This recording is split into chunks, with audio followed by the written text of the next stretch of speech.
transcending to become a beggar?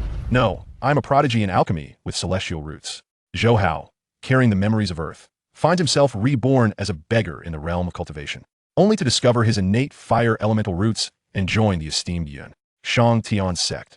Initially believing he is stepping into a narrative of grand destiny, he soon realizes that the elixirs he concocts often come with peculiar side effects, like the Explosive Bodily, Transformation Pill, the Truth Serum, and the Rainbow Flattery Elixir. Chapter 1. The path of immortality is deceived by words. On the grassy edge of a muddy pit, Zhou Hao sat with one leg crossed, a bitter blade of grass clutched in his mouth. His stomach growled loudly, echoing like thunder. Rubbing his emaciated belly, his gaze sparkled with an intensity that belied his circumstances as he stared at the cerulean sky above. It was the second day since his arrival in this world. His identity was that of a beggar, a mere 15 years old, possessing only a chipped bowl and a tattered, foul-smelling ragged garment. Yet he remained unfazed. As a distinguished traveler, his current misfortune was but a fleeting phase. In his mind, he quickly formulated plans. Glass production, the profits are immense. If I can discover the formula, I could become a billionaire within 3 years. Or gunpowder. If I could fashion a few cannons, I might even ascend to the status of a noble, enjoying the company of numerous consorts. Zhou Hao chuckled to himself, nearly drooling at the thought. Just then, a sharp whoosh pierced the air. Instinctively, he recoiled, looking up to see a streak of azure light slicing through the sky at lightning speed. Within that radiant glow, a figure was faintly visible, standing with arms crossed, poised atop a long sword, before vanishing into the depths of the clouds.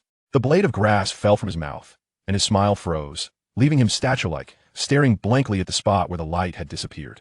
After a minute had passed, he sprang to his feet, violently smashing the chipped bowl at his feet. "Damn glass! Damn gunpowder!" Zhou Hao shouted, his eyes reddening with excitement. "This is the world of cultivation. I want to cultivate. I want to ride the winds on my sword. I desire immortality. In a world where power resides within oneself, what use is mere wealth? A single sword strike could obliterate both man and fortune. Only through cultivation could a traveler achieve the ultimate romance of existence. However, aspirations are often grand, while reality is stark." A month later, in a desolate wilderness under a blazing sun, Zhou Hao lay sprawled on a scorching rock, panting like a dog. For the past month, he had wandered aimlessly, like a headless fly. Not a single immortal had he encountered. Only mosquitoes and wild dogs plagued him. His shoes had long since worn out, leaving his feet riddled with blisters, which had formed thick calluses after layers of peeling skin. How frustrating! Zhou Hao groaned, rolling over as the stone burned his back. Isn't it said in novels that travelers stumble upon wise elders or find secret manuals when they jump off cliffs? Why is it that all I encounter are mosquitoes and wild dogs? In despair, he closed his eyes, hoping that sleep would alleviate his hunger. Just as he was on the verge of slumber, a peculiar vibration resonated from the horizon. Zhou Hao bolted upright, his heart racing. He recognized the sound all too well. It was the unmistakable noise of a flying sword slicing through the air. He sat up straight, eyes fixated on the sky. There it was. From the southeast, a pink streak of light skimmed low over the treetops. It was a long sword, glimmering with a crystalline sheen, upon which stood a woman.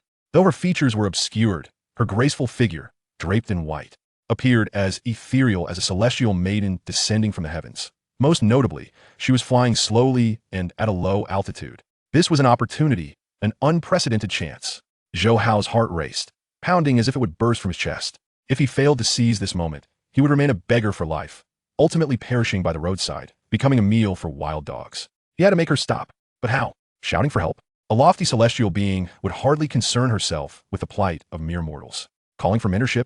She might not even spare him a glance. He needed a bold approach, something extraordinary. In a flash of inspiration, Zhou Hao took a deep breath, channeling all his strength, and shouted at the top of his lungs, "Celestial sister, don't fly so fast. Be careful, you might expose yourself." His voice echoed through the tranquil mountain forest, startling the very heavens.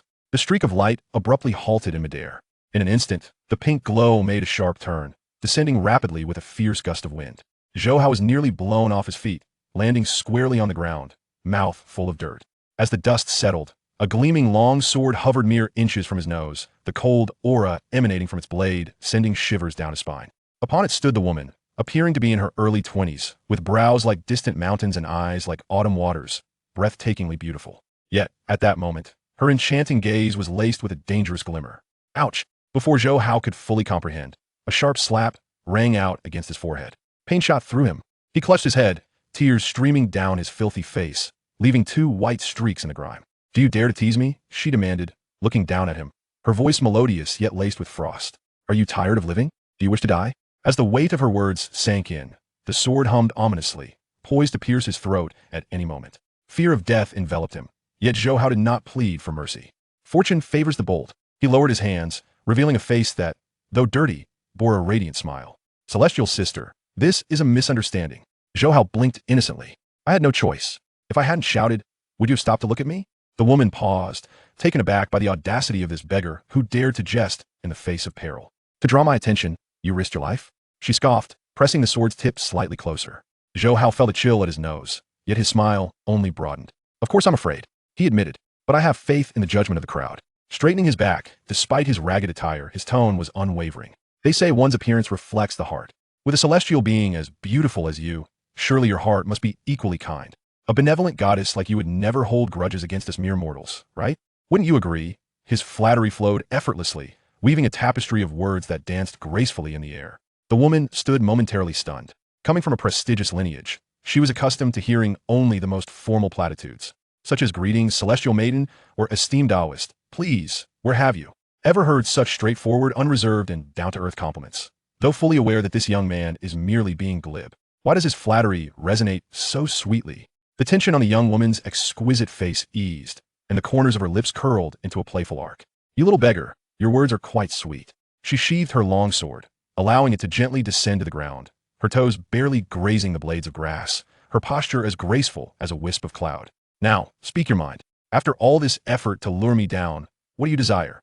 Should you utter even a single word of nonsense, I shall sever your tongue. Though her words still carried a hint of menace, the aura of lethal intent had significantly dissipated. Zhou Hao felt a surge of joy within. He had wagered correctly. Instantly, he subdued his smile, kneeling before her with a thud, his gaze transforming into one of profound sincerity. Fairy, I wish to cultivate immortality. These 4 words he spoke with unwavering conviction. Not a trace of hesitation, not an ounce of deceit. This was his most fervent desire since his arrival in this realm, his singular lifeline. The young woman gazed down at him. The boy's eyes were clear and fervent, like a blazing flame. Even in the mire, even clad in tattered garments, his indomitable spirit could not be concealed. Immortality cultivation? She raised an eyebrow, appraising him from head to toe. Your innate talent is not lacking, yet your physique seems rather frail. Zhou Hao's heart tightened. He dared not even breathe. After a moment of silence, she suddenly broke into a radiant smile.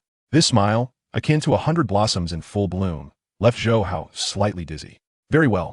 With a casual flourish, she twirled her sword. Considering your sweet tongue and your audacity, I should make an exception and take you to our Yun Shangshan sect, which is currently recruiting disciples. As for whether you can remain, that depends on your own fortune. Upon hearing this, Zhou Hao felt as if a multitude of fireworks had exploded in his mind. It worked. It truly worked. He trembled with excitement, bowing deeply to the young woman. Thank you, fairy sister. I knew fairy sister was beautiful and kind. The saying that appearance reflects the heart is undeniably true. You're like my rebirth parents, my guiding light.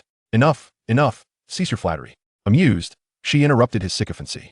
Speak another word, and I shall cast you down. With that, she waved her delicate hand.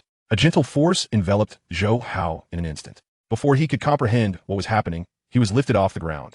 She grasped him by the scruff of his neck, as one might lift a small chick. Let's go. The sword emitted a melodious dragon's roar, transforming into a streak of light that soared into the heavens. A sudden rush of weightlessness engulfed him. The trees and rocks below shrank rapidly in his line of sight. The gale rushed into his mouth, distorting Zhou Hao's face. Whoa! Zhou Hao flailed his limbs, his face paling in terror. Fairy sister, do not fly so swiftly. I have a fear of heights. His cries echoed through the clouds, growing fainter as they receded. Thus began Zhou Hao's journey towards immortality, heralded by scream. Chapter 2.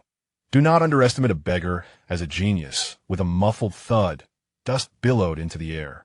Zhou Hao felt as if his internal organs had shifted. His entire body flung onto the pristine white, jade-paved square like a tattered sack. Before he could regain his composure, a shadow loomed overhead.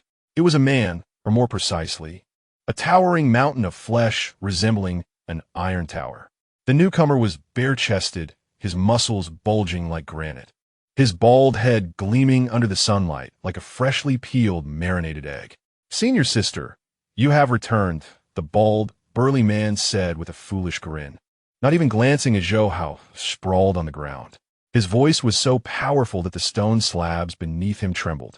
Yun Mingming hovered 3 feet above the ground, standing on a flying sword, her chin nodding toward Zhou Hao. Who is this little beggar? The bald man scratched the back of his head. Picked up along the way, Yun Mingming replied nonchalantly, as if she had found a pretty stone and, feeling a connection, decided to bring it along. She then scanned the densely packed crowd in the square, her delicate brows furrowing slightly. Junior brother, Sure Fan.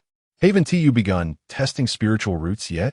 Starting immediately, the bald man addressed as Sure Fan straightened up, his chest puffing with pride. He had been adjusting the spiritual root testing tablet and had been delayed momentarily. Very well, that one is yours, Yin Mingming yawned, showing little interest in the upcoming disciple recruitment ceremony.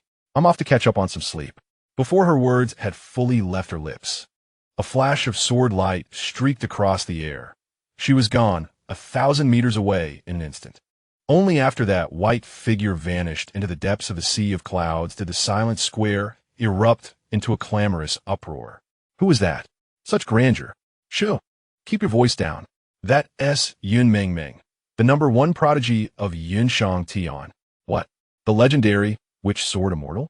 Among the crowd, several young men from illustrious families clustered together, lowering their voices to gossip. It said she is already a nascent soul stage grand cultivator. No doubt. I heard she reached nascent soul just past 50 years old. Such talent is nothing short of a prodigy. Before the word prodigy could even fall, a thunderous crack split the clear sky. A bolt of purple lightning, as thick as an arm, descended without warning, striking the head of one of the speaking young nobles with precise accuracy. Without even a scream, he collapsed stiffly, his body charred black smoke billowing from his mouth, and his hair a tangled nest of singed strands. Silence enveloped the scene. Everyone instinctively shrank their necks, eyes wide with terror as they stared skyward. Sure Fan glanced at the unfortunate victim on the ground, sneered dispassionately, and shook his head. His bald head swayed, dizzying to behold. Looking for death, huh? He muttered. One of the 3 great taboos in the cultivation world is discussing a female cultivator's age. Is that something for you to casually gossip about? Zhou Hao picked himself up, brushing the dust off his trousers.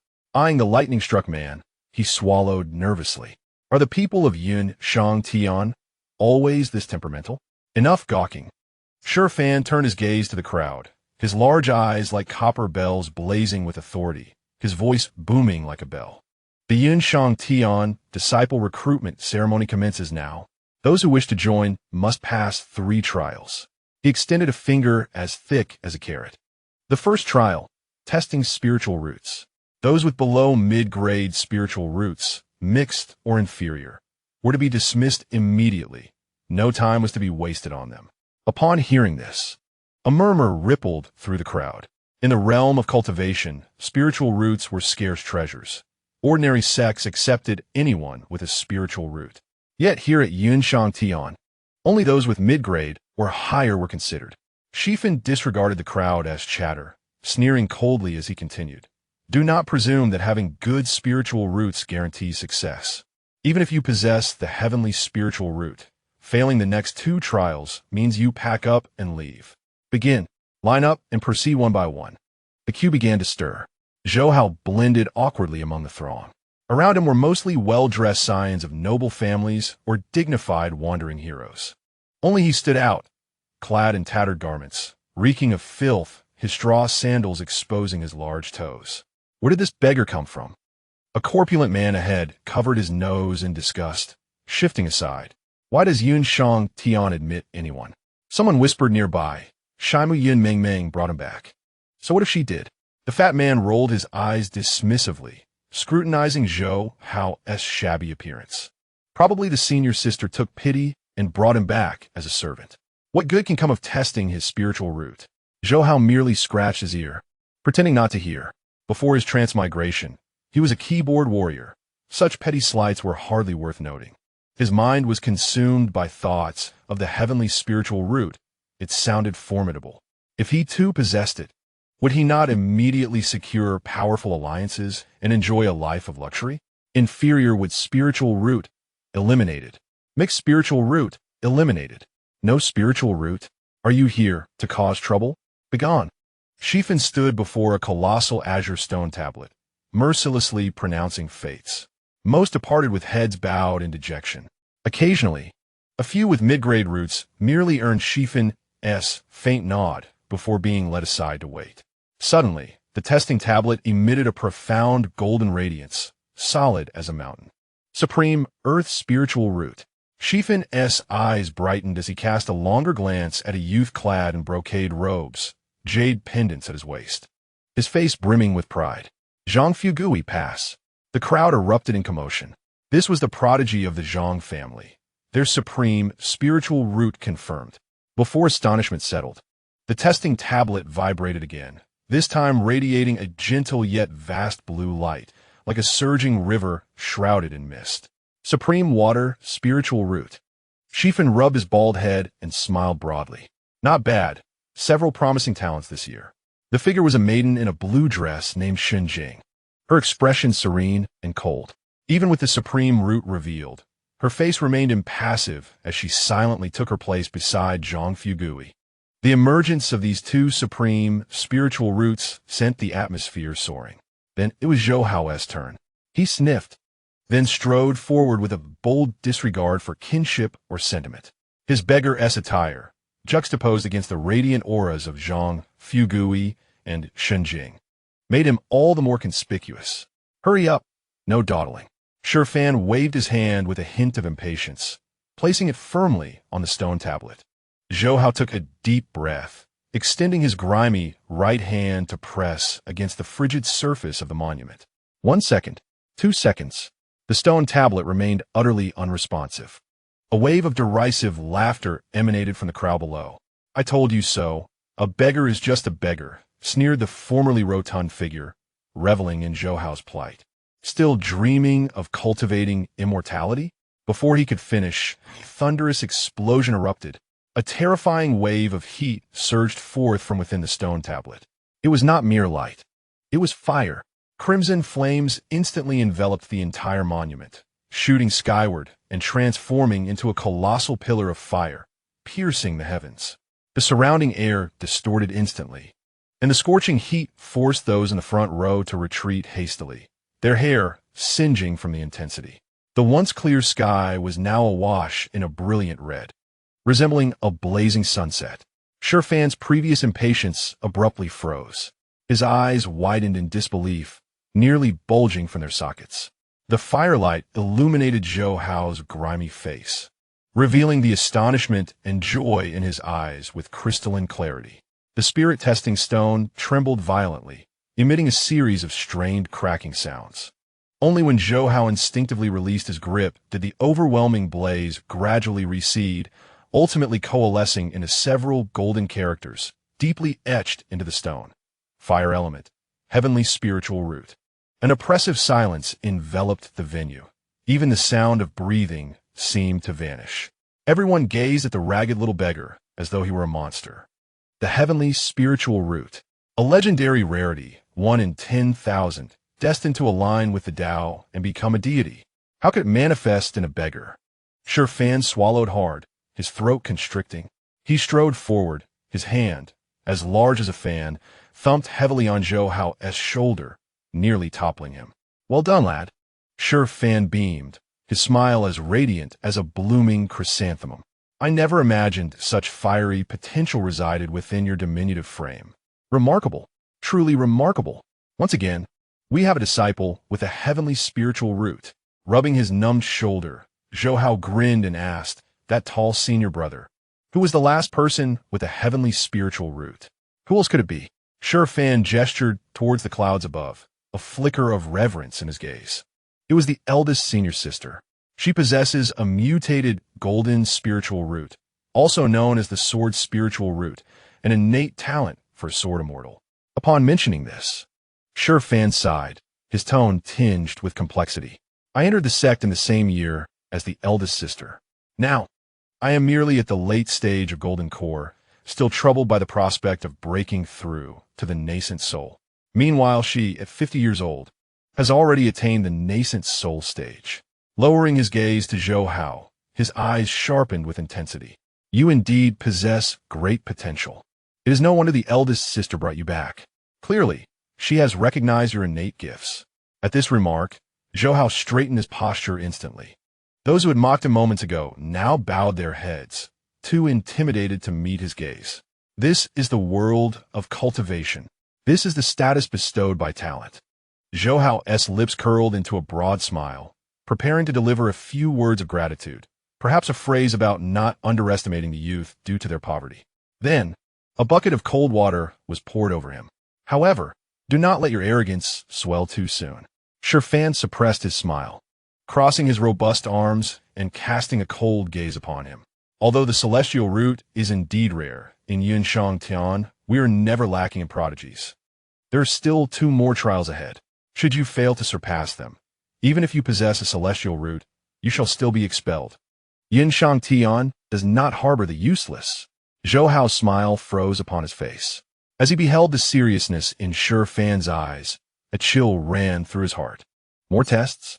And from the sound of it, the subsequent trials are even more demanding than the assessment of the spiritual root. Tentatively, Zhou Hao raised his hand. May I inquire what the next challenges entail? Shang grinned, revealing a set of gleaming white teeth. You shall know soon enough. Chapter 3. The Path of Self-Reflection. Shang Peak, the grand hall of the sect leader. The delicate aroma of tea had barely begun to waft through the air when it was abruptly shattered by a chilling aura of sword energy. With a sharp clang, the white jade teacup came to a halt by the lips of the esteemed Yunhai. It was not that he lacked the desire to sip his tea, but rather, a glimmering flying sword was poised against his carotid artery, its blade grazing his skin and raising goosebumps across his flesh. The hand that held the teacup remained suspended in mid-air, his throat constricting with difficulty, his gaze drifting. Meng, what is the meaning of this? The Dao tea I just brewed will taste terrible if it cools. Drink? Do you still have the leisure to enjoy tea? Meng stood at the desk, her hand forming a seal, the sword hovering ominously at her master's throat, vibrating as if ready to strike at any moment. With a cold chuckle, she slammed a crumpled IOU onto the table with such force that the spirit fruits scattered across the surface. Master, you know the truth. Meng inhaled deeply. Her fist clenched tightly, producing a cracking sound. Upon descending the mountain, I was intercepted by 3 men in black just 1,000 miles from the gate. It was not an attempt at coercion of virtue, but a demand for wealth. They brandished the document you signed, demanding a sum of 3,000 high-grade spirit stones. Principal and interest included. A misunderstanding, merely a misunderstanding. Yunhai recoiled slightly, attempting to nudge the sword away with his finger. That was an investment, yes, a failed investment. Investment? In gambling at Chong Lufang? Meng stepped closer, towering over her master, her teeth gritted. Which sect leader disguises themselves to engage in gambling, accruing a mountain of debt for their disciple to settle? Master, do you believe that tomorrow's headline in the Cultivation Daily will feature our Shang Tian? Clearing her throat, she mimicked the exaggerated tone of a storyteller. Breaking news. A sect leader squanders extravagantly. An innocent female disciple falls victim to underworld debts. Suspected of being a pawn in a flesh trade. Yunhai, having just sipped his tea, spluttered it forth, droplets adorning his beard. He flailed his hands in a panic, his face flushed with embarrassment. No. Meng, such jokes are not to be trifled with. I may disregard my own reputation, but the sect's dignity must be upheld. You care for reputation? Meng scoffed, flicking her fingers, causing the flying sword to sheave with a swift motion. The ensuing gust severing several strands of Yunhai's beard. This is the last warning. She turned her back to him, her voice as frigid as shards of ice. I've already settled your debts. Should there be a next time, Master, you are well aware of the consequences. I harbor no qualms about sacrificing familial bonds for the greater good, sending you to the penal depths of the lightning prison to rid you of your gambling vice. Having uttered these words, she strode away resolutely, her white gown tracing a decisive arc at the threshold of the hall. The master, Yunhai, touched his cool neck and observed his disciple's retreating figure, unable to suppress a shiver. This girl, her murderous aura grows ever more pronounced, he muttered, hastily lifting his teacup to calm his nerves. At the foot of the mountain, in the white jade square, the first trial of assessing spiritual roots had concluded. The once dense throng of people had dispersed significantly, leaving only 36 youths who had passed the threshold. Standing before the assembly, Fan was flanked by a serpentine flight of azure stone steps, which vanished into the clouds, seemingly endless. Congratulations, you have passed the first trial. Placing one foot within the realm of immortals, Fan proclaimed, arms crossed, his gaze sweeping over the crowd before lingering momentarily on Zhou Hao, only to swiftly divert. Yet, it is the second trial that will serve as the pivotal juncture of your destinies. He gestured to the stone steps behind him, declaring, this is the path of self-examination, comprising 100 steps. The first 50 will interrogate your character, guarding against the infiltration of demonic influences. The latter 50 impose gravitational restraints, testing your perseverance. A murmur of unease rippled through the crowd, several signs of noble families exhibiting trepidation. Fan raised his voice, resounding like a bell. Listen closely. Completing the first 50 steps will count as passing. After the conclusion of the third trial, you may enter the outer sect. However, the rules of Yunzhang are stringent. Disciples of the outer sect receive no guidance from masters, relegated instead to attending lectures in the Dharma Hall, with resources and techniques of the lowest tier. He paused, a playful smirk gracing his lips.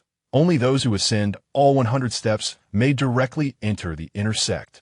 Inner sect disciples, upon foundation establishment, may access the 8 peaks, taking the peak masters and elders as their mentors.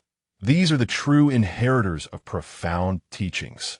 Even if you possess a heavenly spiritual root, Fan cast a sidelong glance at Zhou Hao. Should you fail to traverse these 100 steps, you shall obediently remain in the outer sect. Do you understand? Understood, came the scattered responses. Begin. With Fan's command, 36 figures surged toward the steps. Initially, the first 10 steps were navigated with relative ease. However, beyond the 20th step, their pace noticeably slowed. Some were drenched in sweat, while others turned pale, as if confronted by terrifying specters. The path of self-examination was unearthing their inner demons. Don't kill me. I didn't steal the money. A youth clad in fine garments suddenly screamed, clutching his head as he tumbled down the steps, losing consciousness instantly. Fan waved his hand impassively, and a disciple promptly rushed forward to drag the unfortunate soul away. Zhou Hao found himself in the midst of the group, his tattered beggar's garb rustling in the wind. Curiously, the so-called self-examination seemed to have little effect on him. Inner demons? Zhou Hao scoffed. In his past life, he had traversed the hail of bullets as a keyboard warrior, and in this life, he had endured the scorn of being a beggar. His mental fortitude was thicker than city walls. As for being a demonic infiltrator, as a transmigrator, his background was as unblemished as a blank sheet of paper. Not only him, but the rotund fellow named Zhang Fugui also moved steadily. Though portly, each of his steps was firm, and he chanted to himself, I am wealthy. I am wealthy. No ghosts or gods can harm me. Another girl with exceptional water spiritual roots, Shun Jing, displayed an air of indifference, as if traversing not a trial, but her own garden. Soon, the crowd ascended the 50th step. The once intangible pressure suddenly transformed. The air seemed to solidify. Zhou Hao felt an oppressive weight settle upon his shoulders, akin to bearing a sack of 100 pounds of rice. The subsequent 50 steps were a gravity field. Ouch! A frail youth ahead buckled, collapsing to his knees with a resounding thud, struggling in vain to rise. One was eliminated. 60th step. The gravity doubled. The rotund boy who had previously mocked Zhou Hao turned crimson, sweat saturating his garments, each lift of his leg drawing heavy breaths. 70th step. Fewer than 10 remained. Zhang Fugui's flesh quivered as he fumbled for a talisman from his bosom, attempting to affix it to his legs, only to be repelled by an invisible force. Talismans and magical artifacts are prohibited. A cold voice echoed from the mountaintop, belonging to Fan. Gritting his teeth, Zhang Fugui stowed the talisman, a glint of determination flashing in his beady eyes squeezed by fat. I won't lose to that beggar. With a roar, he propelled himself upward. like a rolling ball of flesh. 80th step. Shang Tian's pace also faltered, her previously upright posture slightly bent, damp strands of hair clinging to her pale cheeks. Yet, she remained silent, her gaze cold and fixed on the stone steps beneath her. Zhou Hao trailed behind them, his situation the most dire. In terms of physical prowess, this long-term, malnourished beggar was no match for those signs of noble families raised on spiritual rice. At that moment, his lungs fell to flame, every breath tinged with a metallic taste of blood. His legs felt leaden, bones creaking under the immense strain. Zhou Hao wiped the sweat that had trickled into his eyes, his vision blurring. Should he give up? If he halted, he could return to the outer sect, where he could cultivate. Yet, flashes of Yun Mengmeng's astonishing sword and Shang Tian's words about the outer sect without a master flickered through his mind. Had he not been a beggar long enough? Zhou Hao berated himself internally. In his past life, he had lived in mediocrity. Now, having finally secured a script with a heavenly root, was he to languish in the outer sect? I will cultivate. I will seize power. I will attain immortality. He bit down on his tongue, and through the excruciating pain, he forced his bent back to straighten by an inch. 90th step. 95th step. At this juncture, only 5 persevered. Zhang Fugui was crawling, his nails digging into the crevices of the stones, blood seeping forth. Shun Jing teetered, sustained only by sheer willpower. Zhou Hao felt his consciousness blurring, the endless steps before him becoming a blur. He was unaware of how his legs moved. It was merely instinct propelling his body mechanically. At last, the 100th step. As his foot landed upon the flat platform, the terrifying gravity vanished in an instant. The sudden lightness nearly caused Zhou Hao to topple over. He gasped for breath, greedily inhaling the thin yet crisp air at the mountain's peak. Beside him, Zhang Fugui lay sprawled like a limp doll, while Shenjing leaned on her knees, her body trembling slightly. The other 2 youths were equally pallid, collapsing onto the ground. In total, 5 individuals lay there. Shang Tian stood at the finish line, observing these 5 disheveled newcomers, and a rare glimmer of approval flickered across his fierce visage. Particularly when his gaze fell upon Zhou Hao, a hint of astonishment crossed his eyes. A beggar, physically frail, managed to endure through sheer grit. Such fortitude was more precious than the heavenly roots. Indeed, Shang Tian nodded, his voice still rugged but softened slightly. Congratulations on reaching the summit. Once you pass the 3rd challenge, you shall become disciples of the inner sect of Yun Shangdian. Now, proceed to the 3rd challenge. Zhou Hao rose from the ground, his legs still trembling, yet he flashed a broad smile, revealing his white teeth, brighter than the sun above. This life, it seemed, was half won. Chapter 4. The dilemma of the trolley and the frenzied resolution. The mist swirled, and the stone steps of the path of reflection crumbled beneath his feet. Zhou Hao felt a flash of white light before him. A sensation akin to his soul, leaving his body, surged over him once more. As his vision refocused, the searing pain in his lungs dissipated, replaced by a gust of wind and the pungent scent of horse sweat. Drive! Drive! The terrified screams echoed around him. Zhou Hao instinctively tightened his grip on the reins. The coarse hemp rope chafed against his palms, a painfully vivid sensation. He froze. Beneath him was not the cold stone steps, but a jarring wooden plank. Before his eyes lay not the mountain gate of Yun Shangdian, but a narrow, rugged mountain path. 2 chestnut stallions galloped frantically, their manes dancing in the wind, steam billowing from their nostrils splattering his face. Was this an illusion? Zhou Hao squinted, his mind racing. Before he could grasp the situation, a fork in the road appeared ahead. On a main road to the left, 5 individuals lay bound and gagged, writhing in despair, perilously close to being trampled into a bloody pulp by the hooves of the horses. On the right, a solitary figure lay, similarly bound, eyes wide with terror. The carriage was out of control, the brakes failing. Faced with only 2 choices, either charge down a main road and crush the 5, or yank the reins to veer and obliterate the 1. Damn it! Zhou Hao's lips twitched, nearly causing him to release the reins. Was this not the infamous trolley problem? Who was the morally bankrupt individual that devised this conundrum? Was this a realm of cultivation or a philosophical symposium? Yun's Hang Peak, The grand hall of the sect leader.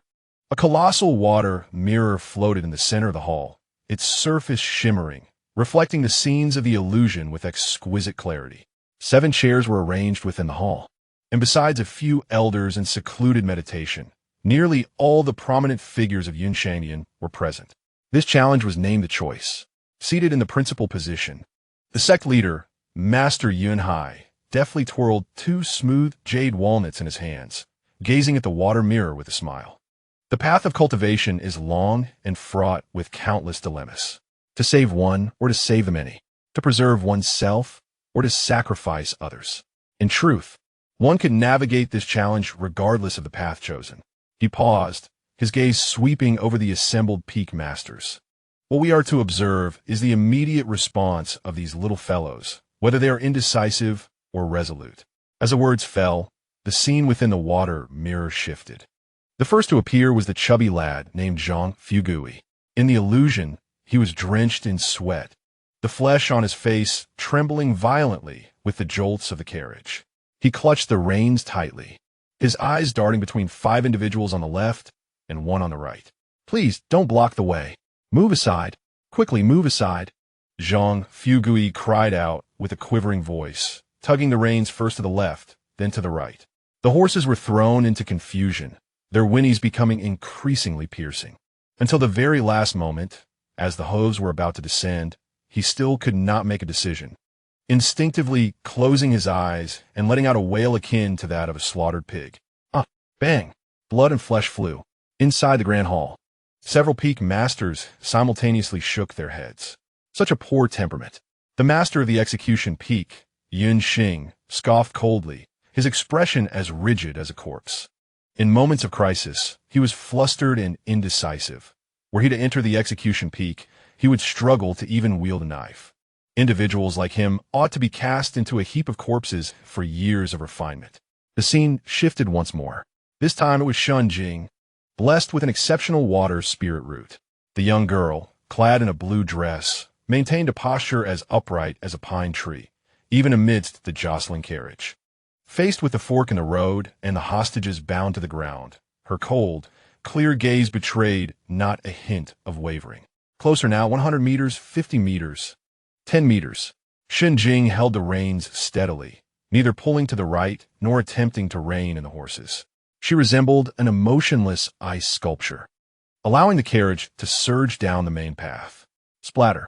5 lives extinguished in an instant. Blood splattered onto her dress. Yet she did not so much as furrow her brow. She calmly guided the carriage through the carnage and continued onward. Good. The master of the sword peak, Yun Yi, suddenly slammed his hand against the armrest, his eyes shining with intensity. When one must sever, unperturbed by external disturbances. This girl's heart is as tranquil as still water. She is a fine candidate for sword cultivation. Oh, dear sister, your words are misguided. Beside him, a beautiful woman clad in a bagua robe, the master of the formation peak, Yin Hua, fanned herself, noting that in the realm of formations, calmness and precision are paramount. This girl's composure in the face of life and death makes her ideal for my formation peak. Tisk tisk tisk, a rotund, middle-aged man, exuding the aroma of oil and smoke, interjected, still grasping a freshly roasted spirit chicken leg.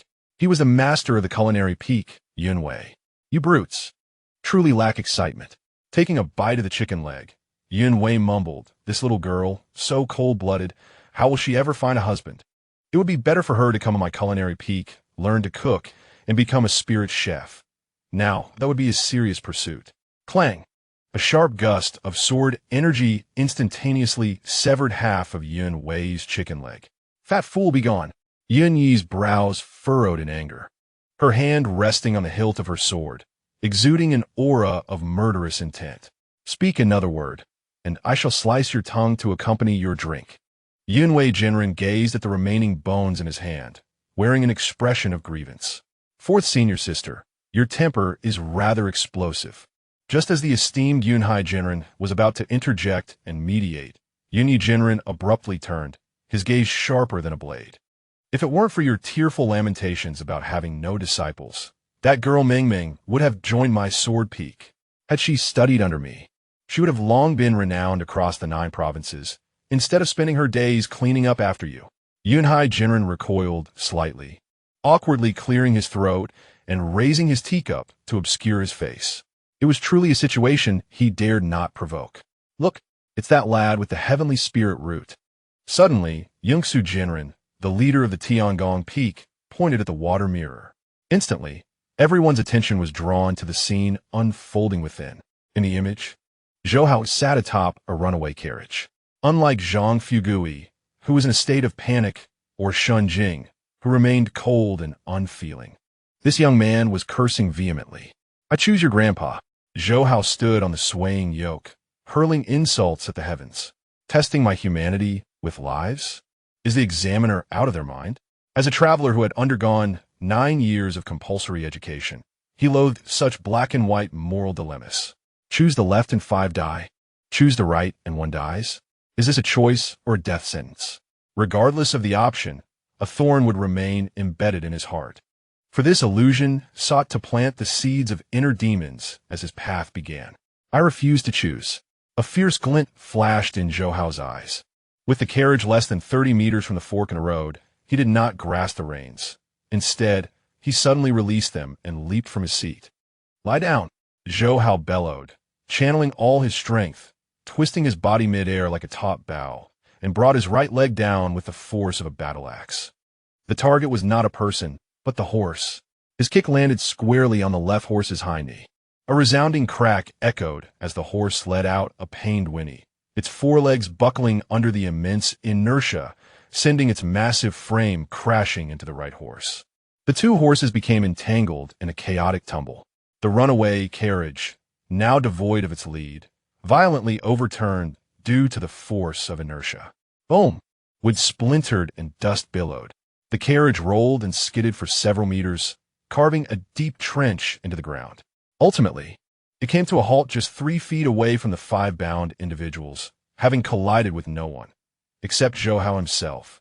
He was flung from the vehicle, crashing heavily against a large rock, bloodied and in pain, yet his eyes gleamed with a terrifying brightness. Spitting out a mouthful of bloodied saliva, he raised his middle finger skyward. This is my answer. I choose all options, do you understand? Inside the grand hall, an eerie silence enveloped the room. Several peak masters stared, dumbfounded, at the image in the water mirror, forgetting even to breathe. Even the usually contemplative Master Yun Yao of Dan Peak slowly opened his eyes. What a remarkable young man. After a long pause, Master Yunhai suddenly slapped his thigh, his excitement causing his beard to tremble. To break the stalemate in such a manner, he would rather sacrifice himself than become the executioner. Such resolve, such determination is truly extraordinary. Not only that, a glimmer of intrigue flickered in Master Yunxing's eyes. In that fleeting moment, the notion of targeting the horse's legs to force a stop showcased this young man's combat instinct, sharp as a blade. He is truly a prodigy of sword. Master Yun abruptly stood up, his face flushed with enthusiasm. A swordsman must remain unyielding. This young man deserves to join my sword peak. No one shall contest him with me. Nonsense. Master Yunsu, the head of the body peak, interjected loudly. Did you not see that last kick? His strength was steady, his technique impeccable, and he's remarkably resilient. He is undoubtedly a natural in body cultivation. He shall come to my body peak, and I shall ensure he establishes his foundation within 3 years and reaches the golden core in 10. Crass. Master Yunhua waved his fan, noting that such a strategic approach to breaking the deadlock demonstrated great wisdom, making him well suited for studying formations. In an instant, the hall erupted into chaos. Several ancient beings, each with thousands of years of experience, became red-faced and began rolling up their sleeves in preparation for a brawl over a single disciple. Silence. A voice, aged yet commanding, suddenly resonated. It was not loud, but struck like a heavy hammer upon everyone's hearts. The previously boisterous hall fell silent at once. Turning around, they beheld the usually reticent Master Yun Yao, the eldest brother of Dan Peak, slowly rising from his seat. Clad in a faded gray robe, he exuded a faint herbal fragrance, resembling an ordinary village doctor. Yet, in this moment, No one dared to overlook his presence. Master Yin Yao scanned the room with a calm gaze, ultimately resting it upon the bloodied youth in the water mirror. This boy possesses a fire spiritual root, he stated matter-of-factly. Master Yun, he opened his mouth to retort, but found himself at a loss for words. A fire spiritual root is a natural talent for alchemy, unparalleled in the art of fire control. Moreover, Master Yun Yao continued, his tone brooking no dissent, I currently have no disciples under my tutelage. At this proclamation, all fell silent. Among the 8 peaks of Yunshang, while other peaks boasted numerous disciples, Dan Peak remained sparse due to Master Yun Yao's exceedingly stringent standards, compounded by the tedious and costly nature of alchemy. Now a fire spiritual root had finally emerged, and with the eldest brother himself speaking up, such an opportunity must be seized. Very well, very well. Master Yun reluctantly resumed his seat, muttering, consider yourself fortunate, old herbalist. But mark my words, if this lad ruins his alchemy, I shall claim him for sword practice at any moment. Master Yin Yao paid no heed to his sister's complaints. He gazed at the youth in the water mirror, who was struggling to rise, and a rare, faint smile graced his usually impassive face. Interesting, he mused. This wild and reckless temperament may prove valuable in testing medicine and refining elixirs. The illusion shattered. Zhou Hao abruptly opened his eyes, gasping for breath. The excruciating pain from his fractured bones had vanished, replaced by a profound sense of exhaustion, as if he had narrowly escaped a calamity. He found himself standing in a vast plaza. Nearby, Zhang Figui was sprawled on the ground, wiping away tears, while Shun Jing maintained her stoic demeanor, though her complexion appeared even more pallid than before. Congratulations to you all. The unmistakable booming voice of Shi Fan resonated from ahead. Zhou Hao lifted his gaze to see the bald, robust man regarding him with a complex expression, one of shock mingled with a peculiar admiration. You have passed the 3rd trial. Shi Fan inhaled deeply, announcing the final verdict. From this day forth, you shall be disciples of the inner sect of Shang Tian. Before the crowd could erupt in cheers, a sudden beam of crimson light descended from the sky, enveloping Zhou Hao completely. A rich aroma of medicinal herbs filled the air. Before he could comprehend the situation, he felt an inexplicable lightness, and he was lifted into the air uncontrollably. Goodness, am I flying again? He flailed in fright. From the heights, an ancient, indifferent voice echoed throughout the plaza. Zhou Hao, possessing a fire-type celestial root, your disposition is commendable. Henceforth, you shall enter my Danfin as a direct disciple. Shi Fan, standing below, trembled at the sound, hurriedly bowing in reverence, his face a mask of disbelief. I respectfully bid farewell to my esteemed master. Suspended in midair, Zhou Hao gazed down at the diminishing crowd, listening to the wind howling past his ears. Although he was uncertain about the nature of Danfin, it certainly sounded impressive. A direct disciple? Zhou Hao touched his nose, a smug smile curling at the corners of his mouth. It appeared that his journey into the realm of cultivation was finally about to commence. Chapter 5.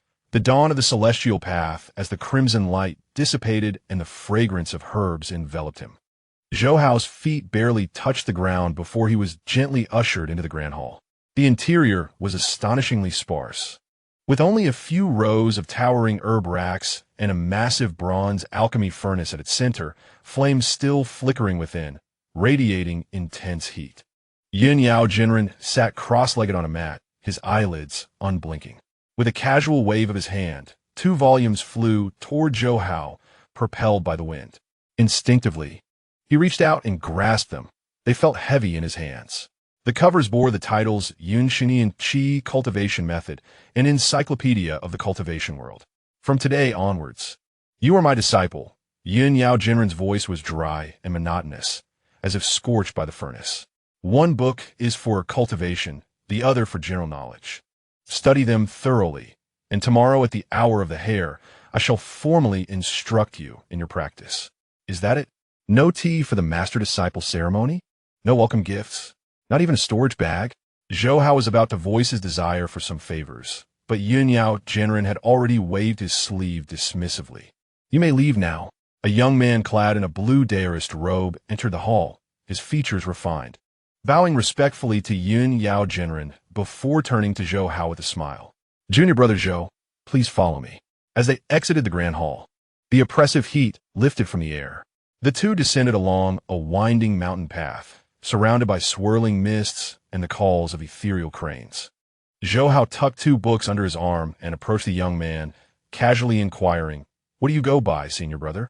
Are you also a disciple of our esteemed master?" "My name is Li Heiren," the young man replied. "You may call me Brother Li." Li Heiren paused for a moment, a wry smile gracing his lips as he shook his head. "I do not possess the fortune of being the favored disciple of the Peak Master. I am but a disciple of Elder Chenhua from Dan Peak." Zhou Hao was taken aback. "In that case, you are the sole disciple under my master." Li Heiren regarded Zhou Hao with a gaze tinged with a hint of envy and a touch of sympathy. The Peak Master had exceedingly high standards. Over the past few centuries, countless talents had sought to become his disciples, yet none had met his discerning eye. He lowered his voice. "Junior brother, you are the only direct disciple the Peak Master has taken in hundreds of years. You are what is commonly referred to as the lone seedling." Zhou Hao nearly stumbled, his heart racing. Lone seedling? Does that imply that all the resources of the Peak Master lineage in Dan Peak will henceforth belong solely to me? This is not merely clinging to a powerful benefactor. It is akin to inheriting a treasury. Swallowing hard, he suppressed the urge to smile broadly and feigned a grave expression. "The pressure is immense." Li Heiren did not respond, guiding him to a tranquil courtyard. He pushed open the gate, revealing a landscape adorned with artificial mountains and flowing water, pavilions and towers, imbued with an aura so rich it seemed to materialize as mist. At the center stood a two-story building, intricately carved and exceptionally exquisite. "Wow!" Zhou Hao exclaimed, unable to restrain himself. "Is this truly the disciples' dormitory? This is clearly a standalone villa. Are you satisfied, junior brother?" Li Heiren explained. Outer disciples typically share a large dormitory with 4 individuals to a room. Only inner disciples are granted independent quarters. This courtyard is equipped with a spirit-gathering array, allowing cultivation at 3 times the speed of the outside world. He led Zhou Hao inside, pointing to several jade plates inscribed with runes on the wall. "This is a temperature control array. By infusing a trace of spiritual energy, one can adjust the internal climate to maintain warmth in winter and coolness in summer." He gestured toward a bamboo pipe in the bathroom. "This connects to the geothermal pool, ensuring a constant supply of hot water to wash away fatigue." As Zhou Hao caressed the smooth jade plate, he marveled at the luxuries. Central air conditioning, underfloor heating, hot water available 24/7. The realm of cultivation truly knows how to indulge. He had previously envisioned cultivation as a life of dwelling in caves and subsisting on dry rations, only to discover that this lifestyle surpassed even that of modern-day magnates. Indeed, he reflected, regardless of the setting, a well-structured system is the ultimate aspiration.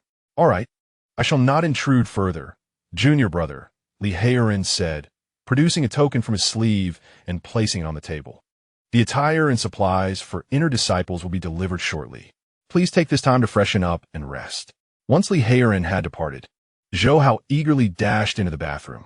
As night fell, Zhou Hao reclined in a brand-new white silk robe, half lying on the soft fur-covered bed, with the book encyclopedia of the cultivation world in his hands. This is comfort, unparalleled comfort. This is how a transmigrator ought to live. The month of beggary he had endured prior was utterly inhumane. He flipped through the pages, lines of text capturing his attention.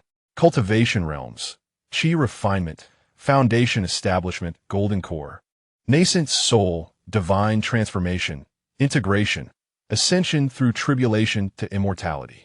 Zhou Hao's fingers glided over the numbers, his breath growing increasingly rapid. 9 layers of chi cultivation grant a lifespan of 100 years. Foundation establishment, 200 years. Golden core, 500. Nascent soul, 2,000. Transformation, 5,000. And integration, 10,000 years, with the potential to open a domain of eternal life. Zhou Hao abruptly closed the book, his heart racing violently as if it might burst from his chest. In his previous life, he had struggled fiercely to live merely a few decades. Yet in this life, if he could reach the integration stage, he could live for a staggering 10,000 years. Was this not akin to immortality? He flipped to the section detailing the sects and their influences.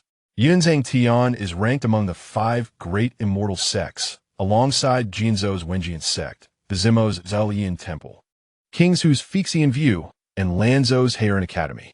Although the great Zhou dynasty governs the world, it must stand equal before the 5 immortal sections. Zhou Hao gasped in realization. He had not merely latched onto a powerful figure. He had grasped a colossal pillar of support. The image of Yunmin Meng soaring through the sky with her sword flashed in his mind. He truly owed his senior sister an immense favor. Zhou Hao stroked his chin, contemplating that once he succeeded, he ought to present her with a couple of fine jars of wine. With this thought, he tucked the encyclopedia beneath his pillow and sat cross-legged. He retrieved the Shang Tian Qi cultivation method. Regardless, he would first experience what this cultivation was truly like. Following the instructions in the book, he pointed 5 hearts towards the heavens, pressed his tongue against the roof of his mouth, and emptied his mind. He closed his eyes, and the world around him descended into darkness. Time passed minute by minute. His legs grew numb, and his waist ached. Just as Zhou Hao began to doubt whether his posture was incorrect, a peculiar sensation suddenly arose from his dantian. It felt as if a warm little mouse scurried through his meridians. Was this the sensation of qi? He felt a surge of joy and hastily directed this warmth according to the incantation. The flow was feeble, akin to a thread that could snap at any moment. Stumbling through his meridians, Zhou Hao dared not let his focus waver and intently watched the flow, gradually pulling it towards his dantian. He sat like this for an entire night. The next morning, the first rays of sunlight streamed through the window onto his bed. Zhou Hao slowly opened his eyes, exhaling a deep, murky breath.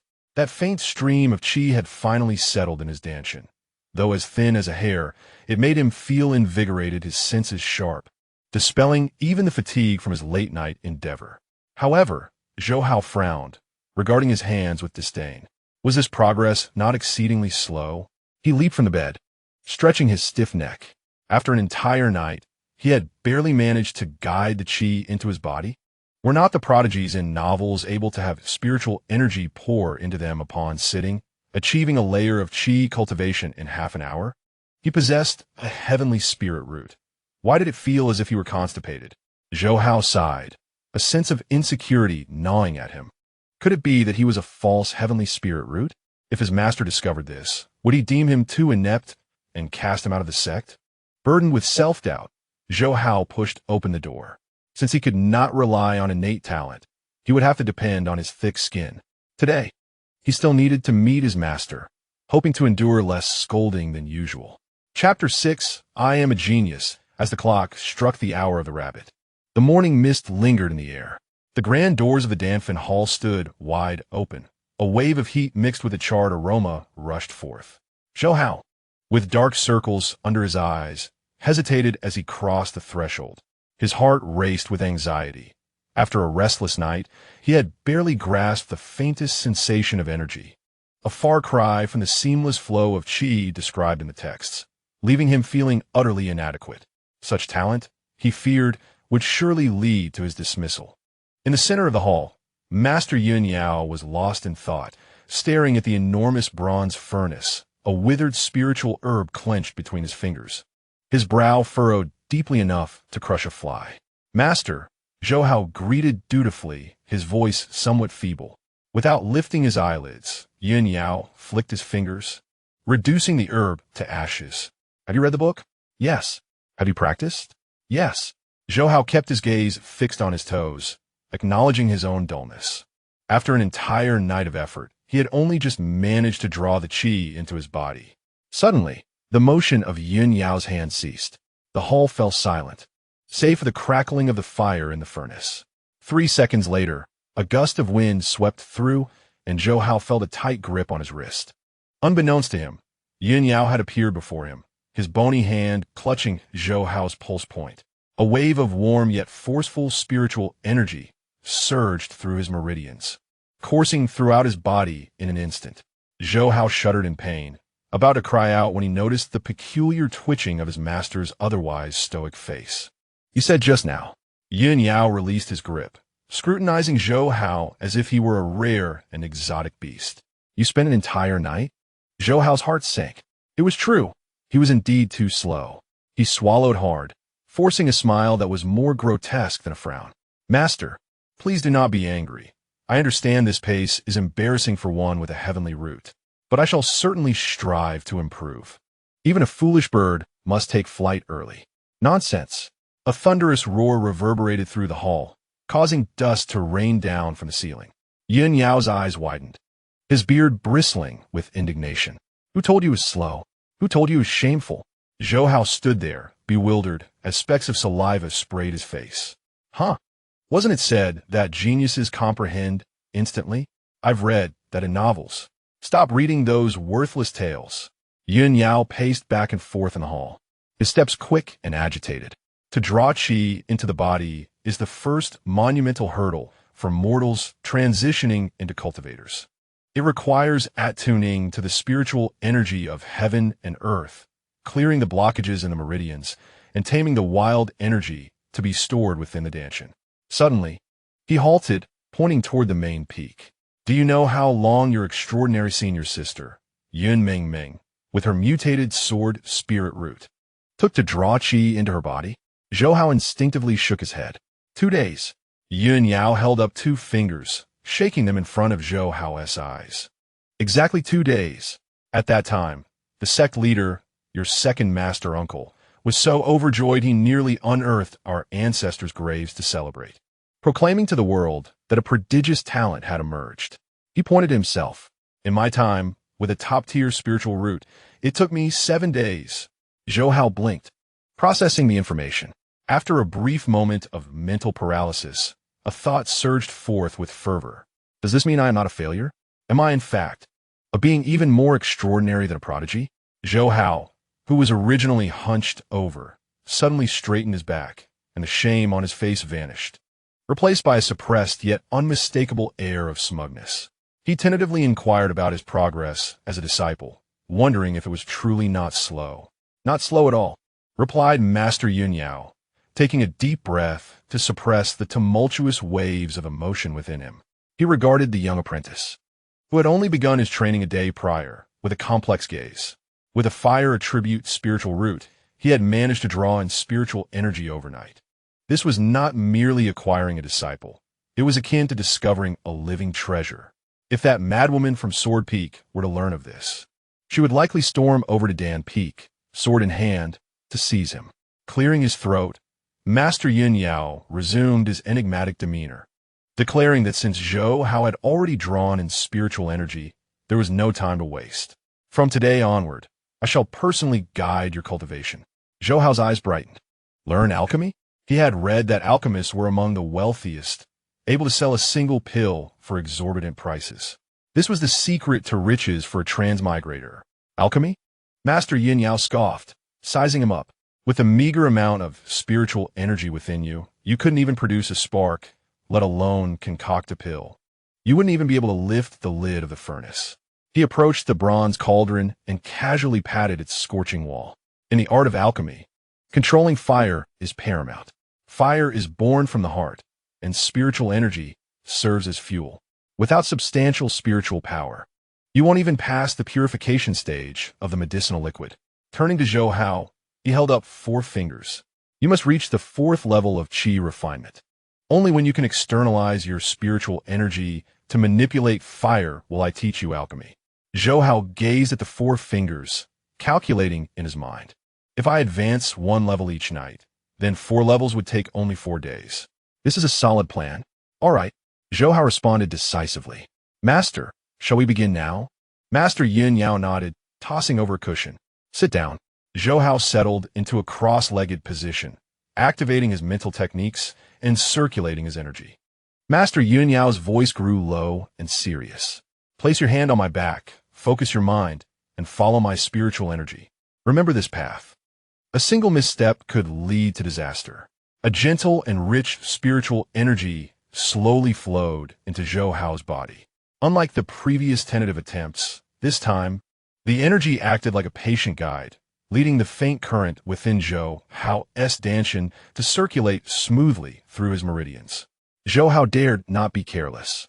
He put aside his playful demeanor and concentrated fully on the trajectory of the energy. The hall fell silent, save for the crackling flames of the furnace, casting shadows of the old master and the young disciple.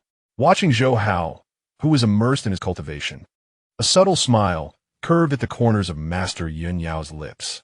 This boy, though somewhat brash, indeed possessed extraordinary comprehension. The Dan Peak of Shang Tian was bound to become lively now. Chapter 7. The Taste of a Bird Crack. The hard, desiccated pill of fasting crumbled between Zhou Hao's teeth, unleashing a nauseating flavor. There was no fragrance of rice, no taste of meat, only a dry powder meant purely to sustain life. Zhou Hao maintained a stoic expression as he chewed a few times, then, with a strain, swallowed it down. With a labored gulp, he felt his atoms apple roll. He tossed the empty porcelain vial, marked with the Danfin emblem, onto the table, where it rolled twice across the mahogany surface before coming to a halt against a copy of the Spiritual Herb Compendium. A month, an entire month. Other than meditating, he had been swallowing these pills that tasted worse than Guanyin soil. Zhou Hao glanced at his palm, where a faint red glow flickered, the spiritual energy swirling within him, radiating a sense of heat. Second layer of qi cultivation. He sighed, collapsing into the plush bee-skin armchair, his gaze vacant as it fixated on the intricately carved beams above. He had anticipated that, with his innate spiritual root and the one-on-one guidance from his master, he would have progressed to the fourth layer of qi cultivation within a month, perhaps even conjuring a fireball spell for amusement. However, reality had delivered a resounding slap to his face.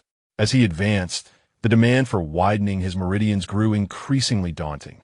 The influx of spiritual energy felt akin to water being poured into sand, vanishing without a trace.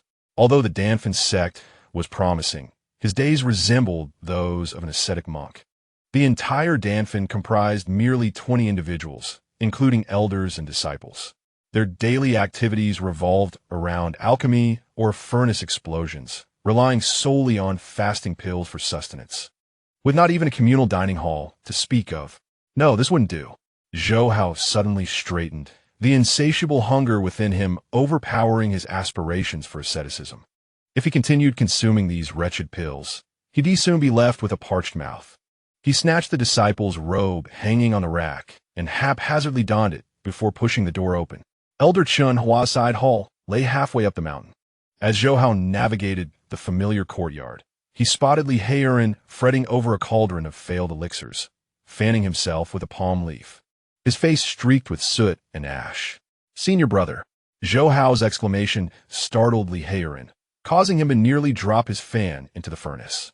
"Oh dear, my little ancestor." Li Heiren chuckled wryly, wiping his face upon realizing it was Zhou Hao. "Why aren't you diligently cultivating at the peak? What brings you here? If the sect leader discovers you're slacking, let us not even mention cultivation. It's too sentimental." Zhou Hao darted closer, grasping Li Heiren's sleeve. "Senior brother, I must ask, does our sect not possess a proper place to dine? Surviving on fasting pills alone has left me feeling as though my own excrement now tastes a medicinal residue." Li Heiren paused momentarily before bursting into laughter. "Are you yearning for worldly delicacies?" "I crave meat," Zhou Hao declared, his eyes gleaming with desire for succulent, greasy, and savory morsels. "There's indeed a place." Li Heiren set aside his fan and pointed towards the clouds in the west. The culinary peak boasts a spiritual kitchen, catering to low-tier disciples who have not yet begun fasting, as well as high-tier practitioners who are tempted by earthly flavors. However, he hesitated, scrutinizing Zhou Hao. "The expenses there are considerable. The cost is of no concern," Zhou Hao replied, reaching into his robes to reveal 5 translucent stones, glistening enticingly under the sun. These were mid-grade spirit stones. The sect was generous, granting outer disciples 1 mid-grade spirit stone per month and inner disciples 10. As a direct disciple, Zhou Hao had yet to formally receive his allocation of resources, but these few stones had been casually tossed to him by Master Yun Yao as pocket money. Li Heiran gazed at the 5 middle-grade spiritual stones, his eyelids twitching slightly. It is worth noting that outer sect disciples toil relentlessly at the task hall for an entire month, barely earning 3 to 5 stones. Yet, this junior disciple casually produced a sum equivalent to someone else's month's labor. Very well. Li Heiran brushed off the dust from his garments, and since his junior was treating, he decided to accompany him on this indulgent venture. The Food Peak, aptly named, is renowned as the most vibrant place in the entire realm of Yunzhang. Even before they landed, a rich and assertive aroma wafted through the air, penetrating their senses. It was the enticing scent of oil sizzling at high temperatures, blended with the piquant notes of certain spices.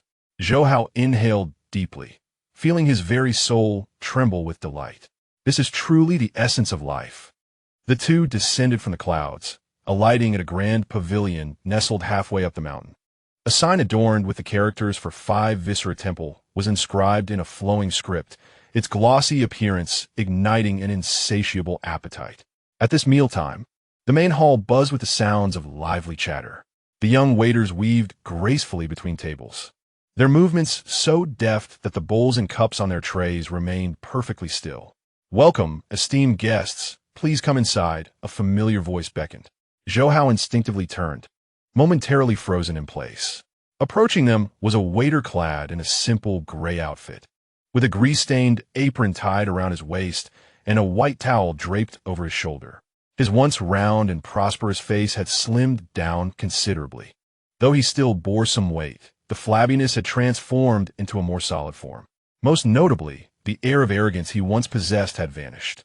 "Zhang Fugui?" Zhou Hao tentatively called out. The waiter stiffened, looking up to recognize Zhou Hao's face, his expression shifting from surprise to an awkward, bitter smile. "Zhou Shixing," he acknowledged, tossing the cloth from his shoulder and bowing respectfully. "Li Shixing is here as well. Please, come in. There's a cozy spot by the window." As the three settled down, Zhou Hao scrutinized Zhang Fugui. Just a month ago, he was the wealthy young master putting on airs in front of the spiritual testing stone. How had he ended up as a mere waiter? "Are you experiencing life?" Zhou Hao inquired, gesturing toward the apron he wore. "Don't even mention it," Zhang Fugui replied, expertly pouring tea for the two of them. Sighing, he plopped down onto a nearby stool, clearly taking advantage of the lull in customers to rest. "I was sent here by my master, the head of Food Peak. He said I was too impetuous, reeking of the arrogance typical of privileged youths, and that I was unfit for the culinary arts. So, I must serve as a waiter in the spirit kitchen for half a year.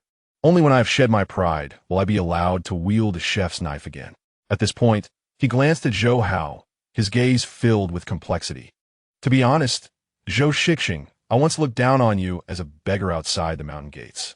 But after a month of serving plates and witnessing various faces, I have come to understand." Zhang Fugui shook his head, his tone mature and seasoned, resembling that of a weary middle-aged man. "Life is not easy. We must cherish it as we walk through it." Zhou Hao fought back a laugh, finding humor in the wisdom imparted by the peak lords to their disciples. Enough with the reflections. Zhou Hao rapped the table impatiently. "Quickly, what delectable dishes do you recommend?" "I want meat, hearty fare." Upon the mention of food, Zhang Fugui's small eyes instantly sparkled, his professional demeanor returning in an instant. "Brother, you're only at the second layer of qi cultivation. The meat of high-tier demon beasts is too rich for you to digest and may cause harm to your body." Zhang Fugui counted on his fingers. "Let us have a serving of jade and white jade soup, made with second-tier spirit rice and simmered in a century-old spiritual spring. Next, a portion of red braised flame pig chop, sourced from pigs nourished on fire spirit fruit, boasting firm meat that will replenish your fire element spiritual energy. Finally, a side of stir-fried spirit green vegetables to cleanse the palate and promote digestion." Xiao Zhou listened, saliva pooling in his mouth. "Vegetables? I want meat. Why order vegetables?" "Brother, you are mistaken," Zhang Fugui replied mysteriously. "This spirit green vegetable is no ordinary green. It is a rare spiritual herb grown in medicinal fields. Imbued with potent medicinal energy, excellent for clearing meridians. Since you have just begun your qi journey, your meridians are delicate, and consuming this is more beneficial than pills.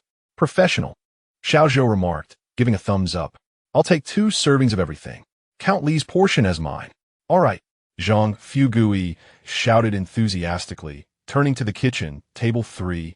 2 servings of flame pig chops, 2 servings of spirit green vegetables, and 2 large buckets of spirit rice. Urgent. The dishes arrived swiftly.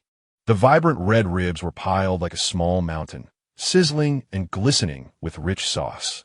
The bowl of spirit rice was translucent, each grain resembling a pearl, emitting a soft glow.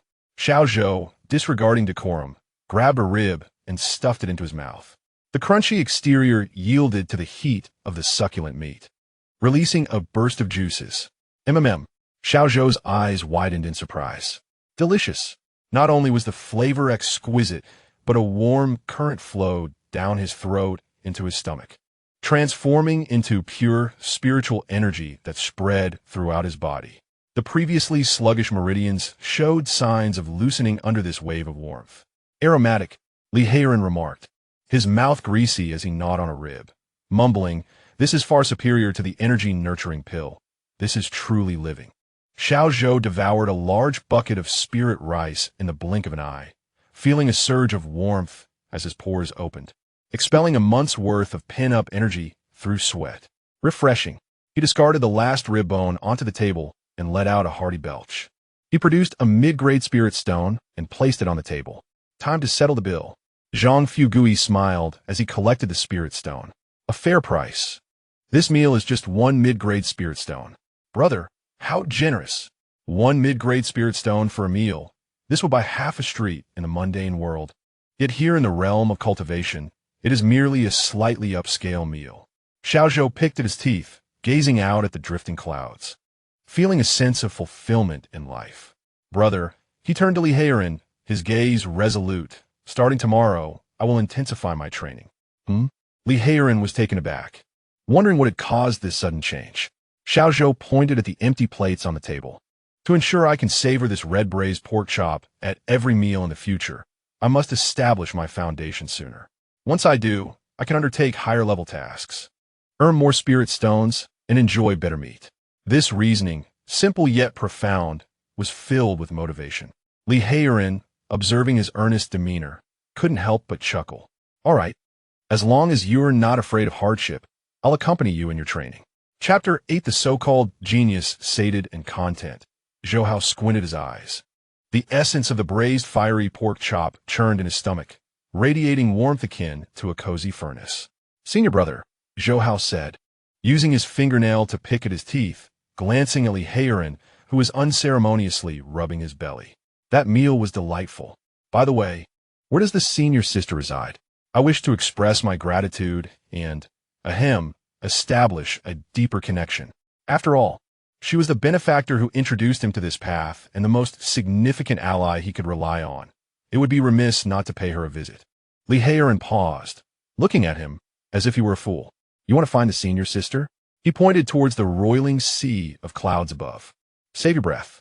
The day she returned, she entered seclusion, claiming to feel a calling, preparing to break through to the late stage of the nascent soul. Late stage of the nascent soul? Zhou Hao's hand, which had been picking at his teeth, froze mid-air. He recalled Shi Fan mentioning that it was already monstrous for the senior sister to break through to the nascent soul at 50. And now, just a few days later, she was aiming for another breakthrough? This wasn't cultivation. It felt more like riding a rocket, he thought, astonished. Thus, do not dwell on it. Li Heiren stood up, brushing off the creases in his robe. For someone at that level, seclusion lasts at least 3 to 5 years, and potentially several decades. If you have that much free time, you might as well return and refine the spiritual food in your stomach. Don't waste that precious spirit stone. At the mention of decades, Zhou Hao's mouth twitched. By the time the senior sister emerged from her seclusion, he would likely have grown hair all over. Well, relying on others is not as reliable as relying on oneself. Zhou Hao flicked the toothpick onto the table. See you later. Upon returning to his small courtyard at Danfeng, Zhou Hao dared not delay. The after effects of the 2 fiery pork chops surged forth. The fire attributes spiritual energy within him, felt as if it had been doused with hot oil, restlessly coursing through his meridians, reddening his skin and even causing wisps of white smoke to rise from his head. Good heavens, this energy is more potent than Viagra. Zhou Hao cursed under his breath, swiftly discarding his shoes and sitting cross-legged on the jade bed inscribed with a gathering spirit array. He activated the Cloud Ascension Qi cultivation method. The once gentle stream of spiritual energy, propelled by this external medicinal force, transformed instantaneously into a roaring river. A thunderous sound echoed in his ears, reminiscent of the tides crashing against the shore. The bottleneck of the second layer of Qi cultivation crumbled before the overwhelming fire energy, as fragile as a sheet of paper. With a soft pop, Zhou Hao's body quaked and his pores opened wide, releasing a wave of scorching air that made the bed curtains flutter. He had broken through to the third layer of Qi cultivation. Opening his eyes, a fleeting red light sparkled within them. He glanced outside. The moon still hung low among the treetops. Had he truly achieved a breakthrough this swiftly? Clenching his fist, he marveled at the spiritual energy coursing through him, feeling more potent than ever before. It seemed that cultivating immortality was not as arduous as he had imagined. The following morning, as the doors of the Danfeng Grand Hall swung open, Zhou Hao slipped inside. Master Yun Yao remained in his usual unmoving posture, staring blankly at the bronze alchemical furnace. A few dried herbs pinched between his fingers, mumbling incantations to himself. "Master, good morning," Zhou Hao approached, feigning innocence. Master Yun Yao did not even raise his eyelids. "Why are you here instead of solidifying your realm in the room? Did that feast from yesterday leave you overstuffed?" Evidently, Li Heiren, that blabbermouth, had already reported yesterday's public funds spent on indulgences. "Impossible." Zhou Hao chuckled softly, puffed out his chest, and deliberately let a faint aura of spiritual pressure radiate from his body. "Disciple is here to report progress. Last night, by sheer luck, I achieved a breakthrough." "Oh, a breakthrough?" Master Yun Yao responded nonchalantly, casually tossing a medicinal herb into the furnace. In the next instant, his hand abruptly halted. The herb he had just cast into the flames was instantly devoured by the fire, emitting a sharp, piercing crackle. Master Yun Yao spun around swiftly, his cloudy, aged eyes now shone like twin searchlights, fixating intently upon Zhou Hao. "What did you just say? A breakthrough?" He stepped forward, placing his withered fingers upon Zhou Hao's pulse point, probing with his divine perception. The meridians had expanded, the spiritual energy condensed, and the Qi vortex in the Danshan had grown markedly larger, infused with a refined fiery essence. Indeed, he had reached the third level of Qi refining, with a solid foundation, free from any trace of superficiality. Master Yun Yao released his grip, his beard trembling violently twice. 1 month. From a rootless mortal to the third level of Qi refining. Such speed, even that prodigy Yun Mingming in her prime could scarcely rival this. "Well done, young man." Master Yun Yao inhaled deeply, forcibly suppressing the urge to laugh uproariously toward the heavens, maintaining the solemn dignity befitting a mentor. The faint upward curl of his lips betrayed his restrained joy. "Not too shabby. You have not disgraced the heavenly spirit root." Turning around, he withdrew a tome from his sleeve, as hefty as a brick, and thudded it heavily into Zhou Hao's arms. "Take this." Startled, Zhou Hao staggered, glancing down to see the title emblazoned in 4 archaic characters: Tian Yun Dan Jing, Heavenly Cloud Pill Scripture. The pages were yellowed and frayed at the edges, exuding a musty fragrance of aged herbs. "This is the secret legacy of our pill peak," Master Yun Yao declared gravely. "It contains the properties of 600 spiritual herbs and 108 fundamental elixir formulas. Alchemy is no mere cooking. A minuscule error can cause catastrophic failure. Though you now possess spiritual energy, you remain ignorant of pharmacology. Memorize this volume thoroughly. Once you attain the 4th level of Qi refining, and your spiritual energy can manifest as fire outside your body, I shall personally instruct you in opening the furnace and refining pills." Clutching the hefty book, Zhou Hao's eyes gleamed with greed. This is a treasure trove of wealth. Rest assured, master. Zhou Hao tucked the tome under his arm resolutely. I shall retreat into seclusion immediately and will not emerge until I reach the 4th level. With that, he dashed away, clutching the book tightly. Watching Zhou Hao's retreating figure, Master Yun Yao could no longer contain his delight. "Heh," he murmured, stroking his beard, his weathered face blooming with a radiant smile. "I've truly stumbled upon a treasure." In the days that followed, Zhou Hao became a complete recluse.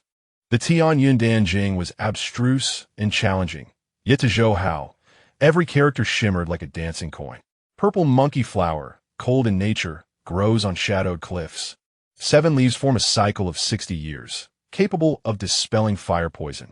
Scarlet essence mushroom, fiery in nature, must be slow roasted over a gentle flame for 3/4 of an hour before use.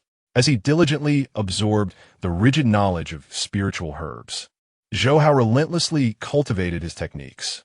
Perhaps it was the pharmacological knowledge from the Tianyun Danjing resonating harmoniously with the fire-based cultivation technique. Or perhaps the latent potential of the heavenly spirit root had been fully awakened. This cultivation session was infinitely more fluid than before. The vortex of spiritual energy within his body spun ever faster. The previous sensation of scorching heat gradually faded, replaced by a gentle, commanding warmth. On the first day, his meridians ached slightly. By the 3rd day, the spiritual energy thickened like molten mercury. By the 7th day, a swelling sensation arose from his dantian.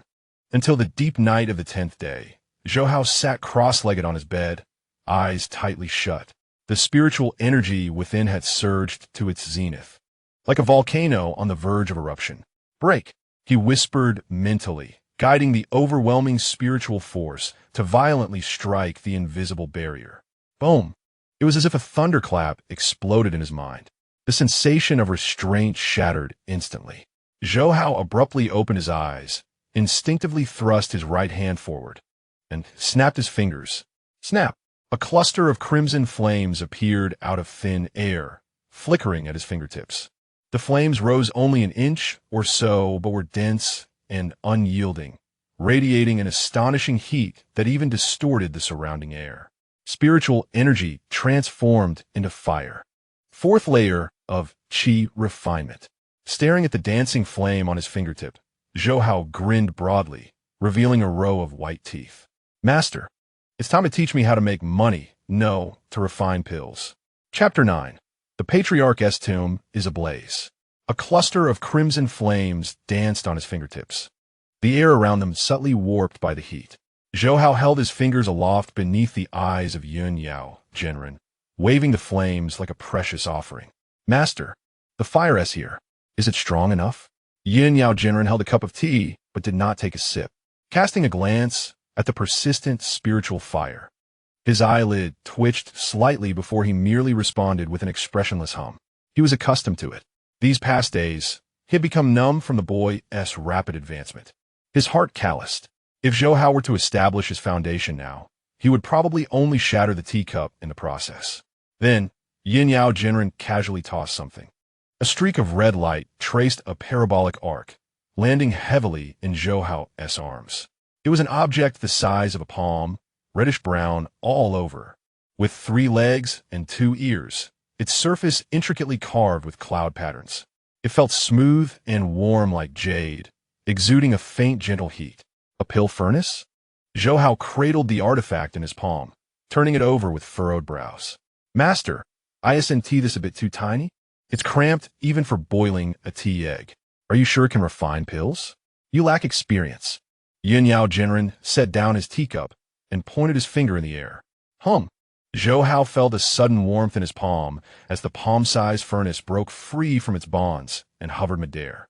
With the infusion of spiritual power, the red glow intensified, and the once miniature furnace expanded rapidly before his eyes. In the blink of an eye, a half-human-tall, vermilion copper pill furnace thundered down onto the ground. Thud! The floor trembled as a wave of heat washed over him. The cloud patterns on the furnace seemed to come alive, faintly shimmering and flowing. Transformers? Zhou Hao's eyes widened. This was the Qi Huading, a superior-grade magical instrument. Yin Yao Jinren approached the furnace, patting its wall, producing a sonorous metallic tone. Magical instruments were classified into 4 grades: inferior, medium, superior, and ultimate.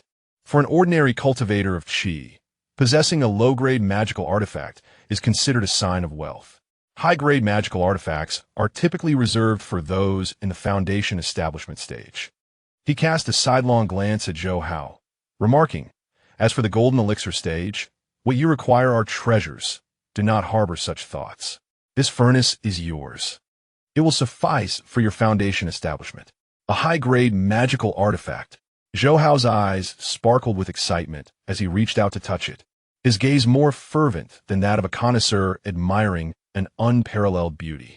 This was no mere furnace. It represented a substantial fortune. "If you dare to sell it, I shall break your legs," Yin Yao, the real person of medicine, warned, seemingly reading his thoughts. Zhou Hao sheepishly withdrew his hand. "How could I? This is Master-S gift. I must cherish it." "Enough of your nonsense."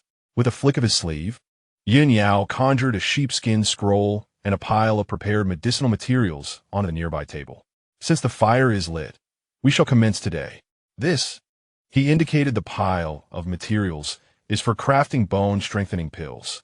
The brutes at Body Peak have recently exhausted their supplies, and their stock is critically low. Though this pill is of the first tier, it demands precise temperature control, making it ideal for novices to hone their skills." Pausing for effect, Yin Yao unveiled his trump card. Despite their dim witness, those from Body Peak are quite extravagant. If this batch succeeds, even a low-grade pill can fetch 5 low-grade spirit stones. If it's a medium grade, 10 stones. 5 stones. Zhou Hao's breath quickened. What had seemed a monotonous task now appeared as a golden opportunity, as if piles of glimmering spirit stones were beckoning to him. The path to wealth. This was the first bucket of gold for a time traveler. "Master, you rest." Zhou Hao rolled up his sleeves, his eyes alight with fervor. "Today, if I do not refine this furnace to perfection, I shall not bear the surname Zhou." Half an hour later, an explosive roar resonated through the hall, causing the tiles on the roof of the Alchemy pavilion to leap thrice. A thick plume of black smoke erupted from the vent of the furnace, quickly enveloping the entire hall. "Cough, cough, cough." Zhou Hao emerged from the smoke, his once pristine robe now a sooty rag, his hair resembling a bird's nest, and his face smeared with grime, leaving only his eyes clear. "Is this what you call a genius?" Yin Yao stood at the upwind side, encased in a faint protective barrier of spiritual energy, his garments untouched. His expression darkened as he pointed at the charred remnants in the furnace. "Gentle fire. Do you understand? Was that alchemy? You were burning charcoal. Try again." Wiping his face, Zhou Hao, undeterred, expelled a breath of black smoke and turned to seize another batch of materials. He cleaned out the residue, preheated, and added the ingredients. This time, he proceeded with utmost caution. The spiritual flame at his fingertips was reduced to the size of a bean, causing the furnace to tremble slightly as the fragrance of the herbs began to fill the air. "Purify, separate, merge." Zhou Hao murmured the incantations from the heavenly cloud pill scripture, beads of sweat forming on his brow. His consciousness was firmly locked onto the concoction within the furnace, wary of any lapse in focus. A faint bubbling sound emanated from within. Could it be? A surge of joy filled Zhou Hao's heart, causing his hand to tremble momentarily. The output of spiritual energy fluctuated. Suddenly, with a muffled thud, the nearly formed liquid scattered into a pool of acrid yellow fluid. Impatience. The Daoist master Yin Yao struck the top of Zhou Hao's head with a ruler, the sound echoing sharply. "The elixir is not yet complete, and your spirit has already faltered. What were you contemplating in that fleeting moment? Were you pondering about spirit stones? Contemplating their sale price?" Zhou Hao rubbed his forehead, grimacing. "Master, controlling the heat is exceedingly difficult. A moment too long and it burns, a moment too short and it disintegrates." "Nonsense. If it were easy, why would alchemists be the wealthiest?" Yin Yao snorted coldly. "Continue. If you fail to produce it today, you shall forego dinner." By the third attempt, failure struck again. The ratio of the medicinal liquid was incorrect, releasing a foul, acrid scent. The fifth attempt met the same fate, the technique of forming the elixir was slightly delayed, resulting in a worthless residue. By the 8th attempt, Zhou Hao's hands trembled, his internal spiritual energy nearly depleted. Yet his eyes sparkled with increasing brightness, as if he had grasped a certain principle. The esoteric feel of the process was becoming clearer with each failure. By the 10th attempt, the sun had set beyond the mountains. The hall was dimly lit, with only the flickering flames beneath the red fire cauldron illuminating the space. Zhou Hao sat cross-legged, appearing as if he had entered a state of deep meditation. His breathing was prolonged, and the output of spiritual energy from his fingertips was as steady as a straight line. He poured in the medicinal ingredients with a fluid grace, purified the mixture, eliminating all impurities, and blended the liquids perfectly under high temperature. Yunyao's previously indifferent gaze began to sharpen, observing Zhou Hao's actions with raised eyebrows. This lad's adaptability was somewhat terrifying. The mistakes he had just made would not reoccur in the next batch, as if he were a finely tuned machine, continuously self-correcting. Consolidate, Zhou Hao suddenly called out, slamming his hands against the walls of the cauldron. Clang! The red fire cauldron emitted a clear, resonant sound, the lid popping off on its own. No black smoke, no burnt odor. A rich aroma of medicinal herbs instantly filled the hall, intoxicatingly fragrant. 3 plump, pale yellow elixirs lay quietly at the bottom of the cauldron, still radiating a hint of warmth. Zhou Hao exhaled deeply, feeling utterly drained, collapsing onto the mat. Yet, a smile spread across his face, one of pure elation. Master, he weakly gestured towards the cauldron. It didn't explode this time, did it? Yunyao remained silent, stepping forward to examine the cauldron closely. He pinched one elixir between his fingers, bringing it to his eyes for scrutiny. The elixir was perfectly round, its color uniform, with faint cloud patterns visible on its surface. Low grade? No. This quality was nearing mid-grade. Yunyao's hand, holding the elixir, froze in mid-air, his throat swallowing hard. 10 attempts. Merely 10 attempts. He recalled his own early days, when he first attempted to refine the bone-tempering pill, resulting in 50 failed batches and 3 ruined cauldrons, before managing to produce a single, crooked low-grade pill. Back then, his master had praised him as a rare talent. What was this young man before him? Yunyao turned to look at the exhausted Zhou Hao sprawled on the ground, his gaze akin to that of a scientist observing an anomaly. What is it, master? Zhou Hao felt uneasy under the scrutiny. Did I ruin it? I too think the color seems a bit pale. Ruin it? Nonsense. Yunyao took a deep breath. Glancing at the portraits of the past masters adorning the hall, his expression lost in thought. With the 10th repetition, the elixir takes shape. Yet the esteemed Yunyao Zhan Ren murmurs to himself, his voice tinged with a quiver.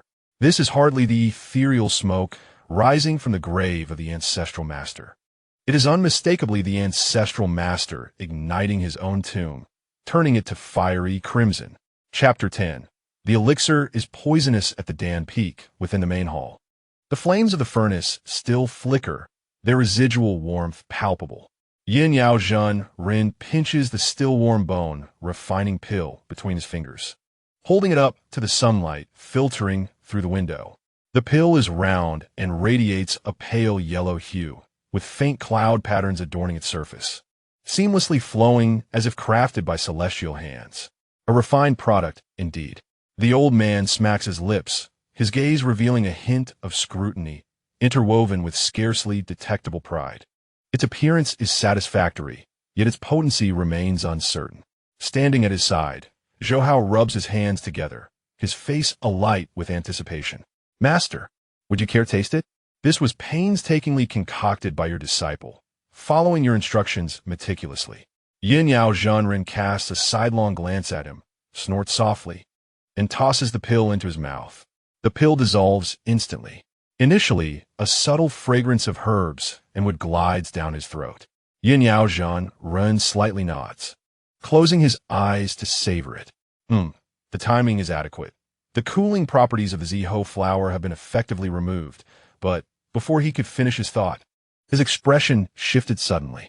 The initially gentle medicinal force, upon entering his abdomen, detonated like a powder keg, unleashing an overwhelmingly fierce surge of heat that coursed through his limbs and bones. Not nurturing, but violently tumultuous. Crack, crack, crack. The bones of Yin Yao Zhan emitted a series of sharp, crisp sounds. His eyes flew open, pupils constricting. How could this be a mere inferior bone refining pill? The explosive potency exceeds that of an average intermediate-grade elixir by a significant margin. Before he could grasp the implications, a sharp tearing sound pierced the air. His gray robe, worn for decades, ripped apart at his arms, back, and thighs, transforming into a flurry of fabric. The once emaciated form now bulged with muscles, veins protruding under the strain of the overwhelming medicinal force. Zhou Hao's eyes widened, instinctively retreating a step. Goodness, master, your robe has burst. Yin Yao Zhanren's face flushed crimson, a blend of indignation and the overwhelming effects of the elixir. How could he, a formidable being in the harmonization stage and the peak's master, be rendered exposed by a mere qi refinement-grade pill concocted by his disciple? If this were to spread, would he retain any semblance of dignity? Unruly disciple. Enraged, Yin Yao Zhanren waved his sleeve, though it was now non-existent. A surge of gentle yet irresistible force enveloped Zhou Hao. Wait, master, let us discuss this. Zhou Hao felt himself soaring, his body tracing an elegant arc through the air before he landed with a thud on the stone pavement outside the hall. Inside, the hall echoed with Yin Yao Zhanren's frustrated roar. Go back and refine pills. Stop being such an eyesore. In the hall, Yin Yao Zhanren gazed down at his beggar-like attire, then at the remaining half-bottle of elixirs in his hand, a flicker of astonishment passing through his eyes. The young man touched his iron-hard, muscular arms, murmuring to himself, despite using the same formula and ingredients. How can the effects of this concoction surpass those I produced in my prime? This is no mere bone-refining pill. It is clearly a pill of great strength. In the Alchemy Hall, the furnace blazed with intense flames, waves of heat rising. Zhou Hao, bare-chested and with a damp towel draped around his neck, was utterly engrossed in the crimson cauldron before him. He was unperturbed by being cast aside by his master. In fact, it brought a hint of amusement to his lips. Even the formidable beings in the integration stage could not withstand the potency of this elixir, indicating that the pill had indeed succeeded. With a grin, Zhou Hao altered his hand gestures and forcefully struck the wall of the furnace. Open. The lid sprang off, and 9 perfectly round pills shot forth, which he deftly caught in a jade vial. This was the 10th batch. Wiping the sweat that had trickled into his eyes, he sealed the vial and neatly arranged it on a nearby wooden shelf. Throughout the day, he resembled a tireless machine. Ever since he discovered the immense profits of alchemy, every cell in his body burned with the desire for spirit stones. He took stock, grabbing the ledger. His fingers flew over the abacus. Though the realm of cultivation did not employ such tools, he had it mentally. 10 furnaces were open today, with a 100 success rate. 300 lower grade bone refining pills and 80 middle grade bone refining pills. At market value, the lower grade fetched 5 spirit stones each, and the middle grade 10. Zhou Hao's eyes transformed into the shape of spirit stones. After deducting the cost of 800 spirit stones spent on materials from the task hall, his net profit for the day was 1,500 lower grade spirit stones. With a clap, Zhou Hao closed the ledger, reclining in a T-shape on the still warm floor, grinning like a fool. 1,500, converted to middle grade spirit stones that amounted to 15. In his past life as a beggar, this would have been sufficient to feast on meat buns for 800 lifetimes. This was not merely alchemy. It was akin to a money printing machine. He grasped a spirit stone, holding it up to the firelight, his gaze dreamy. At this rate, within a year, he could replace the entire floor of the pill peak with gold bricks. As night descended upon the body peak, the moonlight cascaded like water over the expansive training grounds. In stark contrast to the quietude of the pill peak, the body peak remained vibrant and alive even at night. Hundreds of bare-chested strongmen were engaged in rigorous training, the sounds of their exertions echoing, the air thick with the scent of sweat and the intoxicating aroma of testosterone. Wang had just returned from the task hall, clutching a small porcelain vial. As an inner disciple of the body peak, currently at the 8th layer of Qi refinement, he found himself at a bottleneck known as copper skin iron bones, desperately in need of a bone refining pill to break through. He had heard from a junior in the task hall that this was crafted by the newly arrived direct disciple of the pill peak. Sitting cross-legged in a corner of the training ground, he hesitated as he gazed at the pill in his hand. The young man had only been initiated for a month. What quality of elixir could he possibly produce? Surely it couldn't be a worthless pill? Yet, recalling the reputation of the pill peak for producing only the finest, he gritted his teeth. What did it matter? A dead horse could be treated as a live one. With determination, Wang tilted his head back and swallowed the pill. Rising to his feet, he assumed a poised stance and commenced executing a fundamental set of the wild bull strength technique. At first, tranquility prevailed. Wang performed a round of punches, furrowing his brows in confusion. Why was there no sensation? Indeed, it was a new formulation. Before the word could even leave his lips, an overwhelming surge of scorching energy erupted violently from his dantian, racing along his spine and bursting through the crown of his head. His eyes widened instantly, the whites reddened with veins. The pain was excruciating, as if a blazing iron hammer relentlessly pounded his bones. Following this came an uncontrollable sensation of expansion. A primal roar escaped Wang's lips like that of a wild beast, as his muscles visibly swelled at an alarming rate. His skin flushed with an eerie crimson hue. On the square, the disciples practicing nearby were startled by the commotion, halting their movements to gaze upon him. Was that senior brother Wang? What was happening to him? Such a powerful surge of qi and blood. Could be a breakthrough? Under the watchful eyes of all, Wang's muscles bulged grotesquely, as if countless mice scurried beneath his skin. His specially crafted, highly elastic training suit emitted agonized groans under the strain. Suddenly, a sharp tearing sound pierced the silent night. First the sleeves, then the pant legs, and finally the back gave way. In the blink of an eye, Wang's garment burst into a fluttering cascade of fabric fragments, leaving only a solitary pair of undergarments trembling in the wind. The onlookers stood dumbfounded. Wang, however, had long since abandoned any sense of modesty. The potency of the medicinal power was overwhelming, making him feel like an overinflated balloon on the verge of bursting. Desperate to vent the surplus energy, he pounded his fists frantically. Each strike echoed explosively through the air. The stone slabs beneath his feet cracked inch by inch. After a grueling quarter of an hour, the violent medicinal energy gradually subsided. Panting heavily, Wang ceased his movements, steam rising from his body like a freshly steamed bun. He glanced down at his bare form, then around at the circle of senior brothers and juniors staring at him, as if he were a freak. A surge of indignation welled up within him. Who? Wang clutched his most sensitive areas and bellowed furiously toward the direction of Dan Peak. Who concocted this pill? This damn thing must be poisonous. Chapter 11. The Defense of Dan Peak, pseudo, at dawn, Dan Peak. The mist had yet to dissipate when an unknown spiritual bird alighted upon a pine branch, preparing to preen its feathers. Suddenly, the ground trembled violently. The bird was startled and fluttered away in alarm. Then came the second and third tremors. Heavy footsteps thundered like a herd of frenzied rhinoceroses charging forward, shaking the dew from the stone steps. Zhou Hao had just opened his window, still clutching the spirit stones he had earned the previous night, unwilling to release them. The vibrations caused his hand to tremble, sending a spirit stone rolling beneath the bed. Was it an earthquake? He leaned out, peering toward the mountain gate. What he saw made his eyelids twitch uncontrollably.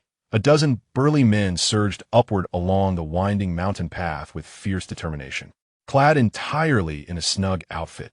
With arms thicker than Zhou Hao's thighs, he radiated waves of heat, causing the wild grass along the roadside to wilt under the intensity of his presence. Leading the charge was none other than the infamous Wang, the man who had made headlines the previous night for his audacious escapade.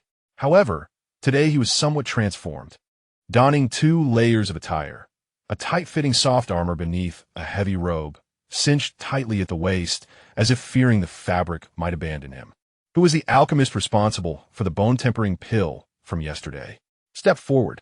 Wang Guang bellowed from the plaza before the Danfan Hall, his voice reverberating with such force that the tiles atop the hall rattled in response. Behind him, a dozen or so disciples from the Tifeng sect joined in the commotion, rolling up their sleeves and puffing their chests, resembling a rowdy gang of debt collectors. Zhou Hao recoiled slightly and cracked open the window a mere sliver, a sense of dread creeping over him. Had the aftermath of his actions come back to haunt him? He rubbed his nose, feeling a twinge of anxiety. Although the pill was indeed a legitimate concoction, its side effects were undeniably taxing on garments. The brutes from Tifeng, with their muscle-bound intellects, couldn't T possibly think he had insulted them? Could they? Should he make a run for it? Just as he contemplated slipping out the back window to seek his master's assistance, the side door of the main hall creaked open. Li Heiran emerged, clad in a faded azure robe, a scroll in hand, his brow furrowed in contemplation as he crossed the threshold. In stark contrast to the towering figures before him, he appeared somewhat fragile, akin to a slender bamboo, swaying in a tempest.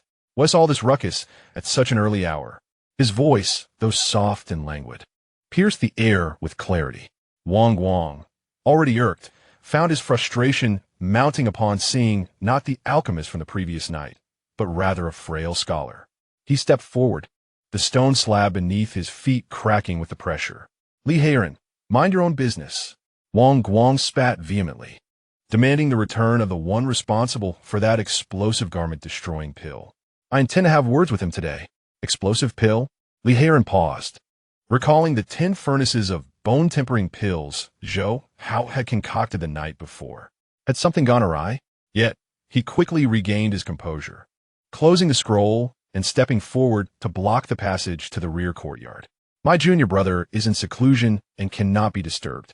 Li Heiran lifted his gaze, his eyes sweeping over the aggressive Tifeng disciples, his tone cooling considerably. Moreover, this is Danfan, not your training ground. If you wish to stir chaos, do so on your own turf. Seclusion? Wang Guang scoffed, his muscles taut and crackling like popping beans. It seems more like a guilty conscience. To concoct such a harmful substance and then hide away? With a sweeping gesture, he signaled his disciples to fan out, creating a subtle encirclement. If he wants to come out, we shall go in and fetch him. With that, Wang Guang lunged, his massive hand reaching for Li Heiran's shoulder. A gust of forceful wind trailing behind. Apologies, Li Shixing, but this is beyond your capacity to bear. Just as that enormous hand was about to clasp Li Heiran's shoulder, he remained unmoved, not even a flicker of an eyelid. Just as his fingertips were about to graze the front of the robe, a resonant hum erupted. An invisible wave of energy suddenly radiated outward from Li Heiran, not a frenzied surge of blood chi, but rather a dense, substantial pressure akin to a tangible force. Mid-stage foundation establishment. Wang Guang's hand froze in midair, as though it had plunged into solid concrete, unable to advance further. His expression shifted, his knees buckling under the immense pressure that bore down on him, causing every bone in his body to lament. What does this mean? Li Heiran stood with his hands clasped behind his back, his garments billowing without wind, his previously gentle gaze now sharp as a blade. You dare disturb my Dan Peak? Do you truly believe there is no one here? Boom. The spiritual pressure intensified once more. The dozen or so Qi refining disciples behind Wang Guang were utterly overwhelmed, their faces flushing crimson as if a mountain pressed upon their backs, their legs quaking, with 2 of the less experienced ones collapsing onto the ground. We misunderstood. Wang Guang gritted his teeth, veins bulging on his forehead, struggling to speak under the weight of the pressure. Senior brother Li, please stop. We did not come here to fight. Li Heiran raised an eyebrow, his spiritual pressure unabated, merely observing him with a faintly disdainful look. With so many of you storming the mountain gate with such fervor, you claim it is not a confrontation? Is truly not. Wang Guang felt tears welling up. Though he was a body cultivator, rugged and resilient, he could not withstand the antics of a foundation establishment cultivator. We have come to purchase medicine. Wang Guang shouted this, feeling a wave of embarrassment wash over him. The air fell silent for a moment. The oppressive aura around Li Heiran wavered, the suffocating spiritual pressure dissipating instantly. By medicine? Li Heiran furrowed his brow, scrutinizing Wang Guang as if he were a fool. Why come a Dan Peak for medicine when one should go to the task hall? Wang Guang felt a lightness wash over him, panting heavily, wiping the cold sweat from his forehead. The task hall has run out of stock. He grimaced, gesturing towards his fellow disciples behind him. Yesterday, I consumed a pill crafted by that junior brother, and it led to an immediate breakthrough. These rascals insisted on pestering me to bring them here for medicine. As he spoke, Wang Guang awkwardly tugged at his collar, tightening his garments a bit more. Although the potency had been somewhat excessive, rendering his clothes tattered, the effects were undeniably remarkable. It far surpassed the lukewarm concoction sold at the task hall. As body cultivators, we crave such vigor. Behind him, the once menacing figures now nodded in agreement, their eyes gleaming with anticipation, akin to a pack of hungry wolves eyeing a delectable feast.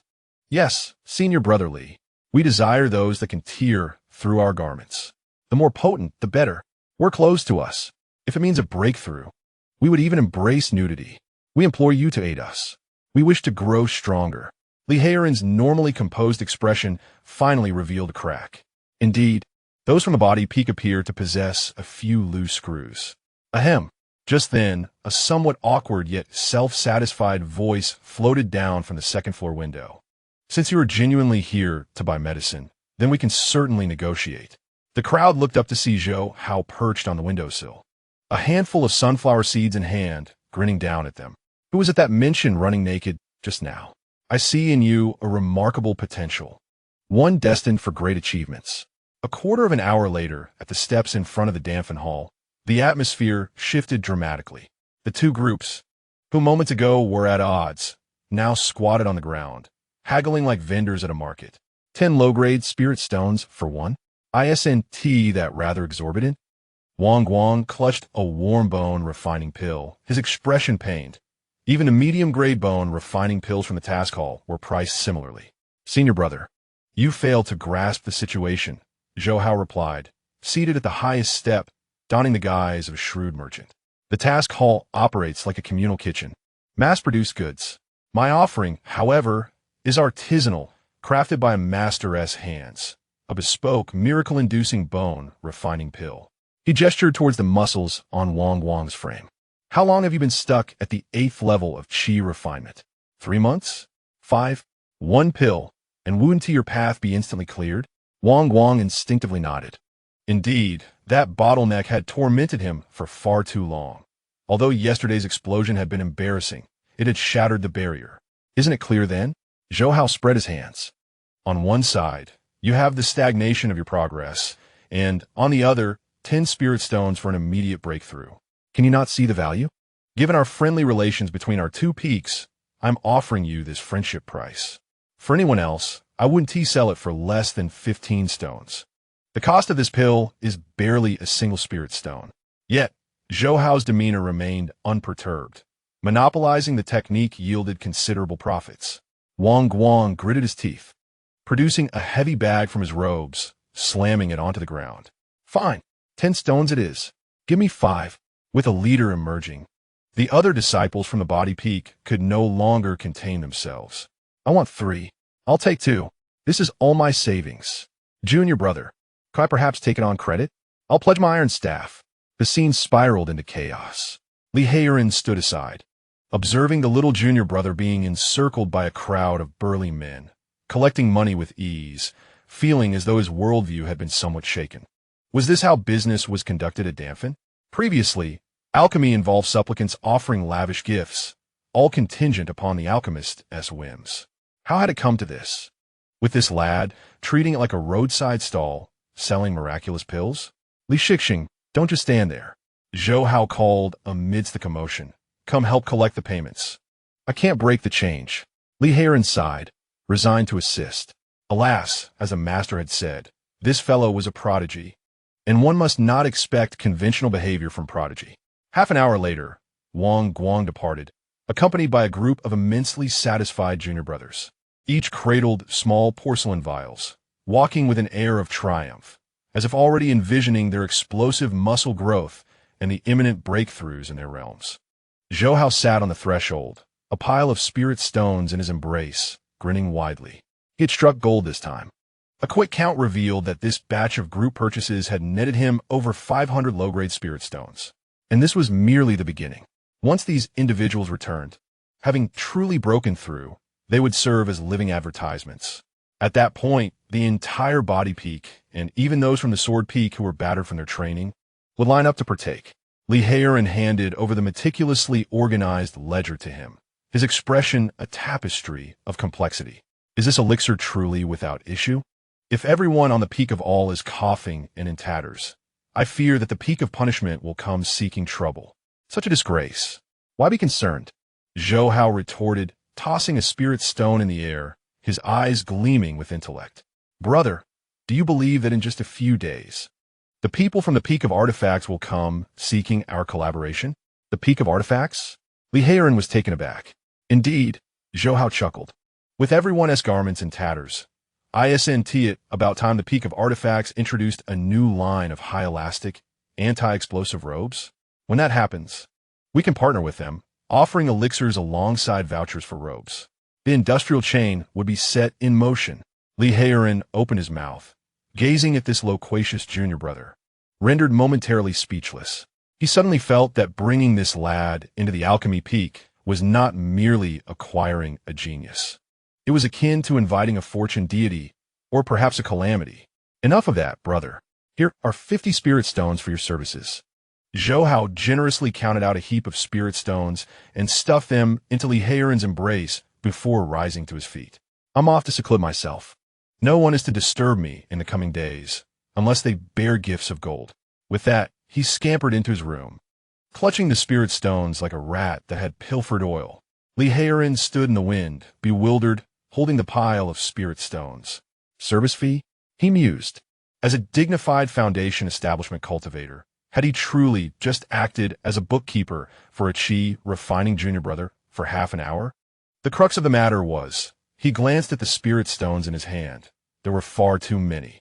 His monthly allowance at the Alchemy Peak was merely 10 medium-grade spirit stones. What he had earned in that half hour was equivalent to what he could make in half a month. Perhaps, he pondered, gazing at the closed door, associating with this lad might not be such a bad idea after all. Inside the room, Zhou Hao poured all the spirit stones onto the bed, creating a thick layer. He sprawled out in a star shape atop the mound of stones, savoring the rough texture and the dense spiritual energy, letting out a satisfied hum. With wealth secured and resources at hand, Zhou Hao casually picked up the Tinyun alchemy canon, flipping to the later pages. Next, it was time to concoct something even more formidable. His gaze lingered on a recipe for a potion called the Spirit Gathering Powder, an auxiliary drug capable of significantly enhancing the absorption rate of spiritual energy in a short period, typically used during seclusion for breakthroughs. Yet to Zhou Hao, the formula seemed somewhat conservative. 3 tails of purple leaf herb? Too mild, he mused. What if I substituted it with blaze flower and added some blood essence from a mystical beast? As he stroked his chin, the persona of the audacious alchemist within him began to stir. What if I could create a potion that doubles the cultivation speed, but with side effects, say, changing hair color, or causing one to glow? Such a potion, replete with special effects, would surely be coveted by those ostentatious scions of noble families. The more he pondered, the more exhilarated he became. He sat up, reigniting the crimson flame of the alchemical furnace. Let's get to work. The flames leaped, illuminating the youthful visage filled with ambition and zeal. The tranquil days atop the clouds were likely drawing to a close. Chapter 12. The radiant auspice. The temperature within the crimson fire cauldron had soared to its utmost limit. The dark crimson walls of the furnace faintly glowed, resembling a pulsating heart. Zhou Hao stood bare-chested, sweat trickling down his spine into the waistband of his trousers. His gaze was fixed intently on the white steam billowing from the furnace lid, clutching a sprig of the dew-laden Nizang herb tightly in his hand. The original formula for the spirit gathering powder was too mild. Replacing the purple leaf grass with Nizang grass amplified the potency threefold, but risked causing an explosion. He licked his cracked lips, a gambler-esque fervor flickering in his eyes. Adding a grain of the skunk beast-esque glandular powder as a neutralizer would suppress the herb-esque fierceness. This was a reckless concoction. Nizang grass was known for its illusionary hues, while the skunk beast-esque land imparted a distinctive aroma. However, according to an obscure annotation in the Tianyun pill scripture, the combination could produce a peculiar pressure valve effect, forcibly compressing spiritual energy into the pill. Go! With a flick of his wrist, Zhou Hao cast both the Nizang grass and glandular powder into the furnace simultaneously. Boom! The flames abruptly shifted from red to blue. The crimson fire cauldron trembled violently, emitting a gurgling sound reminiscent of indigestion.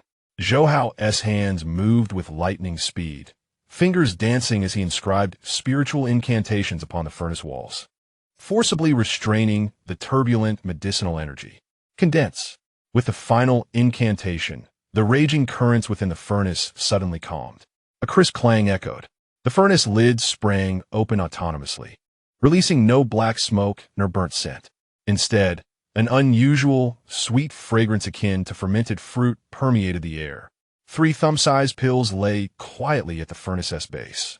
Unlike the usual grayish-white spirit-gathering pills, these 3 radiated an eerie rainbow hue, their surfaces shimmering with iridescence, appearing almost otherworldly, exquisite in appearance. Zhou Hao picked up one pill and held it to the candlelight, uncertain of its effects. Being a heavenly spirit root cultivator with a tough constitution and producing his own medicines, he always personally tested his concoctions. Tilting his head back, he swallowed the pill. The pill entered his stomach with no anticipated burning sensation. In the next moment, an immense surge of spiritual energy exploded within his abdomen. This energy was extraordinarily pure and propelled with such force that it required no deliberate guidance, flooding his limbs and body like a breached dam. Incredible, such power. Zhou Hao's expression shifted as he hurriedly settled into a cross-legged position. His cloud ascension qi refining technique activated frantically.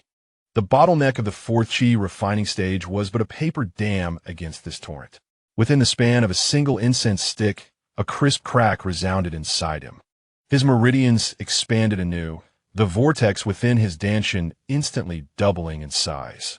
Crimson spiritual flames leapt from his fingertips, their color deeper and more profound than before. Qi refining stage 5. Zhou Hao opened his eyes, reveling in the surging power within. A manic grin spread across his lips. It had succeeded.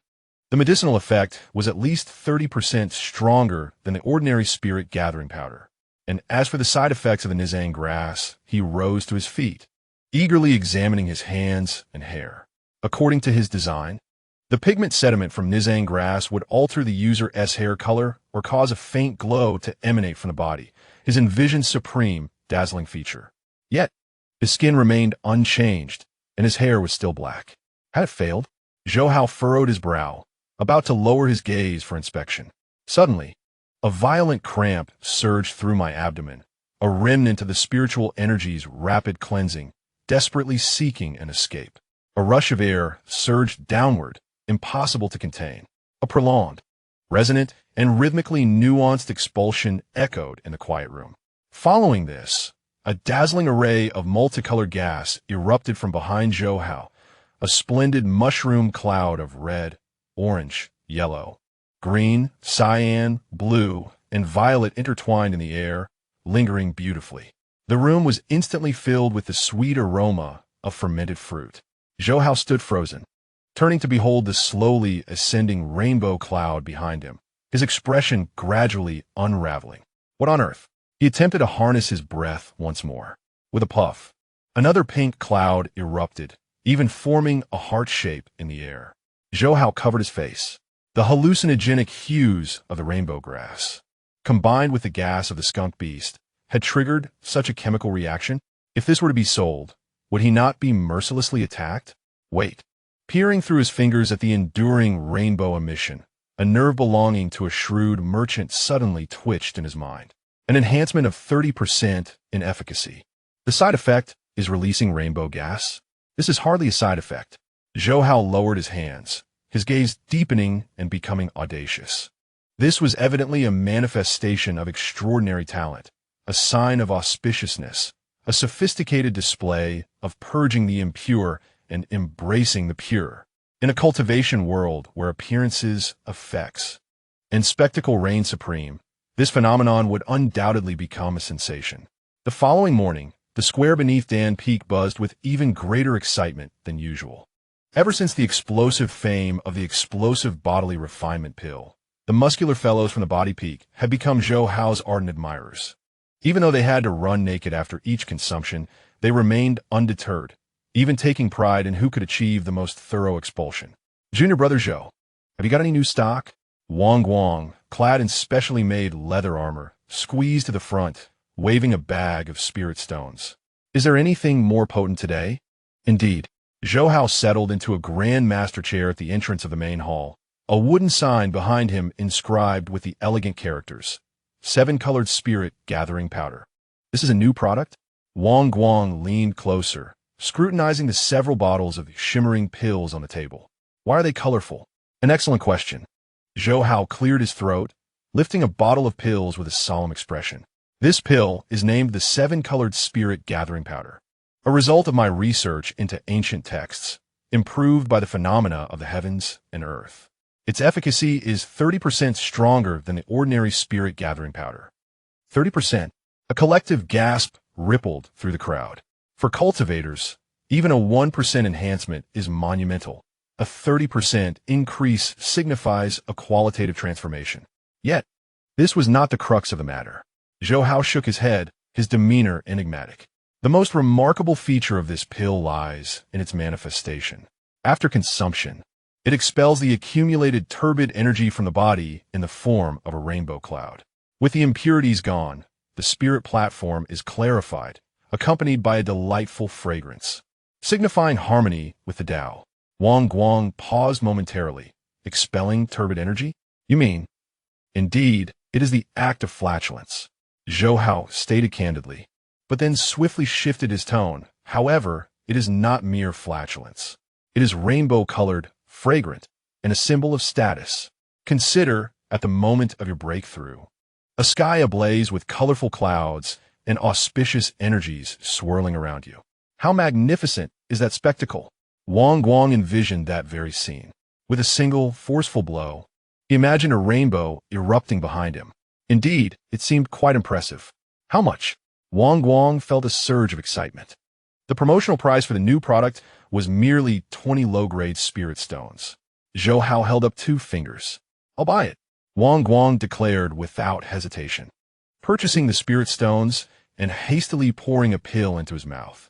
As the elixir entered his system, 3 breaths later, his complexion flushed and his mighty frame trembled. Boom! A resounding explosion echoed as a massive, purple-golden column of energy erupted from behind him, soaring into the sky like a majestic purple dragon, refracting mesmerizing colors in the sunlight. The surrounding disciples were taken aback, instinctively covering their noses. Yet, in the next moment, a rich, sweet aroma of peaches enveloped them. Incredible! It truly smells divine. What a splendid hue! Is this what it means for auspicious energy to arrive from the east? Brother Wang's aura is astonishing. As Wang Guang reveled in the surging spiritual energy within him, he turned to gaze at the dazzling purple mist, a look of rapture gracing his face. Exhilarating, he bellowed, feeling utterly liberated. With the first person to experience this phenomenon, the scene spiraled into chaos. Bring me 2 bottles. I want the green one. I want the pink one. As a sword cultivator, it would look magnificent to release this while wielding my sword. Don't jostle. I want to expel the turbid energy too. A day later, at the viewing platform of the main peak of Yunzhang Tian, the sect leader, Master Yunhai, was engaged in a tea ceremony. Master Yunhai, your esteemed sect is indeed a place of exceptional talents and boundless wonders, an elder from Fixian Temple remarked, admiring the distant peaks. Suddenly, his hand trembled. He beheld a vibrant display of colorful clouds rising from the square below, reds, yellows, and purples exploding like countless rainbows, weaving into a splendid sea of clouds. Even more bizarrely, with the ascent of these clouds, there were rhythmic popping sounds, akin to a mysterious symphony. The elder from Fixian Temple widened his eyes in astonishment. What sort of formation is this? Such an extraordinary phenomenon. Could it be that your sect has unveiled a remarkable treasure? Master Yunhai, holding his teacup, froze momentarily. With the keen perception of a nascent soul expert, he discerned the source of those clouds, emerging from the posteriors of several hundred disciples. Moreover, the sweet, cloying scent. Master Yunhai's lips twitched uncontrollably. Clearing his throat, he suppressed the rising sense of absurdity, donning a composed smile. My friends, do not be amused. This is the newly developed 10,000 immortals breathing array of our sect. It purifies the turbid and absorbs the pure, bridging the connection between heaven and earth, representing a profound level of cultivation. The elder from Fixian Temple, feeling an unexpected reverence, exclaimed, I see. Even the expelled waste can transform into rainbows. Truly, Yunzhang Tian possesses profound depth. I am in awe. Master Yunhai maintained his smile, though the jade cup in his hand had already crumbled to dust. Chapter 13. Meeting of the Peak Masters and Dark Histories at Yunzhang Peak, within the Grand Hall of the sect leader. The atmosphere was as tense as a pot of glue simmering without water. Crack! A white jade teacup was forcefully set upon the rosewood table, causing the tea to spill and dampen a jade slip inscribed with several opinions on rectifying the sect's atmosphere. Sect Master Yunhai Jinren sat at the head seat, his trembling finger pointing at the two vividly colored elixirs on the table, then gestured toward Yunhai Jinren, who sat at the leftmost seat with eyes closed in meditation. Senior brother, Yunhai Jinren inhaled deeply, striving to maintain the dignity befitting a sect leader, though the bulging veins at his temple betrayed his inner turmoil. Explain yourself. What exactly is your precious disciple attempting to accomplish? The exploding clothes bone refining pill might be excusable. Those brutish fellows of the body peak have thick skins and no sense of shame. But what on earth is this seven-colored spirit gathering powder? He seized the bottle containing the iridescent elixir, shaking it gently. This morning, the moment I opened the window, I saw the entire mountain shrouded in multicolored smoke. An uninformed observer might have thought our cloud summit had collectively ascended. The sweet, fermenting fruit aroma was so overwhelming it gave me a splitting headache. Master Brother Yunhai is right. A stout man seated at the rear promptly agreed. He was Yunwei Jinren, Food Peak's leader, currently covering his nose with a handkerchief, his expression one of profound grievance. Senior brother, please intervene. This morning, the culinary hall of Food Peak descended into chaos. Disciples cooked while coughing and venting gas. The blend of odors mixed with cooking fumes was nothing short of biochemical warfare. Several inner disciples who came to dine retched upon entering, mistaking our meals for spoiled food. Yunwei Jinren slammed his palm onto the table with a thunderous bang. This besmirches Food Peak's reputation. Who will compensate for these losses? Compensate? I think it's splendid. An untimely chuckle interrupted. Yunlian Jinren, leader of the Artifacts Peak, toyed with a golden abacus, the beads clicking crisply. His face was flushed with excitement as he poured another cup of tea for Yunhai Jinren. Esteemed senior brothers and sisters, one must broaden their perspective, Yunlian Jinren remarked, indicating his ledger. Since the advent of the exploding clothes pill, our stock of high-elasticity beast leather soft armor, which had languished for 3 years, sold out within 3 days. As for that seven-colored spirit gathering powder, to complement its dazzling visual effect, many disciples have commissioned intricately carved robes with open-work hems for me. He raised a finger, his eyes narrowing into crescent moons from amusement. In just 3 days, Artifacts Peak's net profit has quadrupled. This is not mere folly. It invigorates domestic demand and upgrades the industrial chain. Yunlian, are you blinded by profit? A sharp reproach cut through his commercial fervor. Yunhai Jinren, leader of the Formation Peak, furrowed her brows fiercely, snapping her silk fan shut and pointing an accusing finger at Yunlian's nose. All you care about is making spirit stones. Look at the state of the outer sect now. A bunch of male disciples roam about bare-chested, trailing streams of colorful smoke from their rears, utterly disgraceful. It is a sight most unbecoming.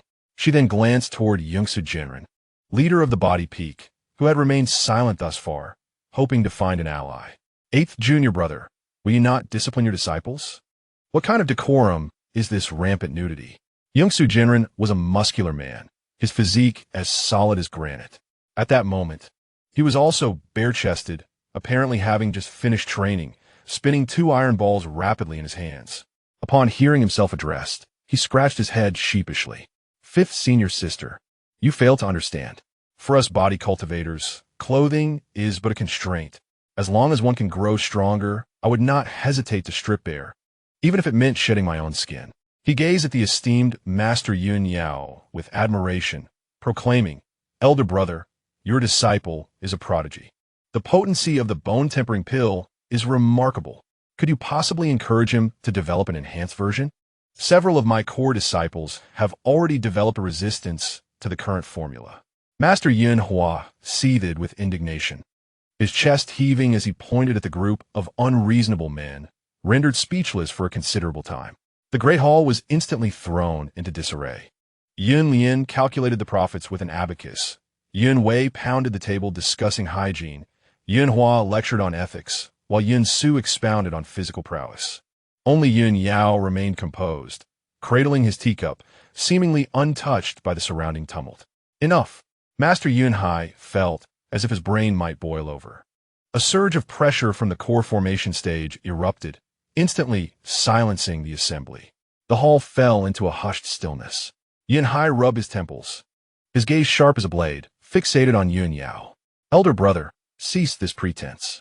You recruited him, and you imparted the alchemical knowledge. If this misguided trend continues unchecked, our Yun sect will become a laughingstock in the realm of cultivation. A resolution must be reached today. Either ban these pills or send that young man to reflect in solitude at the cliff of contemplation. All eyes turned towards Yun Yao. He slowly set down his teacup, his eyelids lifting slightly as he surveyed the crowd. Have you finished? His voice was low, carrying a gravelly timbre from years of exposure to smoke and fire. If you have finished, then disperse. My disciple still has alchemy to pursue and lacks time for solitary reflection. Yun Hai chuckled in exasperation. Elder brother, are you truly intent on shielding him at all costs? This matter concerns the dignity of our sect. Dignity? Yun Yao scoffed, leaning forward slightly, a glimmer of sharpness flickering in his murky old eyes. Second junior brother, you dare speak to me of dignity? He extended 2 bony fingers, gently tapping the table. Since we're to settle accounts, let us do so thoroughly. Yun Yao's gaze settled on Yun Hai's righteous visage, his tone becoming languid and teasing. 500 years ago, during the Great Zhou dynasty in the capital, at the utterance of these words, Yun Hai's expression shifted slightly, his previously erect posture instinctively faltering. Unperturbed by Yun Hai's reaction, Yun Yao continued at a leisurely pace. Once, a remarkably gifted cultivator found the traditional methods of the divine art to be excessively taxing on spiritual energy. Thus, he whimsically reformed it into a localized version. The atmosphere in the hall suddenly thickened. Yun Hua blinked, his cheeks flushing crimson as he uttered a soft exclamation. Yun Lian abandoned his abacus, his ears perked up like a rabbit's. Yun Yao fixated on Yun Hai, a smirk playing at the corners of his mouth. Not only did he modify it, but this genius also inscribed the technique onto a jade tablet and brazenly peddled it in the black market of the mundane world, marketing it as a boon for men, thus reaping considerable wealth. After a brief pause, Yun Yao's voice rose abruptly. Ultimately, he was apprehended by the Great Zhou government's anti-vice task force, charged with disseminating obscene techniques and disturbing public order. Master brother, please, no more. Yun Hai Jinren abruptly rose to his feet, his face turning the hue of liver, hands braced against the table, wishing fervently to leap forward and cover Yun Yao Jinren's mouth. Ancient history is merely ancient history. Ancient history?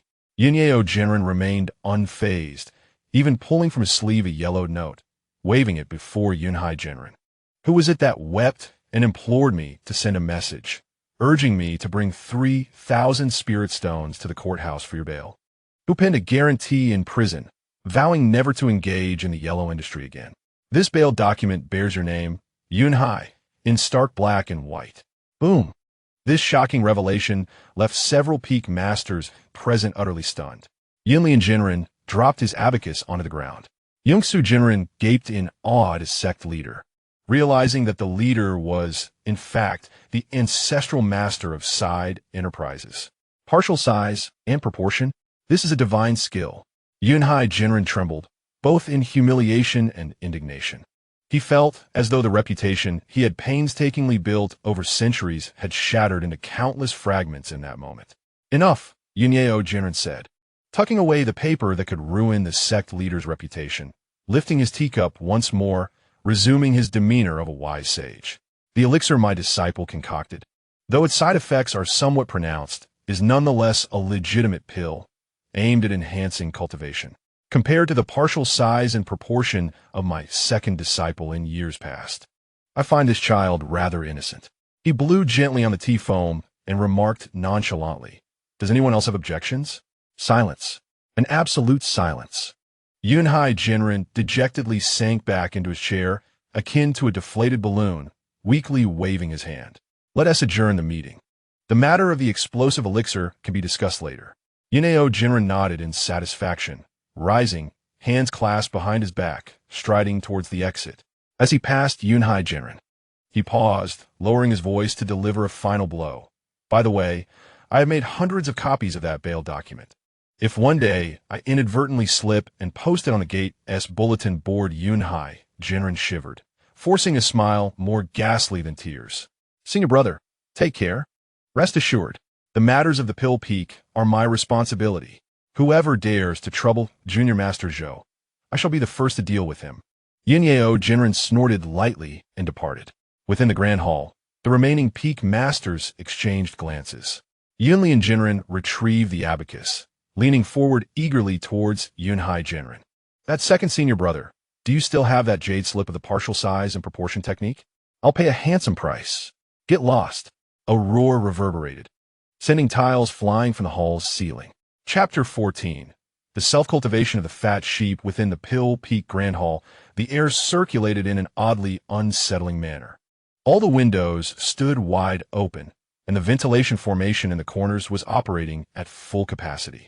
Even so, the sweet, cloying scent, a blend of peach, lychee, and some unknown fermented fruit wine, persisted stubbornly in the atmosphere. Yunyao Jinren sat at the head, cotton stuffed in his nostrils, wielding a large fan, idly fanning himself. Zhou Hao, standing below, could not hold back, and a pink puff of smoke erupted behind him. Yunyao Jinren abruptly halted the fan, veins throbbing at his temples. Swallow back. Master, this is merely a physiological reaction, a release of impure energy.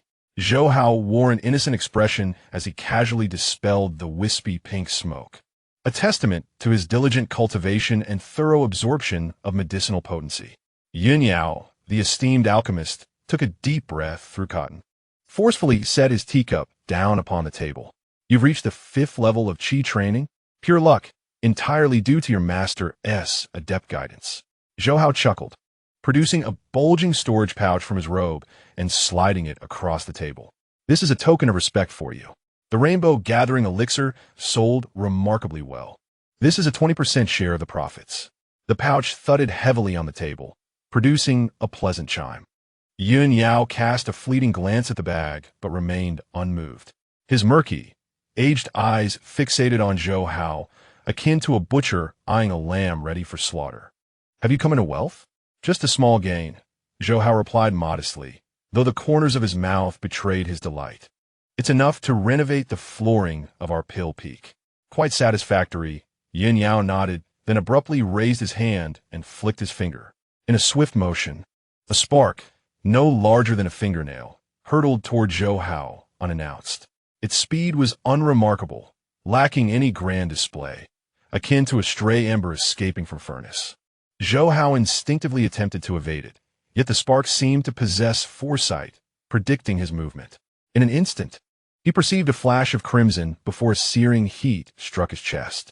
With a soft hiss, the expensive flowing cloud brocade robe he wore was instantly perforated. The spark halted against his skin, its intense heat causing his hair to stand on end.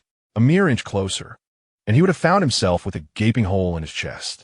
Zhou Hao froze, beads of cold sweat forming instantly. Master, what is the meaning of this? This reflects your current predicament. Yin Yao replied, retracting his finger with a calm demeanor. At present, you resemble a 3-year-old child clutching a gold ingot amidst a bustling marketplace, exuding the aura of a fat sheep inviting slaughter. Zhou Hao swallowed hard. Must I leave the sect? Leave the sect? Yin Yao scoffed. Upon foundational establishment, the sect mandates that you venture out into the world to undertake missions. Tell me, what will you rely on to survive then? Will it be your flowery words that suffocate your foes, or will you resort to bashing them with spirit stones? Zhou Hao fell silent. Despite being a rare talent with rapid cultivation, his practical experience was virtually non-existent. Had that flick of the finger been an enemy's flying sword, he would have met his end. In the realm of cultivation, murder and treasure seizing are the norm. Yin Yao rose and approached Zhou Hao, tugging at the charred fabric of his robe. Although alchemists are held in high esteem, they are also prime targets in the eyes of robbers. Wealthy yet feeble, an ideal quarry. Zhou Hao raised his gaze, his expression turning serious. Master, will you teach me? Teach you to kill? I'm currently too occupied for that. Yin Yao turned his back to him. Once you establish your foundation, you might seize the opportunity during your tasks to witness bloodshed. But before that, you must first learn how to avoid being killed in an instant. He extended a finger. Fireball technique. Zhou Hao was taken aback. Is that all? A basic spell? The fireball technique, a commonplace spell in the realm of cultivation, could be learned at the first level of Qi training. Even the most novice outer disciples could conjure a couple of them effortlessly. Watch closely. The master of cloud medicine offered no explanation. He raised his frail, bony finger. A hum resonated as a surge of crimson flames erupted from his fingertip. Initially, the flames were the size of a fist, emitting intense waves of heat. Subsequently, the master's finger trembled slightly, causing the flames to contract, shrinking from the size of a fist to that of an egg, and then to that of a longan. As the flames diminished in size, their color transformed, from a deep crimson to a vibrant orange, then to a blinding white, and ultimately to an eerie azure. No heat waves escaped. All warmth was contained within that diminutive azure fire orb. The surrounding light seemed to warp around this orb, and a faint sizzling sound permeated the air, as if the very fabric of space were being scorched. Zhou Hao cast but a single glance and felt a sharp pain in his eyes, tears streaming uncontrollably. His instincts warned him that should this orb explode, the entire hall would be sent skyward. With the same essence of spiritual energy, the master of cloud medicine regarded the dangerously volatile fire orb with a somber tone. A mere fool would disperse it, pursuing a grand display that appeared formidable yet could not even scorch the hide of a beast. True alchemists, however, understood the art of fire control, harnessing minimal energy to achieve the highest temperatures, concentrating explosive power into a singular point. With a flick of his finger, he propelled the azure fire orb towards a forsaken alchemical furnace in the corner of the hall. There was no earth-shattering explosion, merely a soft sound akin to a pin pricking a balloon. The solid iron furnace, forged with 3 inches of thickness, instantaneously bore a transparent hole. The cut was as smooth as a mirror, with molten iron still dripping from its edges. Zhou Hao's mouth fell agape, wide enough to accommodate an egg. Was this the fireball technique? This was akin to a laser gun. Do you comprehend? The master of cloud medicine dissipated the residual warmth from his fingertip and turned to his stupefied apprentice. An alchemist's spiritual energy must be wielded with precision. We are craftsmen. Even in combat, we must consider cost-effectiveness. Zhou Hao nodded vigorously, his eyes gleaming like 2 radiant bulbs. This efficient technique resonated perfectly with him. There was no need for flamboyant gestures or lengthy incantations. A mere gesture could unleash a high-compression fireball, striking precisely where aimed, conserving energy while inflicting significant damage. Master, I wish to learn. Zhou Hao grasped the master's sleeve, insistent that he must acquire this skill. Once mastered, anyone daring to seize his spiritual stones would find themselves with a hole in their body.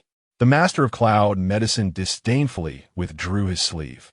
To learn this, first refine your control over your spiritual energy. He pointed to the furnace, still dripping molten iron. When you can use the fireball technique to etch characters upon it, without causing an explosion, you will have taken the first step. Furthermore, the master paused, his gaze sweeping over Zhou Hao's ornate robe. Before establishing your foundation, cease those extravagant elixirs and hasten your cultivation. Once you have solidified your foundation and descend the mountain on missions, you will truly understand the predatory nature of the immortal cultivation world. A flicker of coldness glinted in the old man's eyes, causing Zhou Hao's heart to shudder. He discerned the weight of his master's words.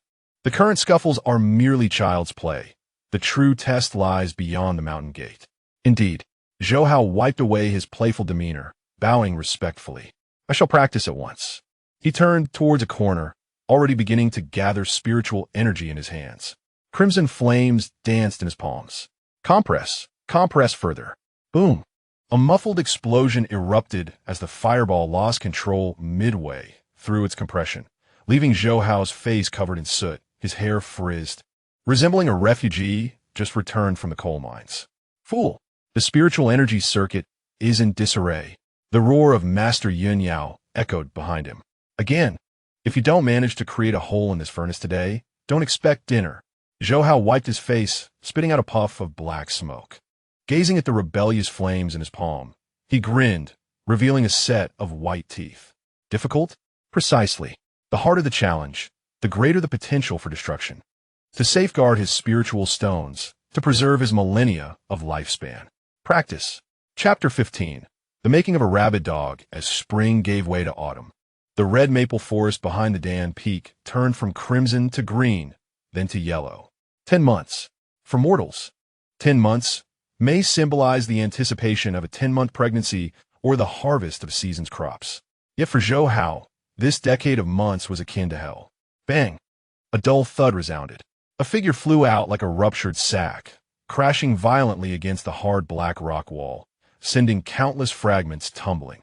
Coughing, Zhou Hao emerged from the rubble, spitting out a mouthful of bloodied saliva. Bare-chested, his once fair skin was now marred with deep purple bruises, some seeping with droplets of blood. Opposite him, 10 zhang away, stood a pitch-black Iron Man.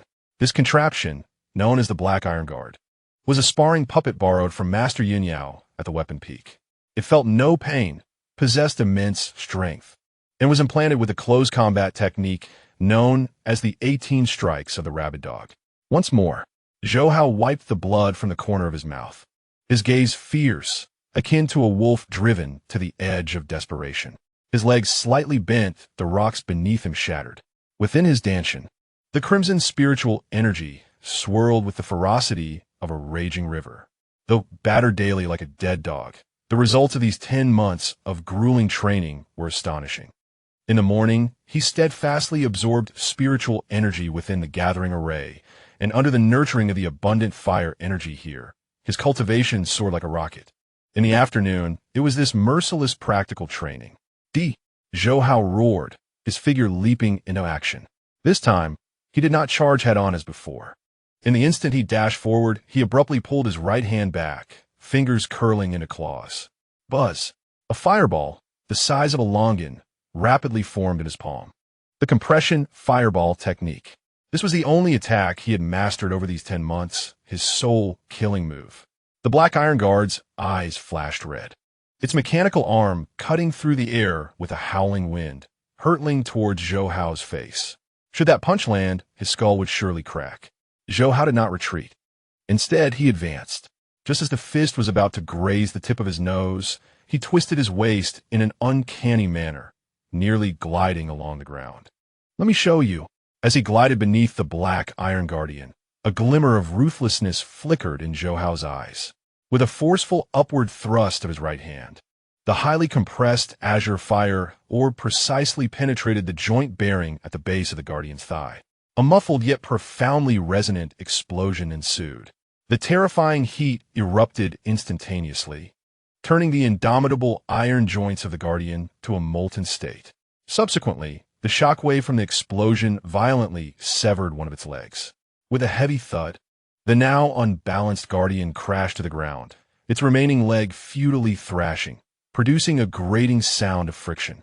Zhou Hao lay sprawled on the ground, his chest heaving violently, beads of sweat mingling with dust that stung his eyes. Yet he smiled, a smile brimming with audacity.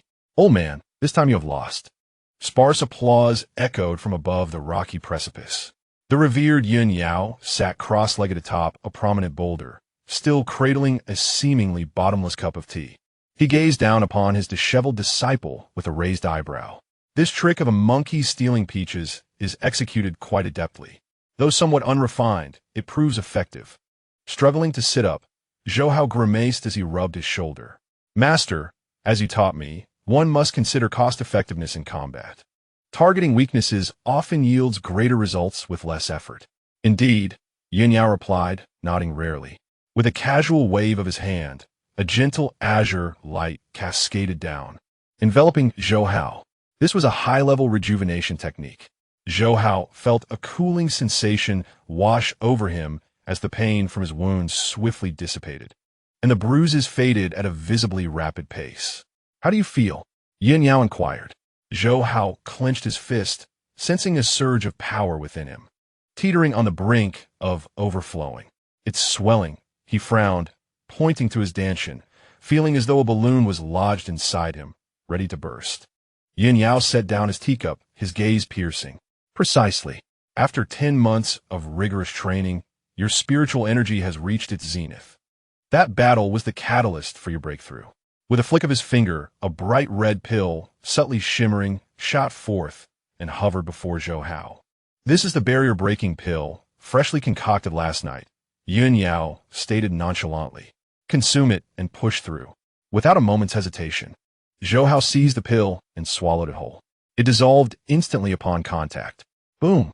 A torrent of heat, more ferocious than any he had previously experienced, detonated within him. If the earlier spiritual energy resembled a flowing river, this medicinal force was akin to a flood breaching its dam, violently surging forth, carrying with it the long-accumulated spiritual power, relentlessly battering against an invisible barrier. Zhou Hao let out a muffled groan and immediately settled into a cross-legged position, aligning his palms towards the heavens.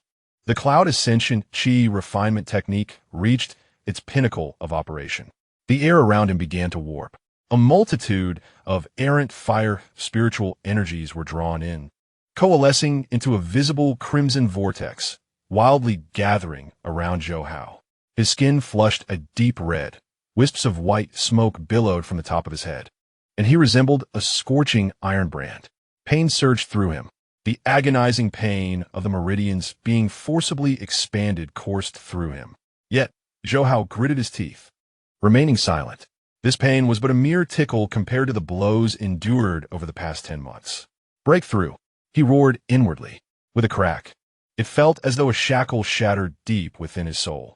The sense of confinement vanished in an instant, replaced by an unprecedented feeling of ethereality and strength. The previously restless spiritual energy calmed instantly, flowing obediently through the meridians that had expanded several-fold.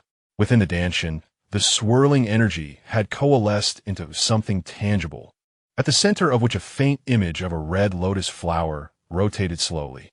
9th level of chi refining. Just one step away from foundation establishment.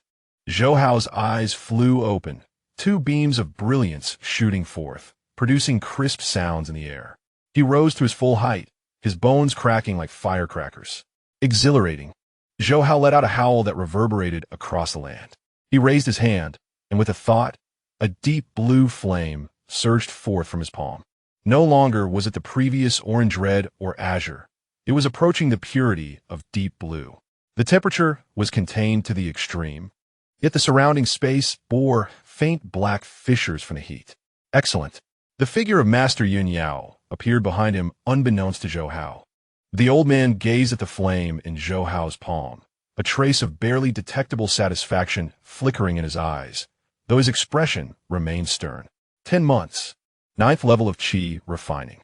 Though achieved through medicinal means, the boy-esque physique, Master Yun Yao pinched Zhou Hao's shoulder, which felt as solid as iron, was commendable, and the hardships endured were not in vain. Zhou Hao extinguished the flame in his hand and turned to deeply bow to Master Yun Yao. "Thank you for your guidance, Master." This time, he was devoid of his usual playful demeanor. He understood well that over the past 10 months, despite Master Yun Yao's harsh words. The resources invested in him were astronomical. More than a dozen training puppets had been ruined, and every night his medicinal baths utilized century-old spirit herbs. Not to mention the barrier-breaking pill just now, which could fetch a fortune among chi-refining cultivators. This gratitude weighed heavily. Enough with the theatrics. Master Yun Yao waved his hand dismissively. Now that Zhou Hao had reached the 9th level of chi refining, certain matters needed to be addressed. With hands clasped behind his back, he gazed into the distant sea of clouds. Foundation establishment was the first threshold for cultivators. The chi refining phase was merely a means for mortals to strengthen their bodies. Only through foundation establishment could one forge the foundation of the great Tao, truly stepping onto the path of immortality and doubling their lifespan.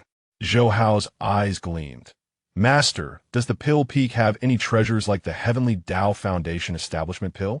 If you could procure one for me, I would establish my foundation immediately. What a naive thought. Master Yun Yao turned back to glare at him. I have plenty of foundation establishment pills, and they are all of exceptional quality. However, you cannot consume them. Why not? Zhou Hao exclaimed, alarmed. Because you possess a heavenly spiritual root. Master Yun Yao's expression grew serious. Those with a heavenly spiritual root are inherently attuned to the great Tao. Relying on pills for foundation establishment, while safe, would lead to a mixed foundation, incurring significant costs to remedy later. You must break through relying on your own innate potential. Zhou Hao's scalp tingled at the thought. No pills? Just force it through? Master, this sounds rather perilous. Indeed, fortune favors the bold. Yin Yao, the true man of clouds, scoffed lightly, stating that although your cultivation far surpasses that of your peers, your state of mind is still lacking. Secluded within the confines of the sect, one can only cultivate a fragile flower, and once you establish your foundation, you must embark on a journey to hone your skills in the world below. Chapter 16. The monster unleashed on the rear mountain of the Dan Peak, within a secluded cave. This place was once a forsaken infernal pit, now sealed off by layers of restrictions, with the air thick with fire essence, almost palpable. Zhou Hao sat cross-legged upon a block of basalt, scorched to a fiery red, his bare torso glistening with beads of sweat. Each droplet, as it emerged from his pores, was instantly vaporized by the intense heat, swirling around him like ethereal mist. He was trembling, not from the cold, but due to the overwhelming pressure within him, as if his danshan were on the verge of bursting. To transform chi into liquid is the pivotal step for mortals to transcend into cultivators. The spiraling essence within must be compressed to its utmost limits, forcibly transitioning from gaseous to liquid state. The birth of each droplet of spiritual liquid is accompanied by excruciating pain akin to the tearing of meridians. Press harder. Zhou Hao gritted his teeth, his jaw clenched, his cheeks bulging with strain. He had not consumed any foundation-building elixirs. His master, that stubborn old man, was right. If one still relied on pills to establish their foundation, they would forever remain mediocre. Since he aspired to cultivate for countless lifetimes, this foundational step must be forged as solidly as iron. He employed the technique of compressing fireballs, which he had practiced countless times, to compress his danshan. Buzz. The spiraling essence within whirled furiously, emitting a sharp screech reminiscent of metal grinding against metal. The crimson spiritual energy was forcibly squeezed toward a singular point at the center. The rebounding force grew increasingly violent, causing blood to seep from Zhou Hao's 7 orifices, yet the fierce determination in his eyes only intensified. You wish to explode? Zhou Hao let out a low growl from his throat, his hands forming an intricate gesture as he commanded. Within my belly, may the dragon coil and the fire lie. Boom! His consciousness struck like a sledgehammer at the core of the spiral. Time seemed to freeze in that moment. Then with a soft, melodious sound akin to a droplet of water, the first drop of crimson golden liquid began to coalesce at the center of the spiral, slowly descending. It was like the first domino falling. Drip, drip, crash. The previously violent, gaseous, spiritual energy collapsed instantaneously, transforming into a golden deluge that cascaded into the depths of his danshan, coalescing into a shallow, yet profoundly potent golden lake. brimming with destructive energy. It is done. Zhou Hao's eyes flew open. Two beams of tangible golden light shot from his pupils, scorching two deep, charred pits into the opposite rock wall. Boom! Simultaneously, an uncontrollable, overwhelming aura erupted from him, radiating outward in all directions. On the summit of Shang Tian, the sect leader, Yunhai Genren, was practicing calligraphy with a wolf hair brush on a sheet of rice paper, inscribing the character for stillness. Recently, the sect had been tumultuous. The ruckus from the Dan Peak's recent debacle had barely settled when the group of reckless revelers from the T Peak began their antics, leaving him feeling restless and agitated. Silence. Let there be silence. Master Yunhai took a deep breath, his brush gliding across the paper like a dragon dancing through the skies. Just as the final stroke was about to descend, a thunderous sound resonated through the heavens and the earth, akin to a celestial drum being struck. Subsequently, an intensely scorching wave of energy swept through, rattling the window frames with a cacophony. The brush trembled in Yunhai's hand, and the concluding stroke of the character for silence veered off the page, transforming into a jagged line. Another explosion. Yunhai hurled the brush in frustration and rushed to the terrace, questioning what on earth his senior brother, Yunhai, was up to. Could this commotion be linked to the awakening of the main vein of the Dan Peak? But as he raised his gaze, the curse he intended to utter lodged in his throat. In the direction of Dan Peak, a crimson beam of light shot skyward, robust as a dragon, piercing through the clouds above. Within that radiant column, a colossal phantom gradually emerged, not a dragon, nor a phoenix, nor any auspicious mythical beast. It was a furnace, a magnificent cauldron, resplendent in crimson gold, with 3 legs and 2 ears, its surface adorned with intricate patterns of the Tao, a celestial fire furnace. The phantom of the furnace hovered in midair, slowly rotating, and with each turn, the surrounding sea of clouds was tinged with red, as if the very sky had been ignited.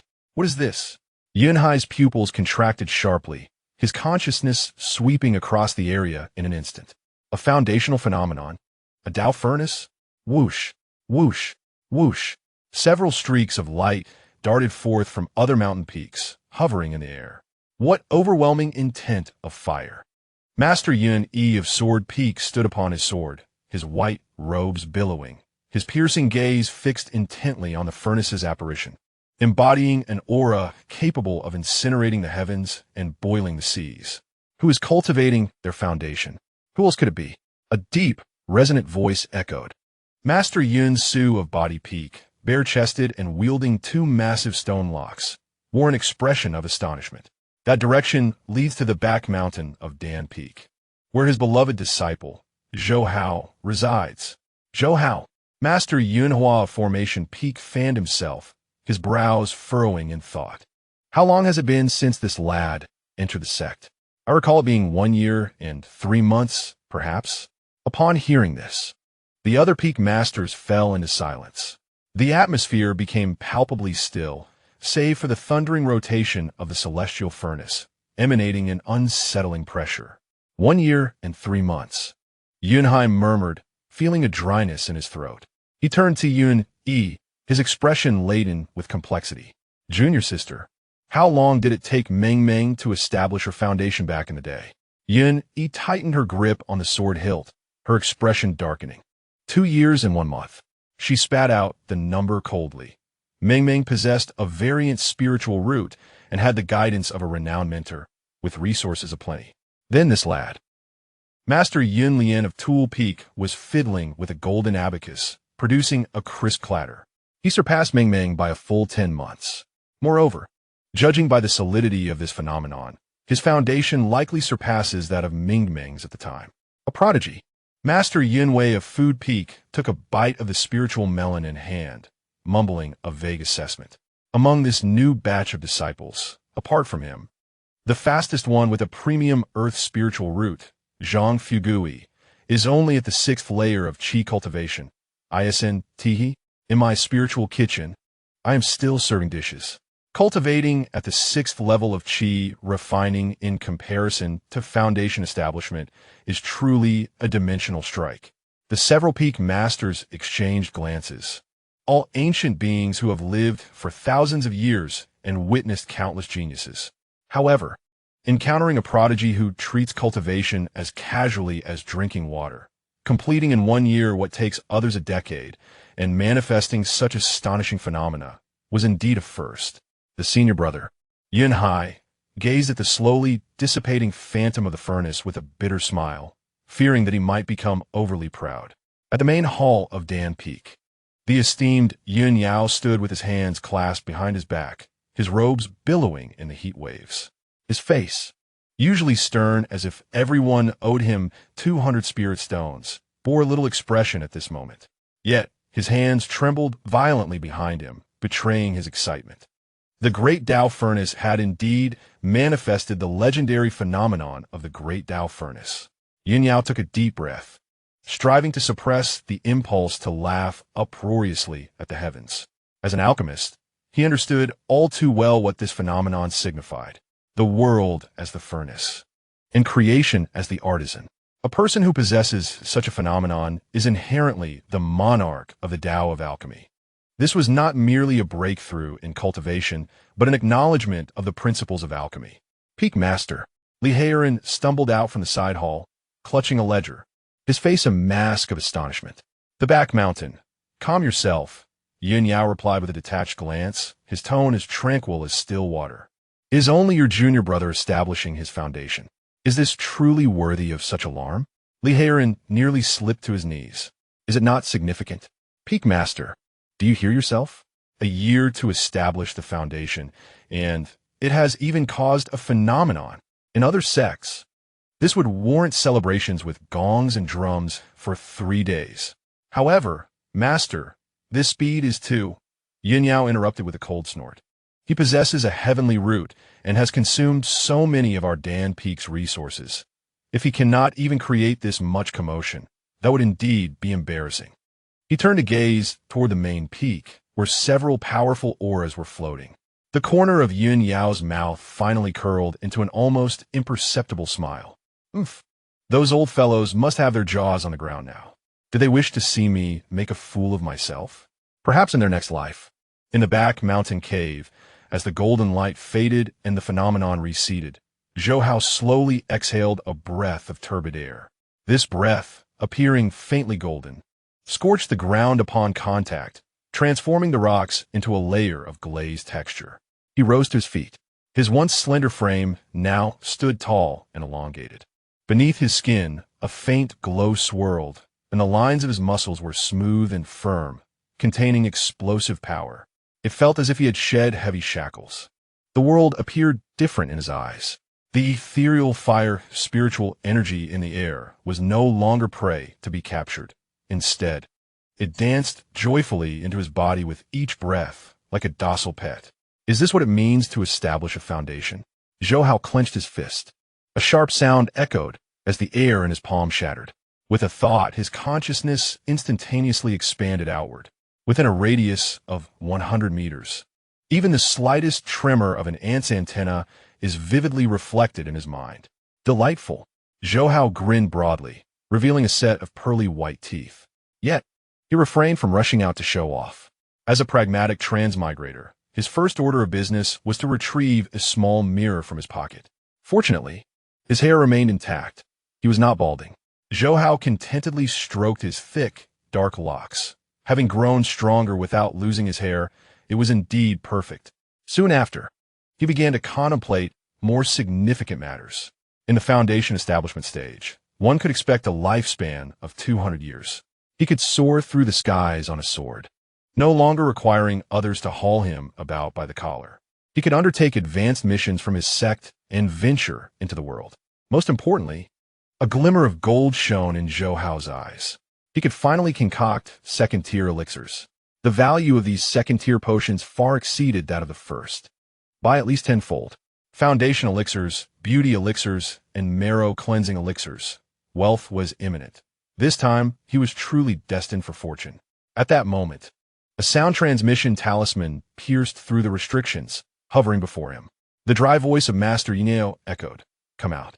Do not linger inside, reveling in your own joy.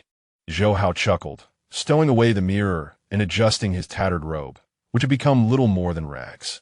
Coming master, with a flick of his toes, he erupted forth, transforming into a streak of crimson light that shattered the entrance of the cave dwelling and soared skyward.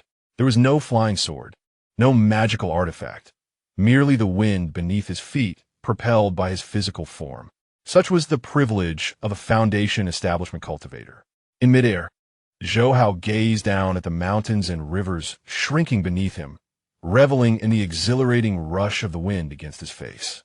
He spread his arms wide, facing the vast ocean of clouds, and unleashed a long restrained howl that echoed through the heavens.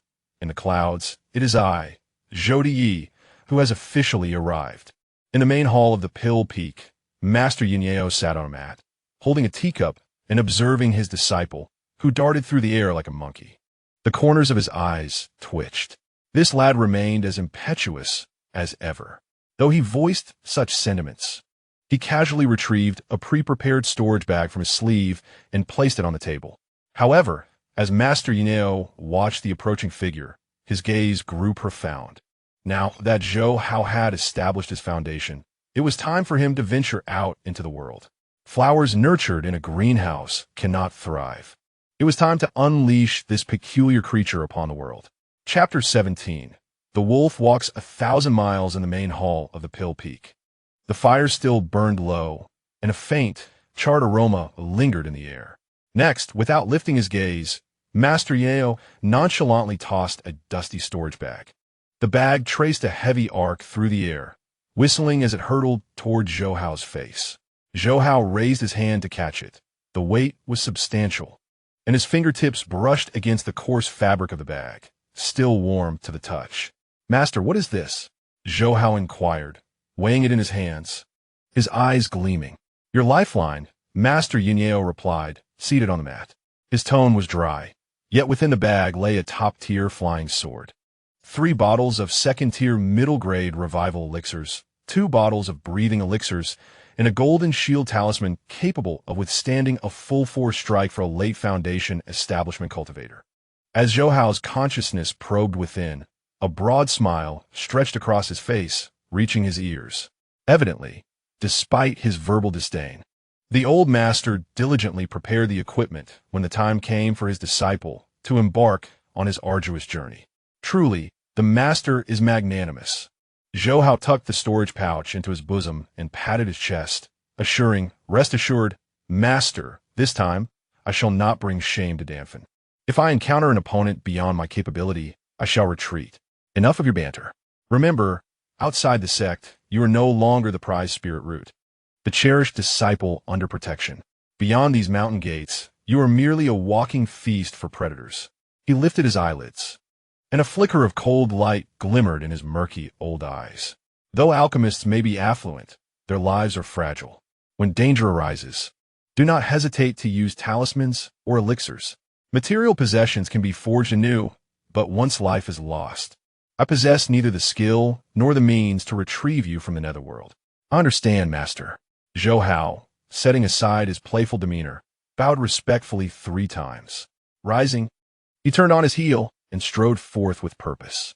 The tattered robe, marred by numerous burn holes, flapped in the wind, exuding an air of resoluteness.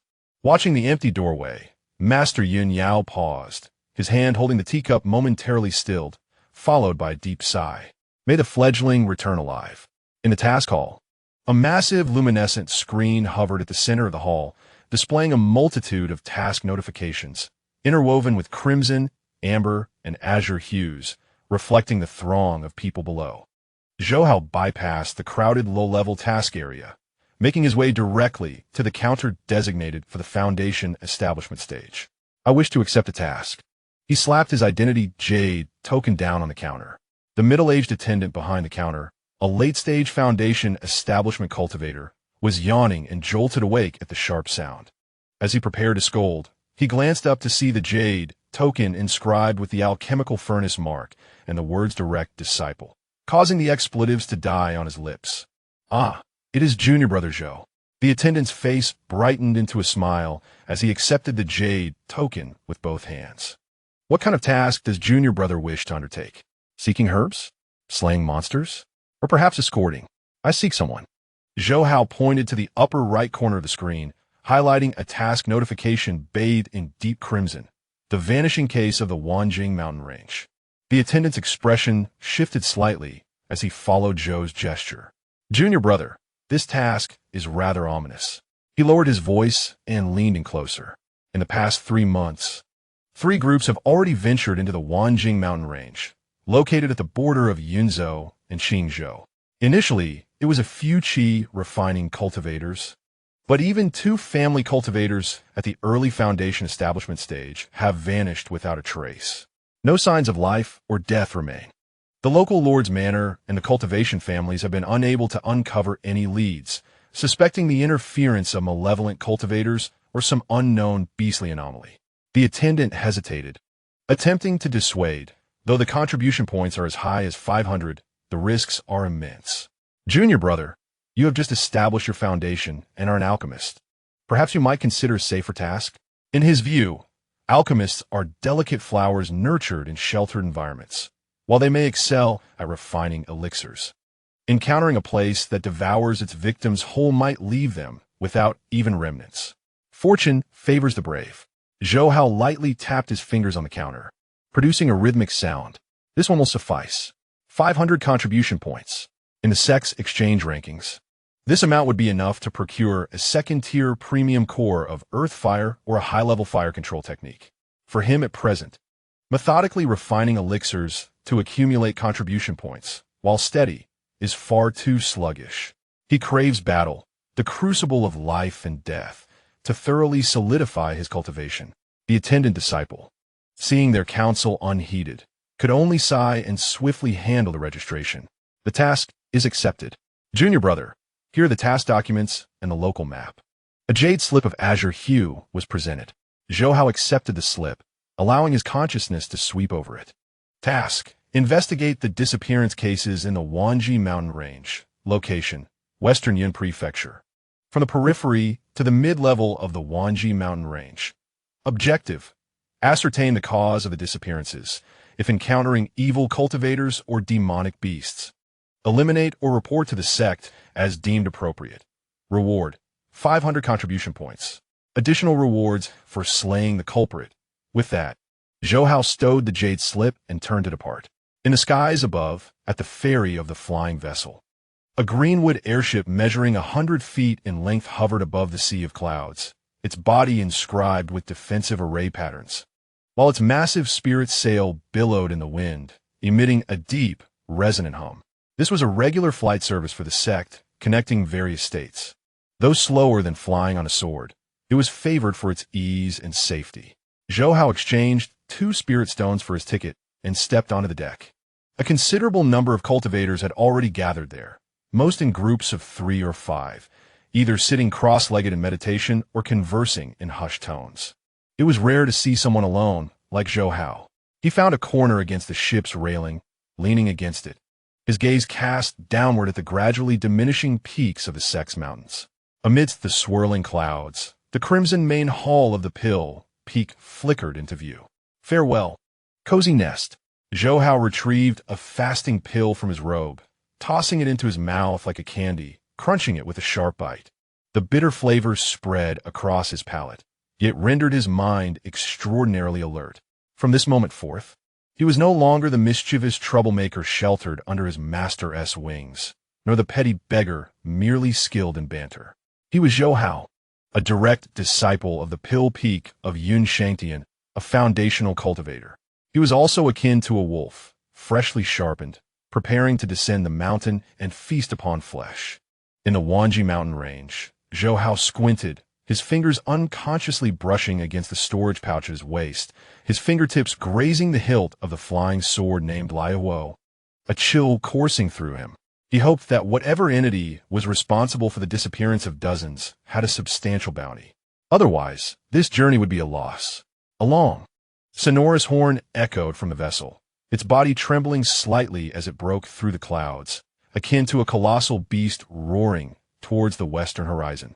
The wind howled, tooling the young man's dark hair, yet it could not dissipate the glimmer of greed and fervor in his eyes. Chapter 18.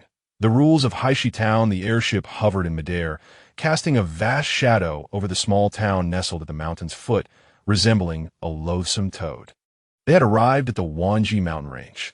The disciple in charge of piloting called out, his voice shredded by the raging wind. Zhou Hao stood at the ship's railing. Peering down, below lay a dense expanse of forest, dark and foreboding, resembling a moldy black loaf of bread, exuding an air of desolation. At the forest's edge, several rows of low stone houses were scattered. This was Haishi Town, the last supply point before entering the mountains. Thank you. Zhou Hao casually tossed a low-grade spirit stone to the disciple, lightly tapping his toes as he descended gracefully like a falling leaf. His landing was silent. The earth beneath his feet emanated a putrid, decayed odor, and his shoe sank half an inch into the soil, producing a nauseating squelch as he withdrew it. Adjusting his gray robe, a deliberate choice for his attire, he felt the gaudy robe of the direct disciple from Dan Peak was too conspicuous, in a place where myriad sects converged. Subtlety was his safeguard. The town was modest, with a solitary main street flanked by stalls selling mostly battered magical artifacts, unfamiliar beast bones, and blood-stained storage bags. The stall owners had hawkish gazes, scrutinizing every passerby like vultures. Zhou Hao walked straight to the end of the street where a tavern bearing the sign of a broken blade awaited. He pushed the door open.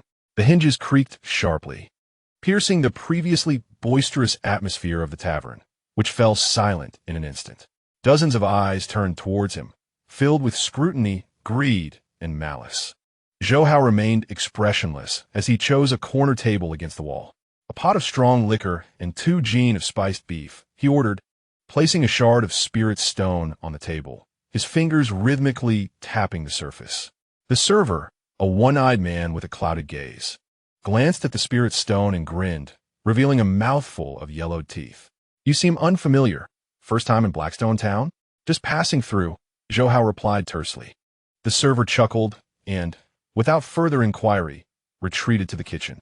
Zhou Hao picked up his teacup, not drinking, but merely twirling it in his hands. His consciousness unfurled like mercury, capturing the whispers around him. Have you heard? Old Zhang's second son, didn't he return yesterday? At the neighboring table, 2 burly rogue cultivators spoke in hushed tones. That place has become quite sinister. It used to just have some demonic beasts. But now people enter without a sound and simply vanish. I believe that creature has emerged to hunt again. Sure, if you don't want to die, keep quiet. One of them gestured for silence, casting a fearful glance out the window. Zhou Hao's fingers paused slightly. That creature? At that moment, a shadow blocked the light. 3 burly men clad in leather vests approached, the leader bearing a prominent scar across his face, idly toying with a bone knife, its tip dancing between his fingers. Hey, brother alone? The scarred man stepped onto the bench opposite Zhou Hao, leaning forward, a potent stench of sweat wafting toward him. The Wanjishi Mountains have been quite unsettled lately. Would you like us to escort you? Just he extended 3 fingers and rubbed them together. 300 spirit stones, and we'll ensure your safety. The surrounding patrons ceased their activities, donning expressions of eager anticipation. This was the customary spectacle in Blackstone Town, preying upon unsuspecting victims. Zhou Hao lifted his gaze to the foot resting on the bench, clad in filthy leather boots with an unknown dark red stain on the sole. Remove it. His voice was soft yet clear, penetrating the ears of all present. The scarred man was momentarily taken aback, then let out a sinister laugh. Oh, a tough one. Are you? Boy, do you know whose territory this is? A faint, muffled sound echoed. The scarred man's voice abruptly ceased. He lowered his head, gazing in disbelief at his boots. A hole had appeared there, precisely the size of a fingertip, a luminous circular aperture. The edges of the hole were as smooth as a mirror, devoid of any burnt odor. Save for the faint wisps of azure smoke left in the wake of the beastly boot's instantaneous vaporization. Through that hole, he could see the unscathed surface of the stool beneath, precise and exhibiting an exceedingly refined control. The delayed, searing pain finally coursed through his nerves. The scarred-faced man clutched his foot, howling as he collapsed to the ground. His big toe had vanished, the wound instantly carbonized by intense heat. Not a drop of blood escaping. Must I reiterate? In Zhou Hao's hand, There now rested a deep blue fire bead, no larger than a soybean, dancing nimbly at the tips of his elongated fingers. The fire bead emitted not a hint of warmth, yet the surrounding space began to subtly distort. A foundational cultivator, moreover, a master in fire control. The expressions of the onlookers shifted dramatically in an instant. A few timid souls had already begun to stealthily inch towards the door. The two burly men, paralyzed with fear, hoisted the still screaming scarred man and, in a frantic tumble, fled the tavern. "Get out!" Zhou Hao extinguished the fire bead with a casual pinch. The tavern returned to a profound silence. Yet this time, none dared to regard him with that avaricious gaze. The waiter approached with a platter of beef and wine, his hands trembling slightly. The beef was sliced exceptionally thick. "Your meat, esteemed guest. May I inquire about something?" Zhou Hao picked up a slice of beef, not to consume it, but merely to inhale its aroma. "Were the recently missing individuals last seen?" The waiter swallowed hard, glanced around cautiously, and lowered his voice. "All around the weeping ghost forest, esteemed guest. I advise against going there. Recently, several foundational elders have ventured in, never to return. Their fates unknown." Weeping ghost forest? Zhou Hao tossed a piece of mid-grade spirit stone as thanks. He rose, wrapped the beef from the table, and strode out of the tavern. Behind him, a collective sigh of relief echoed. Upon exiting Blackstone Town, twilight descended. The silent mountains loomed like gaping jaws, awaiting prey to ensnare. Zhou Hao chose not to soar upon his sword, but rather skimmed close to the ground. The trees here were towering and dense. Soaring above would render him an easy target. The deeper he ventured, the thicker the fog became. This fog was not white, but tinged with a faint gray. Viscous as if alive, inflicting a stinging sensation akin to needles upon inhalation. Intriguing. Zhou Hao halted beside a withered old tree, reaching out to touch its trunk. The bark was slick, adorned with dark red moss, resembling dried blood clots. His spiritual awareness faced tremendous suppression here, originally capable of spanning 100 meters. It was now constricted to less than 30 feet. Suddenly, a crisp crack echoed from the left thicket. Zhou Hao's figure flickered and vanished in an instant. The next moment, a shadow lunged from the spot he had just occupied, its claws raking deep gashes into the tree trunk. It was a black panther, yet not entirely so. This panther's fur was rotten, revealing not flesh and blood, but entangled, intertwining roots of trees. In his eyes, there were no pupils, only two flickering, ghostly green flames. A wooden puppet? Zhou Hao stood on a branch 3 zhang away, his brow slightly furrowed. The encyclopedia of the cultivation world bore no record of such a creature.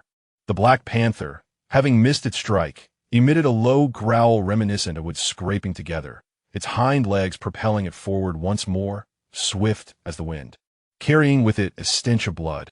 Seeking death, Zhou Hao raised his right hand and flicked his index finger. Whoosh! A compressed fireball shot forth. There was no earth-shattering explosion, only a crimson line, sharp as a laser, cleaving through the gray mist. Thud! While the Black Panther was still midair, a hole appeared in its skull. Its lifeless body crashed to the ground, convulsing twice before lying still. Zhou Hao leaped down and used the sheath of his sword to pry open the panther's carcass. There was no blood. Instead, a green viscous fluid oozed from a wound. Embedded in its brain was a seed the size of a fist, still faintly pulsating. This seed, dark purple in hue, was adorned with vein-like patterns, greedily siphoning the residual spiritual energy from the panther's body. A parasite? Zhou Hao felt a chill run down his spine. The disappearance case in the Wanjiji Mountains was likely far more complex than it appeared. Just as he prepared to extract the seed for examination, a sudden vibration emanated from the communication jade slip at his waist. It was a distress signal, specially crafted by the sect, emanating from less than 5 li away. Chapter 19. Fishing for Lawbreakers 5 li. For a Foundation Establishment cultivator, it was merely the span of a few leaps. Yet Zhou Hao moved slowly, like a stealthy gecko, suppressing his aura and gliding close to the damp ground. His gray robe bore a second-tier low-grade concealment talisman, which, although insufficient to thwart high-level divine senses, was adequate in this obscured fog, rendering him as inconspicuous as a stone. "Help! Is anyone there?" Ahead, a weak and desperate voice intermittently called for aid, hoarse with despair. Zhou Hao parted a massive fern leaf, revealing a slightly cleared area. A young cultivator clad in a blue robe leaned against a boulder, clutching a broken sword tightly. His left leg appeared fractured, twisted at an unnatural angle, blood staining half of his body. Surrounding him lay several mangled corpses, their attire suggesting they were rogue cultivators. Were they disciples of the Flying Immortal sect? Zhou Hao narrowed his eyes, recognizing the cloud pattern emblem on the robe. The Flying Immortal sect, allied with Shang Tian among the 5 great sects, often engaged in rivalry, yet maintained a facade of camaraderie. The young cultivator's complexion was pallid, his gaze vacant, as if on the brink of unconsciousness. "Who is there?" he suddenly exclaimed, lifting his trembling sword towards Zhou Hao's concealed position. "Come out. I'm not afraid of you." The hues were strikingly vivid, reminiscent of freshly applied blood, yet devoid of any metallic scent. Instead, a faint sweetness lingered in the air, akin to the fragrance of the mesmerizing flower. "Fishing," he mused, a sardonic smile curling at the corners of Zhou Hao's mouth. He gradually withdrew his foot, extracting a stone from his storage bag, flicking it with a deft motion. With a resounding thud, the stone landed amidst the grass on the opposite side. "Who goes there?" The young cultivator abruptly turned, his broken sword slipping from his grasp, transforming into a streak of light aimed towards the stone's landing site. Simultaneously, 3 massive black nets shot forth from the treetops, enveloping the patch of grass with an impenetrable shroud. 3 figures clad in black emerged from behind the trees, crossbows in hand, unleashing a barrage of arrows upon the thicket. Hud, hud, hud. The arrows embedded themselves deeply into the earth, their tips glimmering with a sinister blue glow, evidently laced with potent venom. "Empty?" One of the black-clad figures stepped forward, lifting the net to reveal the barren grass below, cursing under his breath. "Damn it. Just a wild rabbit?" The severely wounded disciple of the Flying Immortal sect, who had appeared on the brink of death, now stood upright with surprising agility. He brushed off the dirt from his clothing, his previously shattered leg now moving with the fluidity of a serpent. "Stay alert," he warned, wiping the fake blood from his mouth, his voice laced with a sinister edge. That commotion didn't seem like the work of a mere beast. "This place is treacherous. Let us not suffer a setback. Boss, we've been lurking here for 2 days and have only caught a few impoverished chi refinement cultivators. Does the Wanji mountain range even harbor any plump prey?" One of the black-clad men grumbled. "Patience," the faux disciple of the Flying Immortal sect scoffed. "I've heard that the higher-ups have accepted a mission. They will surely send someone to investigate. The direct disciples of those major sects are exceedingly wealthy. One successful capture could secure our fortunes for life." Hidden behind the trees, Zhou Hao couldn't suppress his amusement. "What a coincidence. These are my fellow hunters, targeting none other than myself. Do they seek to eliminate me?" Zhou Hao pondered, a glimmer of excitement flashing in his eyes. It was fortuitous, having just exited the sect. He had yet to test the efficacy of his blazing flying sword. He retrieved a vial containing the 7-colored spirit gathering powder from his robe. Although it had the side effect of producing rainbow-colored flatulence, it possessed another intriguing characteristic. It was highly flammable. Moreover, when ignited due to the presence of the Nishi grass, it induced hallucinogenic effects. "Since you prefer playing tricks, I shall indulge you," Zhou Hao thought. Holding his breath, he stealthily maneuvered to the upwind side. He poured out a dose of the spirit gathering powder, igniting it with a flick of his fingertip. In an instant, the elixir transformed into a swirling mass of colorful smoke. With a gentle push of his palm, a soft gust of wind carried the vibrant mist towards the 4 figures. "What is that scent?" One of the black-clad men sniffed the air, enchanted. "It smells delightful, like peaches." Why is there a rainbow over there?" Another black-clad figure pointed at the approaching smoke, his gaze becoming somewhat glazed. The faux disciple's expression shifted abruptly. "Not good. It's poisonous. Hold your breath." But it was already too late. The smoke expanded rapidly, clinging tenaciously to everything in its vicinity. as the toxic haze enveloped them. The movements of the three black-clad figures grew sluggish, their faces adorned with foolish grins. A multitude of celestial beings surrounded him, an overwhelming presence of wealth. Only the disciple of the foe-flying immortal sect possessed a modicum of strength, barely maintaining a flicker of lucidity in the initial stage of Foundation establishment. He bit down on his tongue, the sharp pain granting him a brief moment of clarity. "Who dares to disturb me? Come forth," he bellowed, raising the broken sword defensively before him. "Who dares?" A mocking voice echoed from above. "Address me as grandfather." The foe disciple abruptly glanced upward, witnessing a figure plummeting from the treetop, akin to a hawk descending upon its prey. The individual bore no sword, only a single finger, upon which a brilliant deep blue flame flickered, blindingly bright. Fireball technique? A glimmer of disdain flickered in the foe disciple's eyes.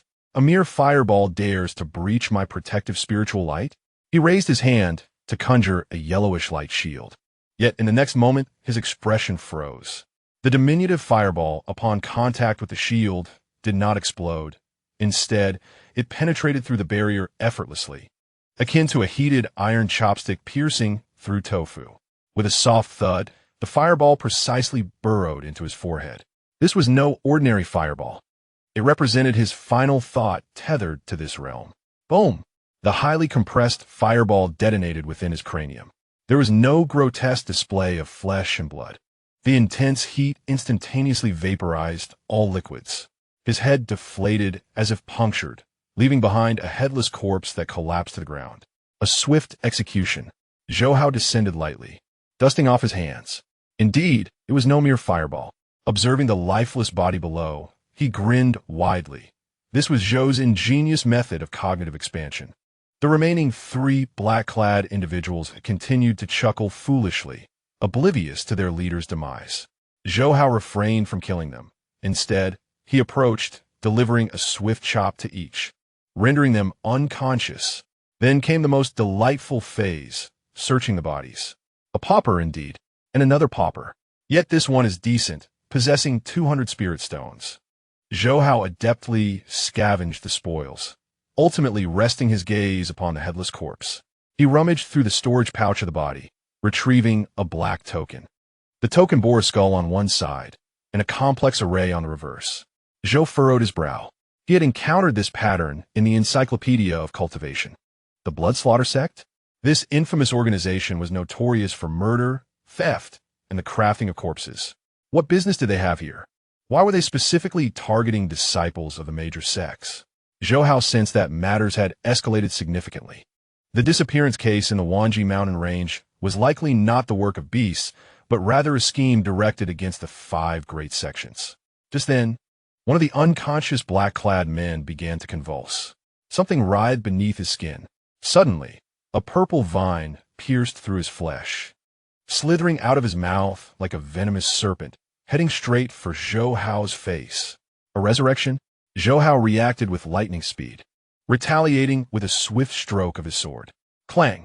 The exquisite artifact, the flowing fire sword, cleaved through the tendrils, producing a resonant clash akin to metal striking against metal. Sparks erupting in all directions. The tendril, marked only with a pale imprint from the strike, utilized the rebound force to hasten its assault, wrapping itself around Zhou Hao's neck with increased velocity. Get away! Zhou Hao swiftly pivoted his left hand, summoning the red fire cauldron from thin air, using it as a shield to strike forcefully. With a resounding crash, the tendril was sent spiraling backward. Yet, immediately thereafter, the 3 unconscious bodies erupted simultaneously. Countless purple tendrils shot forth from their flesh, weaving together to form an immense web that ensnared Zhou Hao in its center. These tendrils were lined with barbs, each adorned with dark crimson flesh. Parasites. Zhou Hao finally comprehended the dire situation.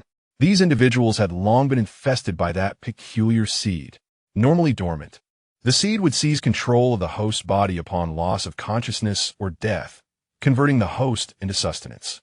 Such a cruel tactic. Zhou Hao's eyes blazed with murderous intent. They wish to consume me? They shall not escape unscathed. Drawing a deep breath, his vital energy surged like boiling water. The red fire cauldron levitated above him, casting down beams of crimson light to safeguard his form. Zhou Hao formed intricate seals with his hands, his fingers whirling like a wheel. Flame burst. Boom! A scarlet fire ring erupted violently around him. Unlike the previous concentrated explosion, this was a merciless area attack. The fireball, which he could conjure at the 4th level of Qi refinement, had multiplied in power tenfold upon reaching the foundation establishment stage. The tendrils, as hard as iron, emitted piercing shrieks under the terrifying heat, the sound of moisture evaporating, twisting, charring, and disintegrating instantaneously. Flames soared into the sky, illuminating the misty surroundings for hundreds of meters. Standing amidst the inferno, Zhou Hao resembled a deity of fire. "Come on," he roared at the burning tendrils. "Come at me again." As if intimidated by this overwhelming display of fiery energy, the remaining tendrils rapidly retreated underground, vanishing from sight. Zhou Hao snorted coldly, retracting the red fire cauldron. He gazed at the ashes of the corpses strewn across the ground, his expression grave. What manner of creature lurked beneath the Wanjing Mountains? It seemed he needed to seek out someone knowledgeable. Turning his attention deeper into the dense forest, he recalled the critical lead obtained from the soul-searching of that false disciple of the flying immortal sect, despite the explosion that had obliterated his head. His residual soul had yet to dissipate. At the heart of this haunted forest lay an ancient ruin. It appeared that the missing individuals had been transported there. With a determined grit of his teeth, Zhou Hao acknowledged that this endeavor would require greater compensation. Chapter 20. The Battle of Flora against the Undead. As he ventured deeper, the path beneath his feet grew increasingly treacherous. In truth, no path remained. The ground was blanketed with a thick layer of decayed organic matter, yielding underfoot like stepping onto a rotting carcass. The surrounding trees grew in grotesque forms, their twisted trunks spiraling upward, resembling anguished human faces. With the flowing fire sword in hand, emanating a soft red glow that dispelled the chill within a 3-foot radius, Zhou Hao pressed forward. This cursed place was devoid of even the sound of insects. It was unnervingly quiet, too quiet. Suddenly, before him lay a vast clearing, at the center of which stood a solitary ancient tree of colossal proportions. Its girth was such that 10 men could scarcely encircle it, and its bark exhibited an eerie, pallid hue reminiscent of human skin. The canopy loomed like a darkened sky, with countless aerial roots cascading down, swaying gently in the breeze. Adorning these roots were numerous cocoons, resembling silken cocoons of silkworms. Some of these parcels had already shriveled, while others writhed subtly. Zhou Hao's pupils constricted as he discerned the unsettling truth. Within those cocoons were individuals. Through the translucent filaments, he could see their eyes tightly shut, expressions contorted in agony, as myriad delicate tendrils pierced their skin, slowly siphoning something from them. Human batteries? A chill crept over Zhou Hao's scalp. This was no mere relic. It was unequivocally a vast slaughterhouse. At that moment, a faint cry for help emanated from the nearest cocoon. It belonged to a rotund figure clad in opulent garments, somewhat familiar in stature. Zhang Fugui. Zhou Hao was taken aback. No, Zhang Fugui was still washing dishes in the sect. Upon closer inspection, though the figure was indeed plump, there were certain similarities in their facial features. "Are you of the Zhang family?" Zhou Hao inquired cautiously.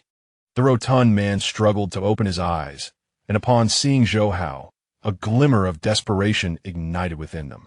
"I am Zhang Wanli, Zhang Fugui's uncle, fellow Daoist. Save me. This tree is alive." Before he could finish his plea, the immense white ancient tree trembled violently.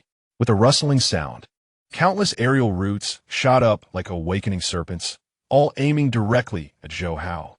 The bark of the trunk, bearing a visage akin to a human face, suddenly split apart, revealing a gaping maw lined with serrated edges. A deafening roar erupted, neither beast nor man. Simultaneously, the earth quaked violently. Thud, thud, thud. Dozens of long-decomposed corpses burst forth from the ground, entwined in vines, their eye sockets hollow, wielding rusted weapons, moving with a rigid yet swift determination toward Zhou Hao. A plant versus zombie scenario? Zhou Hao's lips twitched in grim amusement. This scene certainly evoked nostalgia. Since it was wood, handling it would be straightforward. Zhou Hao sneered coldly and hurled the flowing fire sword into the air. Go! The sword transformed into a streak of crimson light, elegantly carving a graceful arc through the air, instantly severing the heads of the two foremost corpses. Yet this proved futile. The headless corpses continued their assault with reckless abandon. No head, yet still functional? Zhou Hao swiftly retreated, narrowly evading a sweeping strike. Then let it burn. He pressed his hands downward with force. A conflagration ignited. Boom! Centered around him, the humus of the forest was instantaneously set ablaze. The accumulated methane of countless years ignited at the slightest the cries of the seeds, parasitizing within it echoed through the air. Roar! The immense, ancient white tree was enraged. It never anticipated that this human would dare to ignite flames in its domain. This was an assault on its very abode. Whoosh! Countless thick aerial roots, accompanied by the sound of slicing through the air, surged toward Zhou Hao. Each root was akin to the full-force strike of a foundational stage cultivator. Excellent. Zhou Hao advanced rather than retreating. He had been awaiting this massive creature's counterattack. To capture the thief, one must first seize the king. To fell the tree, one must first strike at its roots. The crimson fire cauldron, magnificent. Zhou Hao bellowed. The cauldron, which had been suspended above his head, swelled in size, transforming into a mountain-like form, shielding him from the onslaught. Bang! Bang! Bang! The roots struck against the cauldron, producing a series of muffled thuds, with sparks flying. Although the crimson fire cauldron was a high-grade magical artifact, it could not endure such a relentless barrage. Soon, white marks appeared across its surface. Zhou Hao's complexion turned pale, and a mouthful of blood surged up his throat, which he forcefully swallowed. Now was the moment. Seizing the opportunity during the ancient tree's assault, Zhou Hao's figure abruptly vanished from his original position. In the next instant, he reappeared above the tree's main trunk, clutching a handful of talismans. These were the second tier, high-grade explosive fire talismans he had procured from the esteemed Yun Yao before his departure. 50 in total. Here, as a big treat for you. Zhou Hao grinned, revealing his bloodied white teeth. He forcefully slapped the handful of talismans into the gaping maw of the ancient tree. Boom! Thunderous explosions erupted. A colossal mushroom cloud ascended at the heart of the forest. A terrifying shockwave swept outward, uprooting the surrounding trees. The once mighty ancient white tree did not even have time to cry out before a significant portion of its trunk was obliterated. Wooden splinters rained down like a torrential blood shower. The cocoons suspended in the tree also plummeted to the ground. Zhou Hao fell from the sky, kneeling on one knee, gasping for breath. Truly exhilarating.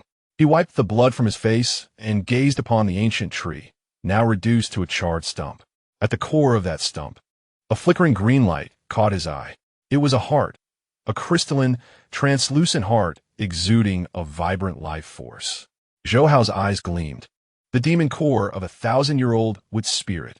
This item was marked with 5 stars in the Cultivation World Encyclopedia as a rare material. It was one of the primary ingredients for crafting foundational pills, and an exquisite main ingredient at that. This single piece was worth at least 10,000 spirit stones. Elated, Zhou Hao felt the pain from his injuries dissipate. Struggling to rise, he was about to seize the demon core when, suddenly, a chilling laughter echoed from behind him. Tisk, tisk, tisk. What a remarkable technique. I never imagined that a mere foundational stage brat from the cloud would be capable of vanquishing this 1,000-year-old wood spirit. You saved me quite the effort. Zhou Hao's body stiffened.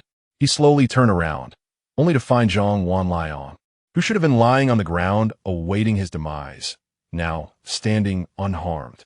His face quivered with fat, yet his eyes bore an unfamiliar and sinister glint. A formidable pressure, characteristic of the mid-stage of Foundation establishment, was unleashed without reservation. The mantis stalks the cicada, while the yellow sparrow lies in wait.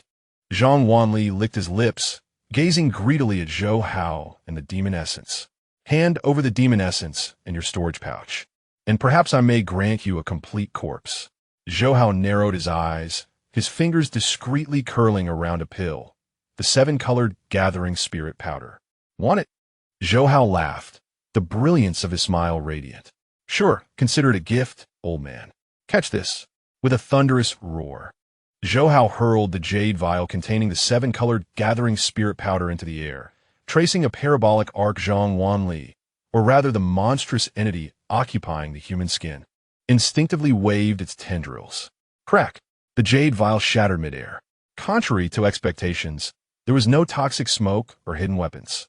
Instead, a dazzling explosion of vibrant powder erupted, akin to a toppled dye vat, instantly enveloping the two in a cloud of multicolored brilliance.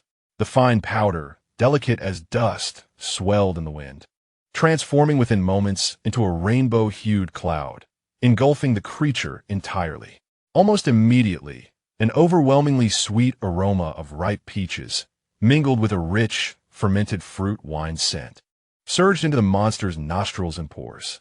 For a fleeting moment, the creature's originally menacing expression fell into a stupor. It had anticipated poison, hallucinatory smoke, even explosive talismans. But never this.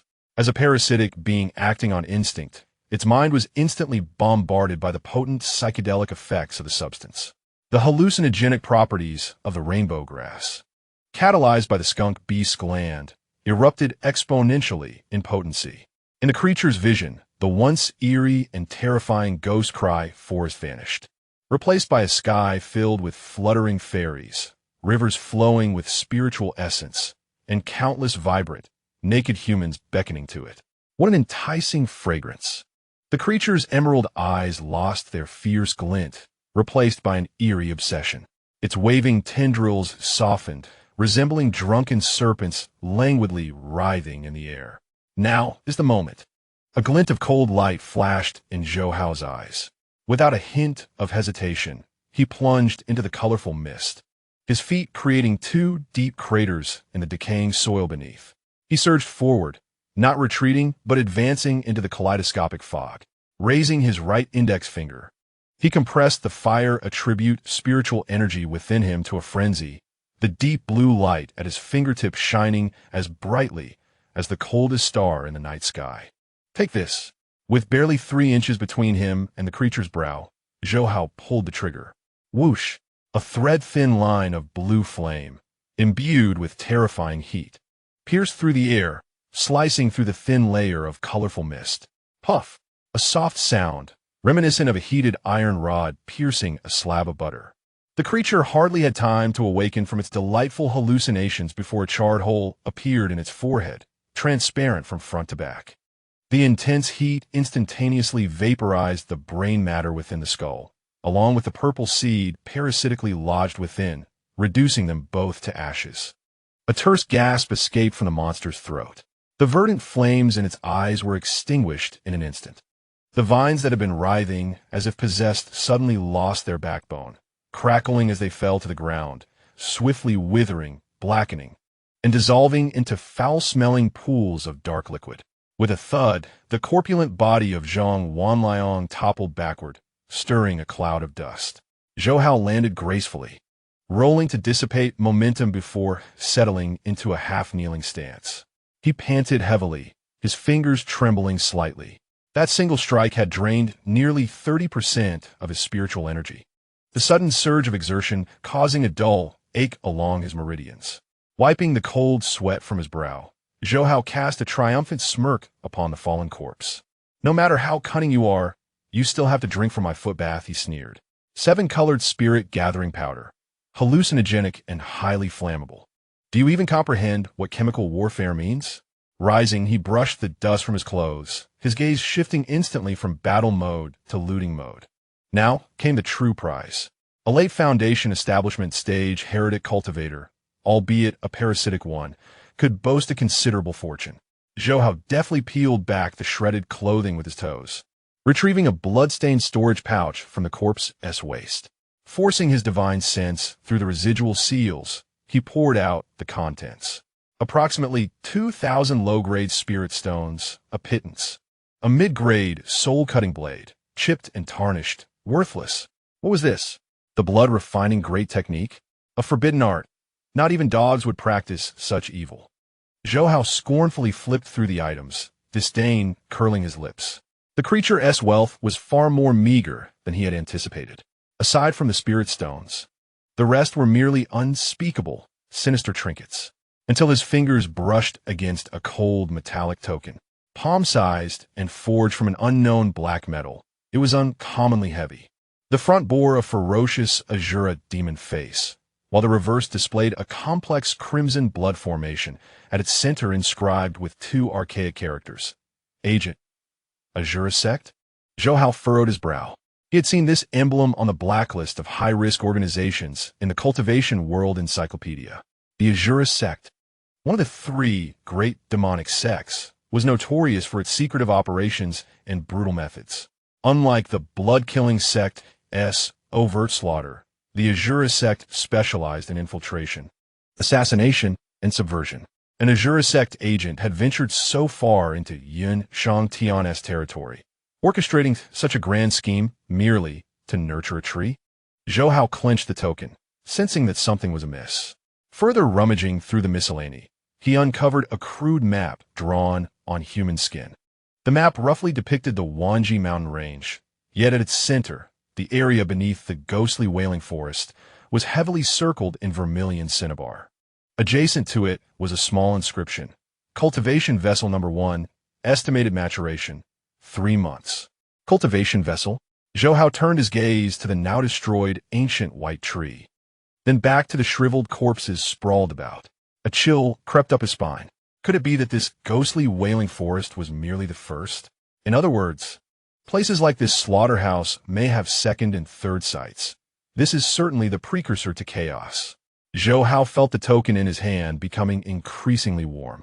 According to the conventions of web fiction, he should immediately turn around and walk away, pretending he had seen nothing, retreating to his sect to cultivate in seclusion. After all, matters that involve the grand schemes of demonic sects typically serve as the beginning of a protagonist's perilous journey, or rather, a journey to their demise. However, Zhou Hao's gaze fell upon the millennium with demon core, still radiating a green glow. He glanced at the 2,000 spirit stones scattered on the ground, and finally, his attention fixed on a sealed letter beside the token. The envelope was unsealed, revealing a corner of the letter that faintly read, "Upon success, a reward of 500 top-tier spirit stones and a golden elixir would be granted." 500 top-tier spirit stones? Zhou Hao's breath caught in his throat. One top-tier spirit stone equaled 100 mid-tier, which in turn equated to 10,000 low-tier. 500 top-tier stones meant 5 million low-tier spirit stones. This could buy a life of a Yuan-ing, not to mention the golden elixir. Such a treasure was coveted by foundational cultivators, priceless and scarcely obtainable. Gulp. Zhou Hao swallowed hard, the fear in his eyes swiftly replaced by the allure of wealth. What demonic scheme? What danger to life? Before 5 million spirit stones. That was merely a venture capital risk. He seized the token and the letter, stuffing them into his robe, his gaze resolute like a martyr preparing to storm a fortress. I accept this task. He quickly scoured the battlefield, sweeping away all valuable items, then flicked his fingers, sending a small fireball to incinerate the bodies, erasing the evidence. Professionalism at its finest. After completing all this, Zhou Hao did not leave immediately. He approached the wood demon core, carefully storing it in a jade box and sealing it with a spiritual talisman. This item would be presented to his master, requesting an enhanced foundational elixir, the Heavenly Tao Foundational Elixir. Although he had already established his foundation, selling this would undoubtedly incite fierce competition among the prominent families. Zhou Hao patted his storage bag, feeling quite satisfied. Just then, a vibration emanated from the Shura sect token nestled in his robe. A chilling thought pierced his mind directly through the token. Ghost. How is the situation at point 1? Why has the nutrient supply been interrupted? Zhou Hao stiffened. Was this a surprise inspection? He glanced down at the token, his mind racing. If he did not respond, the other party would certainly grow suspicious and might even send stronger individuals to investigate. At that point, His actions of eliminating their undercover agent would be exposed, leading to relentless pursuit. If he did respond, how should he reply? Zhou Hao's eyes darted around, and he cleared his throat, lowering his voice to mimic the sinister tone of Zhang Wanliang, cautiously infusing a hint of thought, reporting to the superior. I encountered a minor complication. A naive individual dispatched by Shang Tian came to investigate, but has since been dealt with by my subordinate. The token fell silent for a moment. Clean up the traces. Point 2 is about to be activated. It is a sacrificial offering prepared for the Holy Sun, and it must not fail.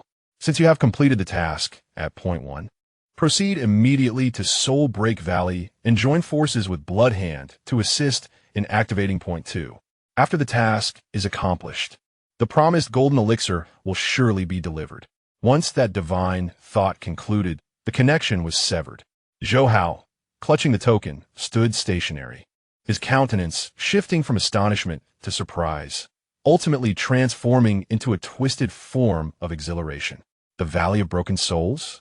The second point? And a contact known as Bloodhand? Is this not a map and navigation delivered right to my doorstep? By heavens, it appears I am to play the role of an undercover agent. Zhou Hao stroked his chin, a mischievous smile curling at the corners of his lips. The surest sect, is it? The Holy Sun, you say? Just wait. Your Zhou Yi is coming to bring you warmth. 3 days later, at Yuntian, in the task hall. What? The task is completed?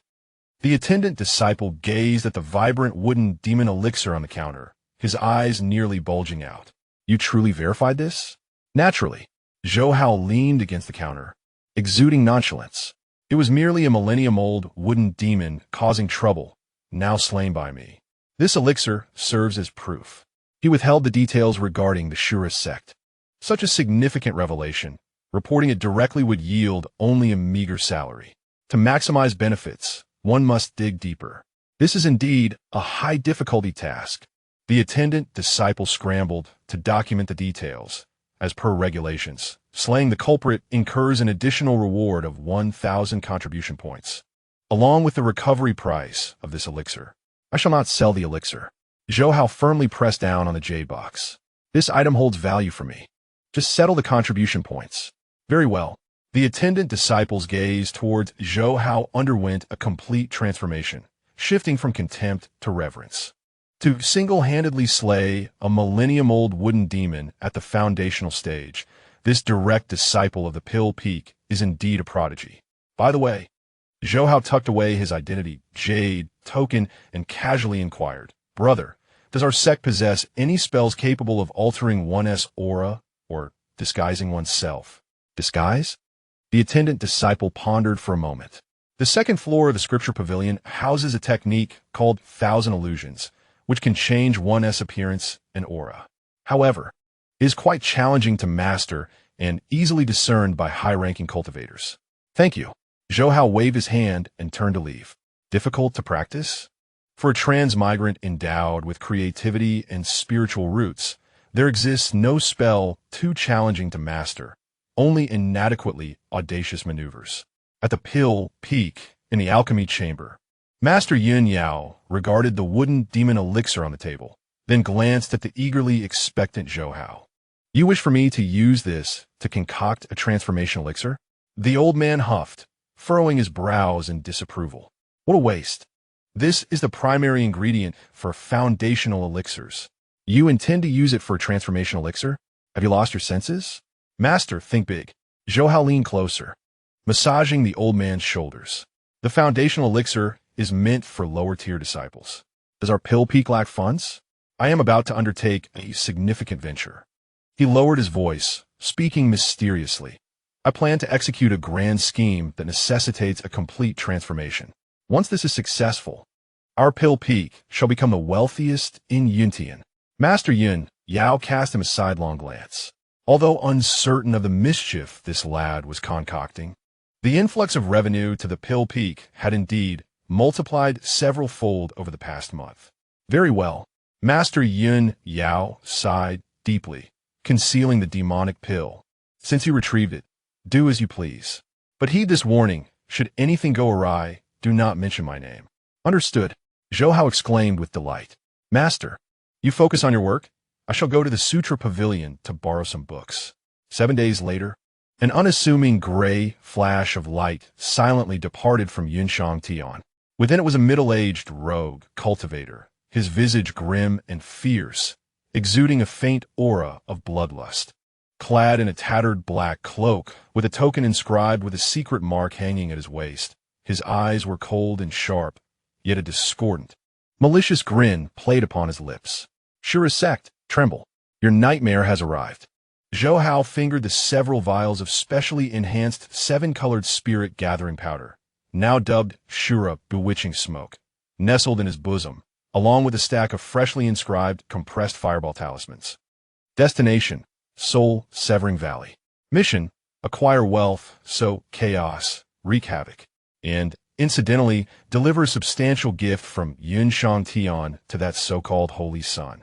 Chapter 22.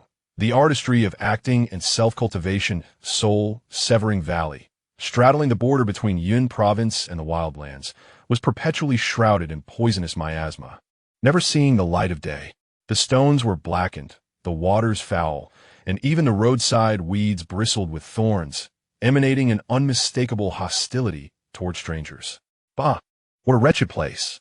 Zhou Hao stepped upon a decayed beast bone, disdainfully flicking the mud from his shoe sole. By now, he had undergone a complete transformation.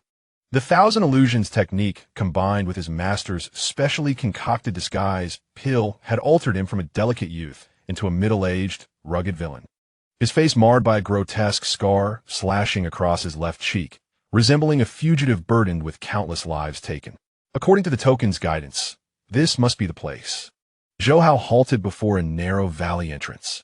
Towering cliffs, sharp as if carved by blades and axes, flanked a winding path leading into the depths, where black mist churned and distant wails of ghosts and wolves echoed. Password. A hoarse voice suddenly sounded from above. Zhou Hao looked up. Perched upon a protruding rock on the left cliff was a figure resembling a crow. No, a man.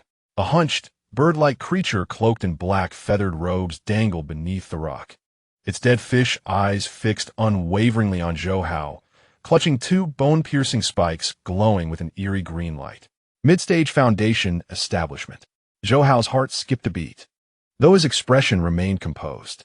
He snorted coldly, reached into his bosom, and produced the secret token, casually tossing it upward. Boundless sea of blood. This was the cipher he had uncovered in the sealed letter. The strange man caught the token, glanced at it, then flung it back. Returned to the shore. Matching the latter half of the phrase, the figure shifted, descending to land before Zhou Hao like a great bird. A ghostly specter? The man scrutinized Zhou Hao with suspicion. Why so soon? And why is your bloodstained sense so faint? As a Shura sect operative, one who slays and draws blood regularly, your aura of killing intent should be indelible. Zhou Hao's heart pounded. He had been careless. The disguise, pill, altered only appearance, and aura superficially. The innate, pervasive killing intent remained a fatal flaw. But who was he? Oscar owes him a little golden statuette for Best Actor. Umph. Zhou Hao's expression darkened, and his eyes erupted with an intense, suppressed fury. Without explanation, he abruptly raised his hand. Boom! A burst of deep blue flames ignited in his palm. Unlike the majestic spiritual fire of righteous cultivators, this flame, deliberately compressed to an unstable state, emanated a wild, destructive aura. To handle the intricacies of Point 1, I refined that ancient with spirit. Zhou Hao gritted his teeth, his voice hoarse, recalling how that vile creature had cost him 2 magical artifacts and drained his life essence. You say my blood scent is faint? Perhaps you could lend me some blood to replenish? As he spoke, his eyes fixated on the stranger's neck, his tongue licking his lips, revealing a predatory greed. A lunatic. This was undoubtedly a blood-crazed madman. The stranger felt the weight of that gaze, an involuntary shiver running down his spine as he instinctively took a step back. In the realm of demons, madmen are not terrifying. What is truly fearsome is a man who has just killed and desperately needs to quench his thirst for blood. Enough! Enough! We are all brothers here. The stranger waved his hand, retracting the bone nail, his tone softening considerably. Since the issue arose from Point 1, it is no wonder. Enter. for Lord Bloodhand has grown impatient. Humph. Zhou Hao extinguished the flames, grasped the token, and strode confidently into the valley entrance. The moment he turned, cold sweat trickled down his back. That was close. Indeed, the denizens of the demon sect are anything but ordinary. The valley held wonders within. After traversing through the noxious miasma, a vast underground cavern unfolded before him, its ceiling adorned with countless glowing fluorites, illuminating the space as if it were day. At the cavern's center stood a blood-red altar. Surrounding the altar, dozens of disciples clad in blood robes of the surest sect busied themselves, pouring barrels of dark red liquid, reeking with a nauseating stench, into the altar's recesses. Above the altar, a massive pulsating mass of flesh hovered. This grotesque orb was the size of a millstone, its surface riddled with veins, each throb resonating with a dull thud that unsettled the heart. Is this the second cultivation vessel? Zhou Hao hid in the shadows, gazing at the flesh orb, his stomach churning. What kind of abomination is the surest sect nurturing? Spectre. A sharp voice interrupted his observation. Below the altar, a towering figure, his right arm wrapped in blood-soaked bandages, turned to face him. He wore a half-iron mask, revealing a face marred by burned scars, resembling a malevolent spirit. Late-stage Foundation establishment. Moreover, he was the kind of ruthless character teetering on the brink of golden core. Is this Bloodhand? Zhou Hao immediately adorned himself with a respectful, yet slightly defiant, expression and stepped forward briskly. Subordinate Spectre, I pay my respects to Lord Bloodhand. Bloodhand regarded him coldly, his gaze sharp as if attempting to pierce through him. What are the nutrients from point one? Bloodhand extended his hand. The bandaged fingers darkened, exuding a repulsive stench. The Holy Sun urgently requires that batch of wood spirit essence. Have you brought it? Zhou Hao internally lamented. Wood spirit essence? That object is the wood spirit demon pill, currently resting beside Master Danfin's alchemy furnace. Reporting, my lord. Zhou Hao knelt on one knee, head bowed deeply. There was an incident. The people from Yunzhang Tian were cunning, dispatching experts for a sudden assault.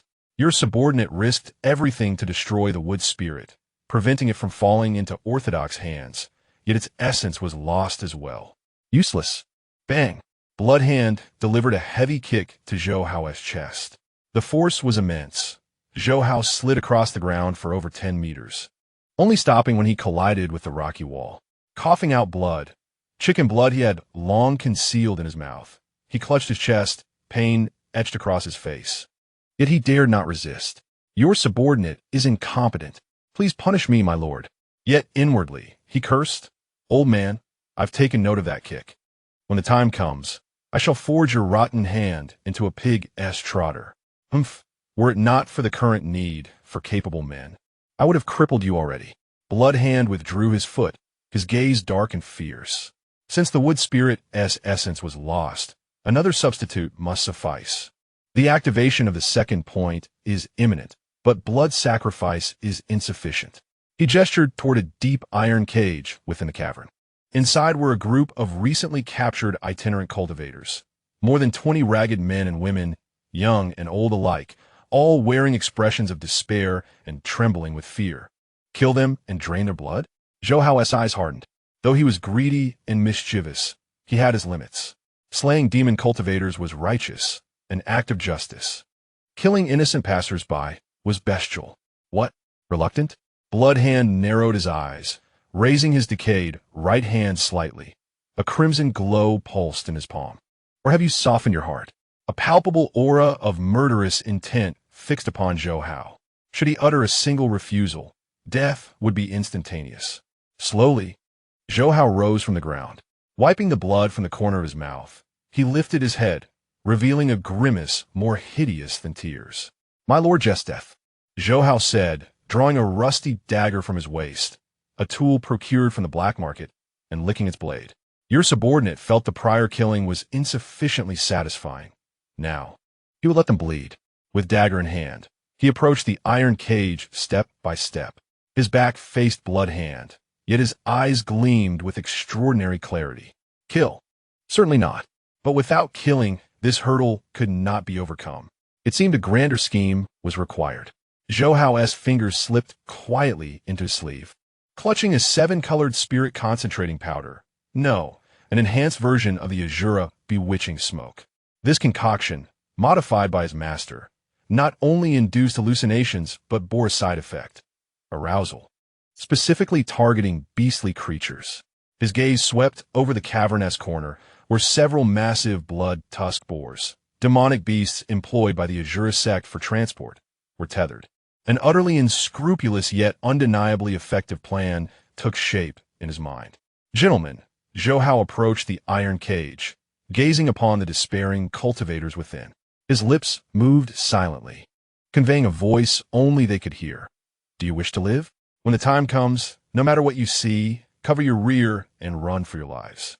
Having spoken, he abruptly turned around, and the dagger in his hand slipped from his grasp.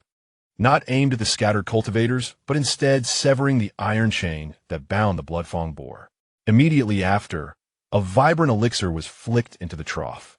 Snort? The blood-fong boar king, weighing an impressive 3,000 pounds, paused momentarily before swallowing the elixir whole. 3 seconds later, a primal roar erupted from the boar, reverberating throughout the cavern. Its eyes blazed crimson as it gazed at the figure clad in red robes, the alluring bloodhand master, nostrils flaring with billowing white vapor, an essence of love. Artistry. As Zhou Hao retreated into the shadows, he snapped his fingers. It was an explosion, a love transcending species. Chapter 23. A love beyond species. A heartfelt and wild howl resonated, causing stalactites to tremble and fall from the cavernous ceiling. The 3,000-pound blood-fong boar king, its eyes aflame, drool glistening at the corners of its mouth, stomped the ground fiercely, charging like an uncontrollable mountain of flesh towards the altar. Its target, the enchanting bloodhand, who appeared like a celestial beauty in its eyes. Beast, how dare you? Yet, the bloodhand, a formidable figure at the late foundation stage, reacted swiftly.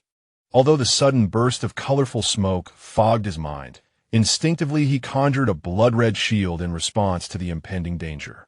However, he underestimated the power of love, especially that catalyzed by the specially crafted Shura enchantment smoke. Bang! A muffled thud sounded as the shield, akin to a mere layer of tissue, was instantly pierced by the boar's razor-sharp tusks. The tremendous force collided with the bloodhand's chest. Crack! The sound of bones fracturing was distinctly audible. The bloodhand was hurled violently into the rock wall behind him, unable to dislodge himself. Snort, snort. The boar king showed no signs of halting. Its front hooves scraped the ground, nostrils flaring as it charged once more at its lover, now embedded in the wall. Madness. All madness. Around them, the disciples of the Shura sect, clad in blood-red robes, inhaled the mesmerizing smoke. Some clung to stone pillars in fits of laughter, others danced provocatively in the air, and one attempted to bury his head in the altar-esque groove, calling out to his mother, declaring he had seen his great-grandmother. The scene devolved into chaos, imbued with a postmodern absurdity. Zhou Hao stood within the shadows, observing with satisfaction as he snapped his fingers. This was the allure of chemistry. He did not linger for long, seizing the distraction of the onlookers, captivated by the spectacle of the man-boar battle. With the swiftness of lightning, he glided along the ground towards the iron cage that held the scattered cultivators. Clang! The flowing fire sword was drawn, a flash of red light illuminating the scene. The iron lock, as thick as a forearm, was severed by the intense heat, the cut smooth as a mirror. The cage door swung open. Inside, the 20 or so scattered cultivators remained in a daze, watching the chaotic display outside, shrinking back like quails, too frightened to move. Do you wish to live? Zhou Hao crouched at the cage's entrance, idly toying with the dripping sword in his hand, his voice low yet imbued with a chilling edge. The smoke is toxic. If you wish to avoid becoming a fool, hold your breath and flee towards the exit. He gestured towards the ventilation shaft above the cavern. However, outside lies a poisonous miasma. A young female cultivator trembled as she spoke. The poison kills slowly, but remaining here will result in immediate death. Zhou Hao cast a cold glance in her direction and added, furthermore, do not speak carelessly once we are outside. If anyone inquires, state that it was the Exploding Heaven Gang, Master Zhou, who rescued you. Do you understand? The instinct for survival triumphed over fear. The scattered cultivators covered their mouths and noses, resembling a herd of rabbits released from their cages, frantically rushing toward the ventilation shaft. Zhou Hao watched them depart, a wicked smile curling at the corners of his mouth. Performing good deeds without leaving a name? That is not his style. Since trouble was afoot, he intended to make a name for himself and, simultaneously, create a reputation for the fictitious Exploding Heaven Gang, facilitating future scapegoating. At that moment, a thunderous roar erupted. The battle intensified. Despite being on the brink of the Golden Core stage, Bloodhand, after a brief moment of confusion, finally unleashed his fury. You scoundrel! I shall kill you. Bloodhand's body radiated a surge of bloodlight, forcefully shaking off the imposing Pig King. His already disfigured face contorted grotesquely, and his crimson robe was tattered by the pig's assaults, revealing the black armor beneath. In his hand, he wielded a crimson long knife, its serrated blade exuding a nauseating metallic scent. Blood slaughter slash. He struck with the blade. A 3-zhang-long blood-red blade of light howled forth, cleaving directly into the Pig King's back. With a sickening sound, flesh was torn and blood gushed forth. However, the Pig King, in a state of extreme excitement, had its pain receptors dulled by drugs. This fatal blow did not deter it. Instead, it ignited its ferocity. How? The Pig King rose on its hind legs, its front hooves crashing down, while a foul, black liquid spewed from its mouth. This was its innate ability, corrosive acid. Hiss! The protective aura surrounding Bloodhand was drenched in the acid, emitting puffs of white smoke. Damn it! How could this beast be so powerful? Bloodhand, while desperately evading, roared. Ghost! Where the hell are you, you useless wretch? Hurry and assist. No response came. Only the endless, colorful smoke continued to spread tirelessly. A chill crept into Bloodhand's heart. He scanned the area with his spiritual sense, realizing that the newly recruited ghost had vanished. The iron cage was empty, and those disciples had gone mad. It was a trap. Bloodhand suddenly understood. This was no mere accident. It was a clear act of treachery. Ghost, if I catch you, I shall extract your soul and refine your essence, lighting the lanterns of heaven. Bloodhand let out a piercing roar, forcing the Pig King back with a strike, and turned to dash towards the cave entrance. Since the situation was untenable, retreat was the only option. As the saying goes, while the green mountains remain, one need not fear the absence of firewood. If he could escape and report this to the sect leader, that damned traitor would undoubtedly meet their end. However, at the very moment he turned, a faint, nearly imperceptible sound of air being sliced through emerged from the shadows behind him. It was neither a flying sword nor a hidden weapon, but a fire orb the size of a thumb, emanating a soft blue glow. It flew slowly, even somewhat erratically. Yet beneath that seemingly innocuous exterior lay a terrifying energy, compressed to its utmost limits, causing even the space around it to tremble slightly. The master had spoken. Zhou Hao's figure emerged from behind a stone pillar, his hand still poised, as if to snap his fingers, a harmless smile adorning his face. Combat necessitates a consideration of cost-effectiveness. Farewell, Lord Bloodhand. In an instant, every hair on Bloodhand's body stood on end. As a late-stage Foundation establishment cultivator, his perception of danger was exceedingly acute. However, this fire orb appeared in a most cunning manner, perfectly timed to strike just as his old strength had waned and new power had yet to awaken, just as he turned, exposing his back. No! Bloodhand exerted every ounce of his strength, attempting to twist his body to evade the fatal blow. But it was too late. With a soft thud, the fire orb precisely penetrated the gap in his soft armor at his lower back. Time seemed to freeze at that moment. Then, with a thunderous explosion, a blinding blue-white light erupted from Bloodhand's waist. There was no gory explosion of flesh. From the face of that terrifying heat, flesh was instantaneously vaporized. Bloodhand's upper and lower body were severed in the explosion. Half of his body flew through the air, and Bloodhand could barely emit a half scream. watching helplessly as his legs remained behind, crushed into a pulp by the approaching Pig King. With a thud, his remains fell to the ground, his eyes wide open, refusing to close even in death. He could not comprehend how that mere chi-refining specter could unleash a fire technique rivaling that of a golden core attack. Zhou Hao leaned against the stone pillar, his complexion somewhat pale. That last strike, the super-compressed fireball technique, had drained nearly half of his spiritual energy. Yet the effect was undeniably impressive. The master did not deceive me. Wiping the sweat from his brow, Zhou Hao gazed at the Pig King, still rummaging through Bloodhand's remains with disdain. Enough of that. This isn't how you seize the moment. He approached, delivering a swift kick that sent the Pig King sprawling. The effect of the potion had worn off, and the Pig King was nearing exhaustion. He then adeptly began to search the corpse. The storage bag of a late-stage Foundation establishment cultivator was truly a treasure trove. A sweep of his spiritual sense revealed his eyes, transforming into the shape of spirit stones. 5,000 medium-grade spirit stones. An exquisite bloodthirsty orb. In this tome, Azura Blood Shadow Escape. What a windfall. This time, he had genuinely struck gold. Merely the spirit stones alone were sufficient to elevate his cultivation to the golden core stage. With plenty left over, Zhou Hao swiftly gathered every valuable item, leaving no stone unturned, even taking the few luminous stones embedded in the altar. After completing his task, he stood amidst the chaos of the cavern, surveying the littered corpses and the frenzied disciples of the Azura sect. Next, it was time to wrap things up. Zhou Hao retrieved the dark token from his pocket.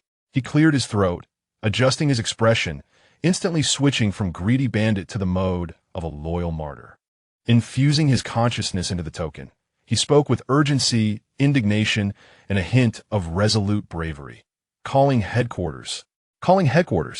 This is point 2 of Soul Severing Valley. I'm a specter. A grave incident has occurred. Lord Bloodhand has lost his mind. Chapter 24. Blame shifting is an art. The other end of the token remained silent for a full 3 heartbeats. Then a cold and imposing divine presence transmitted through it. Explain yourself. Though merely 3 words, they pierced the mind like a venomous serpent, sending shivers down one's spine. A golden core stage cultivator. Undoubtedly a formidable master of the golden core realm. A chill ran through Zhou Hao's heart, yet his expression grew all the more convincing. He even forced out a mouthful of blood, spitting it onto the token to imbue the voice transmission with a faint, feeble distortion. Reporting to the Elder, just moments ago, Lord Bloodhand was presiding over the ritual when suddenly, the Bloodfang Boar King used for transporting goods went berserk and charged the altar. To protect the sacrificial offerings, Lord Bloodhand fought the beast. Yet, unknown to us, the creature had been poisoned. What poison? The voice on the other end quivered slightly. Unknown. The toxic smoke was multicolored, smelling both foul and floral. Lord Bloodhand inhaled it, and at that moment Zhou Hao hesitated, struggling to articulate the next words. He pleaded with the boar. The silence that followed was suffocating, even across countless miles. The Golden Core Elder was evidently confounded by such an absurd account. Impudence, he finally roared. Nonsense. Lord Bloodhand is a late Foundation establishment cultivator with an iron will. How can mere toxic smoke cloud his mind? Phantom, do you dare deceive me? Subordinate would never. Zhou Hao sobbed. I tried desperately to intervene, but Lord Bloodhand had already lost his sanity and severely injured me. The second sight has been destroyed. The disciples have gone mad, and Lord Bloodhand, he exhausted himself to death. I barely managed to salvage the blood crystals urgently needed by the Holy Sun. And now, I'm hiding among the corpses to report to you. To bolster his credibility, Zhou Hao grabbed a nearby Ashura sect disciple, foolishly grinning, and pinched him hard. The disciple emitted a vacant laugh, which clearly transmitted through the token as background sound. An impeccable touch. The Golden Core Elder fell silent for a long time. Such an outrageously ridiculous tale was paradoxically unlikely to be fabricated. No one would insult a Golden Core cultivator's intelligence with such a preposterous excuse unless some uncontrollable calamity truly occurred. Worthless. The Elder snorted coldly. If the second sight is lost, so be it, but the blood crystals must not be forfeited. You will immediately proceed to Lu Feng's slope. There, someone will receive you. Remember, if the blood crystals are lost, bring your head before me. Yes, yes, I shall go at once. Even if I must crawl, I will get there. Zhou Hao assented repeatedly, only exhaling deeply after the token's glow completely faded. Done. He tucked the token into his bosom, wiped the blood from the corner of his mouth, and no longer displayed any semblance of weakness. Lu Feng's slope? Zhou Hao touched his chin and retrieved a map from Bloodhand's storage pouch. Lu Feng's slope lay 300 li distant, a perilous place deep within the Wanja mountain range. Am I to deliver the goods? Zhou Hao examined the crimson crystal clenched in his fist, a blood-red gem no larger than a fist, pried from the altar. This artifact condensed the essence and vitality of countless wandering cultivators, emanating an unsettling energy fluctuation. Such a treasure was indeed precious. To gift it to that so-called holy son? Dream on.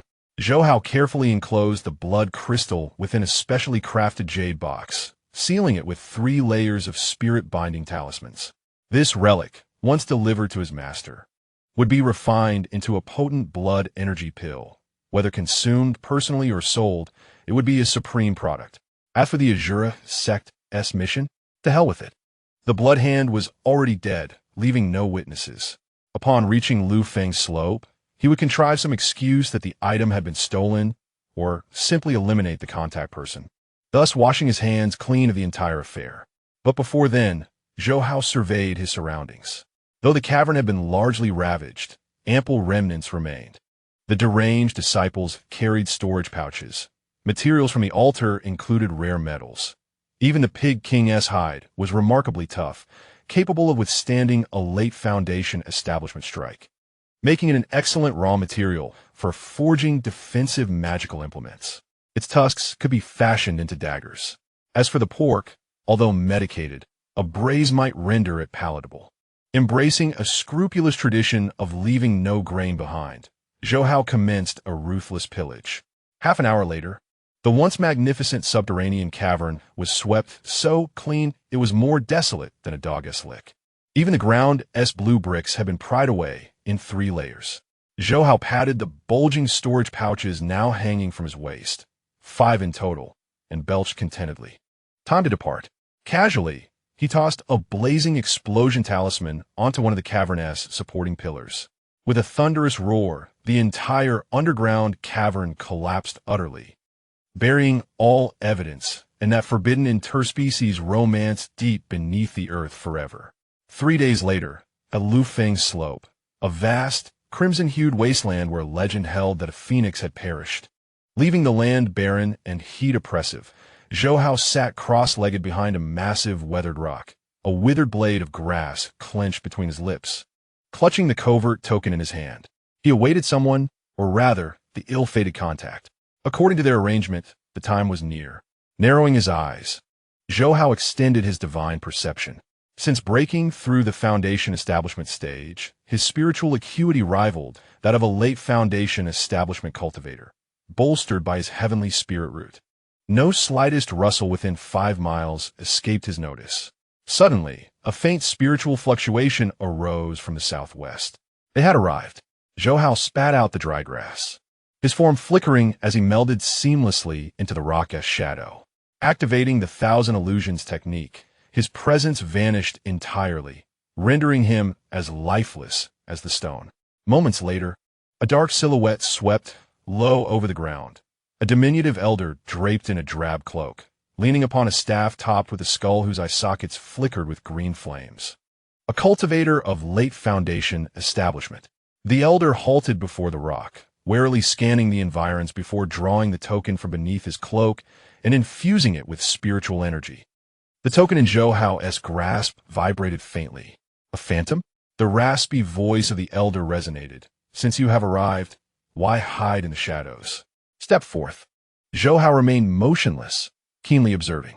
Although the elder was merely at the late-stage Foundation establishment, he emanated a sinister aura.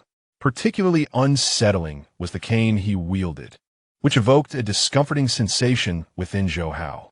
Could it be a soul artifact? Zhou Hao had encountered such items in the Encyclopedia of the Immortal Realm. Soul artifacts were instruments used by demonic cultivators to harvest souls, inherently treacherous yet immensely powerful, capable of directly assaulting the soul. This situation was rather precarious.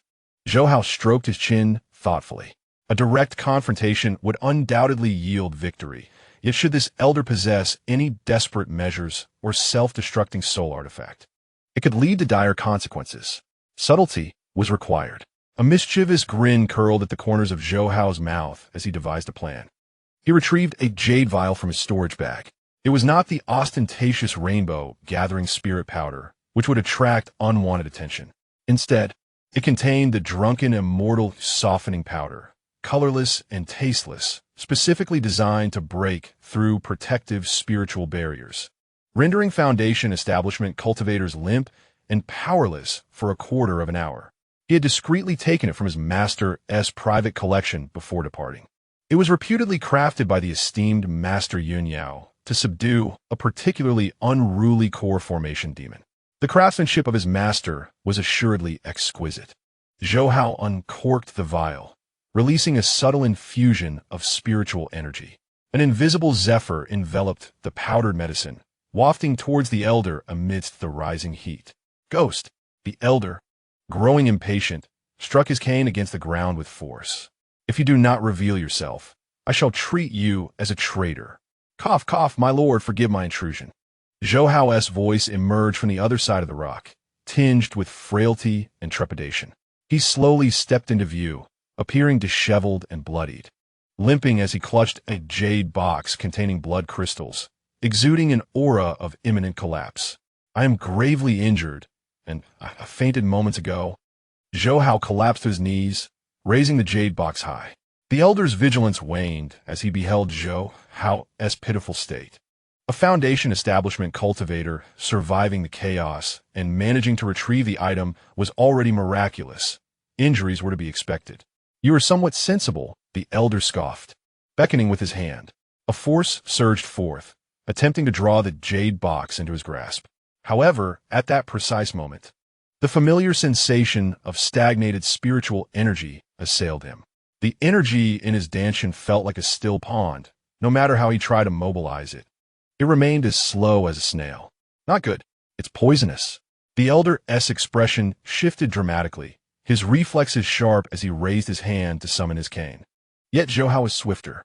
Kneel and call me father. The seemingly near-death specter suddenly revitalized. Zhou Hao propelled himself off the ground, the earth shattering beneath him. He charged towards the elder like a cannonball, foregoing spells for the sheer simplicity of a right hook. This punch encapsulated all the raw physical strength he had honed over 10 months of being battered by the Black Iron Guards, augmented by the spiritual energy of the Foundation establishment stage. Bang! The sound of a dull thud echoed as the elder's protective spiritual barrier shattered like an eggshell. Zhou Hao's fist connected solidly with the elder's jaw. Crack! The jawbone fractured. The elderly man was violently propelled 3 feet into the air, spinning 3.5 times before crashing heavily to the ground.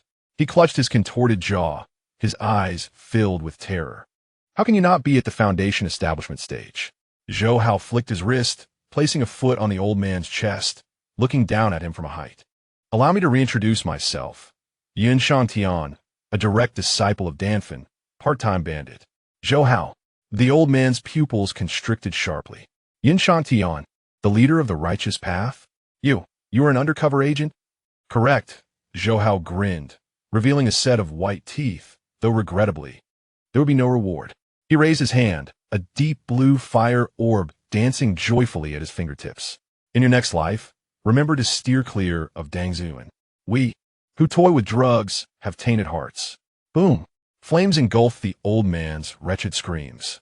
Zhou Hao deftly collected the old man's storage bag and cane, then incinerated the body, scattering the ashes. Task accomplished.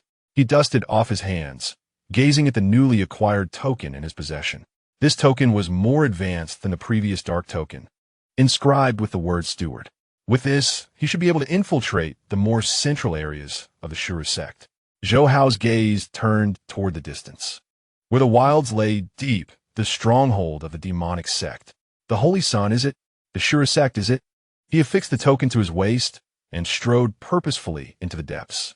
Your Lord Zhou has come to procure supplies. Chapter 25. Changing jobs. As a form of corporate culture at the edge of the wilderness, in an underground cavern, lay a secret branch of the Shura sect in Yunzhou, known as the Blood River Hall. The air was thick with the pungent scent of rust, and long-lasting lamps hung from the dark red rock walls, fueled by the oil of corpses, crackling as they burned with a ghastly green glow. Steward Zhou! Steward Zhou, help! A piercing scream shattered the silence of the underground. A disciple of the Shura sect, his skin crimson and emitting white smoke, stumbled into the alchemy chamber, collapsing to the ground in a heap, desperately clawing at his chest and drawing lines of blood. It itches, so unbearably itchy. It feels as if ants are crawling between my bones. Inside the alchemy chamber, Zhou Hao, dressed in a black and red steward's robe, wore a half-silver mask to conceal his altered appearance and lounged in a grand chair, idly toying with a dark red pill. His current identity was that of a special envoy sent from the Shura sect headquarters, having replaced the unfortunate steward. What's the fuss? Zhou Hao did not even lift his eyelids, his tone languid and indifferent. This is merely the effect of the medicine. The Elysium Blood Fiend pill, as its name suggests, cannot evoke the fragrant allure of murder without a thorough, bone-deep itch. But this is too much. It itches unbearably. The disciple wailed, writhing on the ground like a maggot, and added, "Now, I feel the urge to slash anyone I see, even wanting to bite the stone lion at the door." Precisely, Zhou Hao snapped his fingers. This is the very intent behind my reformed pill formula. The Shura sect thrives through slaughter. You have been far too complacent, lacking in ferocity. This pill will maximize your initiative. He casually tossed a jade vial. The antidote is, in fact, an itching powder. If one cannot endure it any longer, one might resort to violence. After slaying 10, the blood will surge, and naturally, the itch will dissipate. The disciple, as if possessing a precious treasure, seized the jade vial, his gaze instantly transforming into one of ferocity. Indeed, violence would alleviate the itch. With a primal roar, he brandished his blade and charged forth. Outside, the sounds of clashing weapons and ecstatic roars soon echoed. Zhou Hao, listening to the commotion outside, couldn't help but smirk mischievously. Over the past month, he had cleverly leveraged the authority granted by his steward token and his exceptional alchemical skills to rise to the position of the second-in-command at this branch. As for the so-called Elysium blood elixir, it was merely a concoction he had created by infusing the bone refining pill with a substantial amount of itch vine and hallucinogenic mushrooms. Its side effects included intense itching accompanied by bouts of mania. The sole remedy was vigorous exercise, such as engaging in violence. Chaos was welcome. The more tumultuous, the better. Zhou Hao sipped his tea, thinking that, after all, those dying were merely demonic cultivators, depleting the living forces of the Shura sect. This internal strife, in his view, was a form of ecological preservation for the world of cultivation. Suddenly, a tremendous rumble shook the entire underground cavern. A suffocating aura of terror descended without warning from above. This was not the presence of a foundation establishment or golden core cultivator. It was a higher being exerting absolute dominance over lower-tiered life forms. A Yuaning. Zhou Hao's teacup shattered in an instant, scalding tea splattering onto his hand, yet he paid no heed to wipe it away. Which ancient monster has arrived? His heart raced, battling the instinct to flee. Running beneath the gaze of a Yuan-ing cultivator was tantamount to courting death. Where is the branch leader? An ancient, chilling voice resonated as if echoing deep within his mind, shaking Zhou Hao's very soul. Come forth to meet me. In the next moment, a blood-red arc pierced through the rock above, descending into the center of the great hall. As the crimson light dissipated, it revealed an elder clad in a blood robe, with a youthful face and white hair. He was enveloped in a visible aura of bloodthirst, levitating 3 inches off the ground, his gaze as frigid as ice. Blood River ancestor of the Shura sect. Subordinate pays respects to the ancestor. The branch leader, a one-eyed man in the early stages of Golden Core, crawled out from the main hall, prostrating himself in fear, trembling uncontrollably, unaware of the ancestor's arrival, and thus committing a grave offense. Zhou Hao blended into the crowd, kneeling with his head bowed low. The Blood River ancestor disregarded the branch leader, his gaze sweeping across the chaos surrounding him. The entire branch had descended into utter disarray. A group of disciples with bloodshot eyes were engaged in frenzied combat, laughing maniacally as they struck one another. Some were frantically rubbing against pillars, exclaiming, "I'm so itchy." It's exhilarating. There was even a disciple attempting to shove his head into the mouth of a stone lion. The corners of the Blood River ancestor's eyes twitched. He pointed at the frenzied disciples, his voice as cold as if it had drifted up from the depths of the underworld. "Is this the army you command? Though the Shura sect practices the path of slaying, we do not embrace madness. Have these individuals lost their minds?" The branch leader was drenched in cold sweat, stammering as he explained, "Ancestor, this is due to the new medicine." He suddenly turned and pointed at the crowd. "It's him. It's the new attendant Zhou who concocted the elixir." Zhou, taken aback, responded, "Are you selling out your teammate so quickly?" Dozens of gazes instantly converged upon him. The Blood River ancestor's eyes pierced through Zhou's facade like twin blades, penetrating only the surface, unable to discern the concealment of the magical artifact. "Oh!" The Blood River ancestor reached out, summoning an irresistible force. Zhou felt his body lighten, uncontrollably flying forward, his neck caught by a cold, bony hand. "Explain yourself." The ancestor fixed his gaze upon Zhou, fingers tightening slightly. "If you cannot provide a satisfactory account, I shall turn you into a blood corpse." Life and death hung in the balance. Zhou's mind raced, pleading for mercy, a certain death, evading responsibility, a certain death. In the demonic sect, only value and madness could secure one's survival. Zhou's face turned an ashen hue, yet he refrained from struggling, instead managing to force out a twisted smile. "I must report to the ancestor. This is a wolfish culture elixir developed by me." "Wolfish culture?" The Blood River ancestor furrowed his brow, loosening his grip slightly. "Indeed." Zhou seized the opportunity, speaking rapidly. "The disciples of the Shura sect have long hidden underground, living in comfort for too long. They have lost their ferocity. This elixir keeps them perpetually hungry and aggressive." He gestured towards several disciples engaged in a frenzied fight. "Ancestor, look, although they are a bit mad. Isn't their swordplay swifter than usual? Isn't their killing intent pure? In the path of demonic cultivation, one must be mad to survive." The Blood River ancestor followed his gesture. Indeed, the disciples, though deranged, exhibited a 30% increase in speed, disregarding defense and attacking with reckless abandon. This death-defying approach was precisely what the Shura sect revered. "Interesting," the ancestor remarked, releasing his grip. Zhou collapsed to the ground, gasping for air, 5 deep purple marks left on his neck. Though wild, there was undeniable talent in his approach. The Blood River ancestor, hands clasped behind his back, looked down at Zhou. "What is your name? Who is your master?" "Zhou Rishan." Zhou replied promptly, an unaligned, self-taught wanderer. "A wanderer capable of concocting such an elixir?" The Blood River ancestor expressed skepticism, yet he was unconcerned. "In the demonic sect, who was without secrets, as long as it proved useful." He retrieved a token from his robe and tossed it to Zhou. "Since you are so adept at alchemy and understand the essence of the wolf, this place is beneath your talents."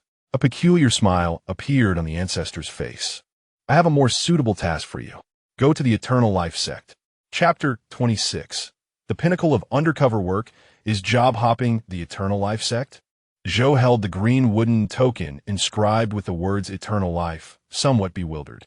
Wasn't this the establishment reputed to be the foremost wellness center in the cultivation world, yet in reality, conducting human experiments and subscribing to the doctrine of fleshly ascension, run by another formidable demonic sect? "What? Are you afraid to go?" The Blood River ancestor cast a sidelong, severe glance at him. It was not that his subordinate lacked courage, but rather that he was perplexed. Zhou Hao immediately adopted an expression of unwavering loyalty, professing his dedication to the Azura sect, eager only to shine under the ancestor's command. Enough with the idle talk. The Blood River ancestor interrupted coldly. Those charlatans of the Eternal Life sect have recently concocted some scheme, purportedly capable of mass-producing Foundation establishment cultivators. I require someone to infiltrate their ranks and uncover their core secrets. He pointed directly at Zhou Hao. Your alchemical skills are unorthodox, perfectly suited to those madmen obsessed with pharmacology in the Eternal Life sect. Then, glancing at the frenzied disciples around them, a mocking smile curled his lips. Your very presence brings calamity wherever you go. To keep you here in our sect would be a waste. It is only fitting that you sow chaos within the Eternal Life sect, thus fulfilling your purpose. Zhou Hao muttered inwardly. So I am but a biochemical weapon deployed into enemy territory? The ancestor then produced a jade vial, tossing it to Zhou Hao. This is the 1000-phase transformation pill. Consuming it will entirely alter your visage and aura, rendering even golden core cultivators unable to discern your true identity. Your new persona shall be Guyu, a destitute alchemist residing on the frontier of Yunzhou. Remember, success is your only option. Failure is forbidden. Suddenly, the Blood River ancestor extended a finger and lightly touched Zhou Hao's brow. A glimmer of bloodlight seeped in. I have implanted the Blood River restriction within your sea of consciousness. Should you dare betray me or fail your mission, a mere thought from me will cause your head to explode like a rotten melon. Zhou Hao felt a chill at his brow, followed by cold, oppressive presence settling deep within his mind. Though silently cursing the old fiend as ancestors, he outwardly appeared tearfully grateful. Thank you, ancestor, for your blessing. I shall not disgrace your trust. Go. With a flourish of his grand sleeve, the Blood River ancestor summoned a fierce gust that swept Zhou Hao out of the subterranean cavern. Half a month later, in Qingmu city of Yunzhou, the territory of the Eternal Life sect, the atmosphere was markedly different from the grim and sanguinary Azura sect. Qingmu city brimmed with vitality, its streets lined with apothecaries and clinics, the air faintly redolent with medicinal herbs. Yet Zhou Hao knew well that beneath this fragrant veil lurked the stench of rotting corpses. Now transformed into a gaunt, yellowed-faced middle-aged man sporting a goatee, Zhou Hao carried a tattered medicine basket on his back and clutched a Qingmu token as he stood before the gates of the Rejuvenation Hall, a stronghold of the Eternal Life sect and his new station. He stroked his beard, silently lamenting his journey. First apprenticed under Danfin in Yunzhang Heaven, then serving as steward in the Azura sect, and now an undercover agent in the Eternal Life sect. The three great powers of the cultivation world seem to be my personal playground. At this rate, will I end up as the overlord of the demonic alliance? Straightening his collar, he stepped into the Rejuvenation Hall. Shopkeeper, I wish to sell some medicine. He placed the worn medicine basket upon the counter. The shopkeeper, a plump elderly man, looked up with a beaming smile. What medicinal goods do you bring, sir? An ancestral secret formula. The great strength pill, Zhou Hao replied, producing a dark pill from within his robes and lowering his voice. 1 pill invigorates the spirit. 2 grants immortality, and 3. And 3? The shopkeeper's eyes narrowed into slits. Eating 3 of these will allow you to meet the great-grandmother. Zhou Hao grinned, revealing a set of yellowed teeth. What do you think? Is this medicine potent enough? The shopkeeper's smile froze. He stared at Zhou Hao for 3 seconds, then suddenly pressed a button beneath the counter. A click echoed as a hidden door behind the counter swung open. Potent indeed. The shopkeeper tucked away the pill, his gaze deepening. Our master has a penchant for individuals with such vigor. Please step inside. Zhou Hao picked up the medicine basket and sauntered in. Beyond the hidden door lay a long corridor leading underground. The further he descended, the more the fragrant aroma of herbs dissipated, replaced by a heavy stench of blood and formaldehyde. The everlasting sect. Zhou Hao touched the Blood River seal on his forehead, then felt the deep blue spark of energy coiled within his dantian, ready to unleash. Since I have arrived, how could I leave without leaving behind a token? Tremble, you charlatans. Your nightmares are about to come alive. Master Guyu has logged in. On the 3rd underground level, a vast circular hall unfolded before him, surrounded by transparent glass jars. Within these jars floated bizarre creatures, some with animal heads, others with human hands, and some merely grotesque masses of writhing flesh. Welcome to the divine creation zone. The shopkeeper halted, gesturing fervently towards the jars. These are magnificent attempts at pursuing immortality. Zhou Hao gazed at the repugnant specimens, his stomach churning, yet his face bore an expression of fascination. How exquisite! He leaned over one jar, admiring a three-eyed infant within, exclaiming, "Is this the evolution of life?" Such audacity to defy convention is truly art.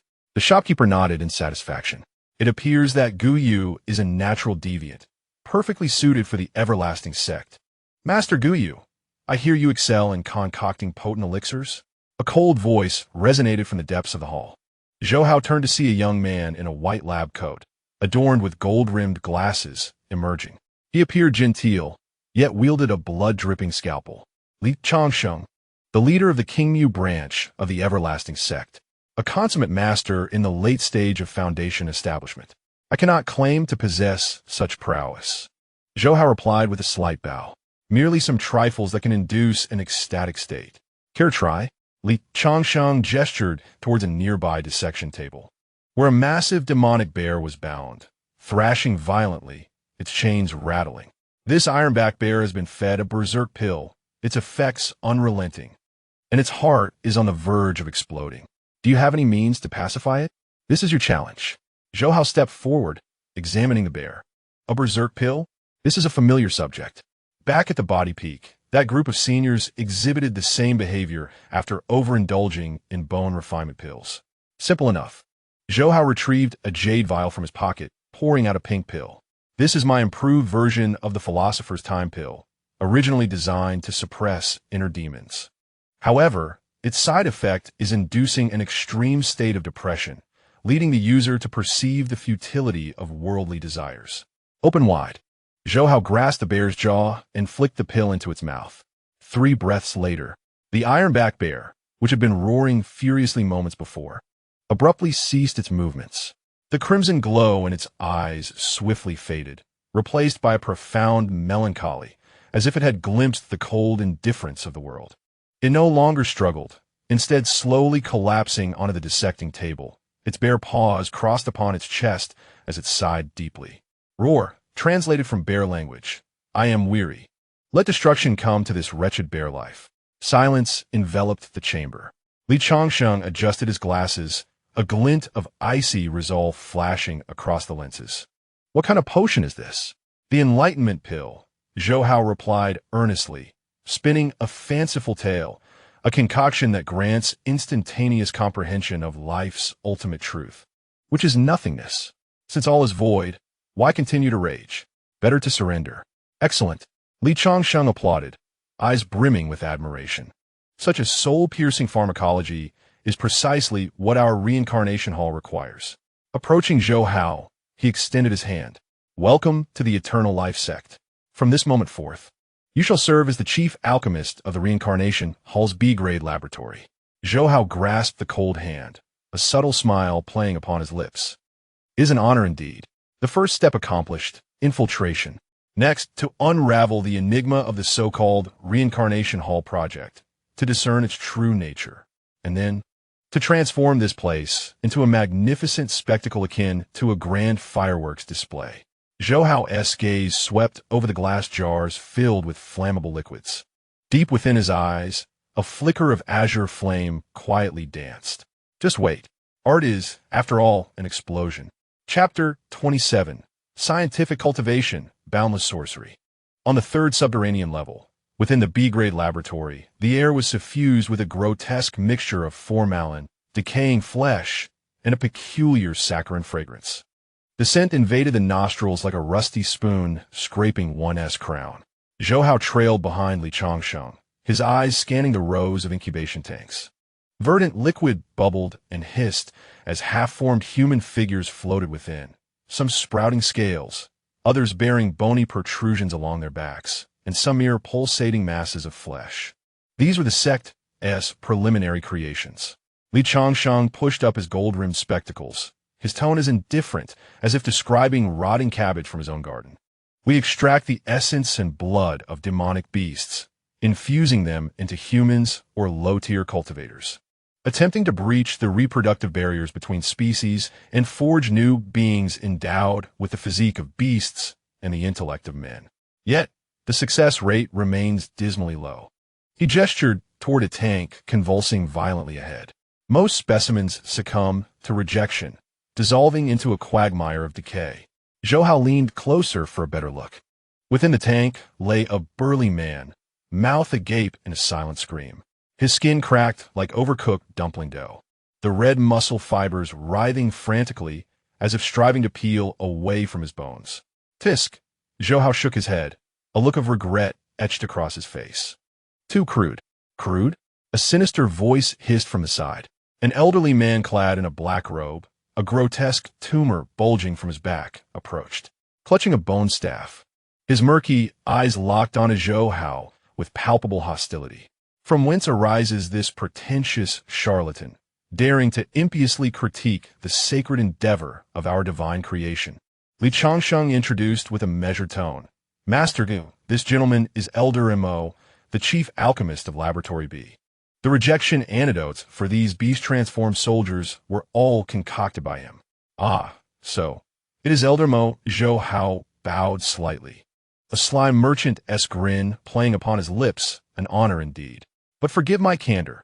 Does your concoction not contain corrupt bone grass and blood-altering vine? Elder Mo snorted disdainfully, pride blazing in his eyes. Indeed, beastly blood is overbearing. Only poison can counterpoison. First, dissolve the mortal flesh and bones. Then reconstruct the demonic form. It is the supreme technique of death-defying rebirth. Supreme technique, my foot, Zhou Hao retorted with a disdainful eye roll. You're merely killing the goose that lays the golden eggs. If you dissolve the bones to mush, even infused with demon blood, the result is but a feeble weakling.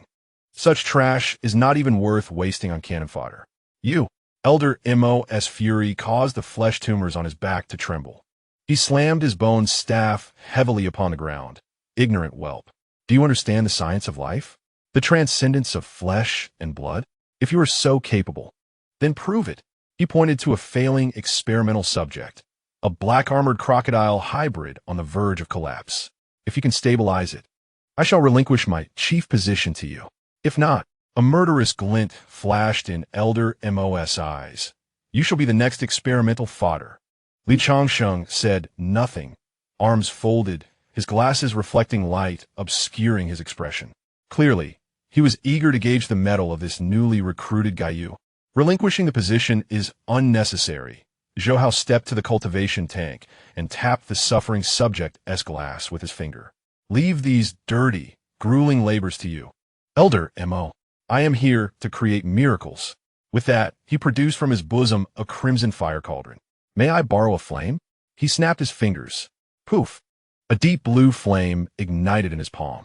Unlike the usual vermilion alchemical fire, this flame's heat was restrained, yet the surrounding space was etched with intricate black patterns. A true expert reveals their prowess at once. Elder Mo's pupils constricted sharply. Such mastery over flame was beyond the reach of any common alchemist. Light the furnace. Zhou Hao commanded in a low voice. The crimson fire cauldron responded to the wind and thundered to the ground. He eschewed Elder Mo's toxic herbs and instead produced a chaotic assortment of ingredients from his storage pouch, actually plundered from the blood hand of the Shura sect, centennial tree resin. Earthworm sinew, coagulating bloodgrass. As Zhou Hao tossed materials into the furnace, he murmured incantations. Rejection reaction? That is merely cells refusing to obey. If they resist, then bind them tight, weld them shut. His theory was simple, yet brutal.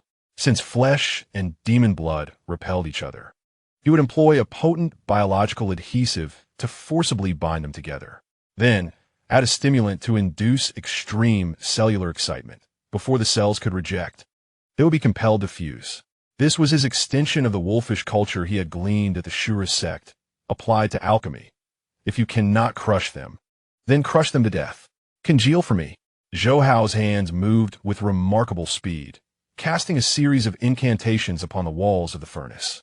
Within the red fire cauldron, muffled sounds emanated, as if something within was struggling violently. After the burning of a stick of incense, success. Zhou Hao forcefully struck the furnace wall, causing the lid to spring open. Instead of the anticipated fragrance of medicinal herbs, a pungent odor reminiscent of burnt rubber wafted forth. Out emerged a dark, sticky concoction that resembled a lump of tar. What on earth is this? Elder Mo furrowed his brow, covering his nose. Can this truly be called a medicinal pill? This is a powerful remedy, Zhou Hao declared, grasping the peculiar pill and approaching the cultivation chamber. He promptly removed the lid and forcefully shoved it into the mouth of the experimental subject. Consume it. Either perish or survive. There is no room for hesitation. The room fell into a profound silence, all eyes fixated on the experimental subject. 3 breaths later, a roar erupted, one that was far from human, reverberating through the laboratory, causing the glass to tremble. The once feeble figure of the robust man suddenly opened his eyes wide. His irises blazed crimson, and his muscles swelled as if inflated with air. The cracked skin began to rapidly heal under the influence of the dark medicinal power, forming a thick layer of black keratin. The muscle fibers, which had been on the verge of detachment, were forcibly reattached, as if sewn together by countless invisible threads. Crack! Crack! The sound of bones snapping echoed as the man's height surged by an entire foot, his spine contorting into a fearsome crocodilian tail. He ceased to struggle, relinquishing his suffering for an overwhelming sense of ferocity and strength. With a powerful punch, he struck the specially designed explosion-proof glass, which was 3 inches thick, instantly fracturing it with a network of cracks. Elder Mo gaped in disbelief, his bone staff clattering to the ground, oblivious to his surroundings. The rejection reaction has vanished? Not only has it disappeared, but the integration has reached perfection? How is this possible? What exactly is in that tar-like pill? Applause rang out, crisp and clear. Li Changsheng stepped forward, his gaze fixed on the perfect experimental subject, an almost palpable fervor in his eyes. Brilliant! Turning to Zhou Hao, a hint of genuine respect crept into his tone. Master Guyu, what is the principle behind this medicinal pill? It's quite simple.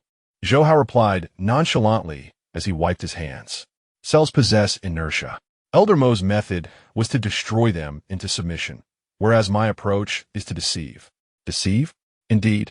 Zhou Hao pointed at the robust man. Within that pill, I infused a substantial amount of earth dragon sinew extract and hallucinogenic mushrooms, inducing a false sense of imminent death if they do not integrate. In this life and death crisis, the cell's potential is fully awakened, compelling them to actively consume demonic blood. This is what I call subjective initiative. Zhou Hao spoke earnestly, though he was somewhat fabricating the truth. The actual principle is a potent adhesive combined with a life force draining stimulant. The side effect of this concoction is that the experimental subject's lifespan is likely limited to 3 months, and once the effect wears off, he will disintegrate into a puddle of mush. But does that truly matter? For the Changsheng sect, what they seek are weapons and expendable resources. A 3-month shelf life is ample. What remarkable initiative! Li Changsheng laughed heartily. Guyu, you are truly a genius. This concept is precisely what the Hall of Rebirth urgently requires. He cast a cold glance at Elder Mo, whose face resembled that of a corpse, and said, Elder Mo, from this day forth, the Y-Class laboratory will be under Guyu's supervision, and you shall assist him. Captain, Elder Mo attempted to protest. What? Do you wish to wallow in the cesspool? A single remark from Li Changsheng silenced him. He cast a venomous glance at Zhou Hao, then lowered his head and retreated to the side. Master Guyu, Li Changsheng affectionately draped his arm around Zhou Hao's shoulder. Since you have resolved the rejection issue, our mass production plan can officially commence. Follow me. I shall show you something truly remarkable. Passing through the Y-Class laboratory, they arrived at an imposing door made of dark iron. As the door swung open, an overwhelming aura of spiritual energy surged forth. This is the A-Class warehouse. The vast space was filled with an array of materials, heaps of beast bones, jars brimming with essence blood, and even several well-preserved corpses of Foundation establishment cultivators. At the very center of the warehouse floated a pearl radiating a sanguine light. It was no larger than a fist, yet with each pulsation, The spiritual energy throughout the warehouse trembled. Zhou Hao's pupils constricted. He sensed a similar aura emanating from the pearl as that of the blood crystals collected by the blood hand of the Shura Gate. Yet it was far more refined and advanced. This is the heart of immortality. Li Changsheng gazed at the pearl with an almost obsessive fervor. It is the sacred relic our leader retrieved from ancient ruins. With it, combined with your powerful patch pill, we can continuously produce beastified soldiers of the Foundation establishment and even Golden Core stage. Soon, Li Changsheng spread his arms wide, as if envisioning the future. The entire Yunzhou will belong to our Changsheng sect. Zhou Hao stood behind him, observing the heart of immortality, a fleeting glimmer of golden light flashing in his eyes. What an extraordinary treasure. If this were to be fed to the red fire cauldron or utilized by my master for alchemy, it would undoubtedly yield an astonishing artifact. As for the ambitions of the Changsheng sect, that is of no concern to me. Captain, your grand vision is admirable. Zhou Hao immediately showered him with praise, his face radiating loyalty. I shall commence the alchemical processes at once. I assure you, our army of beastified soldiers will soon sweep across Yunzhou. Excellent. Li Changsheng nodded in satisfaction. You are free to utilize any materials here. As long as you can concoct pills, take whatever you need. Understood, Zhou Hao replied decisively. He approached a pile of beast materials, feigning selection. With his back turned to Li Changsheng, a dangerously sly smile crept upon his lips. Free to take. That is your own decree. Zhou Hao's fingers subtly brushed against his storage bag, where lay several 100 pounds of high-purity gunpowder he had acquired from the Shura Gate, along with hundreds of unstable explosive pills he had deemed waste at the pill peak. Since we are venturing into biotechnology, how could we possibly overlook the biological explosion? Zhou Hao grasped the leg bone of the flame tiger, his gaze tender as if beholding a beloved. Just wait. I shall gift your eternal life sect with an unforgettable legacy. Late at night, the laboratory of code be blazed with light.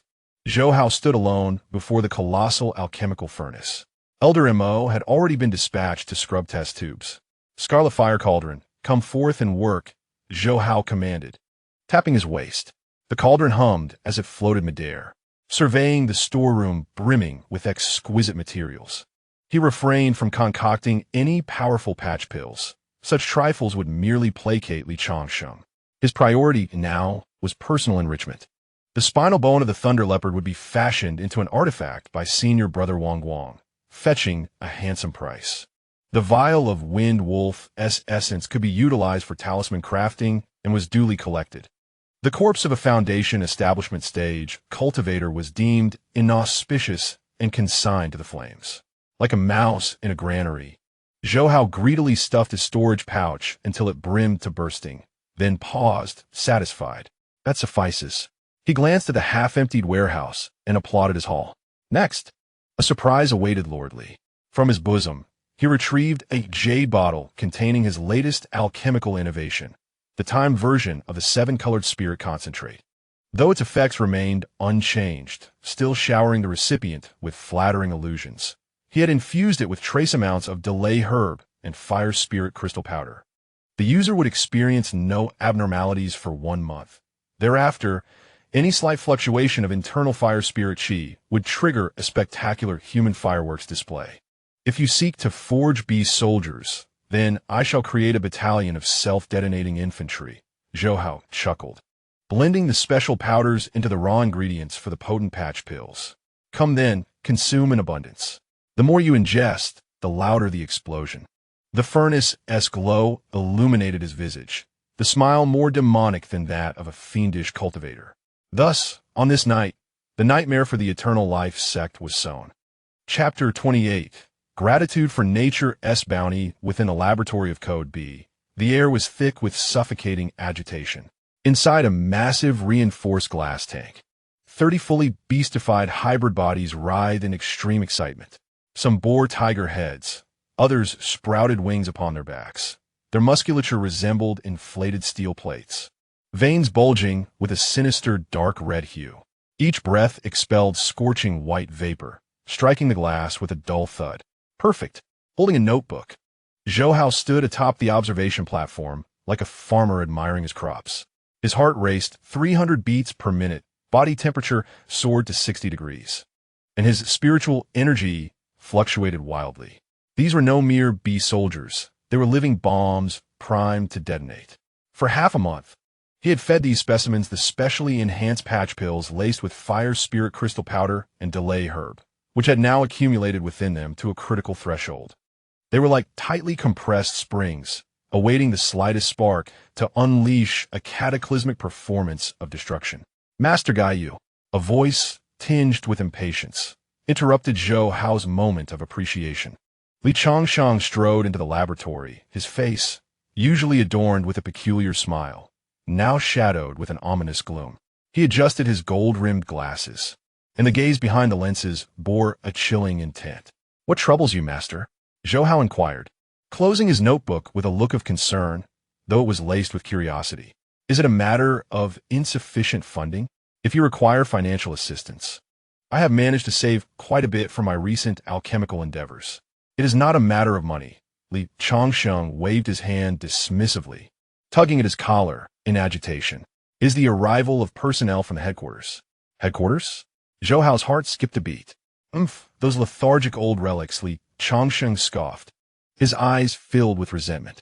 "Since the commencement of the plan, the conservative faction at headquarters have been scrutinizing my every move. They regard the ascension through flesh and blood as heretical, believing only in the immortality of the soul as the true path. The one who has come is Elder Yuquin." Li Changsheng gritted his teeth as he uttered the name. He had always been at odds with this elder. This visit, disguised as an inspection, was merely a pretext to provoke me. Should any discrepancies arise during tomorrow's presentation, he would have every justification to seize control of the Qingyu branch and nullify my hard work. "Oh, splendid." Zhou Hao's eyes sparkled with intrigue.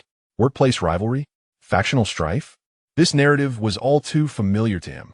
In the realm of cultivation, nothing brought more joy than internal conflict, especially when the faction embroiled in turmoil was the demonic sect he wished to dismantle. "So, what is your intention, master?" Zhou Hao cautiously probed. "Gaiyu," Li Changsheng suddenly pivoted, gripping Zhou Hao's shoulders fiercely, his gaze fervent and sincere. "You are the most talented alchemist I have ever encountered, and you are the person I trust the most. Tomorrow's presentation must not falter. I need to silence that Elder Yuquin. I want him to witness what true evolution entails. Once we surpass this hurdle, I shall petition the leader to promote you to vice master." Zhou Hao, witnessing the earnestness in Li Changsheng's expression, felt a swell of emotion, nearly bursting into laughter. "Rest assured, master, tomorrow's presentation will be nothing short of spectacular. I guarantee that Elder Yuquin will never forget this day." "Fear not, master," Zhou Hao replied solemnly, clasping Li Changsheng's hand. "I am willing to dedicate myself entirely to your cause. Tomorrow, I shall ensure that these beast-transformed soldiers perform at 200%. "Excellent." Li Changsheng's eyes glistened with unshed tears. "I knew I had not misjudged you." As night fell over the Qingyu branch, the reception hall welcomed the newly arrived inspection team from headquarters. Unlike the technological ambience of Li Changsheng's side, this atmosphere was as eerie as a funeral parlor. White banners hung everywhere, and ghostly green soul lamps flickered in the corners, punctuated by the occasional wails of tormented spirits. Dressed in a dark cloak, though somewhat unnecessary on his own territory, it added a ceremonial flair. Zhou Hao stealthily made his way to the rear courtyard. He had no intention of assassination. Rather, he sought to offer warmth. With the stage already set by Li Changsheng as the director, he needed to assess the condition of the other lead. "Useless. All of you are useless." As he neared the main house, the sound of shattering glass echoed from within. Through the crack of the window, Zhou Hao beheld a gaunt old man seated in a grand chair, seething with fury. Clad in a black robe embroidered with the imagery of 100 demons on parade, he was none other than the inspecting elder, Yuquin. That Li Changsheng, concocting beastly soldiers, has brought utter disgrace upon the Changsheng sect. Elder Yuquin spat venomously, declaring that man, the spirit of all beings, should never consort with beasts. He lamented the audacity of attempting mass production of foundational cultivators. Such folly was the stuff of dreams. Before him knelt several trembling disciples garbed in black. The elder's anger subsided.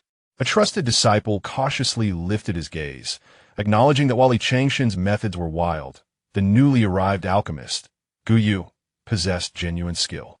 The strength of those beastly soldiers was said to be formidable. Formidable? Elder Yuquin snorted disdainfully, a glint of malice flickering in his eyes. No matter how strong, they remained beasts. A mere nudge would send them into a frenzy. He gestured for his confidant to approach. You shall go and find a way to connect with that Gu Yu. The elder produced a pitch-black jade vial from his robe, revealing the infamous chaos soul powder. If administered to the beastly soldiers before tomorrow's demonstration, their minds would descend into chaos, leading to indiscriminate attacks. In that moment, should the beasts lose control, they might even turn against their master. A cruel smile curled at the corners of Elder Yuquin's lips. I wonder how Li Changshan will maintain his composure in such a predicament. Outside the window, Zhou Hao felt a shiver of excitement. Ah, this is the essence of the demonic sect. No need for the righteous path to intervene. Our own kind is far more merciless against one another. Chaos soul powder? A splendid item indeed. Zhou Hao stroked his chin in contemplation. If the beastly soldiers merely exploded, it would be deemed an experimental mishap. However, if they first went berserk and attacked the inspection team before detonating, it would transform into a terroristic strike, coupled with a desperate act of self-destruction. This blame would surely fall upon Li Changshan, and Elder Yuquin would likely be caught in the blast as well. A perfect 2-for-1 deal. Without alerting anyone, Zhou Hao stealthily retreated. Instead of returning to the laboratory, he meandered through the back alley of the rejuvenation hall, adopting a guise of despondency, as though he were a man seeking solace in wine. As anticipated, within moments, a shadow intercepted his path. Master Gu Yu? The figure was indeed Elder Yuquin's confidant, donned in an inconspicuous gray robe, wearing a disingenuous smile that he believed to be amiable. So late at night, is the master still toiling over tomorrow's demonstration? Zhou Hao feigned surprise, then offered a rueful smile. What use is toil? The captain is pressing hard, and those beastly soldiers are unstable. My heart is heavy with worry. The confidant's eyes sparkled with intrigue, a glimmer of hope. It is not loyalty that breeds fear, but a lack of grievance. Master, such talent deserves more than to be confined to a small branch. It is indeed a disservice. The confidant leaned closer, lowering his voice, revealing that Elder Yuquin had always held great admiration for the master's alchemical skills. Should the master be willing? He discreetly produced a heavy storage bag from his sleeve, slipping it into Zhou Hao's hands. This contains 2,000 spirit stones, a small token of our meeting. Zhou Hao squeezed the bag, his face betraying a blend of greed and conflict. One does not receive rewards without merit. Ah, master, you flatter me. Seizing the moment, the confidant produced once more the black jade vial. The elder harbored no ulterior motive. He merely believed that Chief Li had strayed from the righteous path. This potion could soothe the beastly soldiers, calming their feral rage. Should the master employ even a trace of it during tomorrow's demonstration, the elder promised to escort him back to the main altar, bestowing upon him the honors befitting an elder. Zhou Hao gazed at the jade vial, then at the spirit stones clutched in his hand. His body trembled, not with fear, but with exhilaration. Could this elixir truly pacify them? Swallowing nervously, he feigned the demeanor of a timid traitor. Naturally, the confidant's sly smile was as cunning as a fox's, merely a touch more lively. Very well. Zhou Hao gritted his teeth fiercely and snatched the vial. Since Li Changshan was merciless, he would not be bound by morality. I accept this task. The confidant patted his shoulder approvingly. The master is indeed shrewd. As the confidant vanished into the night, the turmoil on Zhou Hao's face dissolved instantly. Weighing the spirit stones and the poison, a grin stretched from ear to ear. 2,000 spirit stones and a bottle of third-grade toxin. These days, the swiftest way to profit was to play both sides as a double agent. Humming a tune, he turned toward the laboratory. Chief Li had provided the funding. Elder Yuquin had furnished the wage. If tomorrow's pyrotechnic display failed to ignite, it would be a disservice to these generous benefactors. At dawn the following day, On the third underground level, the arena sprawled before them. This was a specially constructed venue by the Eternal Life sect for testing experimental subjects. Encircled by sturdy black iron bars, the stands loomed high, shielded by a transparent defensive barrier. The stands were already filled. On the left sat Li Changsheng and his technical team, donned in white coats, their expressions taut with tension and anticipation. On the right, Elder Yuquin and his inspection delegation, cloaked in black robes, exuded a sinister aura, their faces twisted in disdainful smirks, eager to witness a fiasco. The atmosphere was sharply divided, thick with tension. "Begin," Elder Yuquin impatiently rapped the armrest.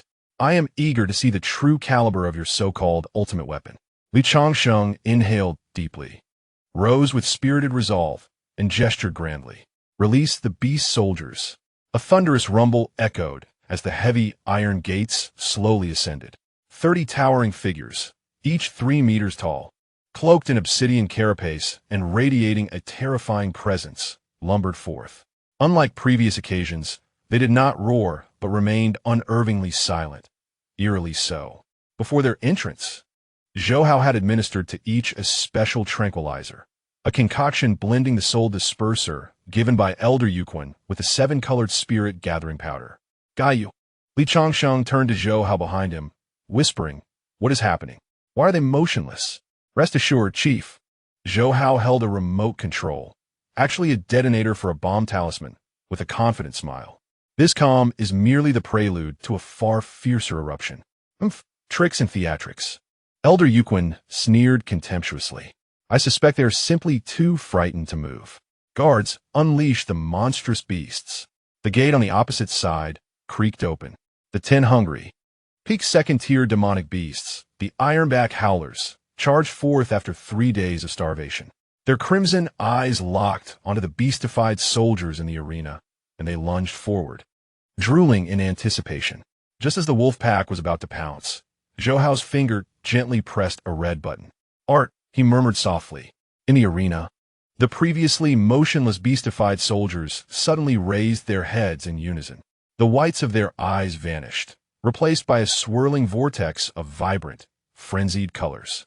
This was the chemical reaction resulting from the mixture of soul disarray powder and colorful gathering essence, unleashing a euphoric frenzy. A synchronized roar erupted, shattering the sound amplification array at the periphery. The 30 beastified soldiers sprang into action. They employed no tactics, nor did they assume any defensive posture. Like a pack of rabid dogs, they barreled directly into the oncoming wolves. With a sickening crunch, one ironback howler opened its jaws only to be ripped in half by a beastified soldier's bare hands. Blood splattered onto the soldier, igniting a strange red glow upon its skin, a sign that the fire spirit crystal powder within was beginning to ignite. "Kill! Kill! Kill!" The beastified soldiers descended into madness. They not only slaughtered wolves, but also began to turn on one another and even attack the barrier.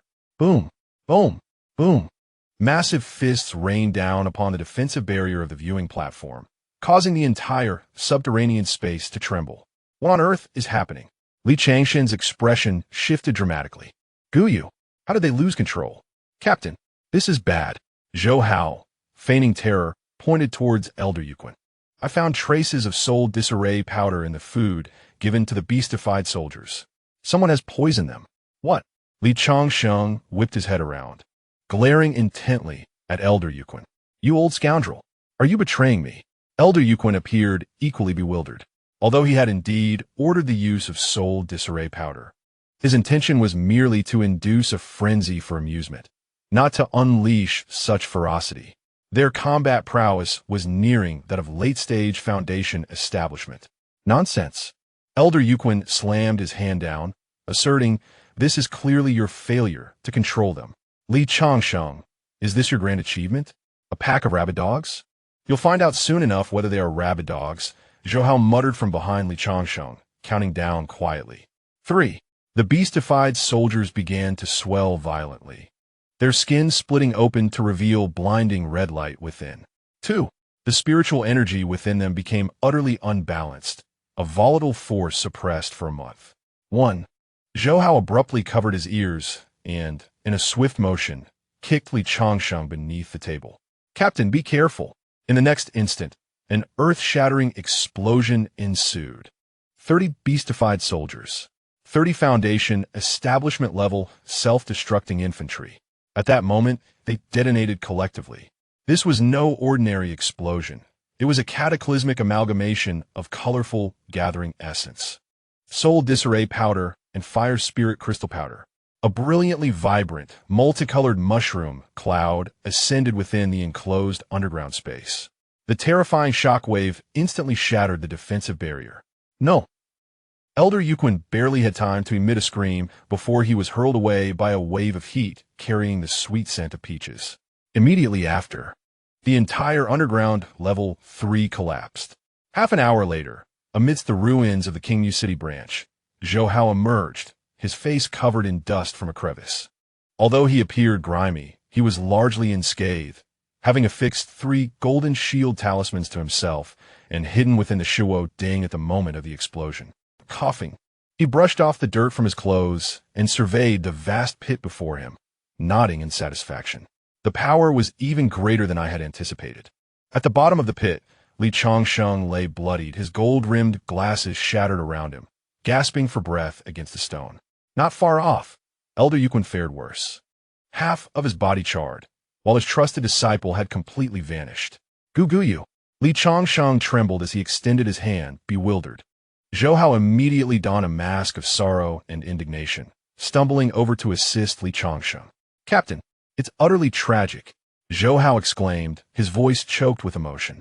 "Elder Yuquin conspired against you, sending assassins with high explosive talismans disguised among the beastly soldiers to self-destruct. This was an attempt on your life." "What?" Li Changsheng spat blood, his eyes ablaze with a frenzied hatred. "Yuquin, you vile creature, to destroy my life's work for the sake of power struggles. You would dare to silence me?" Nearby, Elder Yuquin, having just crawled out, was nearly overcome with rage at these accusations. "Nonsense. It was your beastly soldiers who exploded on their own." "Nonsense. My beastly soldiers only fight. How could they explode?" Li Changsheng bellowed, clearly accusing Yuquin. The two began hurling insults across the ruins. Zhou Hao stood between them, urging Li Changsheng to calm down on one side, while advising Elder Yuquin to temper his anger on the other, secretly fanning the flames. Let them fight, let them fight. Zhou Hao rejoiced inwardly. This was the chaos he desired. Only by stirring the waters could he, an innocent alchemist, reap sufficient rewards and withdraw unscathed. Moreover, he could also report back to the Shura sect, "Look, I risked my life to assist in your sabotage. Surely this warrants additional compensation?" Chapter 29. Leave professional matters to the professionals. The wind swept across the desolate plains, carrying the scent of earth and stirring a few withered leaves. Li Changsheng sat atop a pitch-black coffin lid, clutching a fragment of shattered glass. His white lab coat had transformed into a gray one, his left arm bound in a bandage, and his signature gold-rimmed glasses hung askew on his nose, rendering him both comical and grotesque. That vile creature, Yuquin. Li Changsheng ground his back teeth, his voice rasping like sandpaper. "I shall remember this debt. Once I seize the sole altar of the cycle hall, I will return and use his skull as a night pot." Zhou Hao squatted nearby, drawing circles in the dirt with a stick.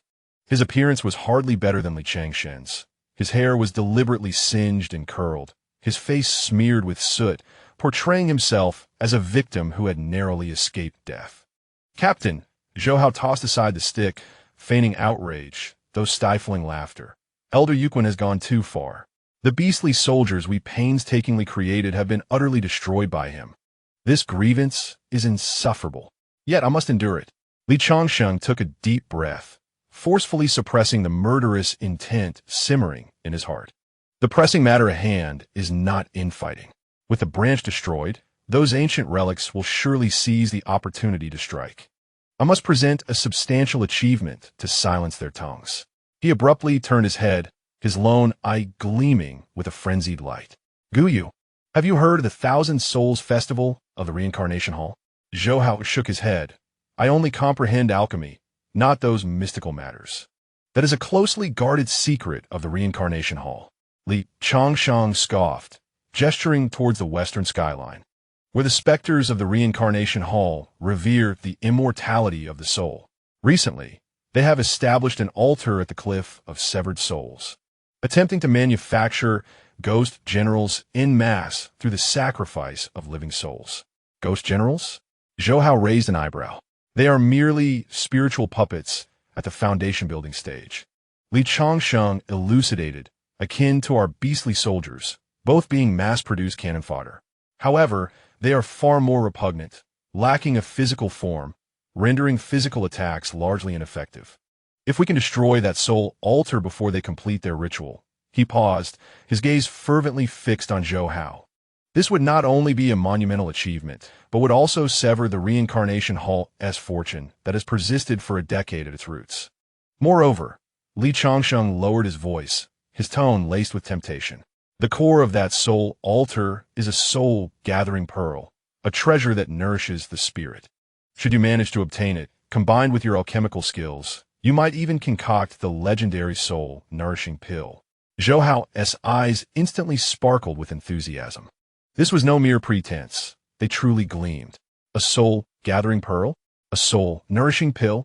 Such items are marked as exceedingly rare in the Encyclopedia of Cultivation. They are remarkably effective for enhancing one's spiritual awareness. Although he is currently in the initial stage of foundation building, his spiritual strength already rivals that of the later stages. If he were to consume several soul-nourishing pills, would it not facilitate his future ambushes and underhanded tactics? Captain, Zhou Hao sprang to his feet, kicking a stone aside with fervor, his face ablaze with righteousness. The nature of the pearl is inconsequential.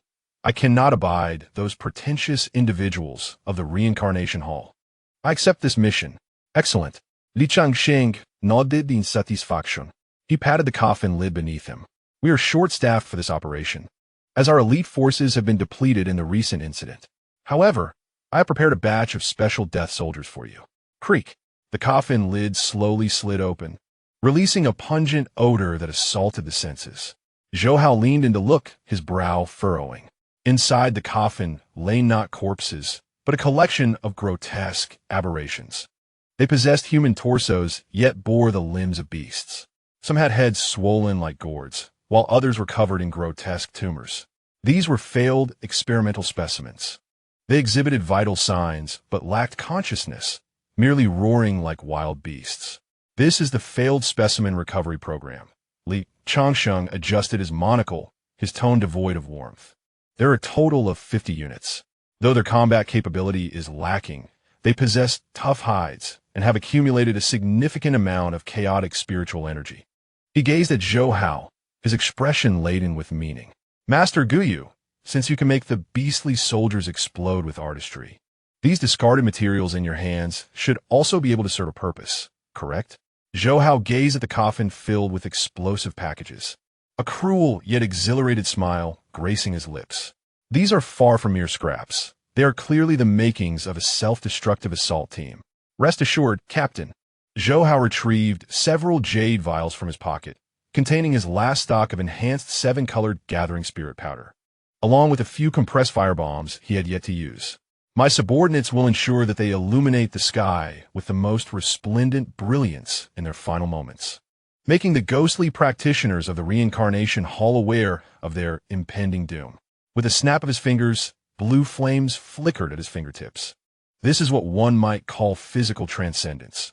The night was as dark as ink at Dunhun Cliff, a critical stronghold of the reincarnation hall, surrounded by perilous mountains on 3 sides, with only a narrow mountain path leading to the summit. Atop the cliff, a chilling wind howled, and a massive white bone altar loomed in the center, surrounded by spirit-evoking banners. Countless vengeful souls and malevolent spirits writhed and howled upon the banners, emitting hair-raising shrieks. Beneath the altar, the defenses were formidable, with dozens of disciples clad in gray robes, wielding mourning staffs, vigilantly patrolling the area.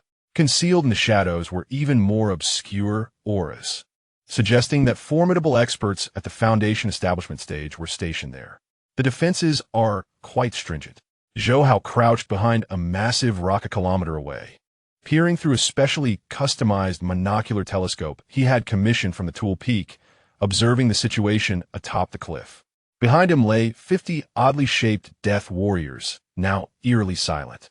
Zhou Hao had administered a special sedative to each, a concoction of 7-colored gathering spirit powder and a poison known as zombie grass. This mixed toxin possesses a unique trait. Before the effects manifest, the user enters a state akin to apparent death, with no breath detectable and even their spiritual consciousness rendered undetectable. However, once subjected to severe vibrations or stimulated by fire spiritual energy, they become walking biochemical bombs. Guyu, what's the plan? Li Changsheng whispered beside him. Should we charge indirectly? Charge. Zhou Hao rolled his eyes. We are here to cause destruction, not to court death. There are at least 3 experts at the later stage of Foundation establishment on the opposing side. Charging in with our numbers would only serve to provide them with a toothpick. He stowed away the telescope and retrieved a black token from his storage pouch, which he had previously obtained from an undercover member of the Shura sect in the Wanjishi Mountains. Captain, this operation requires strategic planning. Zhou Hao toyed with the token, a sly smile creeping onto his face. Consider this. While our Chongqing sect and the Reincarnation Hall are at odds, we have yet to reach the stage of all-out war. If we reveal ourselves directly, it could easily spark a sect-wide conflict. But what if it were the Shura sect's doing? Li Chongqing blinked, staring at the token. The Shura sect? Precisely.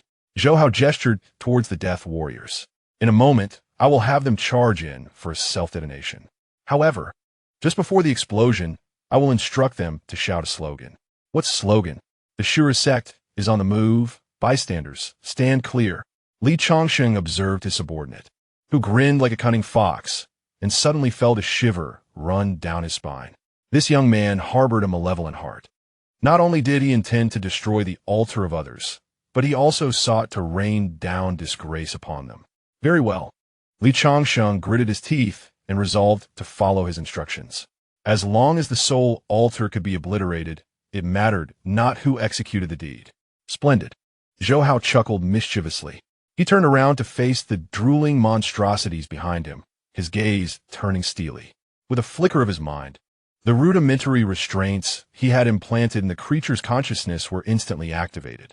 Children, Zhou Hao gently snapped his fingers. Awaken. It is time to embark on our journey.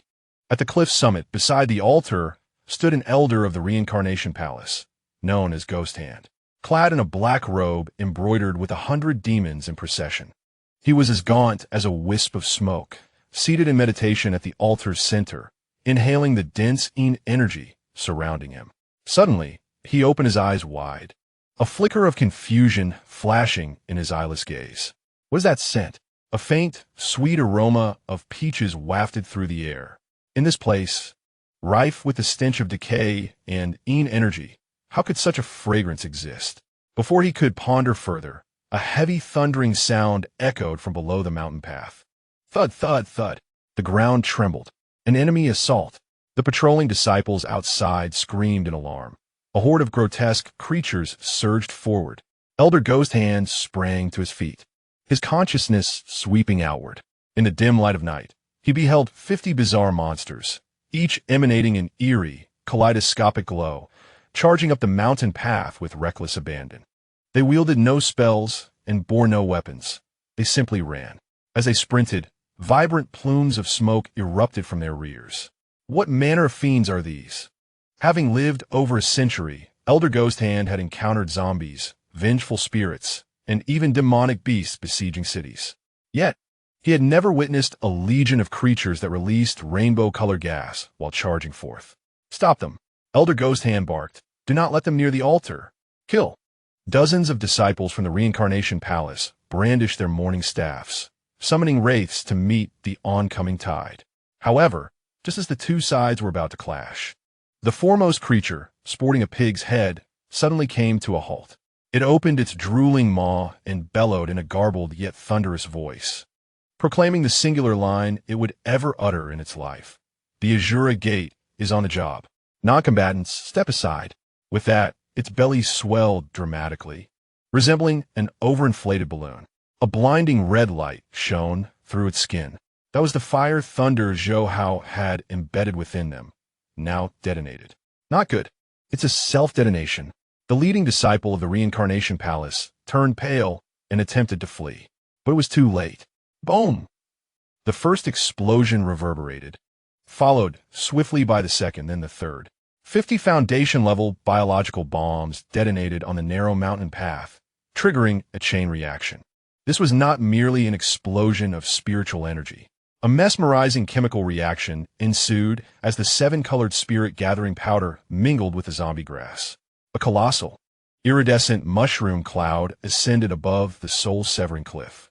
The terrifying shockwave, suffused with hallucinogenic toxic smoke, instantly engulfed the disciples of the Reincarnation Hall at the forefront. Alas! So many celestial maidens. Spare me, do not bite. Those who inhaled the poisonous fumes, though not yet obliterated by the explosion, were already ensnared by maddening illusions. Wielding morning clubs, they indiscriminately assaulted their comrades, plunging the scene into utter chaos. Elder Ghost Hand stood atop the altar, trembling with fury as he surveyed the battlefield below. Now a disordered maelstrom. Ajuda sect. Your arrogance knows no bounds. He roared, forming hand seals as a colossal phantom of the Ghost King materialized behind him. Since you have come, none shall escape my grasp.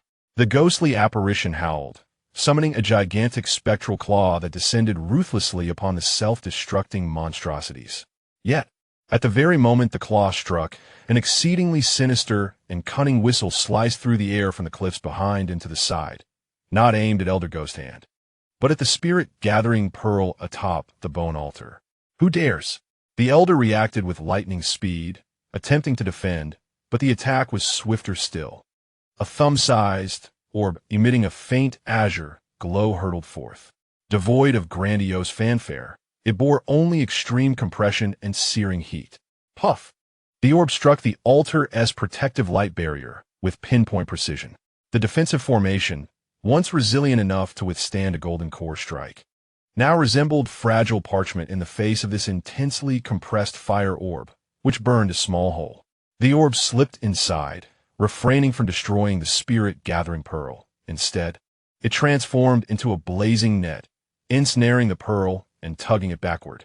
Was this the crank control, dragon-seizing hand? No, it was a form of object manipulation. Elder Ghost Hand's eyes nearly bulged from disbelief. Someone was stealing the tower. How dare the thief? Abandoning his assault on the monsters. Elder Ghost Hand lunged toward the altar. At that moment, another figure burst forth from the shadows. Li Changsheng. He had been lurking nearby, awaiting this very opportunity. Old Ghost, your adversary is me. Li Changsheng sneered, waving his left hand. 3 fully prepared, genuine late Foundation beast-transformed soldiers, this time unscathed, roared as they charged at Elder Ghost Hand. Changsheng sect. The elder exclaimed in a mixture of fury and astonishment. You have allied with the Azure sect? Alliance my foot. Li Changsheng offered no explanation. Seizing the elder's entanglement, he swung a blood-transforming divine blade, cleaving straight toward Elder Ghost Hand's face. Elsewhere, Zhou Hao concealed himself behind a crooked tree at the cliff's edge, clutching an invisible thread of spiritual energy. The other end of the thread coiled around the spirit-gathering pearl, rapidly retracting it. Come to me. Zhou Hao's eyes gleamed with covetousness. As the pearl neared his grasp, suddenly, a blood-red blade of light surged upward without warning from the valley below. This slash was domineering, ruthless, and imbued with a nauseatingly foul aura of bloodlust, severing Zhou Hao's spiritual thread outright. Who? As Zhou Hao's hand trembled, he nearly plummeted from the precipice. Emerging slowly from the mist below in the valley was a figure, clad with a half-iron mask and a right arm wrapped in crimson bandages. The Shura sect. Blood Hand. How lively it is. Blood Hand gazed up at the chaotic battle atop the cliff, then cast a glance at the soul-gathering pearl teetering on the brink of the abyss. Since it is the Shura sect's affair, how could I possibly refrain from joining the fray? With a powerful push from his feet, he soared into the air like a great bird, dashing towards the soul-gathering pearl. Zhou Hao was taken aback. This script is all wrong. I'm merely masquerading as the Shura sect. How did the true protagonist arrive? This was troublesome. The Eternal Life sect, the Reincarnation Hall, and the Shura sect, Three major dark sects had converged. It's all in disarray, utterly in disarray. Zhou Hao watched the blood hand leaping towards the pearl, then glanced at Li Changsheng and Ghost Hand, who were fighting desperately. He rubbed his nose, a wilder smile suddenly curling at the corners of his lips. Disarray is good. The murkier the waters, the easier it is to fish. Zhou Hao retrieved the last compressed fire thunder from his pocket, weighing it in his hand. Since everyone desires this pearl, then let none possess it. He aimed at the blood hand in midair and flicked his finger decisively. Go! With a swift whoosh, the fire thunder, accompanied by a deathly howl, shot towards the heart of the chaos. This night was destined to be one of sleeplessness. Chapter 30. The Clash of the Three Dark Sects as the flames subsided. The summit of the soul-severing cliff had been leveled by a full 3 feet. Charred rock emitted wisps of smoke, and the air was thick with the acrid scent of roasting flesh mingled with sulfur. Zhou Hao lay in a crater, his face smeared with dirt, tightly clutching the recently acquired soul-gathering pearl. After coughing up a mouthful of sputum that sparked, he cautiously poked his head out. The scene was eerily silent, strangely silent. The blood hand had been reduced to ashes, leaving not a trace behind. Elder Ghost Hand had lost an arm and was gasping heavily, clutching his wound. Li Changsheng fared the worst. His golden-rimmed glasses lay shattered, and his lab coat had transformed into rags, his gaze fixed intently on Zhou Hao's waist. There, due to the earlier tumult, the black Shura sect token had inadvertently slipped from his grasp, now dangling from his belt, swaying gently in the wind. The characters for Shura on the token glimmered ominously in the firelight. Li Changshen's singular eye rapidly reddened, nearly bulging from its socket. Guyu. His voice emerged as a strained whisper, laced with a sense of betrayal. You're a member of the Shura sect? Zhou Hao glanced down at the token. He awkwardly shoved it back into his pocket, forcing a smile that was both awkward and polite. Captain, would you believe me if I said this was merely a souvenir I purchased at a street stall? I believe a pig could fly. Li Shangxing Ruadat. Spewing a mouthful of blood. I knew you were too familiar with the culture of the wolf. I knew you had a penchant for explosions. So, you arrived with a mission. With a furious expression, he continued, a fine Shura sect operative indeed. Not only did you obliterate my beastly soldiers, but you also seek to monopolize the soul-gathering pearl. Zhou Hao shrugged helplessly. Captain, to be fair, the beast soldiers were your own doing. I merely handed you the spark. Silence. Li Changsheng snapped, preparing to retort. Suddenly, a sinister voice cut through the tension. Ajuda sect. The ghost hand elder propped himself up on the ground with his lone remaining hand, his ghostly eyes fixed intently on Zhou Hao. So it was you, the one who detonated the altar in my reincarnation hall? Zhou Hao's heart sank. Now he had become the target of universal ire. A misunderstanding, just a misunderstanding. He stammered, slowly retreating, ready to make a swift escape. Gentlemen, please continue your discussion. I left the gas valve open at home, so I must take my leave. Leave? Boom. Boom. 2 terrifying auras simultaneously locked onto him. Leave the soul-gathering orb. The ghost hand elder barked. Hand him over. Li Shangxing Ruadat. Though this boy is an undercover agent, the alchemical formulas and explosive recipes in his mind belong to my Changsheng sect. At that moment, a sharp sound pierced the sky from the horizon. A dozen blood-red streaks tore through the night, descending upon soul-severing cliff in an instant. Leading them was a figure clad in crimson robes, bearing a blood-stained greatsword. Exuding a murderous aura, none other than Bloodfiend, the Azura sect elder in charge of reinforcements. Upon landing, his gaze swept over the chaos strewn about before settling on Zhou Hao. You ghost phantom? Bloodfiend glanced at the token at Zhou Hao's waist, then at the ashes of the blood hand. His brow furrowed. Where's the blood hand? The blood crystal? Before Zhou Hao could answer, Li Changsheng erupted. The Azura sect's reinforcements arrive at last.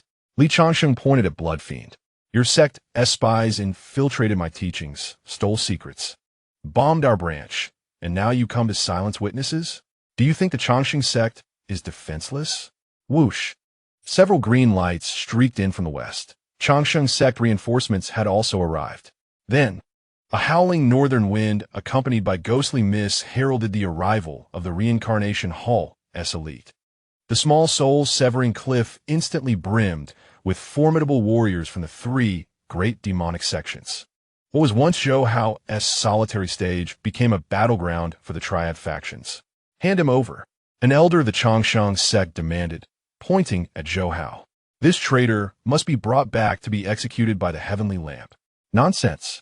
Blood Fiend, though still unclear on the situation, immediately took the side of his operative holding the soul-gathering orb. "He is a hero of the Azura sect. Who dares to touch him?" "A hero?" The Ghost King of the Reincarnation Hall sneered. "He blew up our soul altar and slaughtered our elders. He must die today." The three factions stood poised for combat, weapons drawn and tension at its peak. Amid the eye of the storm, Zhou Hao blinked, suddenly realizing he had become quite the coveted prize. Clearing his throat, he straightened his posture. "Gentlemen, cease your quarrel," he declared, holding up the soul-gathering orb and tapping his temple. "Want the orb? Want the formulas? Want the explosive recipes?" He grinned broadly, baring his white teeth in defiant arrogance. "I'm right here. Whoever claims me, claims it all." His words ignited the powder keg instantly. "Kill." No one knew who shouted first. Boom! The chaotic battle erupted. Various magical artifacts, flying swords, poisonous smoke, and spirits swirled chaotically above the soul-severing cliff. In an instant, Zhou Hao affixed 3 golden shields to himself and darted through the crowd like an agile loach. "Ouch! Watch the face. Who the hell poked me in the backside? It's from the Eternal Life sect. We're on the same side. Don't cause friendly fire." As he ran, he continued to stir the pot. "Brothers of the Shura Gate, hold your ground. I'll retreat with the treasures. Grandsons of the Reincarnation Hall, if you dare come bite me." The battlefield descended into utter chaos. Just then, a low hum reverberated. The heavens and earth abruptly altered their hues. The previously pitch-black night sky was instantly stained with 3 colors. To the east, a bloody sea surged, releasing a nauseating scent of blood. In the midst of this sanguine ocean, a towering blood-red avatar slowly materialized, a 3-headed, 6-armed Shura demon god, the Blood River, true monarch of the Shura Gate. To the west, green mists veiled the sky as countless massive vines descended from the clouds, threatening to crush the earth. Deep within the verdant haze, the shadow of a colossal demon tree flickered, its canopy adorned with withered human skins, the withered wood ancestor of the Eternal Life sect. To the north, a wail of countless ghosts echoed, as a throne fashioned from white bones hovered in midair, upon which sat a figure shrouded in a black robe. Surrounded by billions of vengeful spirits, the sole emperor of the Reincarnation Hall. A chilling silence enveloped the battlefield. All Foundation and Golden Core stage cultivators, under the oppressive weight of these 3 terrifying forces, collapsed to the ground, trembling uncontrollably. This was an absolute suppression of life itself. The transformation stage. The formidable transformation stage beings of the 3 demonic sects had simultaneously descended with their will projections. "Have you had enough?" The voice of the Blood River, true monarch, rumbled like thunder, causing eardrums to bleed. His gaze pierced through the void, landing upon Zhou Hao. "Little one, you possess some intrigue. Hand over your belongings, and I shall take you as my personal disciple. Old ghost, you have crossed the line." The voice of the withered wood ancestor was hoarse and grating, akin to the scraping of bark. "This lad dines on my eternal life, sect.'s bounty, learns my alchemy, lives as my disciple, and dies as my ghost." Humph. The Soul Emperor let out a cold snort, and the temperature plummeted to freezing levels. "You dare to destroy my soul altar and sever my roots? This child must have his soul extracted and his essence refined, never to be reborn. 3 divine wills, capable of obliterating the heavens and earth, clashed in the air. The fabric of space split open with fine black fissures. Below, the soul-severing cliff began to crumble. Zhou Hao lay flat on the ground, feeling as if his bones would shatter. Is this the transformation stage? Just a single glance makes it difficult for me to even move a finger. I've landed in deep trouble, Zhou Hao thought ruefully. He had initially intended merely to make some money and deflect blame, but he never anticipated that such a grand fiasco would summon these three ancient monstrosities. Master, if you don't arrive to save me soon, your disciple will be reduced to mere flesh and blood. As the three devastating powers were about to descend, erasing Zhou Hao along with the entire soul-severing cliff suddenly dawned. A crisp bell tolled throughout the heavens and earth. Though the sound was not loud, it instantly drowned out the cacophony of ghostly wails and divine howls. Following that, a golden beam of light descended from the distant central continent, piercing through the clouds and landing at the heart of the soul-severing cliff. Within this radiant column, a vast golden official seal slowly descended. The seal was square, inscribed at its base with two ancient characters, silence. With a thunderous impact, the seal struck the ground. There was no cataclysmic explosion. Instead, an immense, dignified, and irresistible force enveloped the area in an instant. The sea of blood receded, the demonic trees withered, and the wails of spirits ceased. The three formidable avatars of divine transformation, once invincible, crumbled and vanished before the might of the official seal as if they had encountered their nemesis. A voice filled with terror echoed from a void. The true monarch of the Blood River? The auspicious fate of the Great Zhou? The imperial seal of the nation? A calm, yet authoritative voice, belonging to a middle-aged man, resounded from the golden beam. Silence in the territory of Yunzhou. Following this proclamation, a man clad in a purple and gold python robe, crowned with a high hat, emerged step by step from the light. He wielded no spells, yet stood with the air of a sovereign over this realm. He was Ji Yuming, the iron-blooded marquis and governor of Yunzhou, a formidable being in the harmonization stage. Behold the governor. The ancestors of the three demonic sects, though their projections had dispersed, sensed this overwhelming aura from miles away. They dared not provoke him, retracting their presence and feigning death in silence. In the domain of the Great Zhou, the governor was akin to the heavens, especially one renowned for his ruthless prowess. Ji Yuming's indifferent gaze swept across the crowd, finally settling on the figure of Zhou Hao, who lay in a pit. Are you the scourge that incited the conflict among the three sects? Zhou Hao struggled to lift his head, wiping the blood from his lips. He gazed at this upright figure, his mind racing. At this moment, denial was futile. Only the path of seeking refuge remained. Sir, I am wronged, Zhou Hao exclaimed, tears and snot mingling as he pleaded. I am a good citizen, a very good citizen. These demonic cultivators sought to kill and seize treasures. I only retaliated to protect the nation's assets. Ji Yuming's lips twitched slightly as he observed the Azura sect token at Zhou Hao's waist, the longevity elixir in his hand, and the soul-gathering orb at his feet. A good citizen? Ji Yuming scoffed, waving his sleeve. With a resounding clap, a golden chain materialized from thin air, binding Zhou Hao tightly.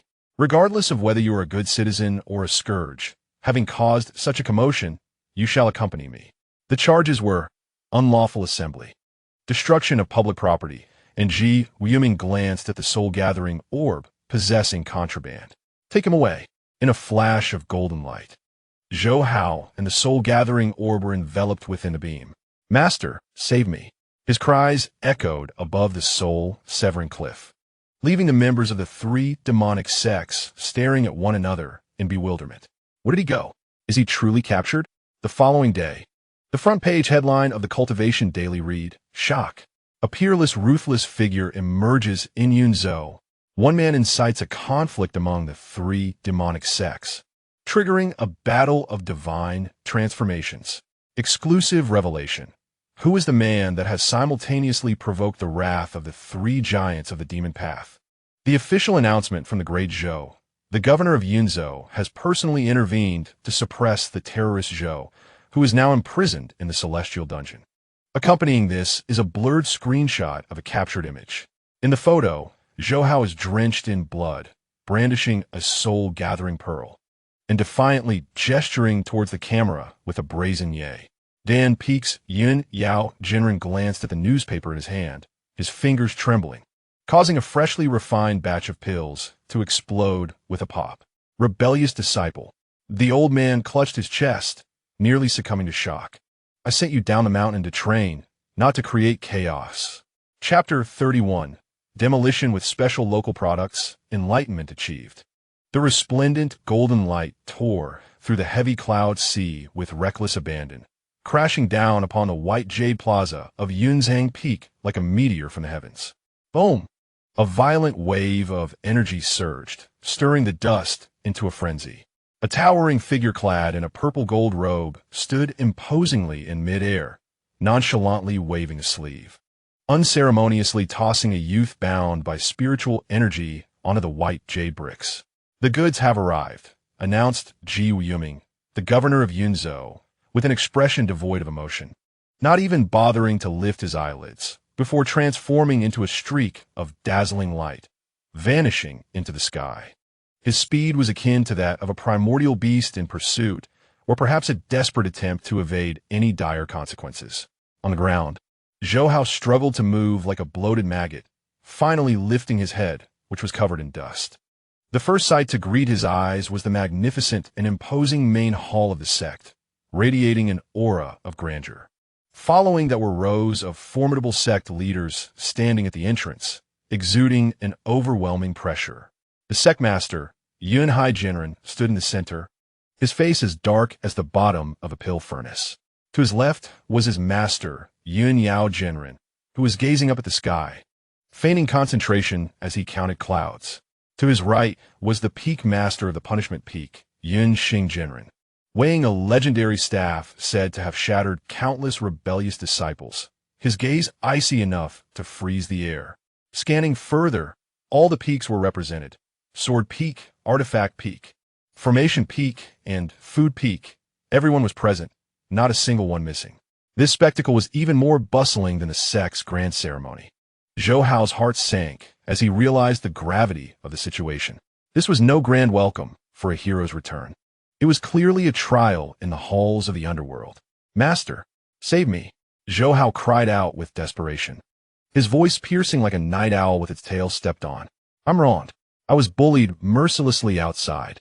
Those demon cultivators exhibited no chivalry. 3 against 1.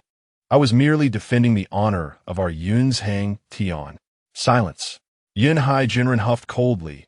An invisible wave of immense spiritual power surged forth, sealing Zhou Hao's mouth. "Bring him in." Inside the sect master's hall, the atmosphere was so tense that it felt as if the very air had frozen.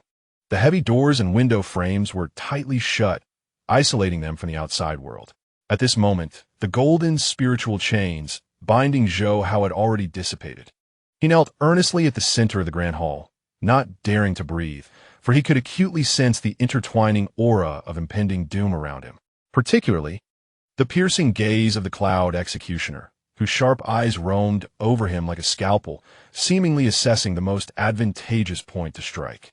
Seated at the head of the hall, the venerable Master Yun's profound gaze sliced through Zhou Hao, suddenly fixing upon him, raising a finger to point into the air. Zhou Hao let out a muffled groan, feeling a sudden, sharp pain in his brow. The blood river restraining his mind, like a parasite, was instantly crushed by an overwhelming surge of spiritual power, as if it were mere straw. A foul stench of blood seeped from his crown, only to be swiftly obliterated by the pure essence within the hall. The torment that had plagued him for so long was effortlessly dismissed by the sect leader. Before Zhou Hao could express his gratitude, Master Yin shook the newspaper he held, his voice ominously low. "Zhou Hao, do you have any idea the magnitude of the calamity you've caused?" Zhou Hao recoiled slightly, timidly raising a hand. "Could I perhaps have a sip of water first? After the explosion at the soul-severing valley, I fled for my life without even a moment to drink." "Water?" Master Yun's anger transformed into a sardonic laugh. "You've uprooted the very layers of the 3 great demonic sects, forcing their ancestors in the transformation stage to leap about in fury. And you still have the presence of mind to ask for water." With a resounding slap, he slammed the newspaper onto the blue brick before Zhou Hao. "Look for yourself.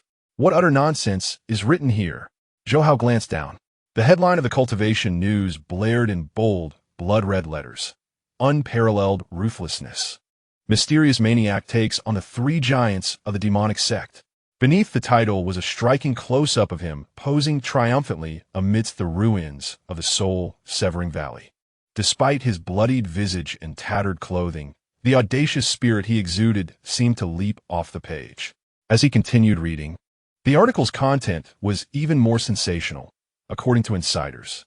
This mysterious man not only obliterated the branch of the Shura sect, but also caused the beastly soldiers of the Longevity sect to go berserk, even grilling in the sacred soul altar of the reincarnation hall. More shockingly, it was suggested that this man had employed some form of frenzied biochemical weapon, resulting in thousands of demonic cultivators losing their sanity, still dancing wildly amidst the ruins. Zhou Hao couldn't help but smile as he read, the corner of his mouth curling upwards uncontrollably. The angle captured by the imaging stone was indeed exceptional, perfectly encapsulating his unique demeanor of defiance in the face of death, though in reality, he was more inclined to fear for his life. Clearing his throat, Zhou Hao quickly set down the newspaper, adopting a facade of righteous indignation. Master, this unscrupulous media is fabricating stories. It is nothing but slander. Oh. Master Yin raised an eyebrow. Where's the slander? I absolutely did not employ any biochemical weapons, Zhou Hao asserted earnestly. That was an avant-garde performance art. I had painstakingly developed a harmonious and loving seven-colored cloud. My intention was merely to touch their hearts with love. Who could have anticipated the fragility of the demonic cultivators? That they would completely lose themselves after just a whiff. A sudden, muffled chuckle erupted from the side, causing everyone to turn in unison. The master of Shifeng Peak, Yunwei Jinren, was desperately covering his mouth, his corpulent body trembling with suppressed laughter. Apologies, I simply could not contain myself. Yunwei Jinren waved his chubby hand, his face flushed with mirth, as the vibrant and harmonious rainbow cloud erupted with laughter. This outburst was akin to igniting a powder keg. The once solemn atmosphere of the grand hall crumbled instantaneously. Ha ha ha! Qifeng's master, Yunlian Jinren, could no longer restrain himself, slapping his thigh in uproarious laughter. What a marvelous act of compassion. I have heard rumors circulating outside that the so-called blood-handed god of the Shura sect, a foundational-level killing machine, was bested by a ferocious old so that had consumed potent medicine. Ha ha ha! Is this truly your method of enlightenment? A prodigy, an unparalleled genius. Qifeng's master, Yongsu Jinren, laughed until tears streamed down his face, unreservedly giving a thumbs up. Our Yunshanian sect has been established for millennia, yet we have never produced such a wicked disciple. Forcing a group of merciless demonic cultivators into a frenzy. What a remarkable strategy. Truly awe-inspiring. Even the typically aloof and unapproachable master of Jianfeng, Yunyi Jinren, could not suppress a smile, managing to utter a remark. Indeed, it is a unique and unconventional approach. Inside the hall, the uproarious laughter echoed without restraint. There was no trace of the solemnity expected in a judicial assembly. It resembled a gathering of spectators at an annual awards ceremony. Zhou Hao knelt on the ground, bewildered. This was not how the script was supposed to unfold. Were the promised severe interrogations, the revocation of cultivation, the expulsion from the sect? Why had it devolved into mutual flattery? Enough, enough. Yunhai Jinren rapped the table forcefully, attempting to salvage the precarious dignity of the sect leader, yet his convulsing facial muscles betrayed him completely.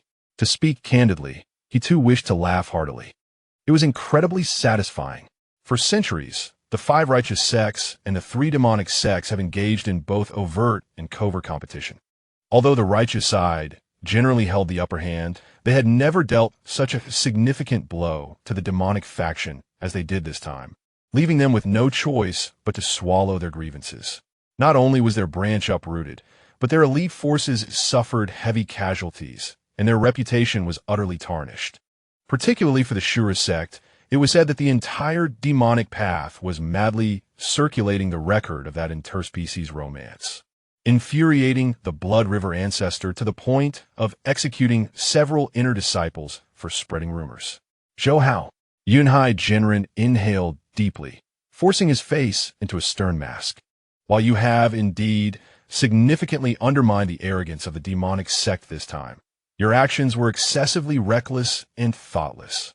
How dare you maneuver alone amidst the encirclement of the three major demonic sects, even attracting the pursuit of an ancient ancestor at the transformation stage? Had it not been for Ji Zhoping fortuitously intervening, you would have been reduced to ashes. What is this called? This is utter disregard for organizational discipline. Zhou Hao, sensing the shift in mood, promptly lowered his head in contrition. Sect leader, your grace is like thunder and rain. I acknowledge my mistake. I assure you, I shall practice my escape techniques with even greater speed in the future. Yunhai Jinren glared. Enough, my second junior brother. The usually reticent Yunyeo Jinren finally spoke up, albeit slowly. The old man lifted his teacup, gently blowing away the froth, his tone defensive yet resolute. Enough is enough. The child has just returned from the brink of death, and hasn't he even had a warm meal? Eating. The cold-faced Master Xing Feng interrupted. Merit is merit, but transgressions are transgressions. Although he has accomplished remarkable feats this time, he has also prematurely exposed the sect's foundation. Now, various external forces are frantically probing into his background. If not handled properly, it will surely bring unforeseen calamities upon our sect. Calamities? Zhou Hao suddenly raised his head, reaching into his robe to retrieve several bulging storage bags. With a flick of his wrist, he emptied their contents onto the ground with a clatter.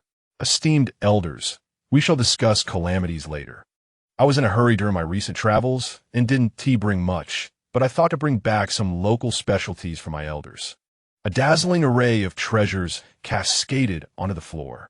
The first item that caught there was a vibrant green orb radiating the essence of life. The 1,000-year-wood spirit demon pill.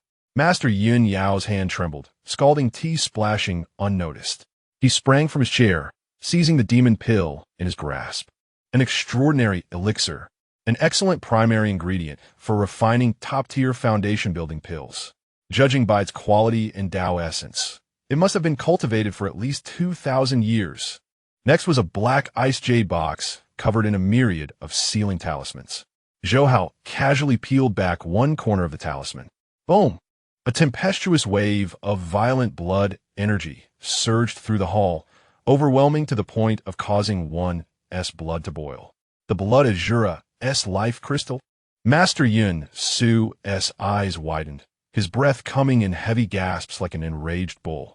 This was a supreme treasure for body cultivators.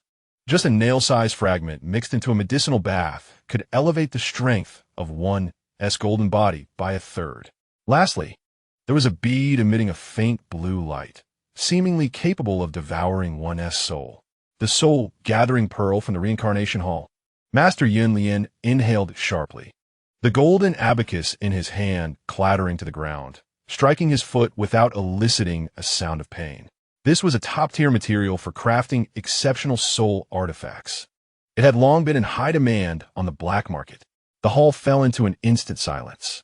All the peak masters' gazes were riveted upon the pile of local specialties on the ground, the only sound being their heavy breathing.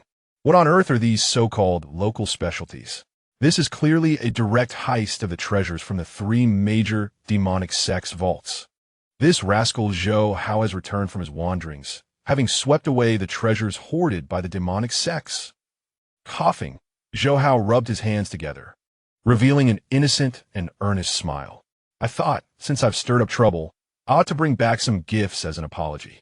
Esteemed elders, do these trinkets suffice to atone for my misdeeds? Sufficient. In fact, exceedingly so. Master Yun Lian was the first to leap forward like a hungry tiger pouncing on its prey, seizing Zhou Hao's hand with fervor, as if he were a long-lost father. Good nephew, if such lucrative opportunities arise again, make sure to include your uncle. I will provide you with a complete set of magical artifacts at half price, no, entirely free. If you break anything, it will be on me. Get lost. Don't obstruct us here. Cloudy Virtue, relying on his formidable physique, forcefully knocked Cloud, refining master aside, approaching with a beaming smile. Nephew, how about selling this blood crystal to Uncle Master? I'll offer double the spirit stones. From now on, in the sect, should anyone dare to touch even a hair on your head, Just invoke my name, and I shall make them regret their actions. The soul-gathering pearl belongs to the artifact peak. Anyone who dares to steal from me will face my wrath. The demon Dan is the lifeblood of the alchemy peak. Whoever dares to touch it shall meet their demise. Just moments ago, the dignified and ethereal peak masters now, in their greed for spoils and the fair distribution of sect resources, appeared ready to draw their swords against one another. Seated at the head, Master Yunhai wearily rubbed his temples. It was over. The righteous atmosphere cultivated by Shang Tian over the millennia had been utterly sullied by this young man. Though resources were contested before, there had been a veneer of dignity, a semblance of decorum. Now, it seemed, every one of them had awakened the bloodthirsty nature of wolves, discarding all pretense in the face of treasures. Silence. Master Yunhai bellowed, his intolerable fury manifesting in a terrifying pressure that silenced the crowd. What sort of decorum is this? He pointed at the disrespectful disciples, his beard trembling with rage. All ill-gotten gains, all seized treasures, shall be confiscated. The sect will distribute them as needed. Anyone who dares to privately contest this will have their salary withheld for 10 years. Reluctantly, the peak masters withdrew their hands and retook their seats. Yet their eyes remained fixed like searchlights upon the treasures below. Zhou Hao. Master Yunhai's gaze shifted back to Zhou Hao, softening with an indescribable complexity. This time, you have indeed achieved a monumental feat, not solely for these rare treasures, but more importantly, you have showcased the formidable reputation of Shang Tian. In the realm of cultivation, while strength is paramount, the notion of influence also holds great weight. Your audacious display has unmistakably conveyed to those nefarious demonic entities that disciples of Shang Tian are not to be trifled with. He paused, retrieving a token inscribed with golden spiritual patterns from his voluminous robes and casually tossing it to Zhou Hao. This is the Yunding token. The bearer may disregard restrictions and directly access the highest levels of the sect's scripture repository, selecting any celestial tier cultivation method. Furthermore, the core treasury of the sect is open to you, allowing you to choose 3 extraordinary treasures. A collective gasp resonated around, a harmonious intake of breath. Celestial tier cultivation methods. Core treasury. This was a privilege coveted even by the most esteemed disciples of each peak, granted only to those who rendered extraordinary service to the sect. Zhou Hao deftly caught the token, his smile broadening, revealing a gleeful grin. Thank you for the generous reward. Sect Master, do not be hasty in your gratitude. Master Yunhai's tone shifted, a cunning smile curling at the corners of his mouth. While rewards have been dispensed, it is now time to address the consequences. Considering the magnitude of the trouble you have stirred, with countless eyes upon you, to ensure your safety and restore tranquility to the sect, you are hereby sentenced to reflect in solitude at the Cliff of Reflection for a period of 3 months. What? Zhou Hao's smile instantly faded. Face the wall? That desolate place has not even a ghost to keep me company. Wouldn't I die of boredom? Who told you that it is merely a wall to face? The esteemed Yunhai cast a profound glance at him, recalling the words of Ji's Humu as he cast him aside. Ji had expressly conveyed that while the boy possessed a commendable talent for playing with fire, his methods were woefully crude, a veritable squandering of potential. At the base of the thought-reflecting cliff lay a tempestuous vein of ancient earth fire that had been subdued. There, he was to diligently refine his mastery over flame control. Leaning forward, Yunhai lowered his voice, urging him to solidify his precarious foundation in cultivation with unwavering resolve. In 3 months, the grand discourse competition among the 5 illustrious sects would commence. At that time, I expect you to represent Shang Tian and deliver an unforgettable lesson to those self-proclaimed prodigies from the other 4 sections. Let them experience firsthand what it means to ride upon the vibrant clouds and to engage in a love that transcends species. Zhou Hao paused, momentarily stunned. Soon after, his eyes sparkled with fervent excitement. Is this a chance to stir the pot? This is precisely my realm of expertise. Rest assured, my lord. Zhou Hao straightened his posture and performed a rather unrefined salute, vowing to exceed expectations. Off you go, off you go. Zunhai wava, dies misin. Zhou Hao swiftly gathered his share of treasures, excluding those designated for confiscation, and strode confidently out of the hall, observing his audaciously arrogant figure. The great hall fell into a brief silence once more. After a prolonged moment, Yun Yao sighed deeply. "Brother, what troubles you?" Yun Lian inquired, puzzled. "You've acquired an apprentice replete with treasures. Surely you cannot be dissatisfied?" "It is not dissatisfaction," Yun Yao replied, delicately lifting his teacup, his gaze seemingly penetrating the hall's exit toward a distant future. "I harbor concerns." "Concerns about what?" "That he might be bested due to insufficient cultivation?" "No." Yun Yao shook his head, his tone imbued with a sense of melancholic compassion. "I am concerned that, during the competition in 3 months, those precious gems from the other 4 sects may be driven to their wits' end on the arena stage by him. After all, the boy's mischievous nature is etched into the very depths of his soul, an innate talent." The peak masters exchanged glances, and, in the next instant, the hall erupted in a cacophony of raucous, wicked laughter. "Let them be driven to madness. A dead friend is better than a poor companion. After all, I cannot wait. I'm positively eager." On this day, the main hall of Shang Tian was filled with an exuberant atmosphere. Meanwhile, Zhou Hao ambled toward the thought-reflecting cliff, hands clasped behind his head, humming a tuneless melody. Thought-reflecting? More like a VIP retreat for upgrades. The grand competition among the 5 sects? Zhou Hao mused, stroking his chin, a villainous grin spreading across his face. It seems the time has come to reopen the laboratory and develop new products. Merely passing gas and indulging in frivolity would hardly suffice. I must concoct something more exhilarating, a visual feast that could compel one to dance in ecstasy upon the arena. The mountain winds howled, carrying away his increasingly eccentric whispers into the mist. Amidst the ethereal expanse of the sky, the surrounding spirits and birds suddenly felt a chill traverse their spines, as though calamity loomed ominously. In unison, they took flight, abandoning this realm of strife without a backward glance. Chapter 32. Honesty is a virtue, yet due to the pain, it is advisable to speak less. A crimson vortex of spiritual energy within the Danshan gradually contracted. What was once a liquid reservoir of spiritual essence, akin to a serene lake, had now thickened to the consistency of mercury, its volume reduced by half, yet the energy contained within surged exponentially. In the midst of foundational cultivation, Zhou Hao opened his eyes, 2 beams of brilliance flickering momentarily in the dimly lit chamber. He refrained from celebrating or releasing a triumphant roar to the heavens. Instead, his gaze was fixated on the red fire cauldron before him. The lid trembled violently, emitting muffled sounds reminiscent of belching. A pungent, acrid odor wafted from the vent, one that provoked an instinctual urge to cleanse one's heart. "This scent is amiss."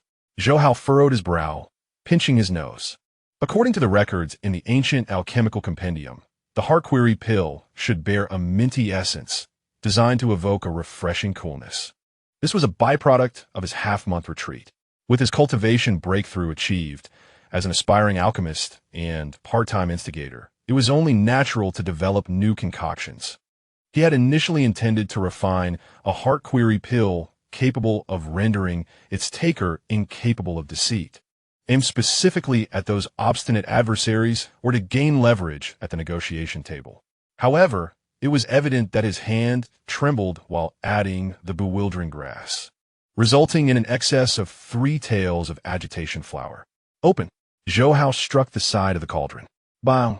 The lid flew off, and 3 pills, exuding a peculiar fluorescent green hue and adorned with protrusions resembling warts, leapt forth. Zhou Hao swiftly caught one in his hand. The pill was scalding to the touch, and its sharp flavor surged towards his crown, igniting an overwhelming urge to expel it. Gazing at the verdant capsule, Zhou Hao hesitated. As a possessor of heavenly roots, his sensitivity to medicinal properties was astoundingly acute. This pill bore no toxicity. Not only was it devoid of poison, but it also possessed the invigorating ability to clear the mind and soothe liver qi. However, the apparent side effect seemed to compel one to unleash all the repressed words within. Zhou Hao stroked his chin. Was this not honesty being bun? No. I must find a test subject. He surveyed his surroundings. This was the secluded chamber of the Alchemy Peak, devoid of even a mouse. Just then, the protective barrier outside the cave was triggered. A gentle, rich voice echoed. Junior Brother Zhou, by my calculations, it is time for your emergence. I have brought this month's supplies. Liu Dan, that benevolent elder of the Alchemy Peak, the cherished disciple of Elder Chenhua, and one of Zhou Hao's few acquaintances within the sect. Zhou Hao's eyes brightened instantly. What perfect timing. Senior brother, please come in. Zhou Hao hastily tucked away the other two pills, retaining one delicately pinched between his fingers, his face instantly adorned with an innocuous smile. The stone door creaked open, and Li Heiran entered, carrying a food box. Upon seeing Zhou Hao, a flicker of surprise crossed his eyes. Junior brother, you have made a breakthrough? At this moment, Zhou Hao exuded a restrained aura, yet the palpable sense of pressure emanating from him clearly indicated that he had surpassed the initial stages of foundation establishment. Fortunate, fortunate. He waved his hand humbly, attributing his progress to the attentive care of his senior brother. Come, brother, please sit. He warmly urged Li Heiran to take a seat on the stone bench. Actually, during my recent retreat, in addition to my own cultivation, I specifically crafted a pill for you. Zhou Hao presented a luminescent green pill, his gaze imbued with sincerity. I noticed that you've been troubled lately, evidently burdened by the pressures of cultivation, leading to stagnant liver energy.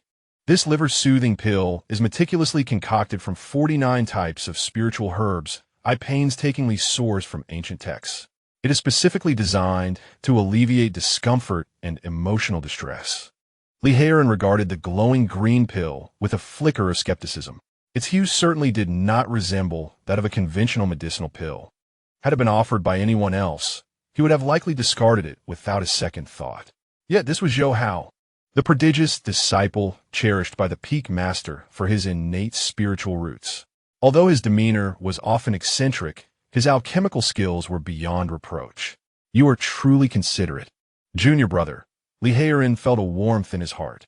Recently, he had been under immense pressure, with Elder Chenhua expecting him to advance to the later stages of foundation establishment, while simultaneously managing the myriad responsibilities of the Alchemy Peak, leaving him with pent-up frustration.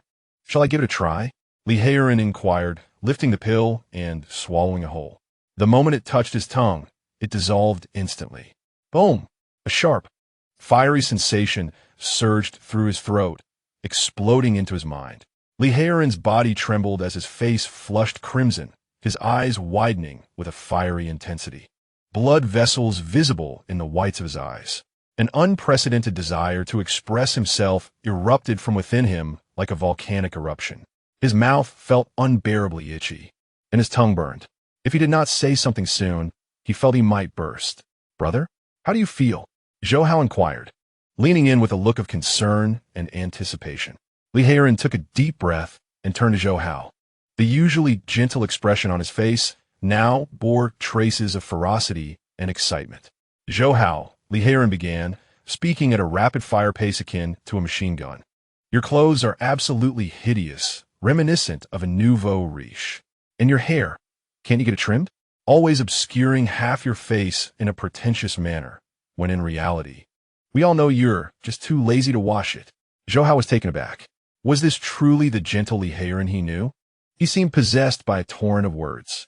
Refreshing, Li Heiran exclaimed after venting his frustrations, feeling every pore in his body relax, the years of pent-up anxiety dissipating. He rose to his feet and strode purposefully towards the exit. I must go out. I want to embrace the sun. I want to reveal the truth to the world. Hey, brother, don't go to crowded places. Zhou Hao exclaimed in shock, hastily following after him. If Li Heiran were to rush to the sect square in a fit of madness, tomorrow the Alchemy Peak would be inundated with complaints. Alchemy Peak, nestled halfway up the mountain. Elder Chenhua stood with his hands clasped behind him, beneath a millennia-old welcoming pine, clad in a meticulously tailored dark blue robe. His hair slicked back with precision, he held an ancient tome, imparting wisdom to several outer disciples. in the path of alchemy. The foremost principle is the cultivation of the heart. Elder Chun, stroking his beard with a smile, spoke with authority. With a tranquil heart, the fire remains steady. With a steady fire, the elixir is perfected. Remember, do not allow your hearts to be restless. Master, a robust shout abruptly interrupted his discourse. Elder Chun furrowed his brow and turned to see his prized disciple, Li Heiran, charging towards him with reddened eyes, followed by Zhou Hao, whose expression suggested he was eager for the spectacle. Heiran? Elder Chun's displeasure was evident. What causes such a frenzy? How many times have I taught you to remain unflinching in the face of adversity? Adversity be damned. Li Heiran stormed up to Elder Chun, pointing an accusatory finger at him. The surroundings fell silent. The outer disciples dropped their pens in shock. The wind ceased, and the birds hushed. Elder Chun's hand froze mid-stroke, a few strands of his beard yanked free. He doubted his own hearing. What did you say? I said. Why are you pretending to be something you're not? Li Heiran, under the influence of his recent potion, could not contain himself. He felt like the embodiment of justice, a warrior tearing off the mask of hypocrisy. You preach about cultivating the heart. Have you truly understood it yourself? He pointed at Elder Chun's impeccably groomed hair. Isn't that hair artificial? Don't think I'm unaware. Every night you hide in your room, applying some hair growth elixir. I can smell it from 3 miles away. A collective gasp echoed around them. The outer disciples stared, horrified, at Elder Chun's hairline, as if they had uncovered a monumental secret. Elder Chun's face turned a deep shade of purple. Unruly disciple, what nonsense are you spouting? Nonsense? Liudan's nadat. Growing more animated. And another thing, could you be less stingy? On my last birthday, you gifted me a Qing Feng sword, claiming it was a treasure from your travels. Huh. It was clearly a cheap trinket bought for 10 spirit stones at the blacksmith's shop. The handle even has Wang Air Maisie engraved on it. I can't believe I didn't expose you sooner. Elder Chun trembled, pointing at Li Heiran, rendered speechless by fury. And another thing, Li Heiran pressed on, unable to halt his tirade. Could you stop ogling Elder Yunhua from the neighboring formation? During every meeting, your eyes are practically glued to her. Does she fancy you? No. She's merely captivated by the shine of your bald head. Perfect for touching up her makeup. A devastating blow. If the earlier remarks were physical attacks, this one was a psychological nuclear strike. Elder Chin clutched his chest, stumbling back a couple of steps, nearly spitting blood. Cease this at once. I will not. Li Heiran held his head high, a look of defiance on his face. Today, I shall voice all the grievances that have built up over the years. You bald old miser, perverted old man. A terrifying aura, characteristic of the ascension stage, finally erupted from Elder Chenhua. His meticulously styled hair was instantly disheveled, indeed somewhat sparse, and his eyes blazed with fury. Li, how? Ran, if I do not clear my own house today, I shall no longer bear the surname Chun. With a resounding slap, Elder Chun unleashed a massive spiritual power hand that descended upon them. Senior brother Run, Zhou Hao, who had been lurking in the background, finally sprang into action. He seized the still babbling Li Heiran and, with a flash of spiritual light beneath his feet, activated the improved version of the Azura Blood Shadow escape. Whoosh! The two transformed into a streak of crimson light, vanishing instantaneously, leaving behind a lingering, audacious echo in the air. Master, the truth may be hard to hear. You must confront your true self. Boom! The colossal spiritual hand crashed down, shattering the platform on the mountainside. Elder Chin stood amidst the ruins, his chest heaving violently, hair in disarray, resembling a madman. The outer disciples had long since scattered in terror. How frightening! Senior brother Li, who usually appeared so honest, turned out to be a ruthless individual. The heavens themselves have been pierced. In a hidden cave on the back mountain of the Pill Peak, Zhou Hao unceremoniously tossed the still flailing Li Heiran onto the ground. All right, senior brother, calm down. Zhou Hao wiped the cold sweat from his brow. If you keep cursing, Elder Chun will surely lose his mind. Li Heiran lay on the ground, gasping for breath as the effects of the medicinal concoction slowly waned. As the frenzied urge to express himself subsided, rationality reclaimed its dominion. His gaze gradually cleared, then turned bewildered, ultimately morphing into sheer terror. What did I just say? Li Heiran trembled as he clutched Zhou Hao's collar. Zhou Hao regarded him sympathetically and patted his shoulder. Oh, it was nothing much. You merely praised your master's unique hairstyle, commended his frugality, and even lauded his dedication to love. Li Heiran's vision darkened. It's over.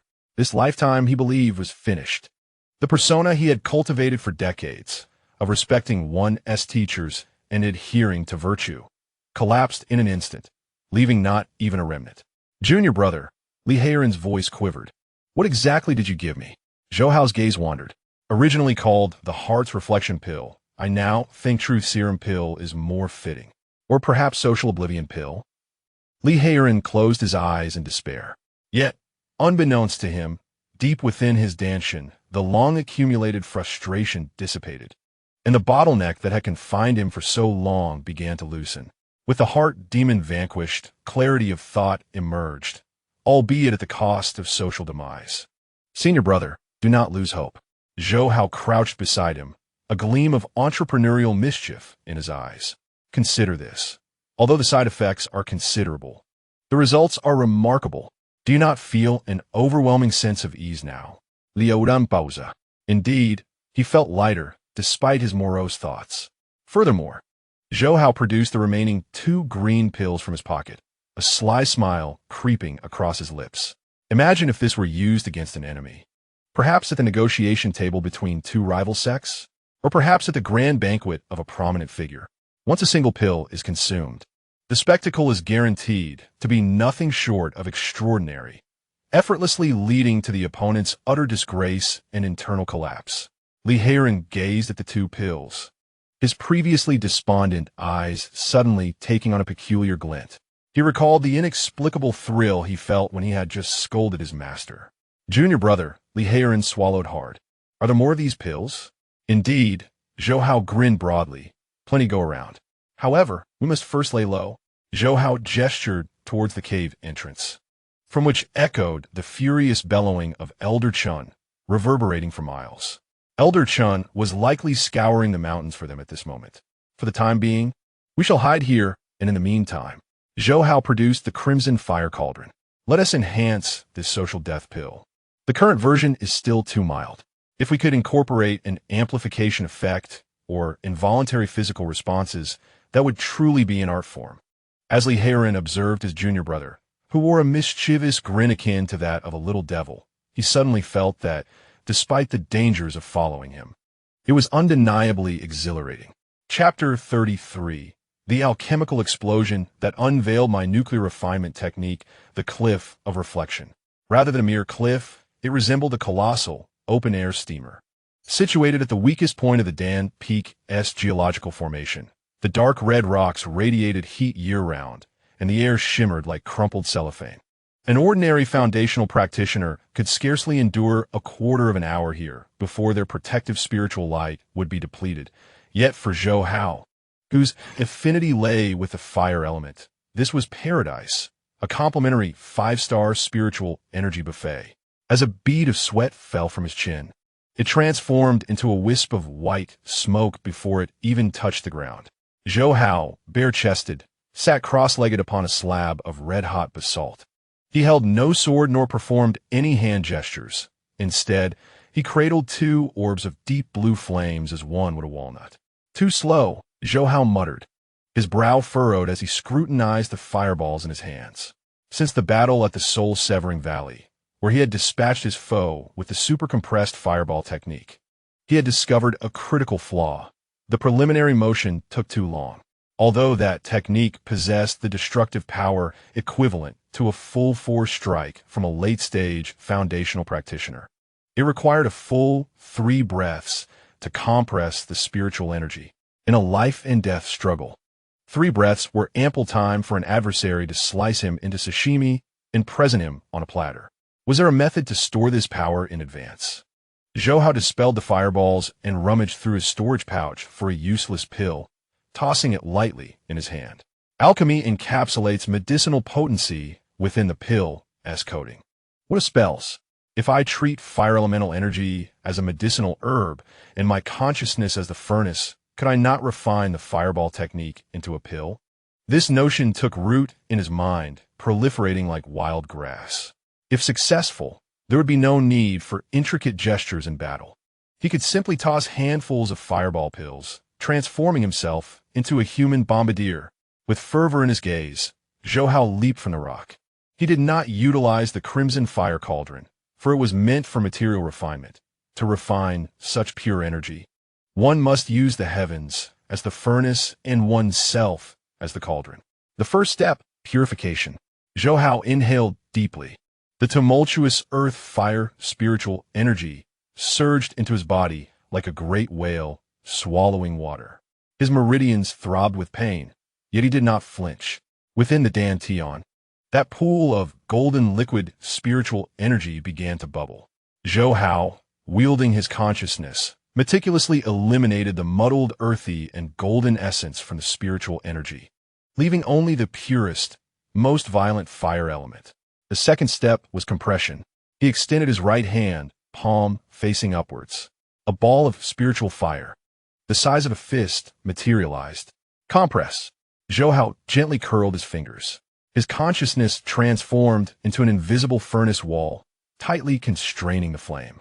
The fire began to resist, akin to a ferocious beast ensnared, thrashing left and right in an attempt to break free. Behave.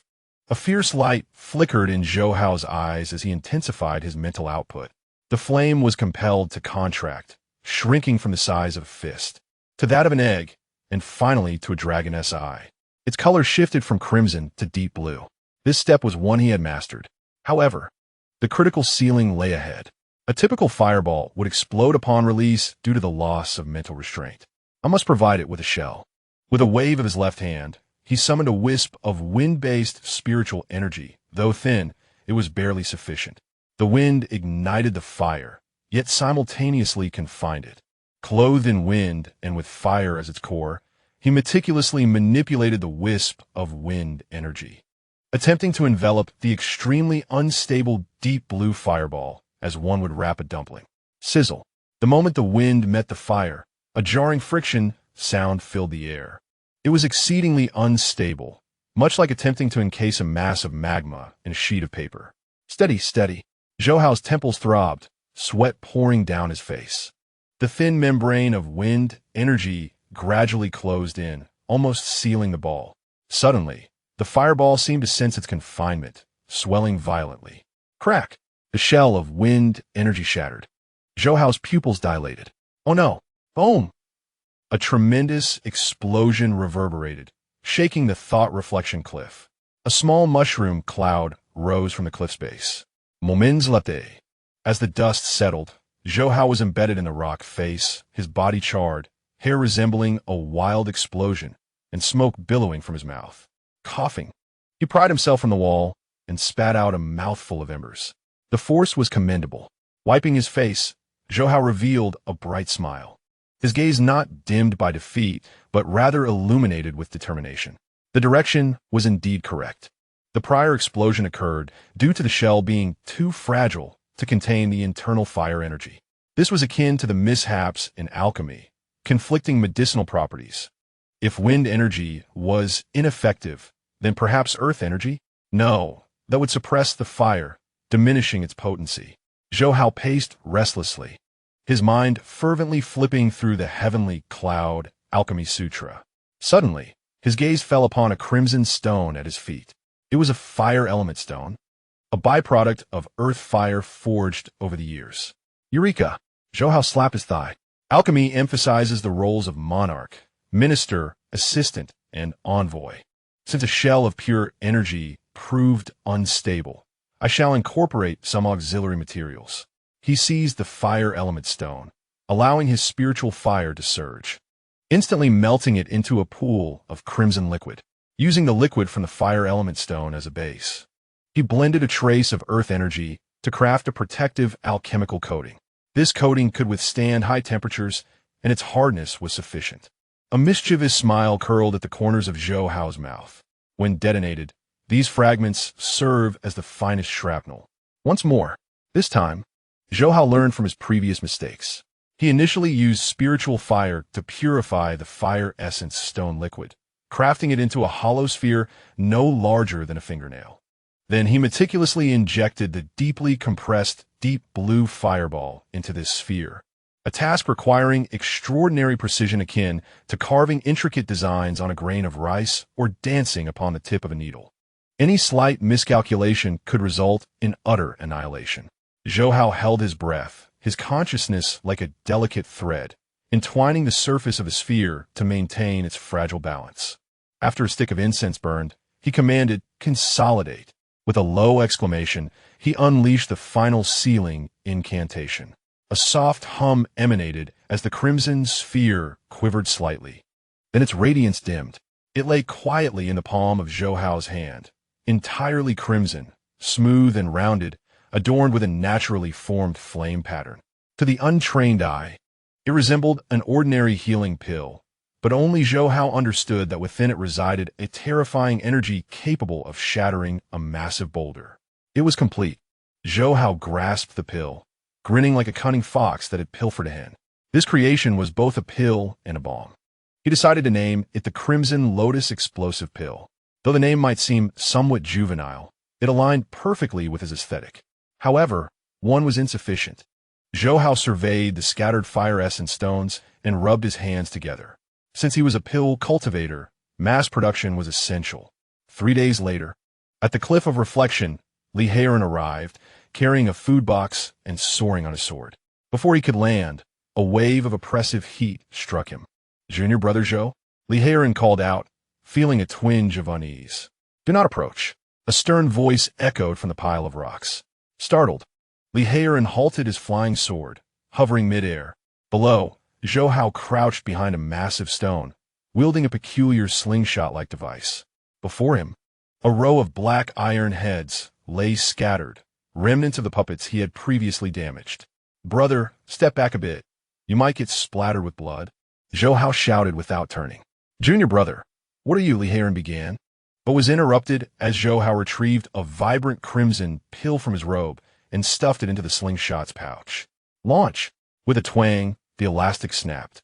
The dozen or so pills transformed into streaks of red light, fanning out toward the row of iron heads. "Is it a healing pill?" Li Heiran was taken aback. "Throwing pills at people? What kind of reckless strategy is this?" Yet, the next moment, a series of deafening explosions engulfed his senses. The once seemingly indestructible iron heads erupted into a cloud of metallic shrapnel upon contact with the red light. A terrifying wave of fire surged forth, plowing through the ground around them. The shock wave rocketed skyward, nearly toppling Li Heiran from his aerial perch. This, Li Heiran steadied himself, dumbfounded as he gazed at the smoking crater below. "That was a pill. You dare to call that a pill?" he exclaimed. "Oh dear, perhaps its power has exceeded expectations." Zhou Hao peeked out from behind the stone, clutching a small notebook in which he diligently recorded his observations. The quantity of gunpowder in Formula 3 was excessive, causing the trajectory to be somewhat erratic. He needed to add some heavy metal powder to enhance stability. Upon lifting his gaze, he spotted Li Heiran hovering in the air. "Ah, my senior brother has arrived," Zhou Hao exclaimed, tucking his notebook away and waving enthusiastically. "Come down quickly. I've just developed a new product," and was lamenting the lack of someone to sample it. Li Heiran glanced at Zhou Hao's grimy face, then at the deep pit beside him, and swallowed hard. Suddenly, he felt reluctant to descend. "Junior brother, I shall not intrude upon your artistic endeavor. I'll leave the food here." "Wait." Zhou Hao sprang into the air, grabbing hold of Li Heiran's sleeve. "Senior brother, are we not like brothers? This is a secret weapon I've prepared for the grand competition of our sect. Don't you wish to witness it firsthand?" Li Heiran was forcibly pulled down. "Junior brother, let us speak amicably. No need for roughhousing." He eyed the bright red pill in Zhou Hao's hand, a shiver running down his spine. "That thing isn't gonna explode, is it?" "Don't be so dramatic," Zhou Hao said, shoving a red lotus explosive pill into Li Heiran's hand. "As long as you don't channel spiritual energy into it, it's merely a stone. Feel its weight. It has an excellent texture." Li Heiran held the pill gingerly, as if it were a hot potato, too afraid to move. "Senior brother, look." Zhou Hao pointed toward a massive boulder in the distance. The traditional fireball technique is straightforward and easy to dodge. But mine is different. He produced a blue pill from his pocket. This is the Ice Burst pill, which contains the malevolent cold energy I harvested from the soul-severing valley. Next, he revealed a purple one. This is the Thunder Paralyzing pill, infused with powdered lightning wood. Finally, he pulled out a black pill, its surface pitted and uneven. This one is the most formidable, Zhou Hao whispered conspiratorially. It's the family greeting pill. What? Li Heiran thought he must have misheard. It contains concentrated multicolored spirit gathering powder and skunk glands, along with my specially crafted amplification talisman. Zhou Hao grinned. Once it detonates, it will not only release a stifling stench and hallucinogenic smoke, but it will also automatically play a recording of me calling, "Come over here." Li Heiran stared at his mischievous junior brother, suddenly realizing that the impending grand competition in 3 months might lead to calamity. This was no mere contest. It was shaping up to be a potential act of terror. Junior brother, Li Heiran took a deep breath, cautiously placing the red pill on the ground. I have but one request. Speak. During the competition, do not cause any fatalities. We cannot afford the consequences. Rest assured. Zhou Hao patted his chest confidently. I know my limits. At worst, they will have an unforgettable experience. He retrieved the red pill, his expression turning serious. Traditional spells are too rigid. Traditional alchemy is too tepid. The path I intend to tread is to interpret spells through alchemy and to arm alchemy with spells. Zhou Hao clenched his fist, the pill in his palm warming slightly. This is the nuclear alchemy technique. Senior brother, prepare to witness it. In this competition, I will make the 5 great sects understand that they should never provoke an alchemist. For we are not only capable of saving lives, we also possess artistry. Boom! Zhou Hao casually tossed the pill into the sky.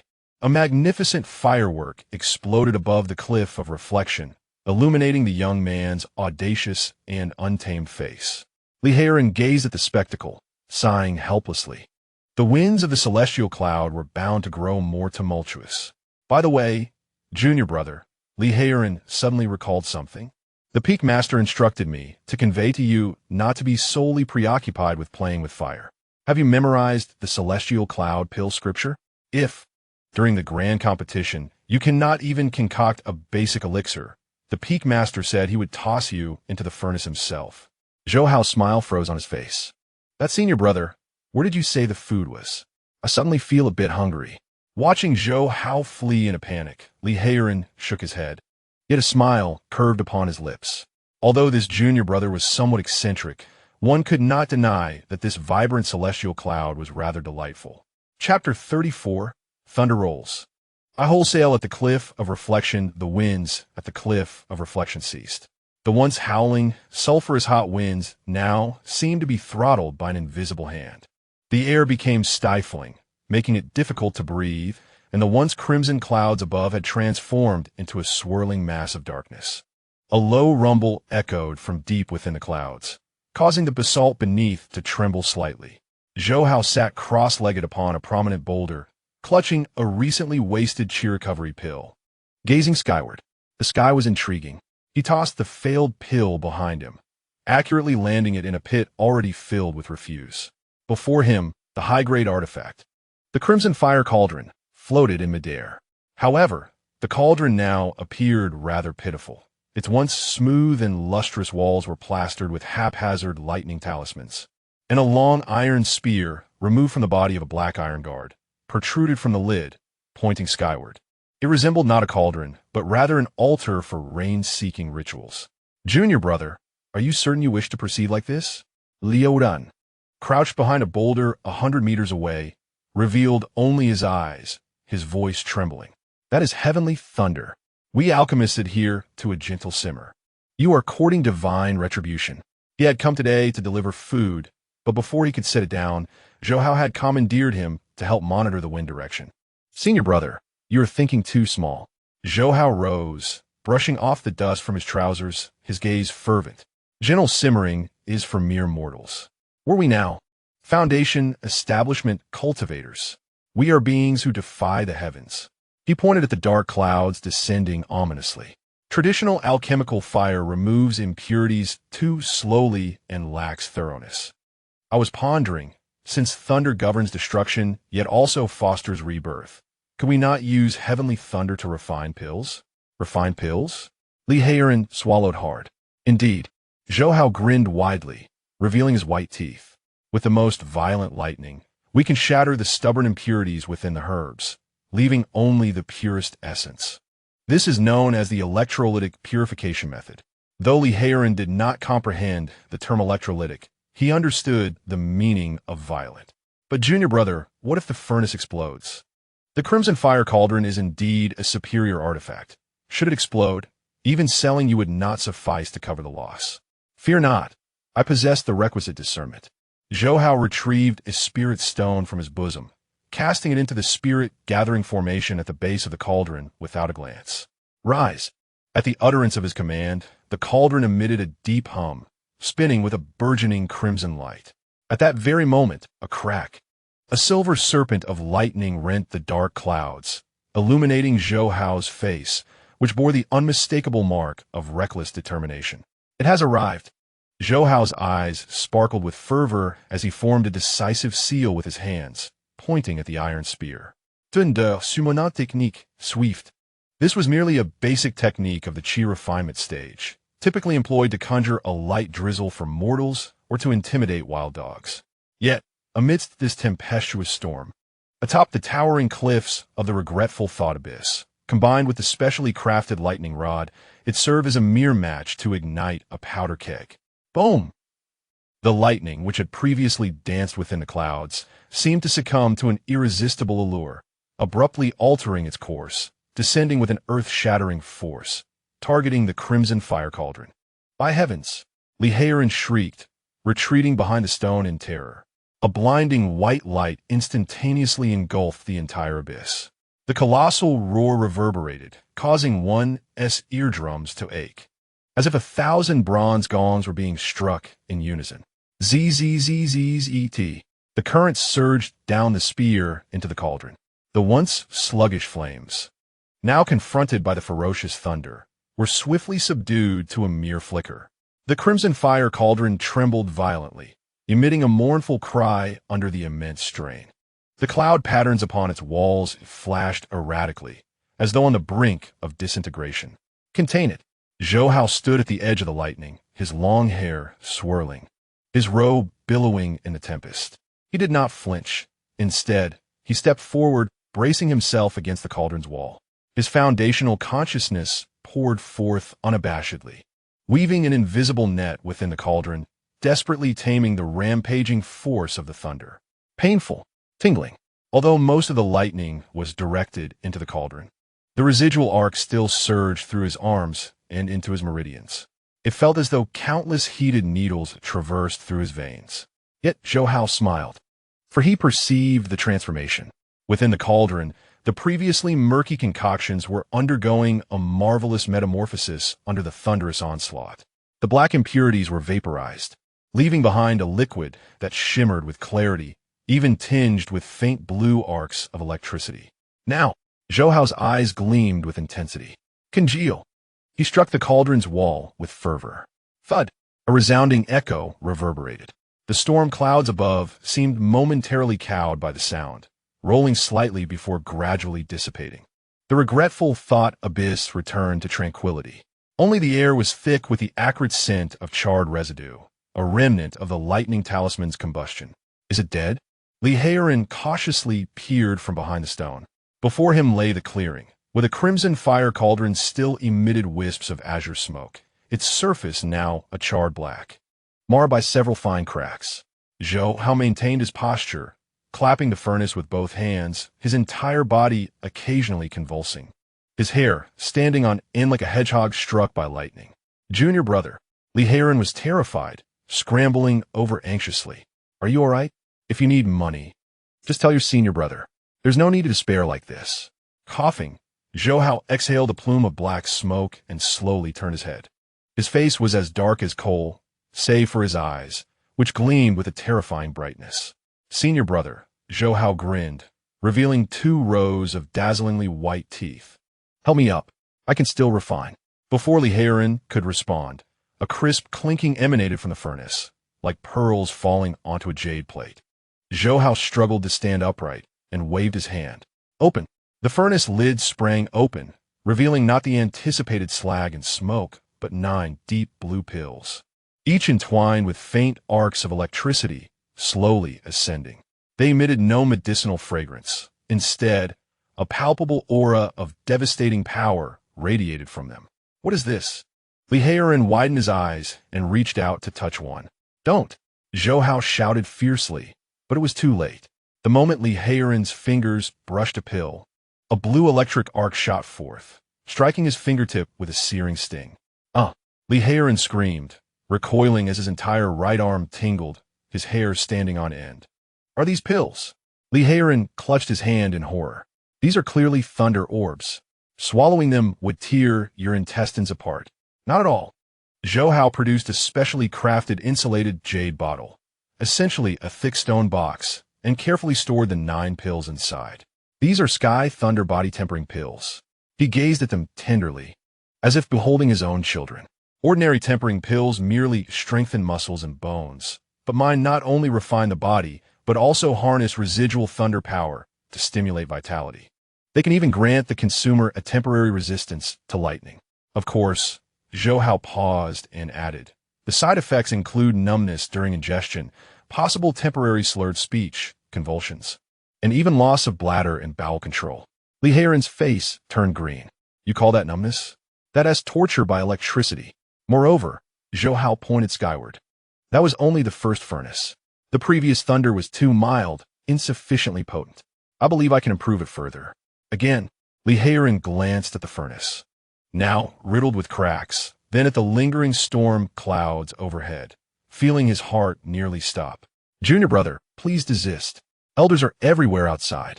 Indeed, the recent thunderclap had been tremendous. Though the protective array of reflection cliff concealed it, the overwhelming pressure of heaven and earth could not be hidden. At this moment, within the Pill Peak main hall, Master Yun Yao sat contemplating a chess piece as he played against Yun Su, the peak master of the body peak. With a sharp click, Yun Yao placed his piece and abruptly paused, furrowing his brow as he gazed toward Reflection Cliff. What is it, senior brother? Yun Su, the deist, was a straightforward man, unaccustomed to the intricacies of subtlety. Something felt amiss. Yun Yao, the deist, set down his chess piece and stroked his beard, pondering whether there had been thunder near the cliff of reflection. Thunder was hardly unusual, was it? Zun Su, Indai, remarked that there had been ample rain in Yunzhou of late. Moreover, wasn't he your disciple up there meditating? Likely he was just idle and experimenting with some thunder techniques. Thunder techniques? Yun Yao shook his head. That lad possessed a heavenly spiritual root and cultivated fire. Where would thunder techniques come from? Suddenly, a realization dawned upon him, and his expression shifted slightly. No, that boy had taken a piece of thunderwood from my storeroom when he left, and my exquisite red fire cauldron, though a high-grade artifact, was particularly vulnerable to lightning strikes. Yun Yao abruptly stood, his figure flickering before vanishing from sight. Hey, the game isn't finished yet, Yin Su called out, soon realizing there was a spectacle to behold. He too transformed into a streak of light, pursuing the unfolding drama. At the cliff of reflection, Zhou Hao was oblivious to his master racing towards him with a blade in hand. He was engulfed in a state of extreme exhilaration. The success of the first batch of thunder-infused body refining pills validated his hypothesis. Thunder, indeed, was the finest catalyst. Another batch, ignoring the Oran Esa Brutusts. Zhou Hao tossed a fresh assortment of herbs into the cauldron. This time, he aimed to concoct a qi restoration pill. If the body refining pill could harness electricity, could the qi restoration pill not yield some other remarkable effect? Perhaps, upon consumption, it would dramatically enhance spiritual energy recovery while enveloping him in crackling lightning, transforming him into a Super Saiyan.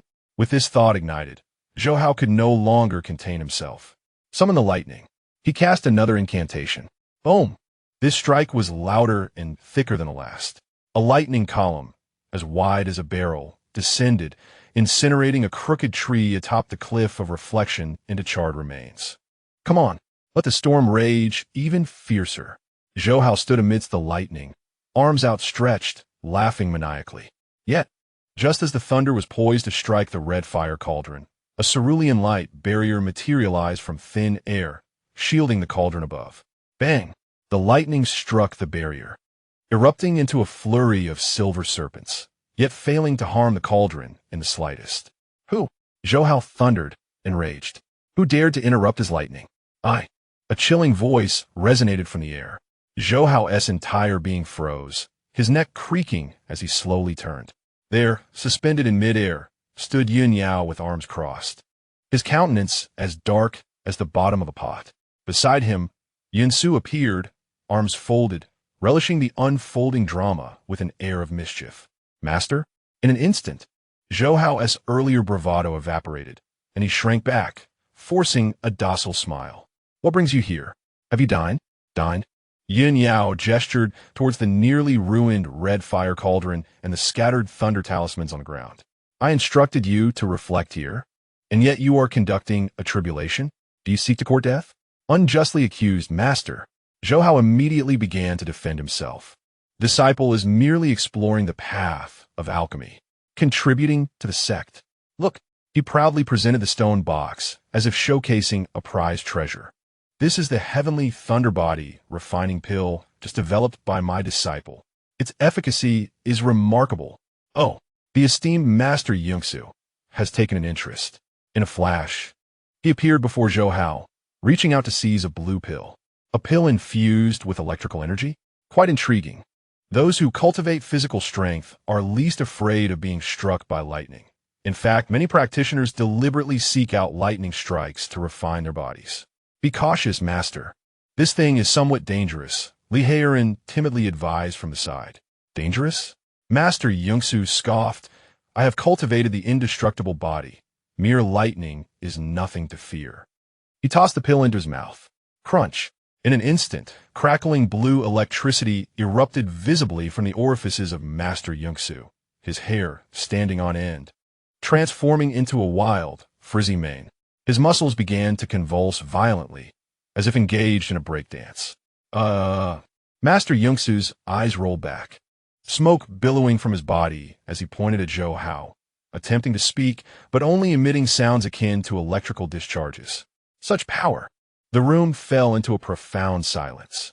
Master Yun Yao watched his convulsing junior brother, then glanced at his innocent-looking disciple, his mouth twitching uncontrollably. Is this truly a body-refining pill? This is clearly a weapon designed to target physical cultivators. Very well, very well. Master Yun Yao took a deep breath, suppressing the urge to reprimand. He gazed at Zhou Hao, his expression complex. Initially, he thought you merely intended to earn some contribution points. Who would have imagined you aimed to upend the entire alchemical system of the cultivation world? Zhou Hao scratched his head, looking bashful. Master, you flatter me. I only wish to bring a spark of excitement to this mundane world. Master Yun Yao remained silent. With a wave of his sleeve, he gathered the scattered pills and the nearly ruined furnace, preparing to return to Danfeng. What? No punishment? Zhou Hao was taken aback. Punishment? Nonsense. Master Yun Yao shot him a glare before turning to leave. This perilous concoction must be mass-produced immediately. In 3 months, during the grand tournament of the 5 sects, I shall make the other 4 sects experience what it truly feels like to be electrocuted. In the wind, the old man's increasingly maniacal laughter echoed. Zhou Hao stood frozen in place, then grinned, his smile more twisted than his master's. All right then, Master is indeed wise. Chapter 35. The senior sister emerges in the depths of the wilderness, lies the endless abyss. This is a forbidden realm within the cultivation world, perpetually shrouded in a dark, violent wind. Even those at the god transformation stage dare not venture lightly. Yet at this moment, within a suspended black palace at the abyss's bottom, 3 terrifying auras clashed, rending the surrounding space with fine fissures. Around a round table sat 3 figures, not their true forms, but projections formed from spiritual consciousness. Even as mere projections, The oppressive aura belonging to those at the harmonization stage was enough to alter the very fabric of the heavens and earth. To the left sat a figure cloaked in a blood-red robe, surrounded by a swirling phantom of a blood river, as though carrying a mountain of corpses and a sea of blood upon his back. The lord of the Shura sect, the Blood Sea Demon Lord. To the right, a figure emaciated as a twig, with skin resembling the cracked bark of an ancient tree, sunken eyes, and in hand a string of prayer beads crafted from the skulls of infants. The master of the Longevity sect, the Ancient One, stood shrouded in black mist, revealing only a pair of ghostly green eyes, while behind him the scene of countless spirits worshipping could be faintly discerned. The Lord of the Reincarnation Hall, the Ghost Emperor, was present as well. At this moment, these three formidable figures, capable of shaking the world of cultivation with a mere stomp of their feet, wore expressions of extreme displeasure.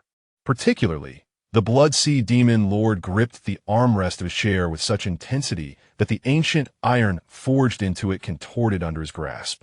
"Have you investigated thoroughly?" The voice of the Blood Sea Demon Lord emerged through gritted teeth, laced with an unnerving chill. "Who on earth is that ghost?"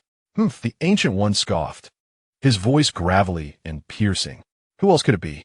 I have discovered that the alchemist named Gu Yu from my sect vanished at nearly the same time as your ghost. Moreover," he gestured toward the dossier on the table, his bony finger trembling slightly. "Both individuals excel in concocting vile potions." At the mention of potions, the corners of all three men's eyes twitched in unison. It was a disgrace, an absolute disgrace. The branch of the Azura sect had witnessed a scandalous affair between a human and a pig, leading to the disgrace of a foundation-building disciple who was ultimately obliterated. Meanwhile, at the secret base of the Longevity sect, 30 costly beastified soldiers self-destruct amidst a dazzling display of fireworks, severely injuring Elder Yuquin, who had come to inspect. The Reincarnation Hall fared no better. The soul altar at the soul-severing cliff was destroyed, as 50 monsters charged forth amidst an absurd display of colorful praise, driving the ghostly disciples there to madness. To this day, some can still be heard shouting for their fairy sister into thin air. Yet this was not the end. The Ghost Emperor spoke ominously, causing the temperature around them to plummet to freezing levels. "I have examined the remnants left at the soul-severing cliff. Among the traces of the explosion, there exists a unique fluctuation of fire spiritual energy." He raised his hand, revealing a deep blue flame flickering in his palm, a display of fire control that was both tyrannical and highly unstable. All three gazes converged upon the center of the table, where lay a photograph clipped from the Cultivation Daily. In the image, a bloodied youth brandished a soul-gathering orb, flashing a defiant gesture at the camera. Below the image, bold letters declared, "Zhou Hao, direct disciple of the Cloud Summit Pill Peak." Silence engulfed the Grand Hall, a profound stillness settling in. "Very well." The Blood Sea Demon Lord chuckled with fury, the phantom of the Blood River behind him roiling violently. "So it was him all along. This little wretch has been orchestrating everything. The ghost is him, Gu Yu is him, and that Zhou from the Explosive Gang is also him. He has toyed with the three great demonic sects." The ghostly flames flickered in the Ancient One's eyes, a palpable killing intent forming. "If this child is not eliminated, what face will my holy sect have? If he remains, he will surely become a future calamity. Kill." The Ghost Emperor coldly snorted. "How do you propose to kill him?" "That boy is now sheltered within Cloud Summit, protected by that old madman, Yin Yao, and watched over by that court hound, Ji Yuming. Do you believe you can storm into Cloud Summit to slay him? Then we must wait." The Blood Sea Demon Lord inhaled deeply, forcibly suppressing the fury that surged within him, a glint of cunning flashing in his eyes. In 3 months, the grand competition among the 5 great celestial sects would commence. According to tradition, this contest would unfold within the confines of the Tegzu's secret realm, a place shrouded from external scrutiny, where life and death held no significance. The 3 formidable figures of the demonic path exchanged glances, each recognizing the ruthlessness mirrored in the other's gaze. "Dispatch the orders." The Blood Sea Demon Lord's voice reverberated through the Grand Hall. Utilize every clandestine agent we possess within the other sections. Spare no effort to eliminate Zhou Hao during the competition. I shall make him understand that certain jesting is intolerable, especially those concerning swine. On the cloud summit, at the thought reflection cliff, Zhou Hao abruptly sneezed, rubbing his nose. Who speaks ill of me? He mumbled, casting a glance at the blackened fire cauldron before him. It must be that crow's mouth belonging to Li Heiren, foretelling my impending doom. The thought reflection cliff had undergone a complete transformation. The formerly barren rock face was now riddled with countless craters, resembling the surface of the moon. The air was thick with a peculiar blend of sulfur, charred remnants, and a faint hint of peach. Zhou Hao sat cross-legged on the ground, clutching a freshly forged Thunderbolt body refining pill. After days of frenzied electrical therapy, his cultivation had firmly stabilized in the mid-foundation establishment stage. Furthermore, years of being struck by lightning had left a faint layer of blue arcs coursing beneath his skin. Not enough. Zhou Hao clenched his fists, feeling the surge of power within him. Although he could easily dispatch an average late foundation establishment cultivator now, he would still need to flee if confronted by someone in the Golden Core stage. His master had warned him that during the 5-sect competition, he would undoubtedly be targeted by rival sects, particularly those from the demonic factions, who must be brewing malevolence after suffering such significant losses. He rummaged through his storage pouch, retrieving the immortal heart, blood crystal, acquired from the longevity sect, and glancing at the wood demon pill seized from Ashura's sect. I need to prepare more trump cards. Just as Zhou Hao was about to continue refining, attempting to concoct a new type of pill known as the Nuclear Peace Envoy, a sudden tremor reverberated through the realm. This tremor did not emanate from the ground, but rather from the heavens. Zhou Hao instinctively looked up, witnessing the storm clouds that had enveloped the thought reflection cliff being violently torn apart by an invisible hand. A piercing sword intent, so sharp it seemed capable of severing the ages, shot upwards from the main peak of Cloud Summit. With a resounding clang, a melodious sword cry echoed across a 100-mile radius. In an instant, the rolling sea of clouds transformed into countless white cloud swords, swirling and dancing around the main peak. Golden sunlight cascaded down, bathing the cloud swords in a resplendent glow. An overwhelming, majestic, and unparalleled aura enveloped the entirety of Cloud Summit. It was the pressure of the nascent soul stage. And not just any nascent soul. The intensity of that sword intent caused Zhou Hao's internal spiritual energy to momentarily stagnate. Wow! Zhou Hao's eyes widened, nearly dropping the pill in his hand. This commotion is even greater than when I was in the Foundation establishment stage. At this moment, across the peaks of Cloud Summit, as Yun Lian, the master craftsman, was forging a magical artifact, his hand trembled, and the just-formed treasure cracked with a sharp snap. Zun Su, Pat Di Sing Waiting Fing, dropped his stone lock and dashed out of the hall bare-chested. Yin Hai, who was calculating accounts, pushed open the window and gazed towards the main peak. A complex expression crossing his stern face, part relief, part faint apprehension. That girl, Yin Hai murmured, 50 years to reach nascent soul stage, and now, after only a year of seclusion, she's breaking through again? Late nascent soul stage? Is she still human? Amid the astonished gazes of all present, the door to the secluded cave dwelling atop the main peak, sealed for 3 years, suddenly burst open. A white figure stepped out slowly. She bore no sword, yet with each step, a golden lotus blossomed beneath her feet. Step by step, lotuses bloomed, sword aura radiated fiercely. She was a woman, clad in snow-white robes, tall and graceful, her black hair cascading like a waterfall. Her features were exquisite, eyebrows like distant mountains, eyes cold as stars. But what captivated all was her aura, cold and proud, like a peerless sword freshly unsheathed, dazzling the world. Yun Shantian's senior sister, Yun Mingming, the woman who once subdued 5 great sects with a single sword, hailed as the foremost swordwoman in Zhuzhou, had emerged from seclusion. "Welcome, senior sister, on your return," thundered the voices, echoing like a storm across Yun Shantian. Countless disciples knelt, their eyes ablaze with fervor. To them, Yun Mingming was a living legend, an idol. Standing on the clouds, Yin Mingming's gaze swept indifferently over the assembly. Chapter 36. Senior Sister, please accept this medicine. The sea of clouds surged, golden light heralding dawn. The main peak plaza of Shang Tian was paved with pristine white jade, untouched by dust. The faint fragrance of spiritual tea drifted through the air, while a few celestial cranes leisurely preened their feathers amidst the clouds. This place was the pride of Shang Tian, a symbol of solemnity and reverence. Yet today, that solemnity was disrupted.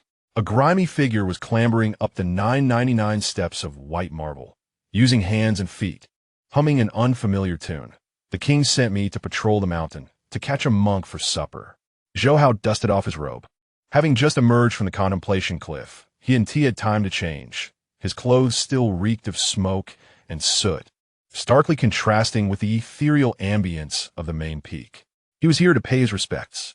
Word had it that the senior sister who had taken him in and then abandoned him in the plaza had emerged from seclusion and advanced to the late nascent soul stage. As the adopted junior brother, it was only proper to come and offer congratulations. At the center of the plaza stood a figure clad in robes whiter than snow, serene and still. Yin Mingming faced away from him, hands clasped behind her back, her gaze fixed on the rolling sea of clouds. The wind lifted her long hair and flowing garments, as if she might soar away with the breeze at any moment. Her strength was overwhelming, even without exerting her pressure. The sheer natural force she exuded caused Zhou Hao's spiritual energy to falter, as if a mouse had glimpsed a cat. Clearing his throat, Zhou Hao immediately put on a meek expression and hurried forward with quick steps. Junior brother Zhou Hao pays respect to senior sister on her return. May your divine skills reach perfection and endure for eternity, uniting the world. Shut up, Yin Mingming replied coldly, without turning around. The voice was cold, akin to the sound of ice plummeting into a jade dish. Zhou Hao immediately fell silent, raising above his head a basket of local specialties, spiritual fruits obtained from the peak of the culinary realm. His junior brother had come to express gratitude. Had it not been for the support from his senior sister back then, he would still be begging in the mortal world. Yin Mingming finally turned around. Her eyes, resembling cold stars, swept across Zhou Hao. Suddenly, her gaze froze, the originally indifferent expression revealing a faint crack. She extended her hand, grasping at the air. Whoosh! Zhou Hao felt a tightening at his wrist, and before he knew it, he was propelled forward uncontrollably. Yin Mingming's finger, as exquisite as mutton fat jade, rested on his pulse. One breath, two breaths. She released her hand and regarded Zhou Hao, her expression becoming somewhat peculiar. Mid-stage foundation establishment? She remembered it vividly. She had collected this fellow a year and a half ago when he was still an unrefined mortal. In just a year and a half, he had progressed from a mere mortal to mid-stage foundation establishment, even with her extraordinary spiritual roots.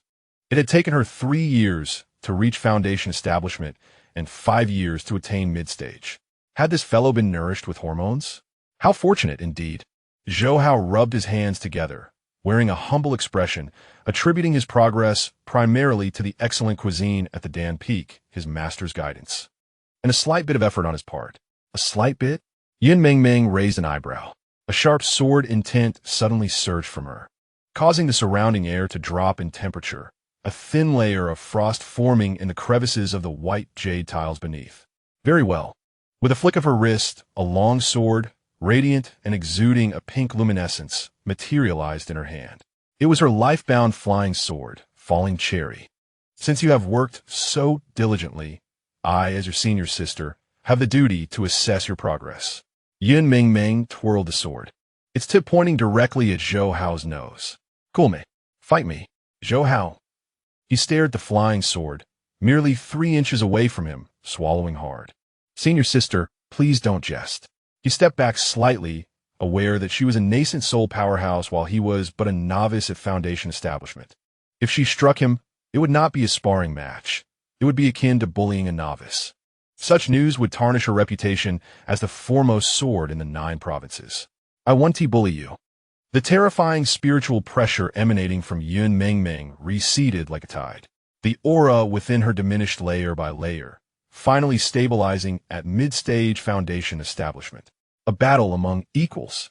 Her gaze was fervent, filled with a wild excitement, eager to see the capabilities of the legendary fire-attributed spiritual root. As long as you can withstand 10 moves from me. She gestured toward the distant treasury atop the main peak. You may choose any one item from within. Zhou Hao's eyes instantly sparkled. The treasury. That was the essence of Shang Tian. However, he glanced at the intimidating flying sword in Yun Mingmeng's hand.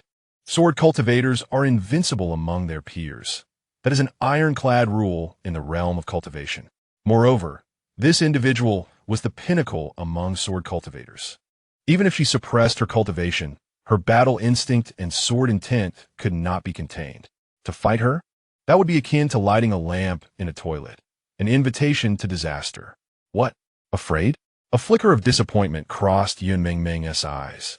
Is that all the courage a heavenly spirit root possesses? Such a crude provocation, yet undeniably effective, especially with numerous disciples peering curiously from the sidelines. Who dares not? Zhou Hao steeled his resolve, leaping back 3 zhong, hands on his hips. Sister, since this is a spar, are all means permitted? Yun Mingmeng nodded imperiously. Naturally. On the battlefield, only victory matters. Excellent. Zhou Hao grinned broadly, revealing a row of gleaming white teeth. That smile, inescapably sinister. Forgive me, sister. Before the words had fully left his lips, Zhou Hao suddenly flourished his hands. Behold the hidden weapons. Whizzing thrice. 3 dark spheres shot toward Yun Mingmeng in a triangular formation. Mia Triflis. Without even a flicker of her eyelids, Yun Mingmeng lightly waved her longsword. Swish. 3 strands of pink sword chi sliced precisely through the spheres. Ordinarily, upon being severed, such projectiles would lose all momentum.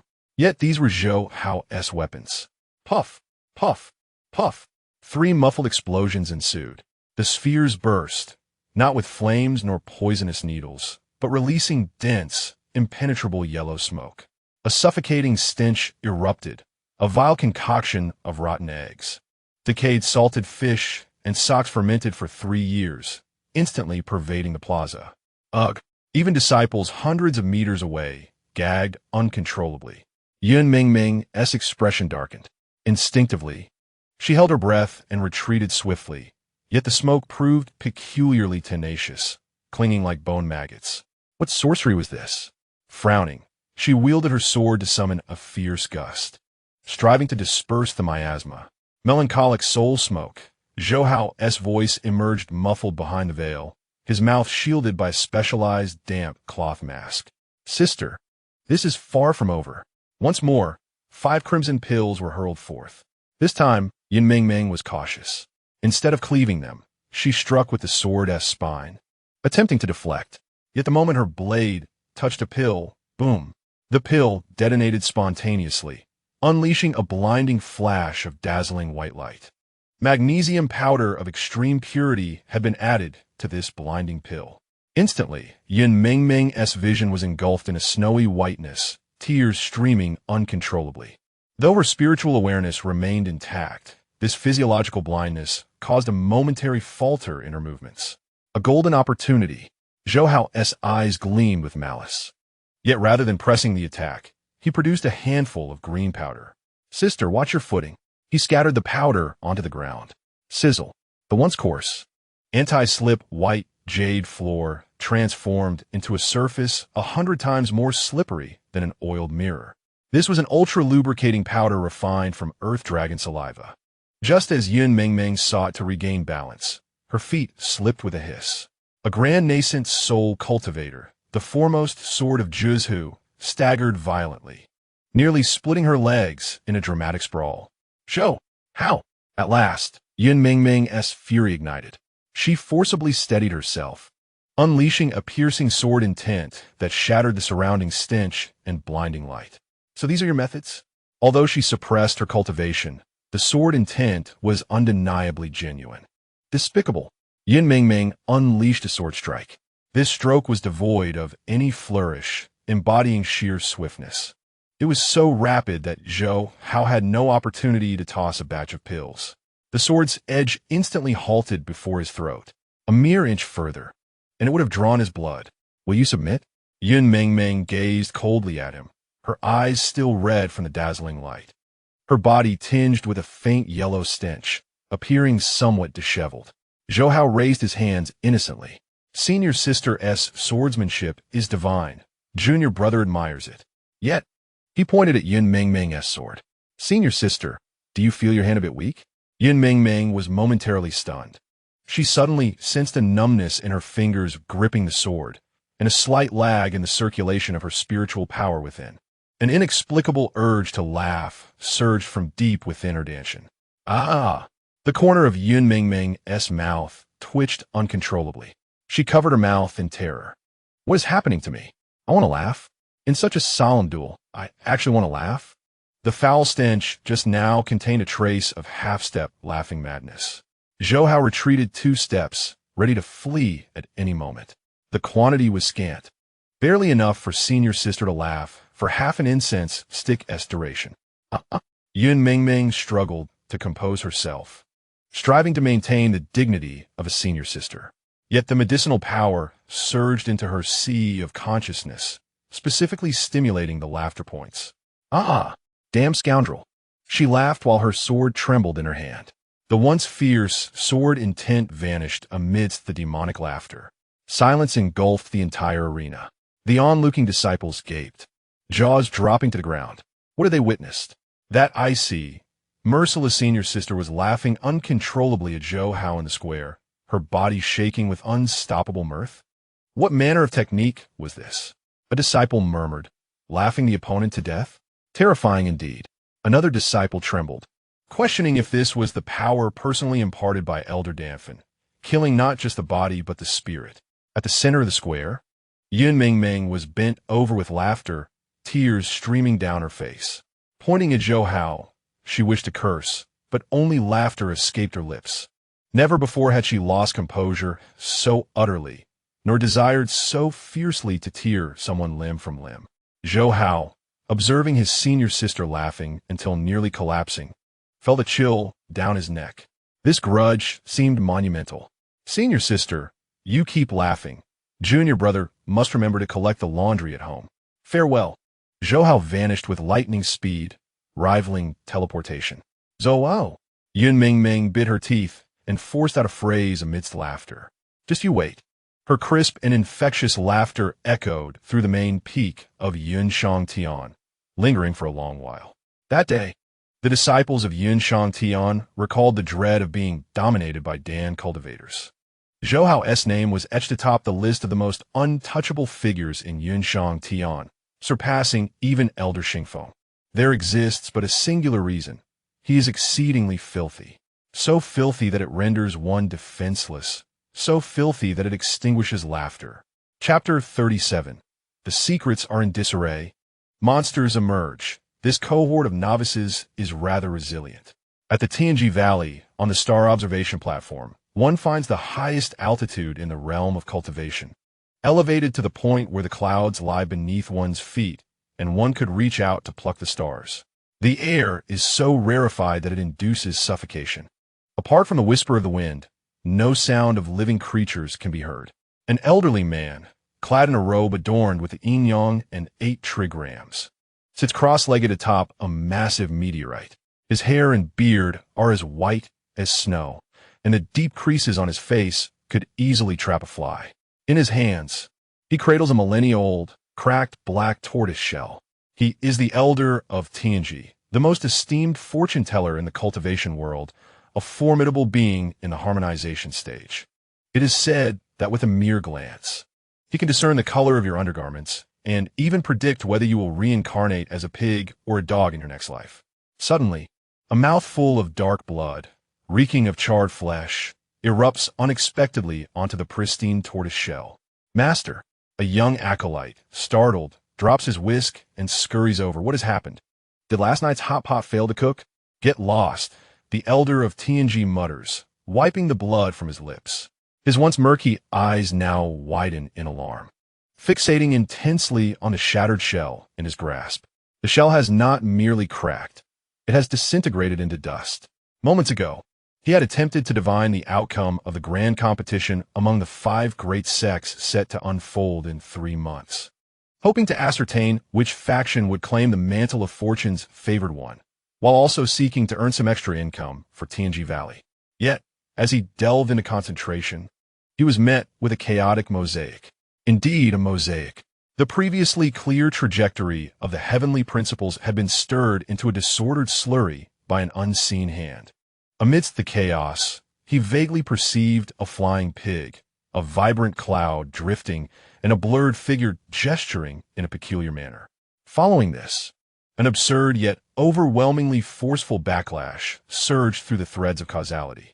The sensation was akin to spying on the heavenly principles whilst they bathed, only to receive a resounding slap in return. Everything is in disarray. The elder gazes at the powdered remnants of the tortoise shell, his hands trembling as if sifting chaff. The heavenly principles have shifted. Shifted? The acolyte, bewildered, inquires into what form. Into a lunatic, the elder swallows hard, his expression one of dread.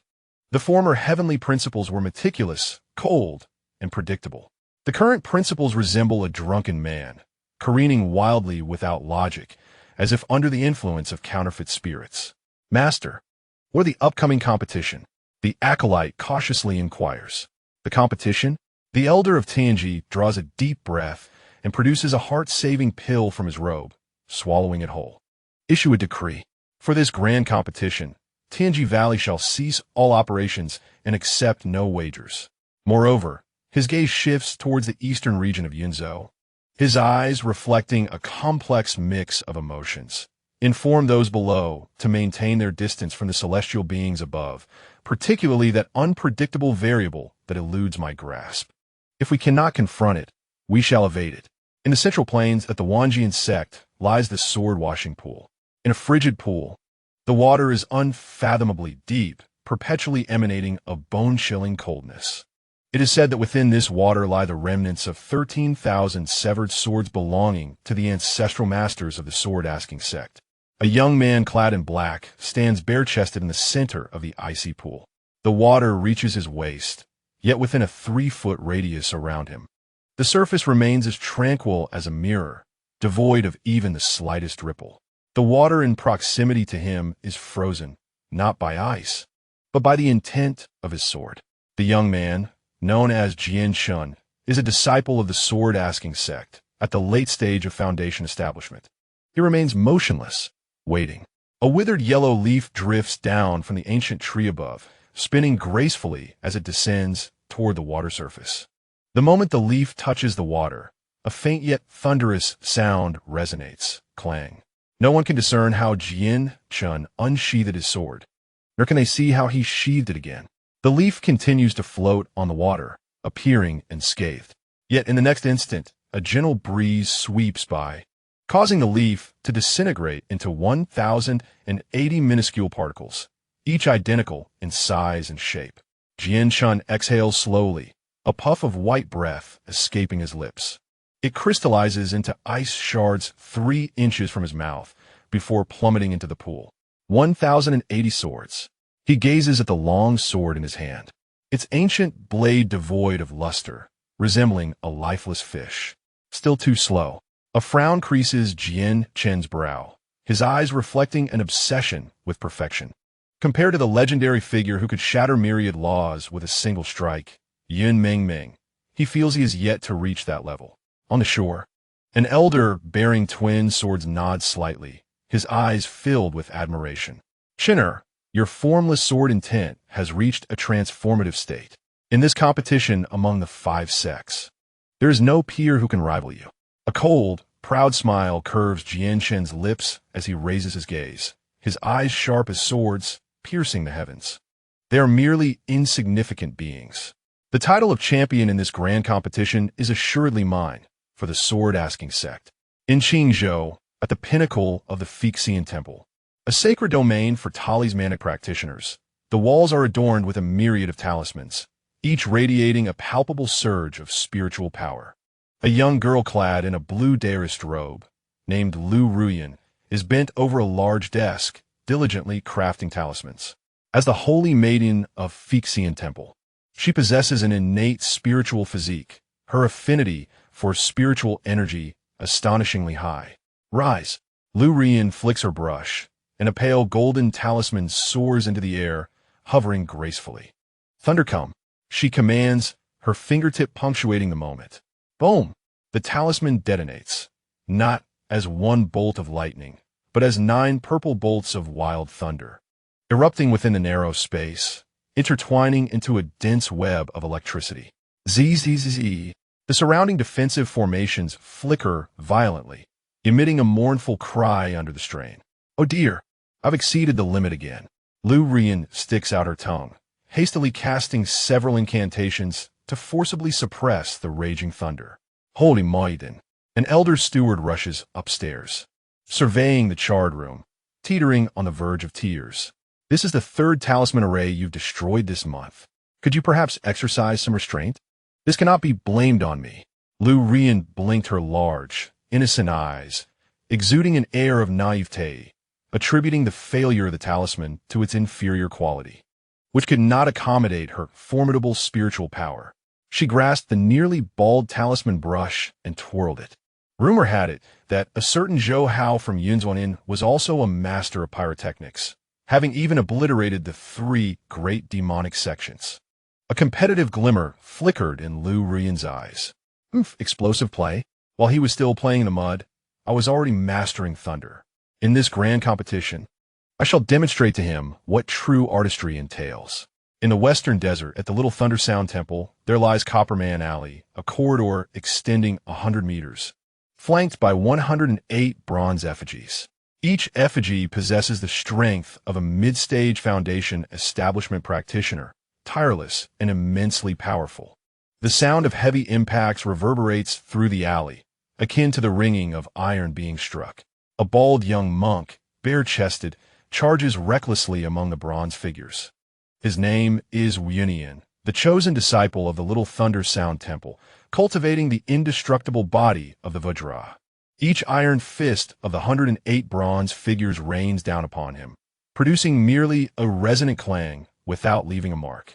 Conversely, with every punch Yunian throws, a bronze figure is sent flying, its chest caved in. Amipa! Yunian clasped his hands together, bracing himself against a sweeping bronze staff, his head swaying slightly. His master had taught him that a monk should harbor compassion. Seizing the staff, he twisted it with force. Crack!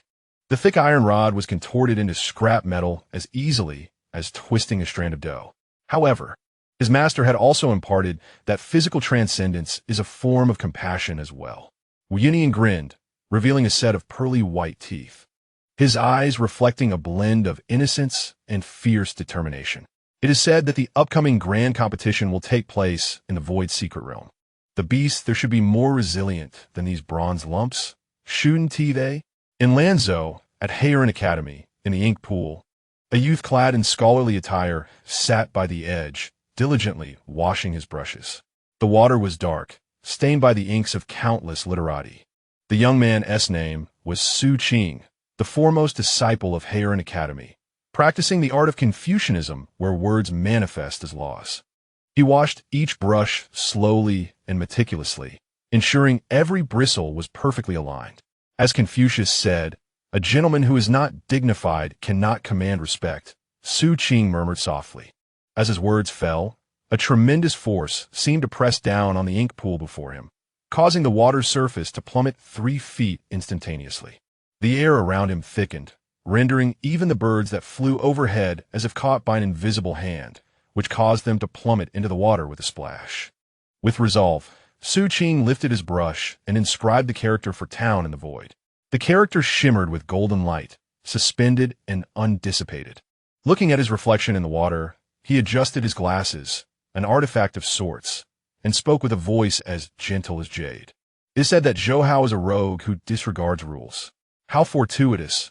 I take great pleasure in imparting lessons on propriety, especially those delivered with a fist. Among the 4 great sects, prodigies abound. Each individual is eager to showcase their prowess, each believing themselves to be the hero of the tale.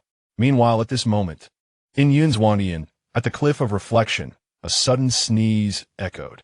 Zhou Hao let out a hearty sneeze and rubbed his nose. Who was cursing me? He was crouched beside a colossal pit of earth fire, wielding a fearsome stick known as a killing rod, gifted from Xing foam, with two freshly prepared fiery chickens skewered upon it. Sizzle. The chicken fat dripped onto the earth fire, releasing a fragrant plume of white smoke. The timing was nearly perfect. Zhou Hao sprinkled a handful of cumin, actually a certain invigorating herbal powder, while turning the roasting chickens. Behind him, his unfortunate senior brother, Li Heiren, wore a distressed expression, fervently fanning the flames with a handheld fan. Junior brother, Li Heiren lamented while gazing at the swirling earth fire, his heart quaking. The sect leader summoned you here for contemplation, for the mastery of fire control. This is not an invitation for a barbecue. Your words are misguided, senior brother. Zhou Hao tore off a chicken leg and took a bite, hissing at the heat. How is this not an exercise in fire control? He gestured towards the two roasted chickens. Look, the skin is golden and crispy, while the meat remains succulent and juicy. What does this signify? It indicates that my mastery over temperature has reached an exquisite level. Zhou Hao mumbled while chewing the chicken. Consider this. If I were to exchange these roasted chickens for the heads of my enemies, I would ensure they are perfectly charred on the outside and tender within.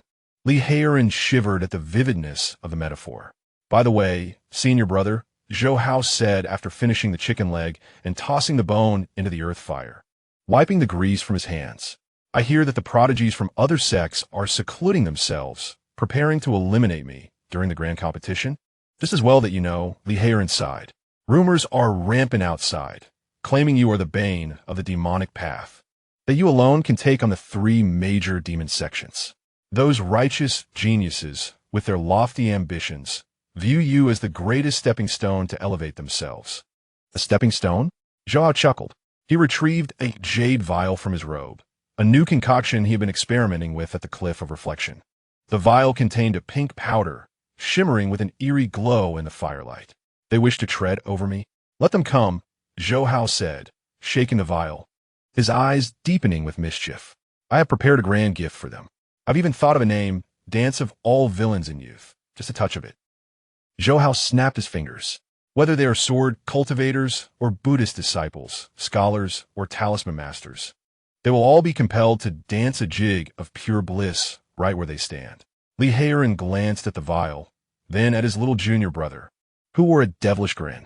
He suddenly felt a wave of sympathy for the individuals from the other four great sections. This was no mere competition. It was clearly a grand spectacle of impending social calamity. The wind picked up. Zhou Hao stood, gazing at the sky, tinted crimson by the glow of the earth fire. Stretching lazily, the chives were thriving splendidly. It was time to sharpen the scythe. Chapter 38. Only through investment can one grow stronger in the realm above the clouds. At the Universal Convergence Square, a colossal azure wooden flying vessel hovered mid-air, casting a shadow over half the square. The hull was intricately engraved with complex defensive runes, and as the spiritual light flickered, it emitted an overwhelming aura of suffocating pressure. This was a war machine. Hundreds of inner sect disciples, clad in robes of various hues, stood solemnly upon the plaza. They were the elite of the current generation of Shang Tian and the competitors in this grand contest among the five sects. The atmosphere was solemn. One could hear a pin drop, until a discordant voice broke the silence. Excuse me, please let me pass. Ouch, senior brother. Your flying sword just jabbed my kidney. The crowd parted swiftly like a tide driven apart. Zhou Hao, carrying an enormous, bulging bundle that could no longer fit into his storage pouch, ambled through, a dogtail grass blade dangling from his mouth. With every step he took, the surrounding disciples retreated in unison by 3 paces, their eyes filled with terror, disdain, and profound apprehension. This was the ruthless figure who had blown the 3 great demonic sects sky high. The very devil who concocted the social death pill that made senior brother Li Heiren publicly curse their master. Junior brother, a weak voice sounded from the crowd-esque corner. A man with his face tightly concealed behind a mask spoke. Could you keep a low profile? Hey, senior brother. Zhou Hao's eyes brightened. He bounded over in a few strides and threw an arm around the man's shoulders. Why wear mask? At Danfin, we value uprightness and honesty. Come, let everyone admire a warrior brave enough to face the bleakness of life head-on. Don't. Li Heiran clutched the mask tightly, his voice trembling. I beg you, senior brother, spare me some dignity. Since that day on the mountainside when he had fiercely rebuked Elder Chenhua, Li Heiran had become a renowned figure within Shang Tian. Though Elder Chen ultimately refrained from purging him. After all, he was his own disciple, and the scolding had its merits. Li Heiran's persona of gentleness and humility was utterly shattered. Now, the entire sect knew the eldest brother of Danfin was a mild-mannered man who, when roused, dared to even lift the master's wig. All right, Zhou Hao shrugged, patting the massive bundle on his back. Senior brother, I prepared quite a few good things for this competition. Once we board the ship, I'll give you a 20% discount. Li Heiran stared at the parcel larger than a person, his eyelids twitching uncontrollably. He did need to ask to know that whatever was inside was certainly not any orthodox elixir. At that moment, a sharp, piercing sword resonance suddenly thundered through the heavens. The surging sea of clouds parted as if cleaved by an invisible colossal blade. A white figure, stepping upon the void itself, advanced steadily. She bore no flying sword, yet her entire being was a drawn, peerless blade. She was Yun Yijin, the sword peak master of Shang Tian, a nascent stage grandmaster, dressed simply in a pure white dairist robe, her long hair casually pinned up with a wooden hairpin. Her exquisite beauty was matched only by an icy chill emanating from her very bones, like an eternal snow mountain whose mere glance could freeze one's soul. Greetings, Unjde Yunyi. All disciples knelt in unison, barely daring to breathe. Such was the imposing presence of a sword cultivator. Without any deliberate exertion, her mere stance sent sharp pricks to the skin. Rise. Yun Yijin's words were few but weighty.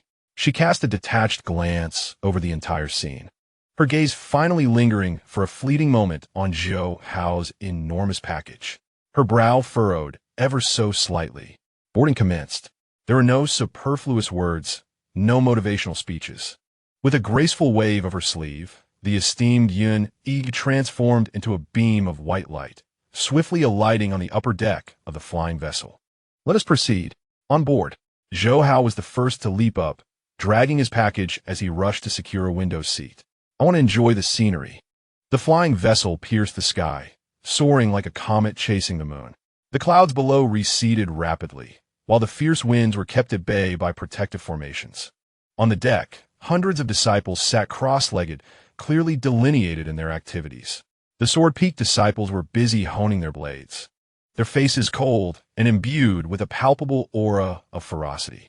The Body Peak disciples engaged in rigorous physical exchanges, producing dull thuds. Meanwhile, the Array Peak disciples were engrossed in strategizing over a sand table, murmuring incantations under their breath. Only the Alchemy Peak faction seemed to diverge from the norm. Come, step right up. Zhou Hao unfolded the enormous package, resembling a street vendor, brandishing several jade vials with enthusiasm. If not now, then when? This is the rapid recovery pill. As long as you have breath, consuming it will rejuvenate you instantly. An essential remedy for both perilous escapades and everyday life. This is the Mighty Vajra pill, a favorite among the Body Peak brothers. One pill, and your strength surges by 30%. The only side effect? A bit of hair loss. But does that truly matter? Power is eternal. And this, a hidden treasure. Zhou Hao raised a glowing green pill, lowering his voice and adopting an air of mystery. The Truth or Dare pill, also known as the infamous social death pill. If you find yourself encircled by foes or wish to extract information, this little gem is a miracle. Just one will ensure your adversaries spill their childhood secrets. Though the surrounding disciples wore expressions of disdain, their eyes betrayed a keen interest. After all, this was a grand competition, a genuine battlefield where life and death were at stake. One additional pill could mean the difference between life and demise. Zhou Di, a burly man from the Body Peak, approached, his face flushed, inquiring in a deep voice, is it true that the mighty pill only causes hair loss? No other effects? Rest assured, Zhou Hao thumped his chest. My senior brother Liharan personally tested it. Look how spirited he is now. Nearby, a masked Liharan chimed in. I wish I were dead. Bring me 2 vials. I want the recovery pill, and one of those social death pills.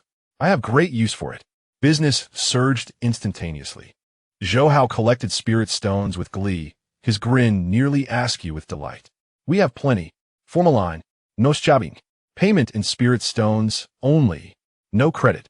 At that moment, a chilling voice pierced through the air, dousing the fervent atmosphere with icy water. What is all this commotion? The esteemed Yun had appeared at the railing of the second deck, looking down upon Zhou Hao with eyes as cold as distant stars, devoid of any emotion.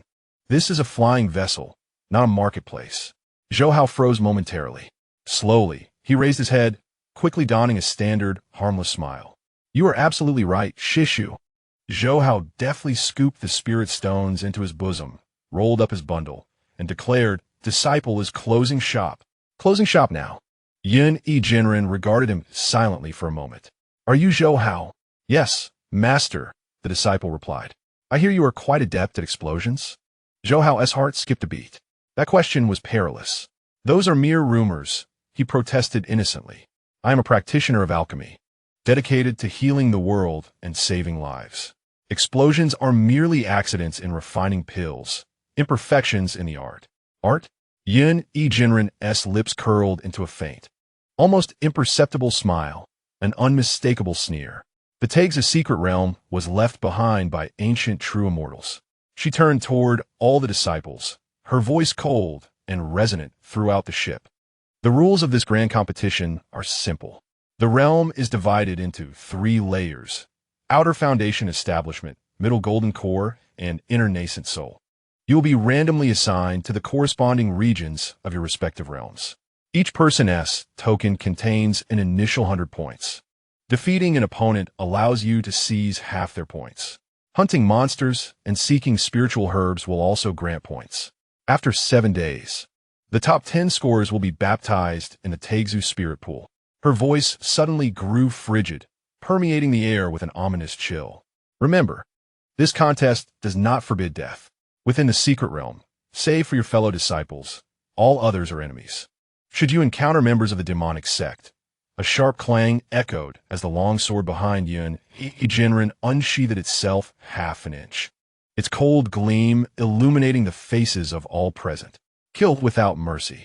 The entire assembly fell silent, their gazes sharpened with lethal intent. This was far more than a mere competition. It was war. A first full-scale collision between the young generations of righteousness and demonic paths. Yun Jinren's gaze returned to Zhou Hao, her tone peculiar. The spatial structure of the Taig's secret realm is very stable, but do not push your luck. Should you cause the realm to collapse, selling you would not cover the loss. With that, she turned and departed, leaving Zhou Hao standing alone, rubbing his nose. Umph. He muttered quietly, eyeing her retreating figure. Who was looking down on whom? Am I the reckless type? He patted the specially crafted storage pouch at his waist, filled with enhanced red lotus explosive pills. I call this firepower coverage. Only by investing can one grow stronger. Only explosions embody the truth. Half a day later, the flying vessel slowed. Ahead, the once cerulean sky was suddenly torn by a vast rift, stretching thousands of miles like a monstrous, gaping eye spanning heaven and earth. Around a fissure, iridescent auroras swirled, exuding an ancient and somber aura. The Taigzu secret realm had arrived. Surrounding the rift, the airspace was crowded with various flying treasures. It was the 10,000 sword boat of the Wenjian sect. Some disciples exclaimed in awe. To the east hovered the golden lotus platform of the Little Thunder Sound Temple, a warship forged from countless colossal swords, sword chi soaring, radiating sharpness. To the west, a gigantic golden lotus bloomed, resonating with sacred chants and solemn majesty. In the vicinity of the Rune Tower at Fixian Temple and the Ink Fragrance Tower of Heron Academy, the 5 great sects convened. Yet, further afield loomed ominous black clouds, heralding the presence of the 3 malevolent sections.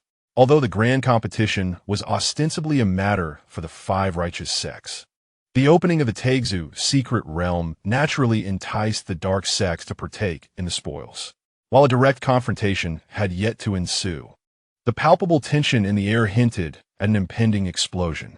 Such plump sheep. No, such numerous fellow cultivators. Zhou Hao mused as he leaned over the ship's railing, his mouth watering at the sight of the throngs below. This was not merely a competition. It was clearly a field ripe for harvesting. Who was that? Zhou Hao suddenly pointed towards the direction of the Sword Inquiry sect, where a black-clad youth stood at the bow, dual swords slung across his back. Though merely at the late stage of Foundation establishment, the intensity of his sword intent caused Zhou Hao to feel an uncomfortable prickling sensation from a distance. That was Jian Shun. Li Heiran had approached unbeknownst to Zhou Hao, his tone grave. He is the senior brother of this generation from the Sword Inquiry sect. Born with a sword bone, it is said he has comprehended the sword intent of non-birth, making him nearly invincible among peers. Oh, Zhou Hao nodded and jotted down a note. Jian Shun, sword cultivator, high offense, low defense. Recommend using flashbang and social death pill combo. And that one? He pointed again, this time at a girl at Fixian Temple who was playing with thunder. Lu Rian, the saintess of Fixian Temple, born with a thunder spirit body. Li Heiran sighed. Junior brother, do you not do any homework? They are all your formidable rivals. Rivals? Zhou Hao closed his notebook, a sly smile curling at his lips. Brother, you're mistaken. He retrieved from his robe a newly modified explosive, cleverly disguised as a spirit stone. In the eyes of an alchemist, there are no rivals, only test subjects. Boom! The rift in the sky suddenly shook violently. A grand voice emanated from the depths of the crack, resonating through the heavens and earth. The Taigzhu secret realm is now open. Enter. With this command, countless streams of light surged like fish crossing a river, frantically rushing into the massive rift. They're off. Zhou Hao laughed heartily. Instead of summoning his sword, he leaped directly from the flying vessel. In midair, he spread his arms wide, as if to embrace the entire world. Tremble, my dear sheep. Your Lord Zhou has come to procure goods. Whoosh! His figure was instantly swallowed by the rift in space. At that moment, Zhou Hao's journey into the Taigzhu officially commenced. For the others, however, an experience that could only be described as a nightmare was just beginning.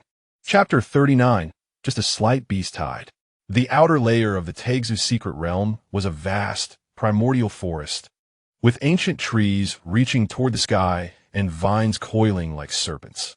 The air was thick with the acrid scent of decaying leaves, occasionally pierced by the haunting roars of beasts, causing leaves to tremble and fall. Puff! A flash of red light streaked by. A massive gale wolf, mid-attack in the air, suddenly lost its head. The headless corpse, propelled by inertia, crashed several meters away, colliding with a tree trunk and spilling a pool of hot, crimson wolf blood. Zhou Hao emerged from behind a tree, wielding the still-dripping flame sword. He skillfully dissected the wolf's carcass, extracting a demon core no larger than a fingernail. Before glancing at the score on his identity token, score 105, Tisk. Zhou Hao casually tossed the demon core into his storage pouch, his brow furrowed in irritation. Half an hour spent slaying 3 wolves and 2 pigs had yielded a mere 5 points? This truly was the plight of a laborer. He plopped down onto the wolf's corpse, scrutinizing the blood-stained flying sword in his hand with disdain. Too slow.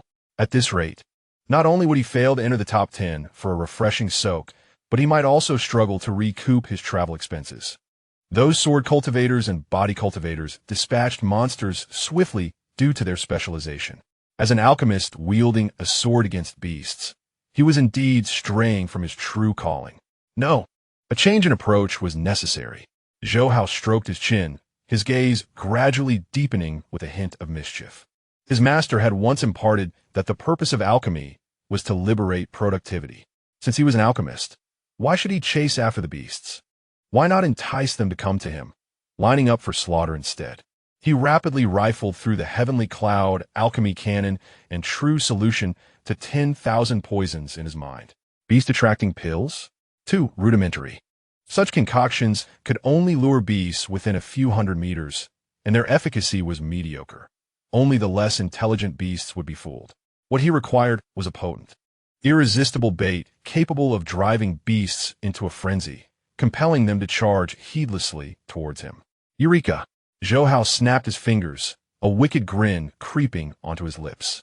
He would use that, after a stick of incense had burned, at the mouth of a narrow, gourd-shaped valley. He found himself in an ideal location. Steep rock walls flanked him on either side, the passageway barely 5 meters wide. A classic bottleneck, where one man could hold off 1,000. Zhou Hao crouched behind a massive boulder. Before him sat the battered crimson fire cauldron.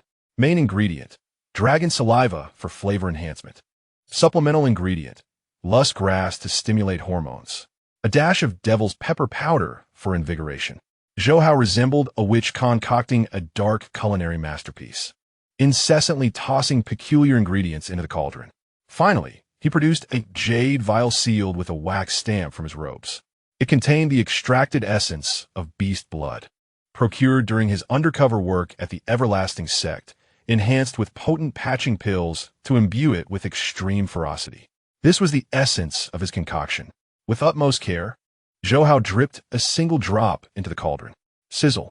A dark red mist erupted from the crimson fire cauldron, releasing an indescribable aroma. It was not foul, rather, it was absurdly fragrant. A complex scent mingling roasted meat, alluring pheromones, and a high concentration of spiritual energy wafted through the air. It was akin to placing a sumptuous feast before a famished individual who had gone 3 days without food, with their dream lover standing nearby. Cough, cough. Even with a specially designed gas mask, Zhou Hao found himself slightly intoxicated by the fragrance, feeling the heat of his blood surge to his forehead. The potency was overwhelming.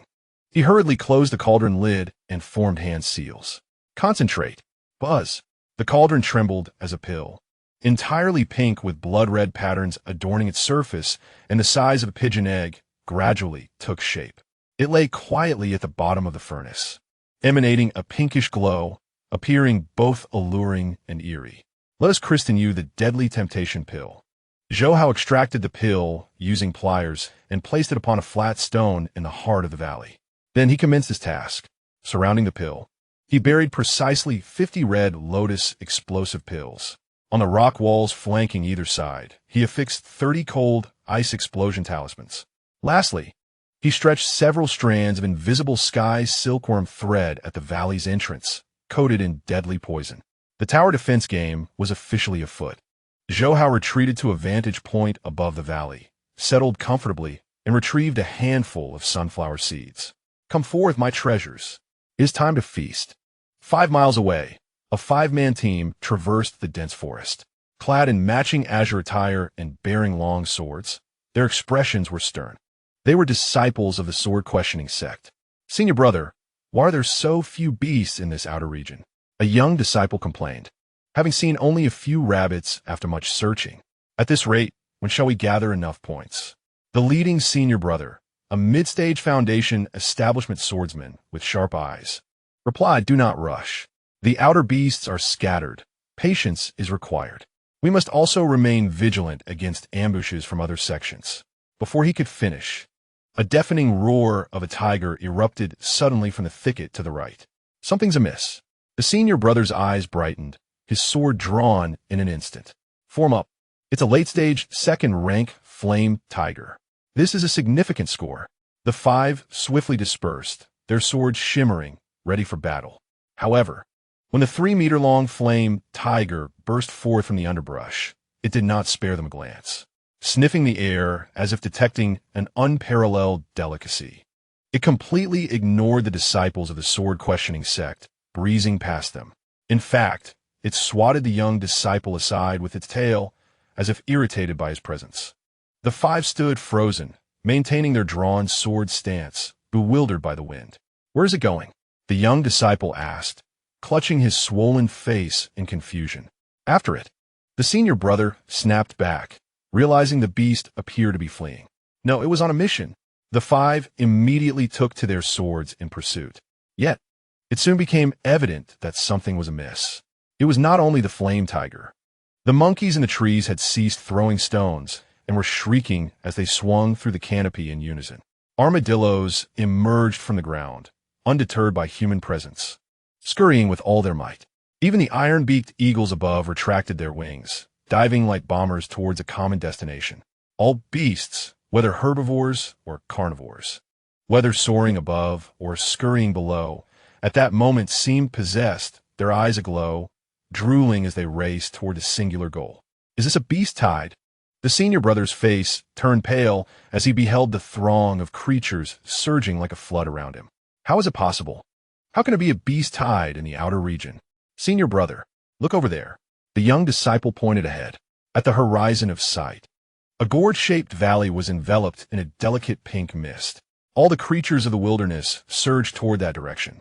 My senior brother gulped, a flicker of horror crossing his eyes. Someone was luring the beasts. Had they lost their minds? A beast tide of this magnitude could easily trample even a gold core cultivator into pulp. Who would be so reckless? In the Gourd Valley, Zhou Hao's sunflower seeds fell to the ground. He gazed at the valley's entrance. The earth trembled. Trees in the distance toppled like waves of grain. Dust and smoke billowed, obscuring the sky. Within that haze, countless pairs of crimson eyes ignited, converging into a sea of red. Zhou Hao wiped the cold sweat from his forehead, feeling a dryness in his throat. I intended to lure the beasts, but isn't this a bit excessive? This is not merely a few dozen. There must be at least 1,000. The beasts within a 50-mile radius have likely all come out in full force. Roar! At the forefront, an iron-skinned rhinoceros charged into the valley's entrance, enticed by a scent that made its soul quiver, emanating from a stone ahead. It yearned to devour. Consuming it would lead to evolution. Consuming it would grant immortality. No turning back. Zhou Hao steeled his resolve, determined not to let his guests leave hungry. Ignite. He flicked his fingers sharply. Boom. The first line of defense at the valley's entrance exploded. The iron-skinned rhinoceros had yet to reach the elixir when the ground beneath it surged violently. 5 red lotus explosive pills detonated simultaneously. A terrifying wave of fire instantly engulfed it. The creature, weighing several tons, was flung into the air like a rag doll before crashing heavily into the herd behind it. Yet this could not halt the frenzied tide of beasts. The creatures that followed trampled over their fallen comrades, relentlessly charging into the sea of flames. Detonate again. Zhou Hao's fingers danced rapidly. Boom, boom, boom, boom, boom. The entrance of the Gourd Valley transformed into a veritable meat grinder.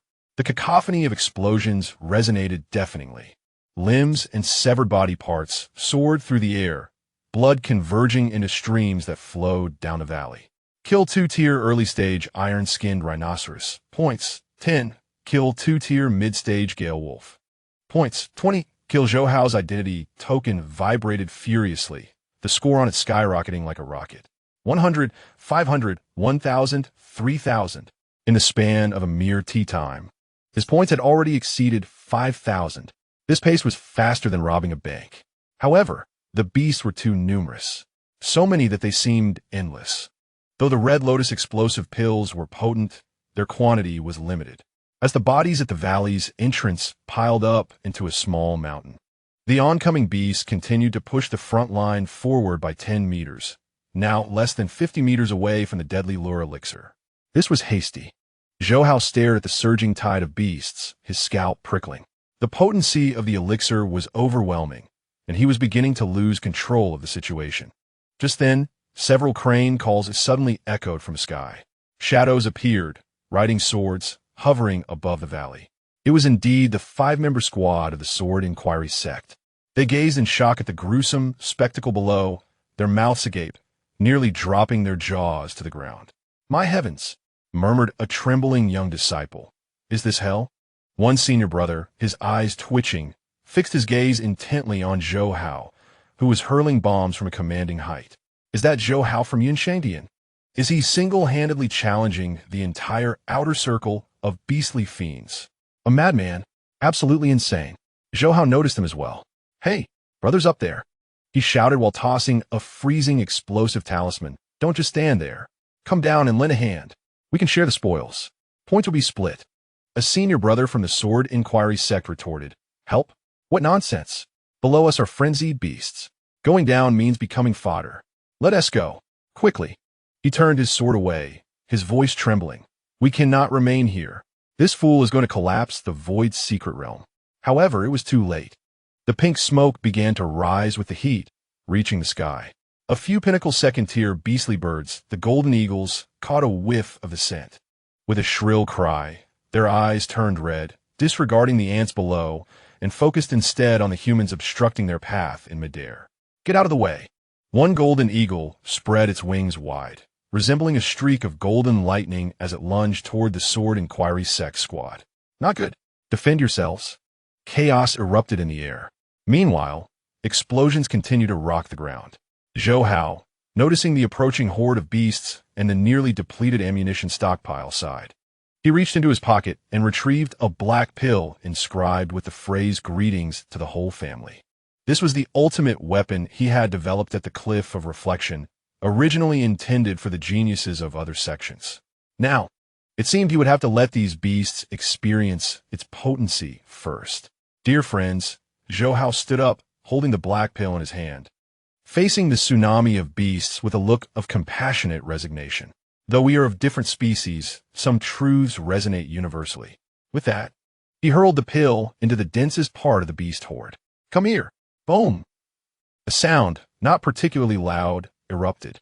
Almost immediately, a thick, pungent green smoke, intensely irritating, exploded at the center of the beast swarm.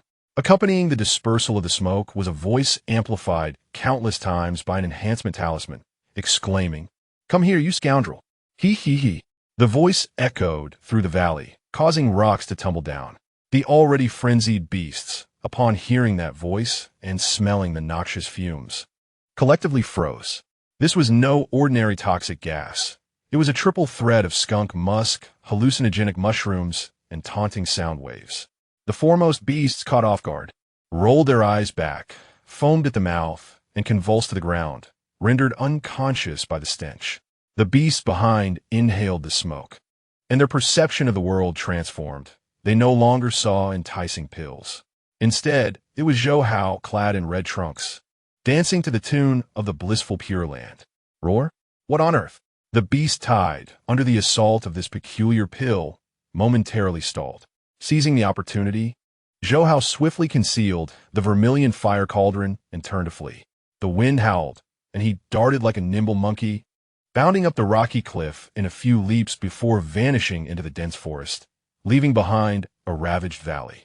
A horde of demonic beasts remained, tearing madly at the air or engaging in indescribable acts with stones amidst the green poisonous smoke.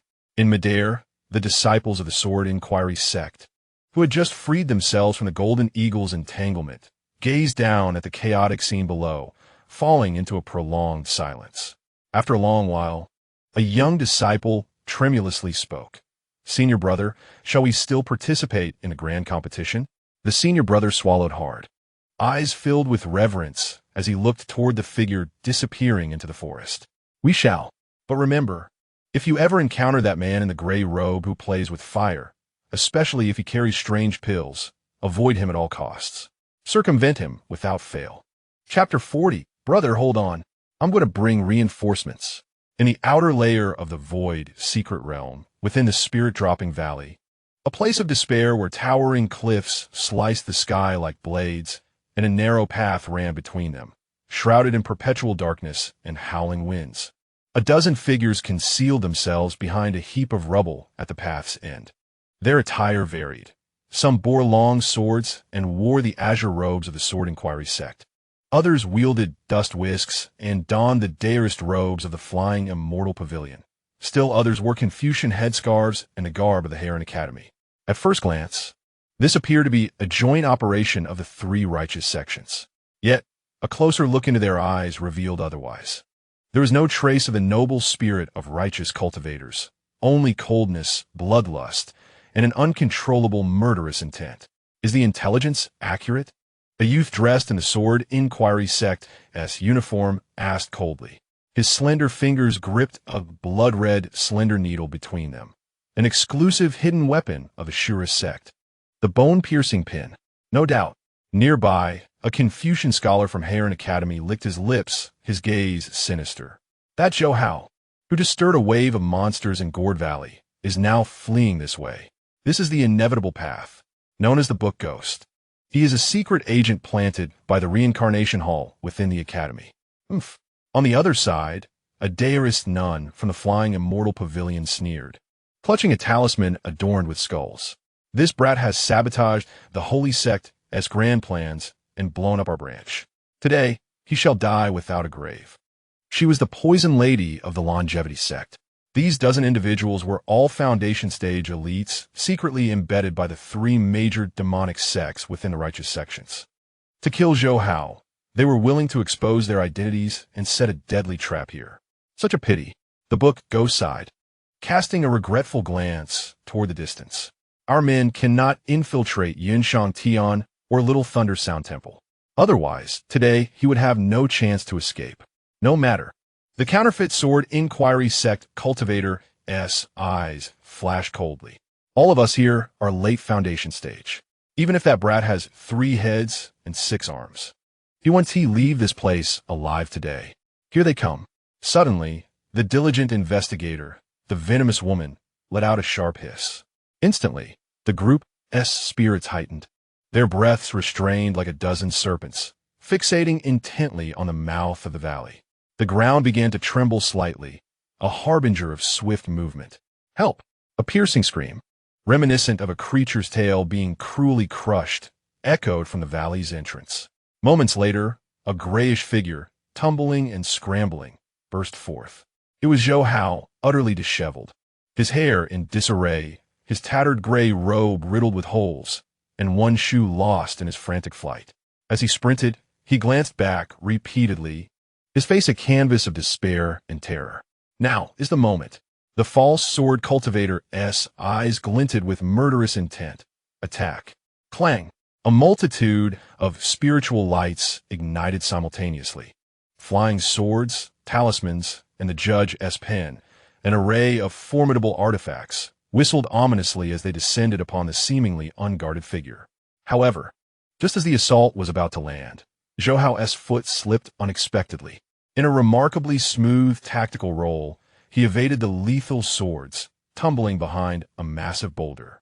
Boom! Boom! Boom! The artifacts struck the ground, sending shards of stone flying. Who? Zhou Hao peeked cautiously from behind the rock, his expression still fraught with fear. Upon recognizing the garb of those before him, his previously despondent eyes sparkled with newfound hope, akin to a child spotting beloved kin. His fellow disciples from the Jianwen sect? The senior sisters from the Flying Immortal Pavilion? And the brothers from the Heron Academy? Zhou Hao's eyes brimmed with tears of joy as he leapt from his hiding place, arms wide open, rushing towards those who had sought his demise. Family, my dear ones, I have finally found my comrades. Quickly, save me. There's a monster behind me. The demon cultivators stood aghast. This was not the script they had anticipated. According to their intelligence, this boy was supposed to be cunning, ready to unleash chaos at the first sight of them. Yet now, he resembled a wronged child seeking refuge from his parents. Is this a charade? The false sword cultivator sneered, brandishing his sword, ready to strike once more. Zhou Hao, cease your pretense. Today marks your end. Your end? Zhou Hao halted, his gaze sweeping over the unabashed malice in their eyes, disbelief etched across his face. You intend to kill me? Of course. The book demon cackled, wielding the judge's pen, its tip transforming into a streak of black light, aimed precisely at him, the source of all calamity. Please no, Zhou Hao exclaimed, his face paling in terror as he turned to flee. Yet, instead of retreating, he charged directly into the throng of demon cultivators. Fellow disciples, let us discuss this. I brought you gifts. Gifts? The crowd paused, bewildered. Zhou Hao fumbled in his robes, producing a large, bulging sack. Catch! He bellowed, hurling the sack into the air. Bang! The sack exploded above their heads, not with an explosion or toxic fumes, but a cloud of powder, a crimson mist that permeated the air with an overwhelmingly nauseating sweetness. This is bad. It's poisonous. The venomous woman's complexion paled abruptly. Instinctively, she held her breath and summoned a protective spiritual aura.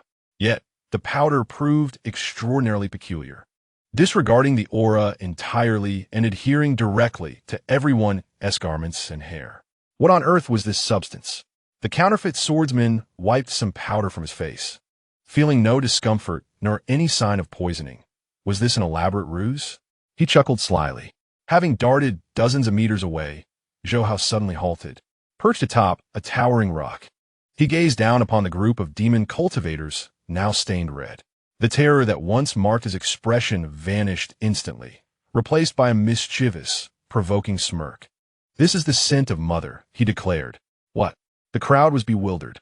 Zhou Hao gestured toward the valley's entrance, his tone growing profound and compassionate. "The children are hungry. They have come to find their mother." Before his words fully faded, a tremendous rumbling shook the earth violently. Not a mere tremor, but akin to a magnitude 10 earthquake. Pebbles cascaded from the cliffs on either side, while stones on the ground leapt frantically. An overwhelming, suffocating aura of demonic energy surged like a tangible storm, pouring relentlessly from the valley's mouth. Roars, howls, screeches. The cacophony of beastly cries fused into a deafening wave. The demon cultivators stiffened, turning their heads. In the next instant, their pupils contracted to pinpoints. At the narrow valley entrance surged a black tide of beasts, like a breached dam's flood, frenziedly advancing. Leading the charge was an iron-clad tyrannosaur, the size of a tank, a pinnacle second-rank beast. Close behind were a dozen bloodthirsty wind wolves, all late second rank. Beyond them, countless monsters, blazing lions, ghost-faced spiders, diamond apes, numbered in the hundreds. Each creature's eyes gleamed a fierce crimson. Drool dribbled from their jaws. Nostrils flared wildly, as if seeking an exquisite delicacy. This was the counterfeit swordsman's sword slipped from his grasp in fright. A beast tied? At the foundational stage? Flee. Run quickly. The bookish ghost was terrified beyond reason, turning to escape via artifact. Yet it was too late. As the beasts stormed into the valley, their noses inhaled sharply. Instantly, over 100 pairs of red eyes locked onto the dozen demon cultivators, their bodies drenched in red powder. To these beasts, these were not human cultivators, but rather a dozen walking, irresistibly enticing slabs of prime pork belly.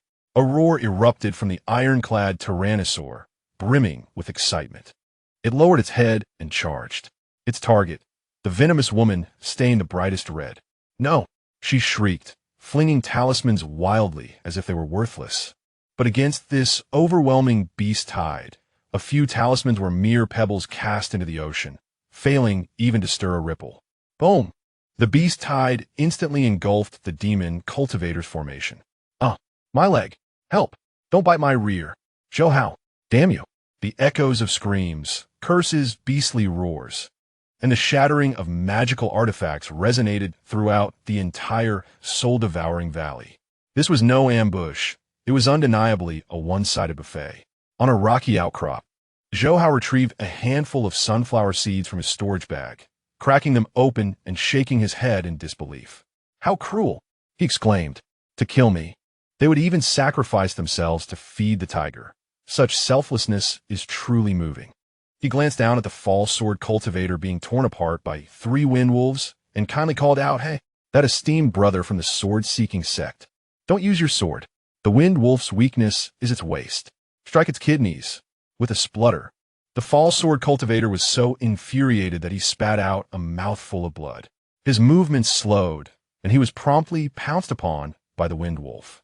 "Zhou Hao, even as a ghost, I won't spare you."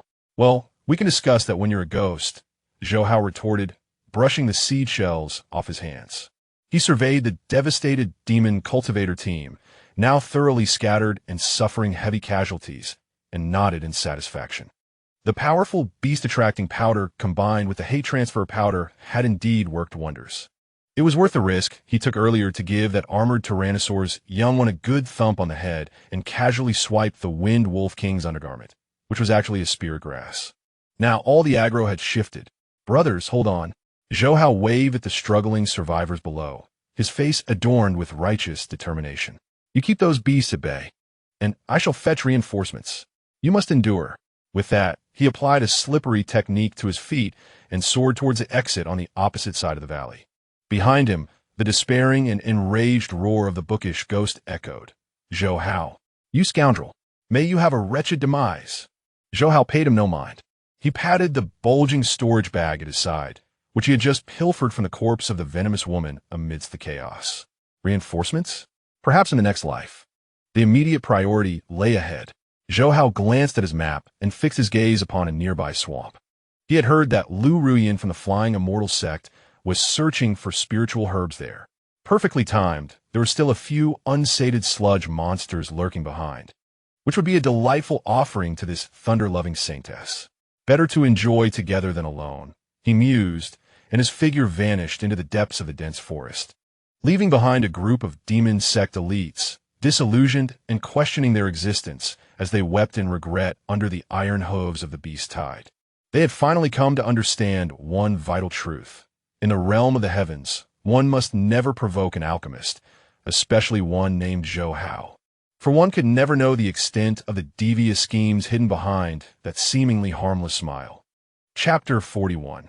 The opportunist and the moment of wisdom. The earth trembled, not merely a figure of speech, but a physical reality. The outer region of the void secret realm had transformed into a boiling cauldron. Thousands of second-tier beasts, their eyes aflame and frothing at the mouth, surged forth like an unstoppable torrent, rampaging through the jungle. They distinguished not between species, nor did they care for herbivores or carnivores. At this moment, their minds were consumed by a singular thought: love. It was a primordial impulse, ignited by the fatal allure pill, transcending the boundaries of species and life itself. Run. Do not look back. A disciple of the sword-seeking sect raced forward on his sword, his hair disheveled, with one shoe lost in his frantic escape. Behind him loomed a massive black bear, standing upright, arms wide open, emitting a passionate roar akin to a call for courtship. "Roar. Darling, don't run. Let me embrace you. Get away, you perverse beast." The disciple of the sword-seeking sect, terrified to the point of tears, clutched his sword technique, yet dared not turn back to strike. He knew that even a moment's hesitation would lead to an embrace from which his heart could never recover. Beside him, a disciple of the Shura sect, clad in a blood-red robe, was also sprinting for dear life.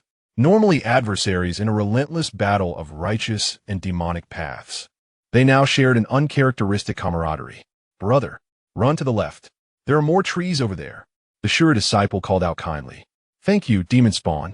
Take care," replied the sword-seeking sect disciple, tears of gratitude streaming down his face. "That wild boar has been eyeing your backside for quite some time." Such absurd scenes were commonplace within 100 miles.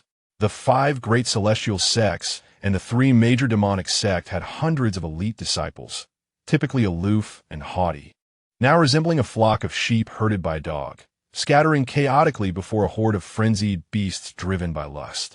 At the heart of this pandemonium was Zhou Hao, perched upon a sturdy branch of an ancient tree, idly toying with a twig he had picked up from the ground, seemingly inspecting a pile of beast excrement.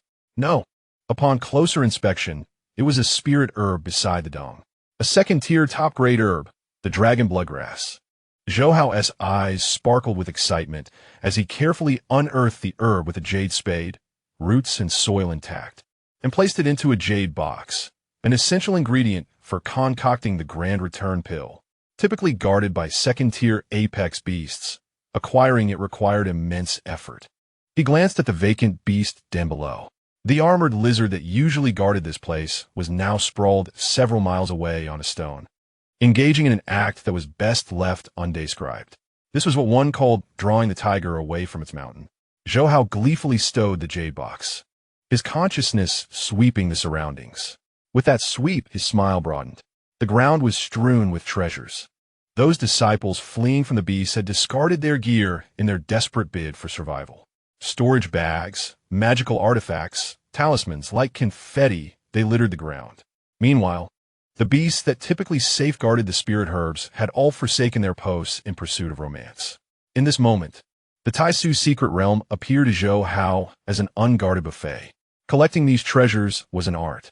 Zhou Hao moved with the agility of a monkey, weaving through the forest. Oh, Isnt this the lightning-struck wooden sword sheath dropped by a senior of the Flying Immortal Temple? Though the sword is gone, the wood is a fine find, taking that. And this, the blood spirit fungus from the longevity sect? Tisk, these demonic cultivators are truly affluent, taking as well. And this, the belly band of a disciple from the Heron Academy? Perhaps I'll pass on that. It's too bizarre. In less than half an hour, Zhou Hao had collected a total of 8 storage bags hanging from his waist, jingling as he walked like a mobile general store.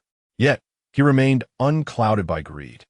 He understood that this chaos was but temporary.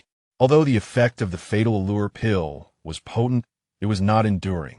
Once the effects of the elixir wear off, this group of monstrous beasts will enter a state of reflection, only to realize the foolishness of their actions against stones or great trees.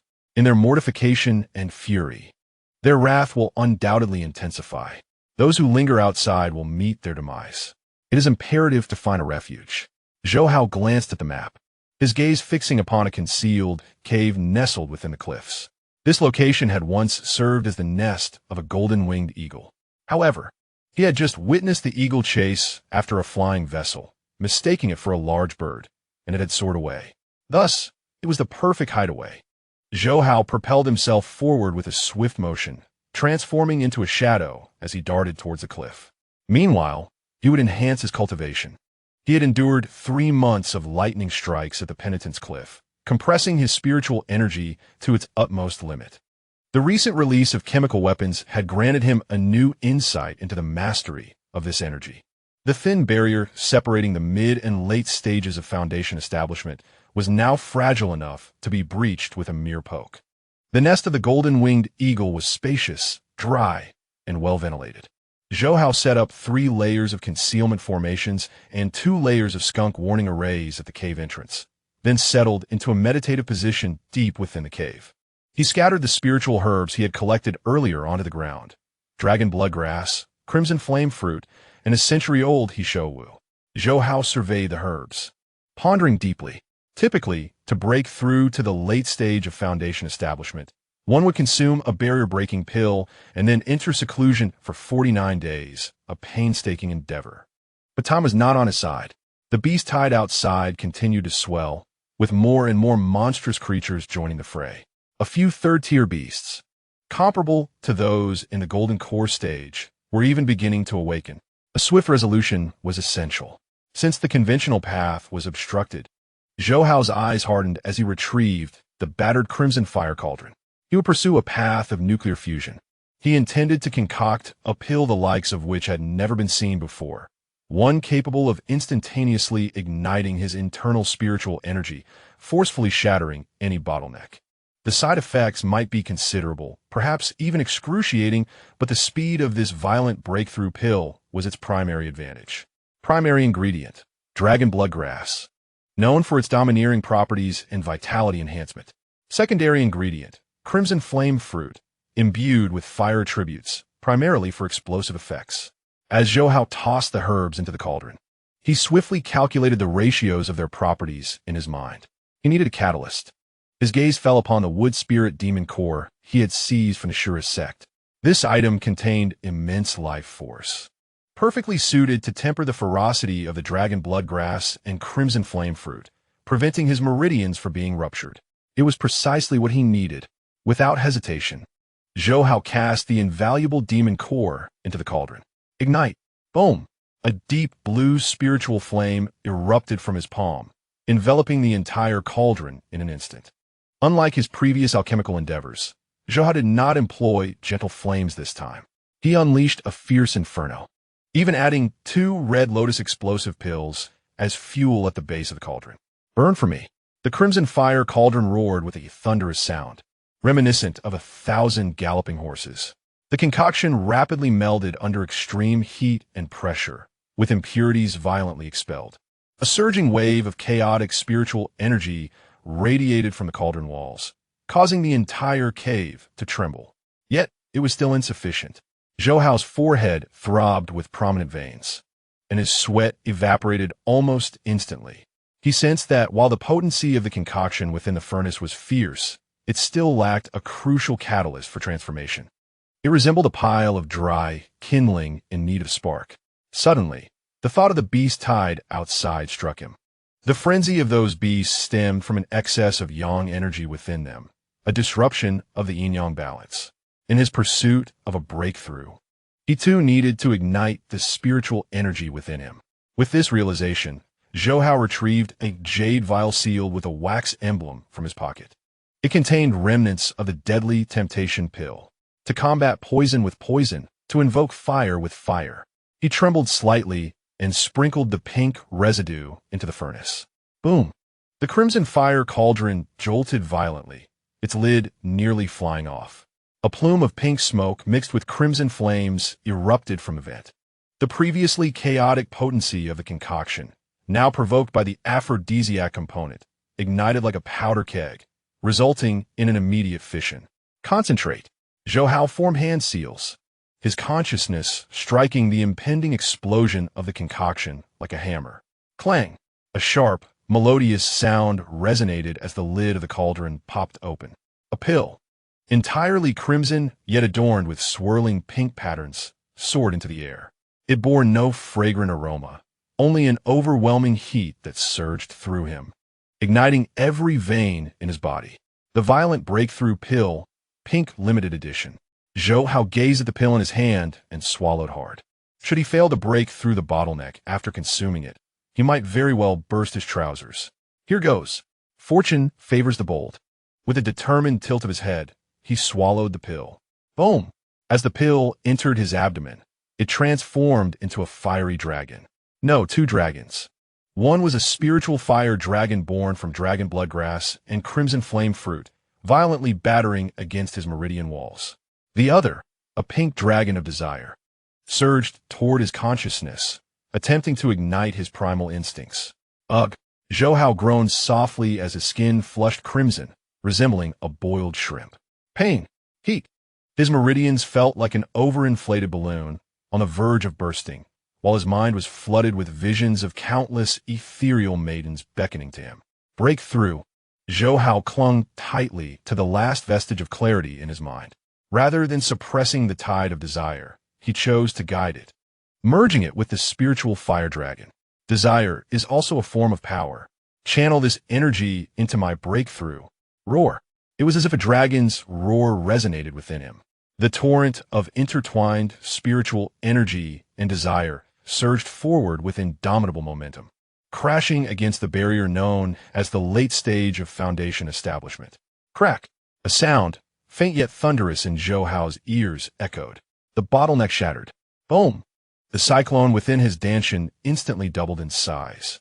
The once viscous liquid spiritual energy transformed into a more crystalline form, even shimmering with a hint of golden light. Late stage of foundation establishment. Achieved. Huffing, Zhou Hao opened his mouth and expelled a long plume of murky air. To his astonishment, the breath was pink and exuded an intense heat, scorching the opposite rock wall and creating a blackened hole. Exhilarating, Zhou Hao clenched his fists, feeling the surging power within him akin to a tumultuous sea. His spiritual awareness expanded to a radius of 500 meters. His total spiritual energy doubled, and the strength of his physical body ascended to a new level. At this moment, he could confront an ordinary late-stage foundation establishment cultivator head-on, without resorting to any unscrupulous means. However, Zhou Hao cast a glance at the still-smoking red fire cauldron. During the alchemical process, the remnants of the deadly temptation pill had caused some peculiar byproducts to form within the furnace. A layer of grayish-white powder had settled at the bottom. Zhou Hao dipped his finger into it and inhaled the scent.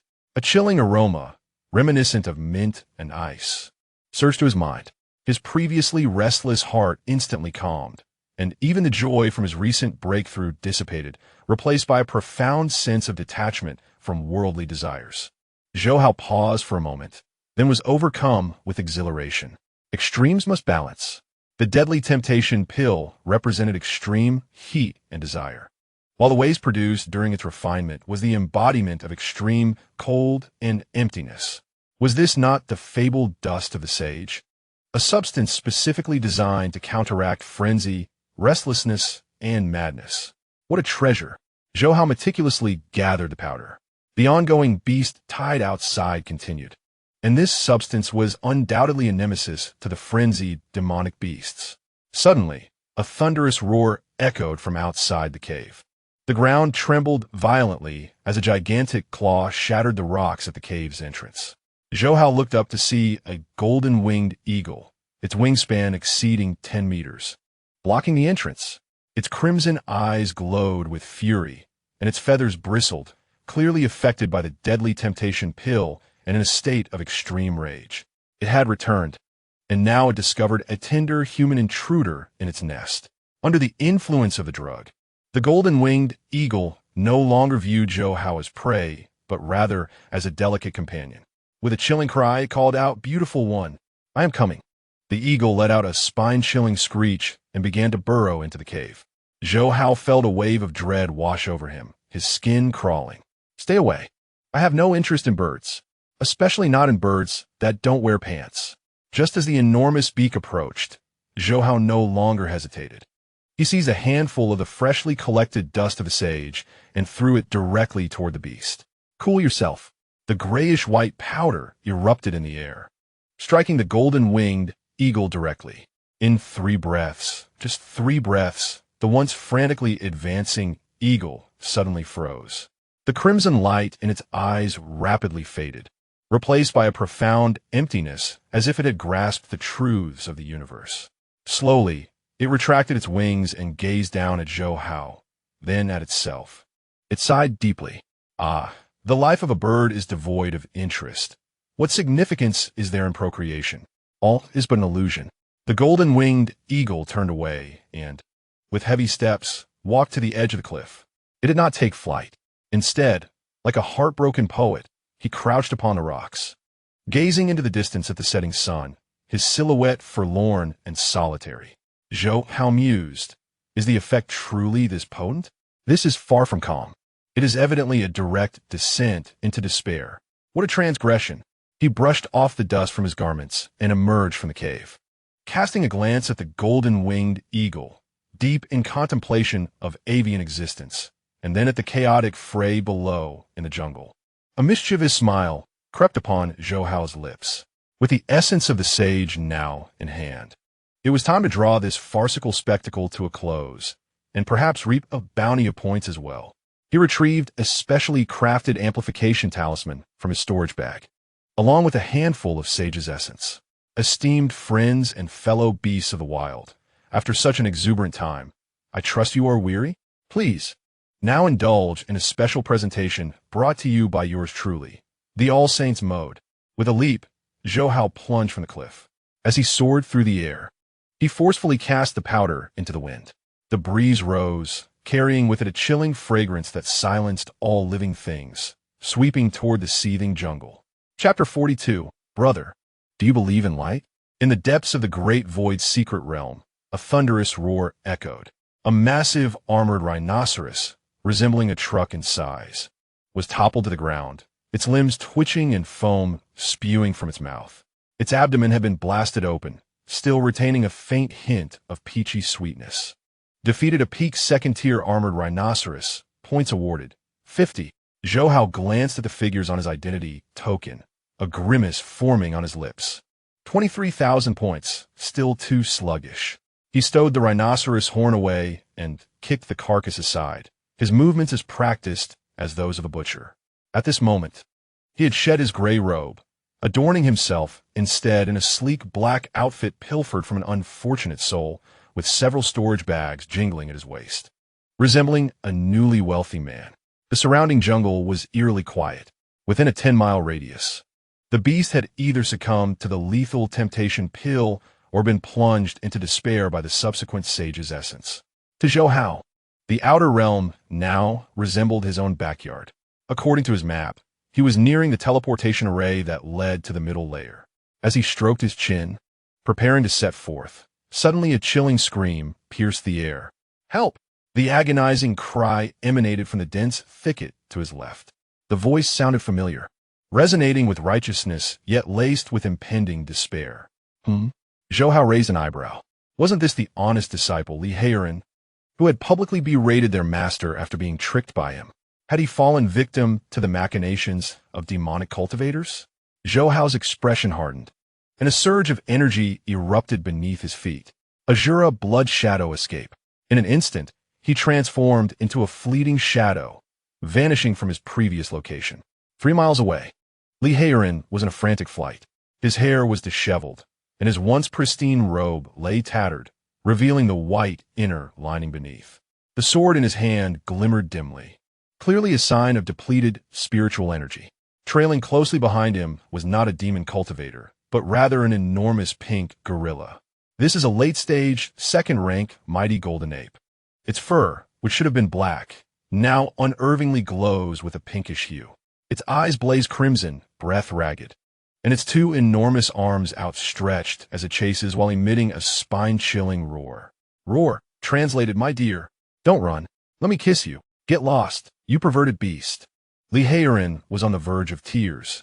As a consummate foundation establishment cultivator and the senior disciple of Cloud Summit Dan Peak, he had witnessed countless spectacles. Yet nothing quite like this. This ape neither attacked nor killed. It simply wanted to embrace people, when he had just thrust his sword at it. The creature did not dodge, but instead clamped onto the blade with a look of pleasure and even flirted with him. At that moment, Li Heiren's resolve nearly shattered. Junior brother, help me. Seeing a figure ahead, Li Heiren scrambled forward as if he had found a savior. Senior brother? Zhou Hao stood atop a treetop, watching the cringe-inducing scene below, his lips twitching uncontrollably. This was excessively passionate. It seemed that the fatal temptation pill he had administered had mutated in the ape's body, and its effects had yet to wear off. Junior brother, quickly, burn it with fire. Li Heiren hid behind Zhou Hao, panting heavily. The outer layer beasts had all gone mad. Completely insane. Roar. The golden ape charged forward. It paused momentarily upon seeing Zhou Hao. Then its eyes gleamed even brighter. Compared to the rough brute before, this delicate, tender-skinned youth apparently better suited its aesthetic. The golden ape puckered its lips, struck a pose it believed to be very alluring, and lunged at Zhou Hao. Ugh. Zhou Hao nearly disgorged his breakfast. This was mental pollution. Impudent beast, cease your insolence. Zhou Hao's gaze hardened as he swiftly withdrew a jade vial from his bosom. It was neither poison nor a bomb, but a bottle of powdered, enhanced sage-s dust. Calm down. Poof. The powder exploded in the wind, enveloping the golden ape entirely. The lustful creature suddenly froze. The red gleam in its eyes rapidly faded, replaced by a hollow serenity that seemed to transcend worldly desires. It halted, glanced at its pink fur, and then at the 2 humans before it. Then it sighed. Roar, translated. Form is emptiness. Emptiness is form. What am I doing? This is utter degradation. Turning away, the golden ape trudged to a large tree, sat cross-legged beneath it, clasped its hands, and began to meditate. Liurangapat, staring at the beast that had suddenly embraced Buddhism, then at the unassuming jade vial in Zhou Hao's hand. Junior brother, what is this? Oh, it's the serenity powder. Zhou Hao replied nonchalantly as he pocketed the vial. It was a remedy for all kinds of agitation, hyperactivity, and even lustful episodes. Serenity powder? Li Heiren swallowed hard. Wasn't this effect a bit too overwhelming? It had practically induced depression in a second-rank beast. Enough, senior brother, stop staring. Zhou Hao leaped from the treetops and gently patted Li Heiren's shoulder. What has become of you? Where is your flying sword? Where are your talismans? Don't mention it. Li Heiren replied, collapsing onto the ground with a look of despair. This outer realm is akin to hell itself. Not long after I arrived, I encountered a horde of frenzied rabbits. After barely fighting my way out, I stumbled upon a group of brawling wild boars. Just moments ago, a monkey pursued me relentlessly for 30 miles. He lifted his head, his gaze filled with sorrow. Junior brother, do you think the Tags' secret realm is cursed? Why are the monstrous beasts behaving as if under some aphrodisiac? Zhou Hao cleared his throat and averted his eyes. Perhaps it is merely the breeding season. We must respect the laws of nature. Respect my foot. Li Heiren cursed, his demeanor deteriorating since consuming that truth-telling pill. I've had enough. I no longer desire these points, nor do I wish to compete in the grand tournament. He stood up, brushing off the dust, his expression suddenly somber. Junior brother, I am preparing to leave. Leave? Zhou Hao was taken aback. But this is only the first day. And don't you still wish to break into the top 10 and undergo the baptism in the Taegzu spirit pool? I no longer contend. Li Heiran shook his head, his gaze drifting into the distance. I am 32 this year. I have been stuck at the peak of foundation establishment for 2 whole years. I initially thought that perhaps I could seize an opportunity during this grand tournament. However, seeing you, seeing Jianshun, and witnessing those true prodigies, Li Heiran let out a bitter smile. I have suddenly come to understand a profound truth. Some things are destined to be, while others, no matter how hard one strives, are unattainable. He took out a token from his pocket, revealing a meager score of 550 points. I intend to find a tranquil place to reflect on my insights from these past years.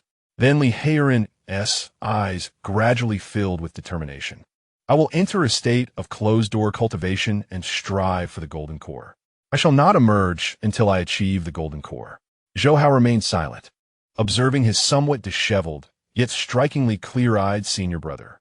In everyday life, Li Heiran was docile and accommodating, living under the shadow of their master and the constraints of the sect. Yet in this realm filled with absurdity and chaos, he seemed to have finally discovered his own path, even if it was achieved through social embarrassment and a relentless monkey chase. Senior brother, Zhou Hao suddenly smiled, extending his fist to lightly thump Li Heiran's chest. Now, this is the true senior brother of Danfeng.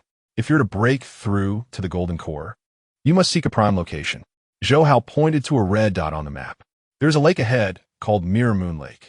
The map indicates that the spiritual energy there is abundant, and Zhou Hao lowered his voice, adopting a mysterious tone. I just caught a whiff of a unique medicinal fragrance from that direction. It might contain treasures that could aid you in achieving the golden core. Really? Li Heiran's eyes sparkled with interest. I wouldn't lie to you, Zhou Hao exclaimed, pulling Li Heiran up. Let us go. We shall claim that place for ourselves. Whoever dares to steal it from us shall taste my tranquilizing powder. Half an hour later, they arrived at Mirror Moon Lake. It was a vast expanse nestled between 2 towering peaks. The lake exhibited an eerie, deep blue hue, tranquil as a vast sapphire, devoid of even the slightest ripple. The surrounding trees flourished abundantly, yet curiously, not a single chirp of insects or song of birds could be heard. An oppressive silence enveloped the area. Li Heiran stood at the water's edge, shivering, feeling an unsettling chill. Indeed, it was foreboding. Zhou Hao crouched by the lake, picking up a stone and hurling it forcefully into the depths. Splash! The stone vanished upon contact with the water, without a single splash or ripple emanating outward. The lake's surface resembled a viscous gel, instantly engulfing the foreign object. Heavy water? Zhou Hao squinted. He had read in the Encyclopedia of Cultivation that certain unique water bodies, because of their dense spiritual energy, could alter the water's specific gravity. This particular water was termed weak water, incapable of supporting even a feather, rendering it perilous for birds to traverse. But it also implied that beneath the surface lay significant treasures. Brother, do you smell that? Zhou Hao inhaled deeply. A faint yet penetrating fragrance wafted from the depths of the lake, piercing the very soul. I do, Li Heiran replied, his expression grave. It resembles the scent of spirit grass, but purer, more refined. There must be heavenly materials and earthly treasures down there. Zhou Hao rose, stretching his limbs, his joints cracking audibly. Brother, cover me. I'm going down to take a look. Are you mad? Li Heiran grasped his arm firmly. This is weak water. Once you descend, you won't be able to return. Who knows what monsters lurk below? Don't worry. Zhou Hao patted the storage pouch at his waist. I'm prepared. He retrieved a blue pill from his robe and swallowed it whole. A water avoidance pill? Liaudaninkidat. No, Sowaogrin. It's a fish gills pill. It allows one to breathe underwater and even grow scales for added pressure resistance. This formula was pilfered during his undercover mission at the Eternal Life sect, improved to mitigate the side effect of transforming into a merman, instead granting temporary scales. ZZZZ. A layer of fine blue scales rapidly emerged on Zhou Hao's neck. I'm off. Without a moment's hesitation, he leaped into the water. Splash. He plunged in like a nimble fish, instantly disappearing into the deep blue depths. Underwater. Cold. Excruciatingly cold. Upon entry, Zhou Hao felt as if he had plunged into a vat of chilled gelatin. Enormous pressure pressed in from all directions, causing the protective spiritual light surrounding him to creak under the strain. Good heavens, this pressure was at least 10 times out of the surface. Zhou Hao channeled his spiritual energy, the scales on his body slightly unfurling to alleviate much of the pressure. He opened his eyes. The world at the lake's bottom was not pitch black, but rather illuminated. The lake bed was strewn with glowing white stones, casting a daylight-like radiance beneath the surface. At the very center of the lake, in the deepest recess, stood a palace. A grand structure intricately carved from enormous crystals, exuding an ancient aura. The palace doors were tightly shut, adorned with complex array patterns. At the entrance of the palace coiled a creature. Zhou Hao's pupils contracted sharply. It was a colossal serpent, pure white in hue, stretching 100 feet in length. It lay there with closed eyes, seemingly in slumber. Yet, the aura emanating from it sent shivers down Zhou Hao's spine. A third-tier beast, comparable to a gold core stage cultivator. Was this the legendary cold pool white flood dragon? Zhou Hao cursed inwardly. How could there be a third-tier beast in the outer layer? This defied all logic. This was a violation of the game's rules. Just then, the eyelids of the white flood dragon twitched slightly.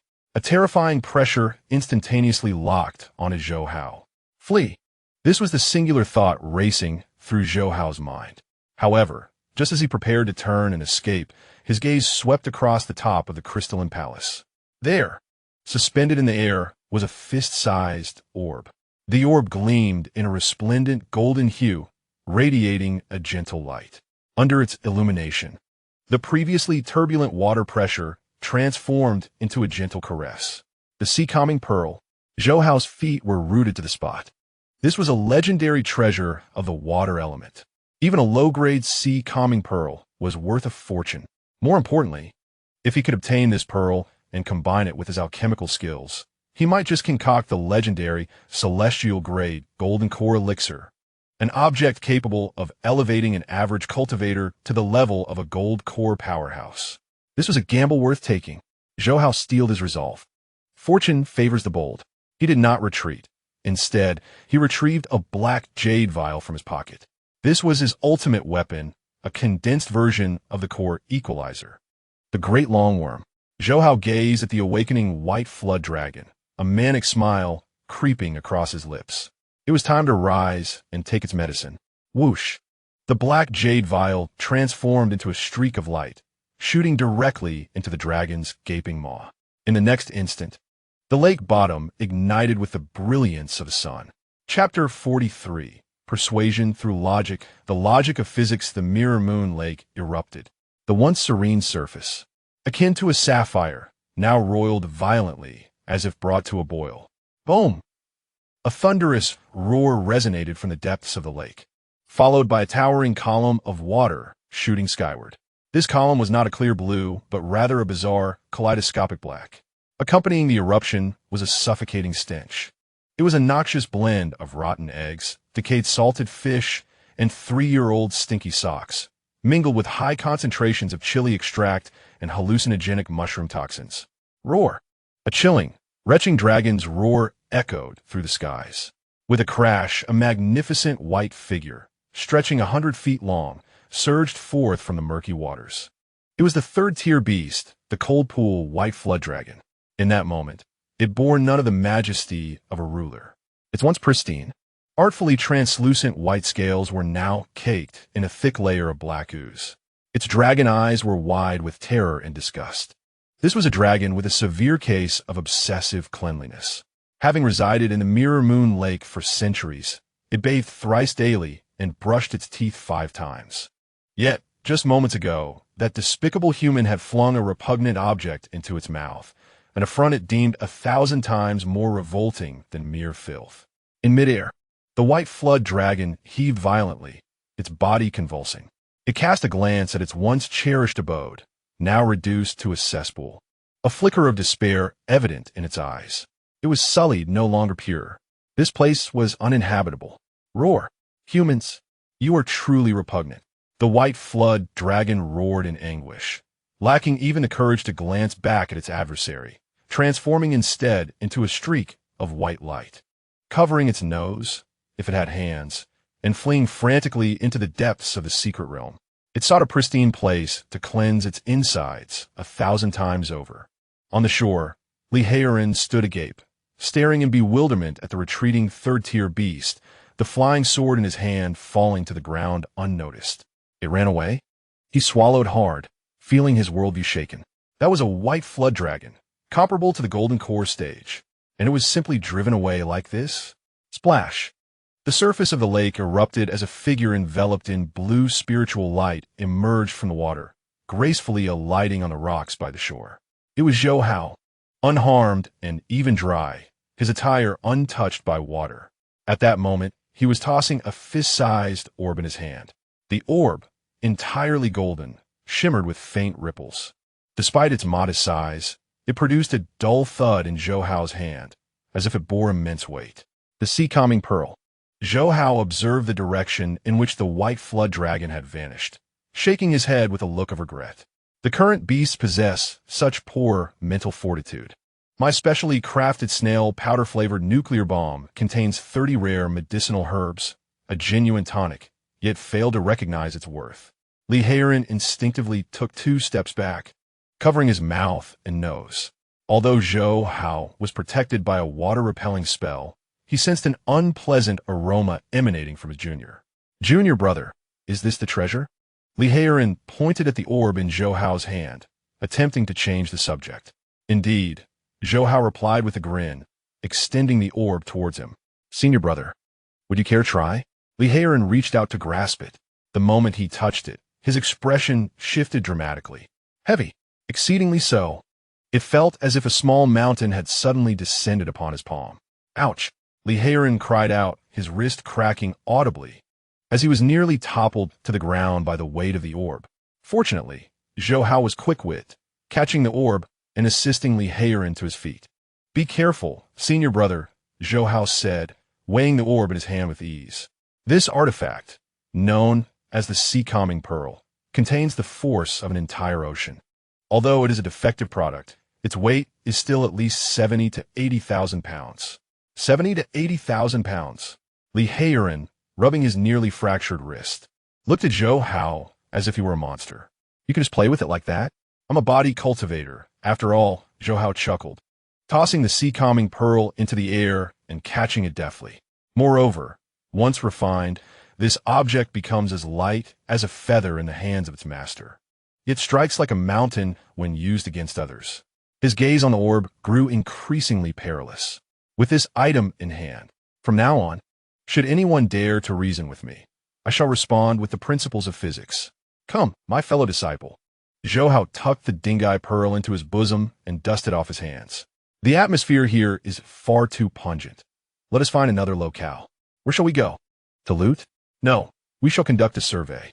Zhou Hao produced a map, his gaze fixating on a region marked in crimson. I have heard that those from the Wanjian sect and the Fixian temple are vying for opportunities in the stone forest. Let us join the fray and, incidentally, test the feel of this new brick. In the realm of the void within the stone forest, one could witness an extraordinary landscape. Countless colossal stone pillars surged skyward, towering into the clouds, resembling a forest of stone. Between these pillars, mists swirled, rendering one's consciousness nearly impenetrable. At this moment, in a spacious clearing, 2 factions stood in confrontation. On the left were 5 disciples of the Fixian temple clad in azure robes, led by an array master wielding a compass, who was in the midst of setting up a formation. On the right stood 3 disciples of the Wanjian sect, each bearing a long sword, their expressions grim and their hands resting on their sword hilts, exuding a palpable aura of menace. Suspended between the 2 groups was a crimson spiritual herb, resembling a small sword. It was the 2nd-tier premium sword heartgrass, a treasure that could assist sword cultivators in refining their sword intent and enhancing their chances of breaking through to the Golden Core stage. Master Wang, Spoke the disciple leading the Wanjian sect, his tone icy. This sword heart grass was first discovered by my junior brother. Do you intend to seize it by force? What a joke, retorted Master Wang of the Fixian temple, manipulating his compass with a smile that did not reach his eyes. Heavenly materials and earthly treasures rightfully belong to those with virtue. Just because you discovered it, does that make it yours? Call out to it and see if it responds. You, the disciple of the Wanjian sect, seethed with rage, drawing his sword half an inch from its sheath. If that is the case, let us see who is truly formidable. Do you think I fear you? Master Wang snorted dismissively, waving his command flag. Form the dragon-trapping array. With a hum, several streams of spiritual light ignited, and a pale yellow barrier swiftly rose, ensnaring the 3 disciples of the Wanjian sect within. A fierce battle was imminent. Just then, a languid voice interrupted. Excuse me. The crowd startled and looked up abruptly. Perched atop a towering stone pillar stood 2 figures. One was clad in a drab robe, chewing on a blade of grass, beaming down at them with a grin. The other wore a mask, covering his face, seemingly reluctant to be recognized. Shang Tian? Master Wang squinted, recognizing the robe. Zhou Hao. The name had become notorious in the secret realm over recent days, associated with fish explosions, poisonings, and various mischiefs. Indeed, it is I. Zhou Hao rose from the stone pillar, brushing off the dust from his rear. Gentlemen, our meeting is serendipitous. He gestured toward the sword heart grass. I find this herb quite distinctive, resembling a sword. As luck would have it, I am in need of a toothpick. Might you all grant me the courtesy of relinquishing it?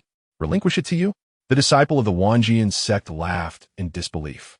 On what grounds? On the grounds of my handsome appearance. Zhou Hao mused, stroking his chin. Begone. Master Wang was even more direct, pointing his command flag at Zhou Hao. Do not think that your alchemical skills make you extraordinary. This is the stone forest, my territory. You would be wise to leave at once, or I shall deal with you harshly. He spoke with a sense of authority. This dragon-binding formation is a second-tier high-grade array. Even someone at the late Foundation establishment stage would find it difficult to break through in a short time. Sigh. Zhou Hao exhaled deeply, wearing a face of resigned helplessness, akin to one who wishes only to direct their heart towards the bright moon. Why must you force my hand? I am a person who values reason above all else. He retrieved the golden sea stabilizing pearl from his pocket, weighing it in his hand. Since you refuse to extend courtesy, I shall have to persuade you with logic. Before his words faded, Zhou Hao's gaze turned icy, and the muscles in his arm tensed instantaneously. Go! He hurled the pearl downward with great force.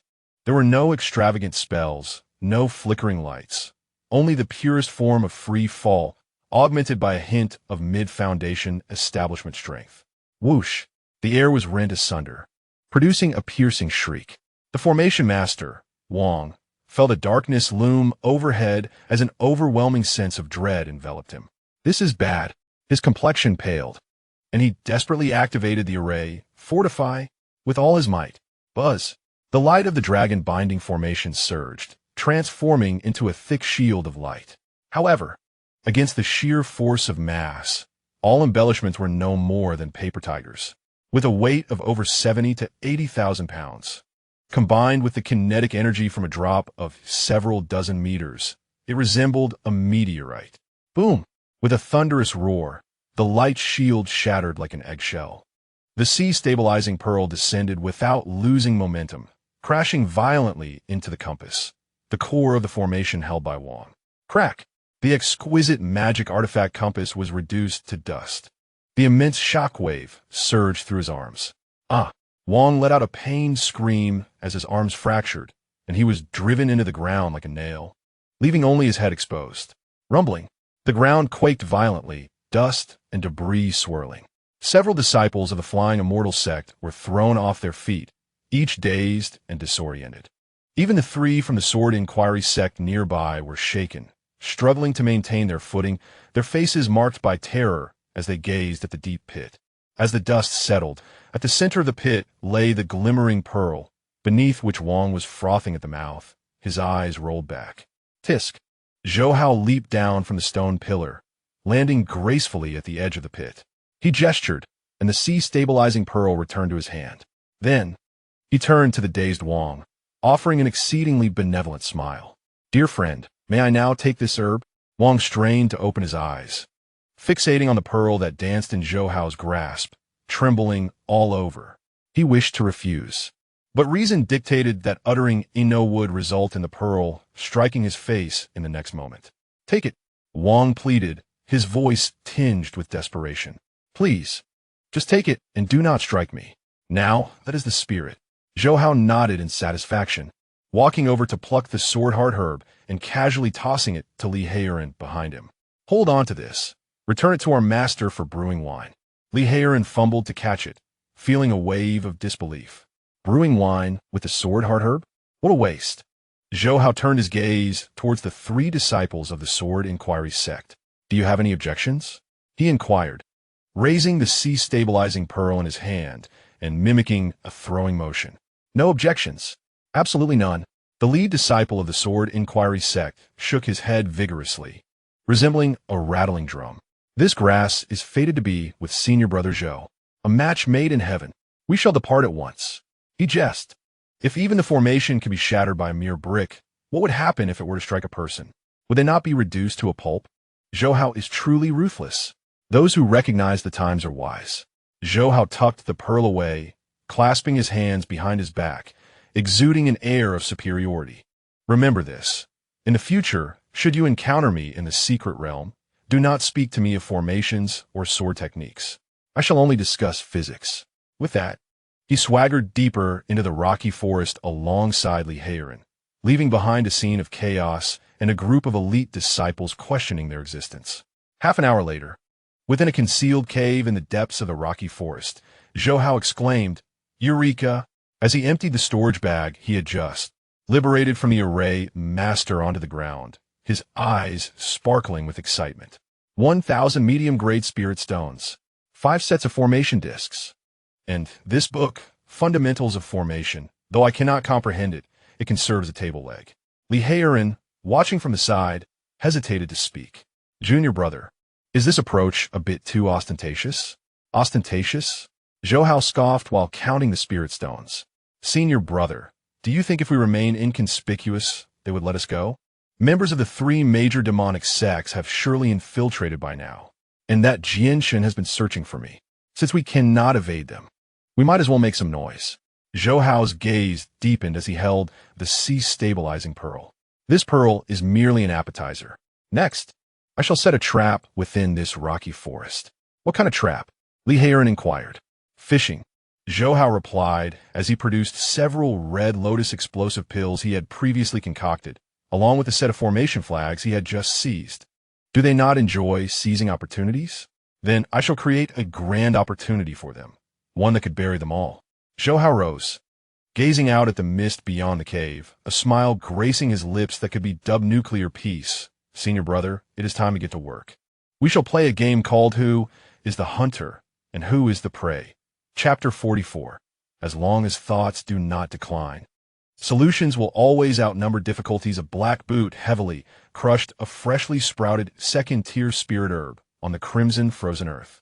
In the core outer area of the vast void secret realm, this expanse was a broad red soil plain, offering an unobstructed view. It should have been a battleground fiercely contested by warriors, yet it had transformed into a one-sided slaughterhouse. "Quickly, move faster." Zhou Hao crouched atop a massive rock, wielding a sound amplification conch like a foreman urging his workers. "You lot on the left, do not merely focus on rifling through storage bags. The clothing, that blood silkworm robe, is also worth points. Strip it off." Beneath him, 50 disciples of the Cloud Sky sect, all donned in black cloth masks, Zhou Hao's specially crafted anti-poison masks, were rummaging through a group of fallen disciples from Ashura's sect. Tears welled up as a formidable warrior of the Ashura sect was stripped down to nothing but his red undergarments, trembling helplessly on the ground. It was not that he lacked the will to resist, but his entire body was limp, utterly devoid of strength. Mere moments ago, this gathering of distinguished righteous sect from the Cloud Ascendancy had, without a word, unleashed a barrage of blinding flash bombs, followed by a suffocating haze of soft, tendon-dissolving smoke. This was no mere contest of martial prowess. It was a meticulously orchestrated and premeditated brawl. "Zhou Hao, may misfortune befall you." Nearby, a disciple of the Eternal Life sect, bound tightly like a rice dumpling, roared in anguish and fury. "We all strive for wealth. Why must you annihilate us utterly?" "Annihilate utterly?" Zhou Hao leapt down from a boulder, approaching the disciple with a look of feigned surprise. "Dear fellow cultivator, one may be careless with food, but never with words." With practiced ease, he plucked the storage pouch from the disciple's waist and casually removed the jade hairpin from his head. "I am merely helping you lighten your burdens." He weighed the spoils in his hand, speaking earnestly. "Material possessions only hinder your swiftness in drawing your blade. Consider this an aid to your cultivation." The disciple's eyes rolled back in fury before he fainted outright. Junior brother, Li Heiran approached, clutching a bundle of flying swords, his voice trembling beneath his mask. "Is this sufficient? We've been besieging them for 3 hours now. Half the elite from the Azura sect, Eternal Life sect, and Reincarnation Hall have been plundered. If we persist, I fear public outrage." "Public outrage?" Zhou Hao sneered, his gaze sweeping over his comrades busily engaged around him. These disciples of Cloud Ascendancy once prided themselves on their lofty ideals, disdainful of petty thievery. Yet now, behold that senior brother from the physique peak, grinning like a child weighing 300 pounds as he wields a stolen great hammer. Observe the senior sister from the formation peak, meticulously studying how to extract an enemy's formation array intact. "My friend, you must understand one truth." Zhou Hao patted Li Heiran's shoulder. "Given the right incentives, even the most virtuous gentlemen can become fierce brigands. This is what we call cultivating a wolfish team spirit." Suddenly, clang! A sharp, exhilarating ring of a sword echoed from the heavens. A dazzling sword light, resembling a celestial river inverted, tore through the clouds above the red earth plain. Even before the piercing sword intent descended, the stones beneath had already been pulverized to dust. "Zhou Hao!" A cold shout burst forth like thunder. "As a leading disciple of the righteous path, how dare you stoop to such ignoble deeds? Have you no shame?" Boom! The sword light struck the ground.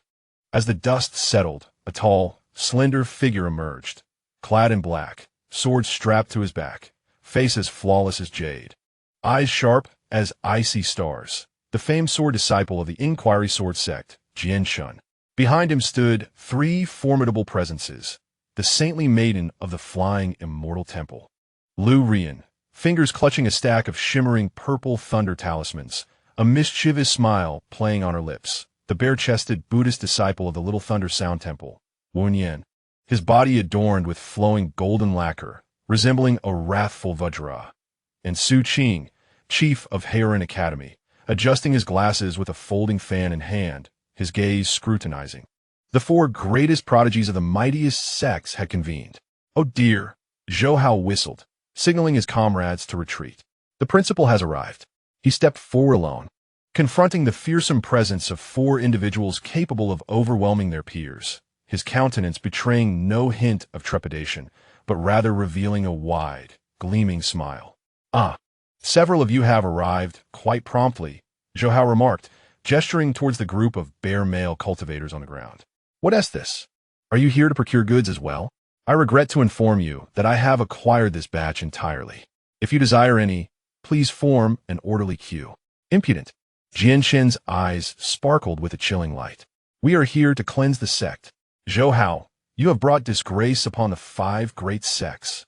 "Disgrace?" Zhou Hao touched his face contemplatively. "My face seems perfectly fine. It is rather you all." His gaze swept over the 4, his expression turning somewhat amused. "Dressed so impeccably, yet instead of slaying beasts to earn points, you come here to besiege a humble alchemist.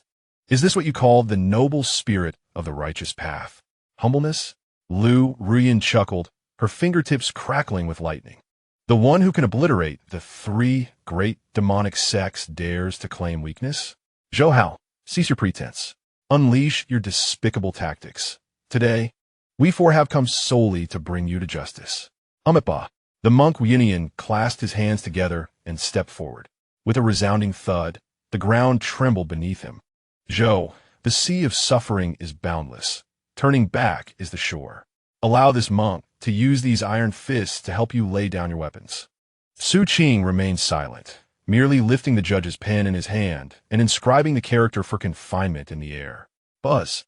As the character took form, the air within a 10-mile radius solidified instantaneously, creating an invisible prison that ensnared Zhou Hao tightly within its confines. It seems negotiation is futile, Zhou Hao sighed, stretching his neck with a series of crisp cracks. Since you insist on forcing my hand. He reached into his robe, prompting immediate vigilance among the four prodigies, their spiritual energy surging to its zenith. Jian Shun unsheathed his sword slightly. Lu Ruyan readied her lightning talisman. Yunyan's golden body radiated brilliance. And Su Qing's ink began to swirl ominously. They were all aware of Zhou Hao's explosive capabilities, poisonous smoke, blinding tactics. He must not be afforded an opportunity to strike. Attack! Jian Shun commanded fiercely. Clang! The sword was drawn, transforming into a streak of brilliance aimed directly at Zhou Hao's brow. The intent of the lifeless sword reached an unparalleled ferocity. Simultaneously, thunder rained down, golden fists were unleashed, and ink characters descended to suppress. This was a scenario of certain death. However, Zhou Hao did not evade, nor did he even summon a defensive artifact. Instead, he pulled out an enormous speaker. No, it was a specially crafted conch inscribed with amplification formations. Then, with a sudden flourish, he cast a handful of pink powder into the sky. Esteemed audience, Zhou Hao's voice, magnified by the conch, reverberated painfully in everyone's ears. Please rise. Enjoy the exclusive Taizhu Square dance competition, generously sponsored by yours truly. Puff! The powder erupted. There was no explosive shock wave, only an overwhelmingly sweet scent of ripe peaches that instantly permeated the entire confinement of confinement. Su Qing's barrier, originally intended to trap Zhou Hao, had transformed into the finest gas chamber. The powder infiltrated every pore, every breath, and frantically burrowed into the bodies of the four. Hold your breath. Su Qing was taken aback, his judge's pen swirling anxiously in his hand. Wind. A great wind. He sought to disperse the powder, but alas, it was too late. This powder, known as the dance of all evil, was a concoction by Zhou Hao, combining the potent stimulants of the Power Patch pill with the hallucinogenic elements of the Social Death pill, meticulously crafted for advanced cultivators. Its sole effect was to sever the brain's control over the body, forcibly commandeering the motor nerves. My hand, leading the charge, faltered suddenly. Sword Dust's grip on his weapon began to tremble uncontrollably, his fingers curling into a delicate orchid finger. The once piercing, lifeless intent of his sword collapsed in an instant. Oh no! Lu Ruyan exclaimed in shock. She had intended to throw a thunder talisman, but her wrist twisted and the talisman inadvertently adhered to her forehead. Consequently, her feet began to move involuntarily, rhythmically clapping to the beat. Thump thump, the rhythm was captivating. Alas, the most unfortunate was the unfettered monk. A body cultivator with vigorous vitality, he absorbed the drug's effects most rapidly. The solemn and dignified golden body Arhut suddenly twisted at the waist. His robust arms raised above his head, performing an exceedingly flamboyant heart gesture. What sorcery is this? Su Qing was filled with dread. He attempted to inscribe a binding character, but his pen instead sketched a tiny turtle in the air. Before long, his legs began to flail like noodles, engaging in a tap dance. This, my friends, is what we call art. Zhou Hao stood in the midst of the dust, having already consumed a specially formulated antidote. Clapping to the beat, grinning like a devil. Come on, don't stop. Follow the rhythm. 3 turns to the left, 3 turns to the right, twist your neck. Shake your hips. Thus, an absurd and unimaginable scene unfolded in the annals of the Taizhu secret realm. On the red earth plains, the 4 prodigious talents representing the pinnacle of the righteous youth were lost in chaotic revelry. The swordsman twirled with his orchid fingers. The talisman practitioner danced in a blissful euphoria. The monk twisted his waist wildly, and the scholar tapped in rhythm. Among them stood Zhou Hao, holding a conch shell, passionately rapping. The boundless horizon is my love. Beneath the endless green hills, flowers bloom. What a rhythm, the most swaying of all.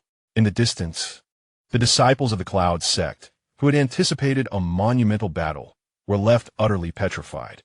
Lihaerin covered his face, peering through his fingers at this spectacle, groaning in despair. It was over. The 5 great sects had lost all face. Zhou Hao. Sword Dust howled in a mix of fury and humiliation. Tears of disgrace welling in his eyes. I will kill you. I must kill you. Spare yourself the trouble. Zhou Hao approached, giving Sword Dust a resounding slap on the backside. If you keep this up, I shall feed you a truth serum pill, forcing you to dance while recounting the tale of how you wet the bed at 5. Sword Dust immediately fell silent, his crimson eyes fixed on Zhou Hao, his dance steps growing even more frenzied. Zhou Hao nodded in satisfaction, then turned to regard the astonished disciples of various sections. What are you staring at? Zhou Hao aimed the conch shell at them and shouted menacingly, Haven't seen enough yet? Do you wish to join the dance? With a resounding crash, the crowd of onlookers dispersed like frightened birds. It was utterly terrifying. This was no mere alchemist.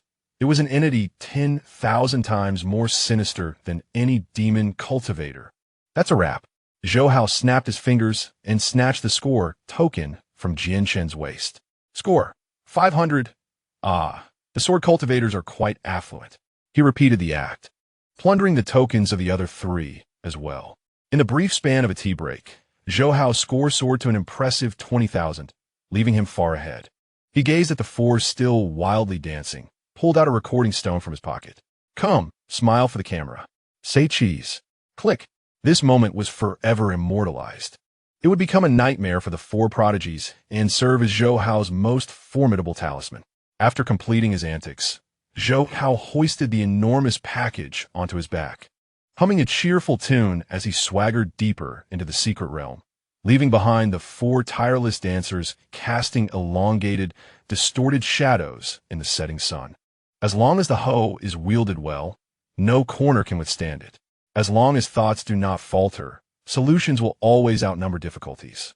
Zhou Hao's voice echoed in the distance. See you in the finals, everyone. I'll treat you to hot pot, cooked with heavenly thunder, no less. Chapter 45. Pardon me, but this pool is reserved for me. In the core area of the Taigu's secret realm, there were no forests or swamps, only a vast expanse of mist. Within the fog, the spiritual energy was so dense it felt almost palpable. Each breath felt like a refreshing spring flowing through his lungs, instantly revitalizing his weary meridians. Arriving at his destination, Zhou Hao came to a halt and dropped the oversized package onto the ground. Boom! The earth trembled, stirring up a cloud of dust. Behind him, 50 disciples of the Cloud Sky sect stood in neat formation. Their appearance could only be described as bizarre. Some wore the azure robes of the Wujian sect, while wielding blood knives from the Shura sect. Others donned Daorist robes from the Fixian temple, while carrying poison pouches from the Chongqing sect. And yet others sported Confucian caps from the Heron Academy, with prayer beads from the Shaolin temple hanging around their necks. At first glance, they resembled a band of ruffians who had just plundered the entire realm of cultivation. In truth, that was not far from reality. This is the core area. Lihaerin stepped forward, wiping the soot from his face, remnants of his earlier task of fanning flames for Zhou Hao, and cast his gaze into the depths of the mist. There, a massive white jade pool was faintly visible, suspended in mid-air and encircled by 9 towering stone pillars. Each pillar was inscribed with intricate golden runes, exuding a terrifying pressure. Above the pool, spiritual energy coalesced into liquid, transforming into small dragons that danced and spiraled in the air. The Taigu's Spirit Pool, a sacred ground coveted by disciples of the 5 great sections. It was said that a single day spent soaking within was equivalent to a decade of arduous cultivation in the outside world, capable of refining one's essence and significantly enhancing the chances of forming a core. Such a treasure indeed. Zhou Hao sniffed, his eyes gleaming with a covetous light, as if he wished to whisk away the entire pool. If only we could drain this pond and take it back, then henceforth, Danfin need not bother boiling water for baths. The disciples, though accustomed to senior brother Zhou as unconventional thoughts, could not help but twitch their lips at such audacious remarks. Brother, don't dream on. Li Heiren sighed and pointed toward the 9 stone pillars. That is the 9 heavens, 10 earths sealing spirit array. Without the supreme void token, not even a fly may enter. He approached a colossal stele standing before the formation. The stone was jet black, devoid of inscriptions, save for 10 recesses emitting a faint, eerie glow. This is the rule. Li Heiren's fingers traced the steel's surface as his expression grew solemn. The supreme void spirit pool admits only 10 at a time. Only those ranked within the top 10 by points may place their identity tokens into these slots to activate the formation and secure entry. His gaze darkened as he glanced back at the 50 pairs of eager eyes behind him. They had all risked their lives, surviving beast tides, fierce clashes with demonic sects, and countless humiliations and explosions to reach this moment. Yet, only 10 spots were available. Junior brother Zhou. Li Heiren inhaled deeply, as if grappling with a weighty decision. He withdrew his own identity token from his bosom. Points, 3,500. Such a score would have guaranteed first place in previous years. But in this year's unpredictable and brutal environment, even a top 10 placement was uncertain. I relinquished my spot. Li Heiren extended the token toward Zhou Hao, forcing a serene smile. As your senior, I ought to yield to juniors. Moreover, my aptitude is mediocre. This spirit pool would be wasted on me. He then looked toward the disciples of the body and sword peaks behind him. You all as well. If we have come this far, it is solely thanks to junior brother Zhou's guidance. These 10 positions rightfully belong to him to allocate. The atmosphere grew heavy. The disciples of Yunzhang Heaven exchanged uneasy glances. Some clenched their fists, others lowered their heads. Though reluctant, they acknowledged the senior's words. Without Zhou Hao, they would have been crushed by beasts in the outer layers long ago. There would be no chance to stand here now. I also withdraw. A disciple of the body peak raised his hand, his voice muffled. I'm tough. It makes no difference if I soak or not. I give up as well. Let us leave it to brother Zhou. He*s the strongest.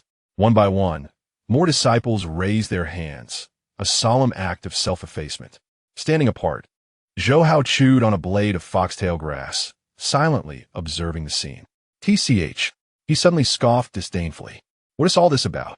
Zhou Hao strode forward and brusquely slapped away the token Li Heiren proffered. Playing the martyr? Trying to tug at heartstrings? Brother, your resolve is weak. Shaking his head in frustration, Zhou Hao declared, we cultivate immortality, not perform the Kong Rong yielding pairs farce.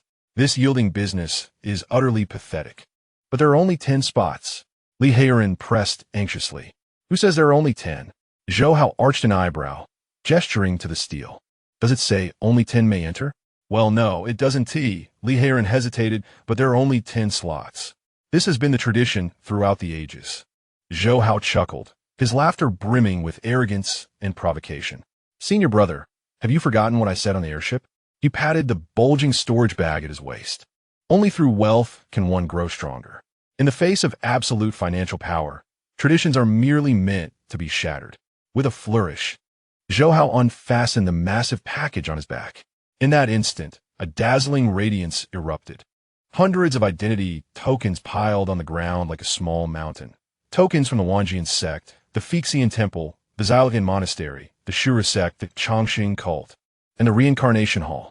Each token shimmered with the glow of accumulated points. These were the spoils of his journey, earned from detonating beast hordes in the Hulu Valley, collecting tolls in the shattered stone forest, and engaging in fierce battles at the soul-severing cliff. Now let us tally up. Zhou Hao sat cross-legged, resembling a newly affluent individual, counting his riches. Shura sect, 5,000 points. Chongshang cult, 4,000 points. Reincarnation hall, 3,000 points. And these assorted tokens. His fingers danced swiftly over the tokens, continuously funneling the points into his master token. Points, 10,000. Points, 30,000. Points, 80,000. The numbers flickered wildly before settling on a breathtaking total. Points, 125,000. A hush fell over the crowd. Li Heiren's jaw dropped, nearly dislocating. 125,000 points. In past competitions, the highest score barely reached 6,000. As he swept the entire Taizhou secret realm, that should suffice. Zhou Hao clapped his hands and rose to his feet. He surveyed the petrified disciples and waved his hand. What are you all staring at? Form a line. Share the spoils. Each person receives 2,500 points. If that's not enough, I have more. The disciples were bewildered. What is this, Brother Zhou? Take it. Zhou Hao seized a handful of points and swiftly transferred them to one of the disciples' tokens. Remember, once we enter, don't hold back. Absorb as much as you can. And if you can't finish, pack it up and take it with you. What is our purpose at Shang Tian? Zhou Hao stood before the stone tablet, one hand on his hip, gesturing grandly. It is to tread the paths of others, leaving them with no avenues to traverse. He grinned broadly, revealing a set of gleaming white teeth. I've claimed this Tags' spirit pool. A moment later, before the stone tablet, 50 disciples of Shang Tian, each holding a token brimming with points. First group go. Zhou Hao commanded. Li Heiran, trembling, led 9 disciples forward, placing their tokens into the designated slot. With a resonant hum, the stone tablet vibrated, golden light erupting forth. 10 beams of light shot skyward, directly breaking open the seemingly impenetrable ceiling array of the 9 heavens and 10 earths. It truly opened. Li Heiran gazed at the slowly parting gap in the formation, feeling as if he were in a dream. Go in, senior brother. Zhou Hao urged him from behind with a gentle push. Remember to secure a good position. Don't be shy. The first batch of 10 entered. The formation did not close, for the points continued to burn. Second group, follow up. Third group, fourth group. Zhou Hao resembled a meticulous amusement park attendant, efficiently directing his fellow disciples into the spirit pool. If outsiders were to witness this scene, they would likely be driven to madness. The Tai Su spirit pool. Could it be reduced to a mere queue for entry like a common vegetable market? Just as the final group of disciples prepared to enter, sudden, urgent sounds of whistling pierced the distant sky. Several battered flying boats swayed precariously as they approached. They belonged to members of the other 4 major sections. Their condition was dire, truly lamentable. Jian Shun from the Jian sect appeared disheveled, his garments tattered, with only one of his twin swords remaining at his back, and his face smeared with unwashed black soot. Lu Ruyan from the Facian Pavilion had her hair frizzed like a bird's nest, and her once exquisite dearest robe was dotted with mud. Wu Yan from the Shao Lei Yin Temple boasted a dim golden body, with a large bump atop his bald head. Su Qing from the Hao Ran Academy sported a broken pair of glasses and a once proud Judge S pen, now rendered useless. Their journey had been akin to traversing through hell, first pursued by a tide of beasts, then engulfed in inexplicable toxic smoke, narrowly escaping only to encounter a frenzied group of demonic cultivators self-destructing and ultimately being tormented by Zhou Hao as poisonous pills. The fact that they had survived to this point felt miraculous. Finally, they arrived. Lu Ruyan gazed at the alluring white jade pool, exuding enticing spiritual energy, tears nearly welling in her eyes. If they could just enter the spirit pool, all their suffering would be worthwhile. Jian Shun's eyes reignited with determination. Though their points were few, with their strength, a bid for the top 10 still seemed hopeful. However, as they drew closer and beheld the scene by the spirit pool, everyone was left dumbfounded. The revered Tai Su spirit pool was teeming with people, resembling a public bathhouse during a summer evening, filled to the brim. A multitude of cultivators donned in garments of various hues, mostly pilfered, immersed themselves in the water, basking in bliss. Oh, how delightful! Senior brother, could you scrub my back? Hey, don't steal my spiritual energy. There's still space over there. At the edge of the pool, a youth clad in a gray robe squatted by a stone tablet, holding a loudspeaker conch, shouting, "Attention, brothers inside. Once you're done soaking, hurry out. Let the brothers outside in. We must maintain a turnover rate. Don't hog the latrine without doing your business." The prodigies from the 4 major sects were left in a daze, their minds a blank. Is this truly the Tai Su spirit pool? Is it not merely a bathhouse in the clouds? Zhou Hao. Jian Chen emitted a piercing cry, his entire being radiating sword energy. What are you doing? Zhou Hao turned, spotting the ragtag assembly of geniuses. Instead of displaying any panic, he greeted them with a warm smile.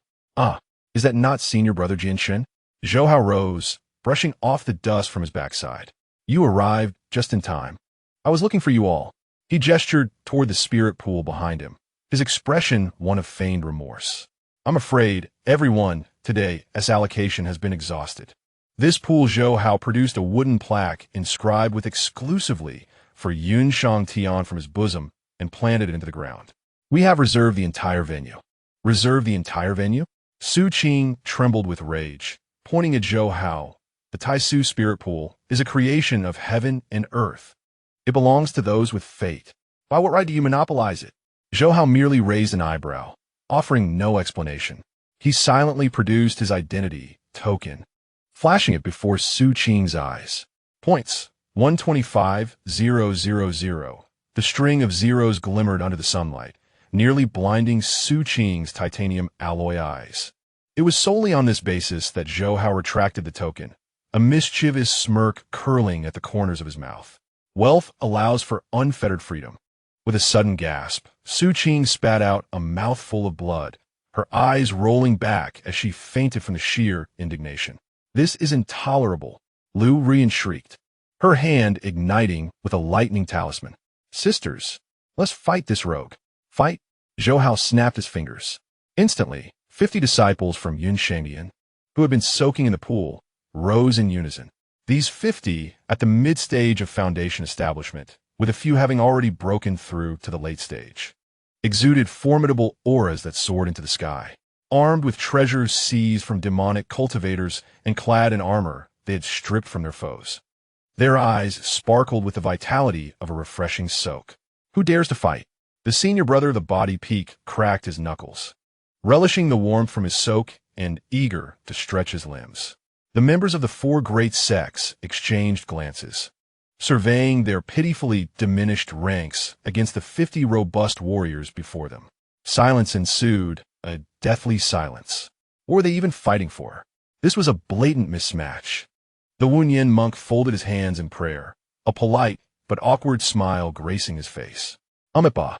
The monk suddenly felt that a life of renunciation was tainted by such indulgence as bathing. I take my leave. Without hesitation, he turned and departed. Sword Dust and Lu Rian shared a glance, despair evident in their eyes. They were outmatched, out, and even outspent. This year's grand competition was a dismal experience. Zhou Hao. Sword Dust gritted his teeth, casting a deep, resentful glance at the boy standing before the stone tablet, grinning like a scheming merchant. I will remember this debt. Sword Sect will record it. With that, he too turned his sword away, leaving in indignation. Observing the retreat of the four great sects, Zhou Hao scoffed. How poor their mental fortitude is. He then turned to the jubilant crowd of his fellow disciples. All right. Enough of the ruckus. Let me have some space. I wish to join in the revelry. With a splash, Zhou Hao leapt into the spirit pool, releasing a contented sigh. Ah, is this the flavor of wealth? Truly delightful. Chapter 46. I will blow up the cultivation world and still sell the antidote. The sky resembled a shattered porcelain plate, riddled with countless black cracks. The exit of the Taisu secret realm had opened. The 5 great sects and the 3 major demonic sects had already formed a circle of iron ships around the fissure. Thousands of monks awaited with bated breath, the atmosphere heavy as if anticipating the results of a lottery. A low hum emerged from the innermost exit, the arena of the nascent soul masters. A radiant beam of white sword light surged forth, slicing through the air like a rainbow piercing the sky. As the brilliance faded, it revealed a tall and ethereal figure, Shang Tian, Yun Mengmeng. Clad in attire whiter than snow, her hair remained unruffled as she wielded the famed sword, Falling Sakura. Her demeanor unaffected, as though she had merely taken a leisurely stroll in the garden. Behind her trailed a string of other sects' nascent soul prodigies, bound by sword energy like dumplings. The first place of the inner tier, Shang Tian, Yun Mengmeng. The voice of the recording steward trembled with awe. An elder from Shang Tian stroked his beard and laughed heartily, his face creased with joy. Excellent. Mengmeng has indeed exceeded my expectations. Next came the middle tier exit, the battleground for the golden core cultivators. With a resounding clang, a sharp sword cry pierced the air. A man in azure robes, bearing an ancient sword upon his back, stepped forth, exuding an aura of unyielding sword intent, his brows arching with a prideful glare. From the Wanjian sect, Jian Jingtian. The top of the middle tier, Wanjian sect. Jian Jingtian. The elders of Wanjian sect sighed in relief, their faces lighting up with contentment. Though the inner tier had faltered, at least they preserved their dignity in the middle tier. Now, the much-anticipated outer tier exit beckoned. This was the trial ground for the Foundation establishment disciples, the area with the most participants and the greatest uncertainties.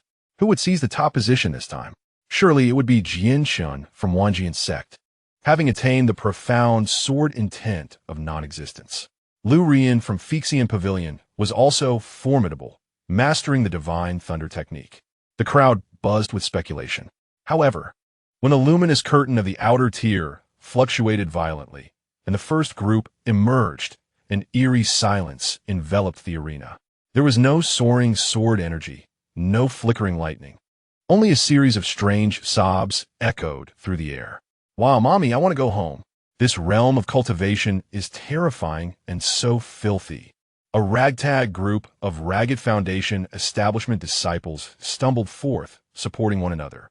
Some bore peculiar markings on their faces, others were missing trousers, a few danced uncontrollably, while others muttered incantations.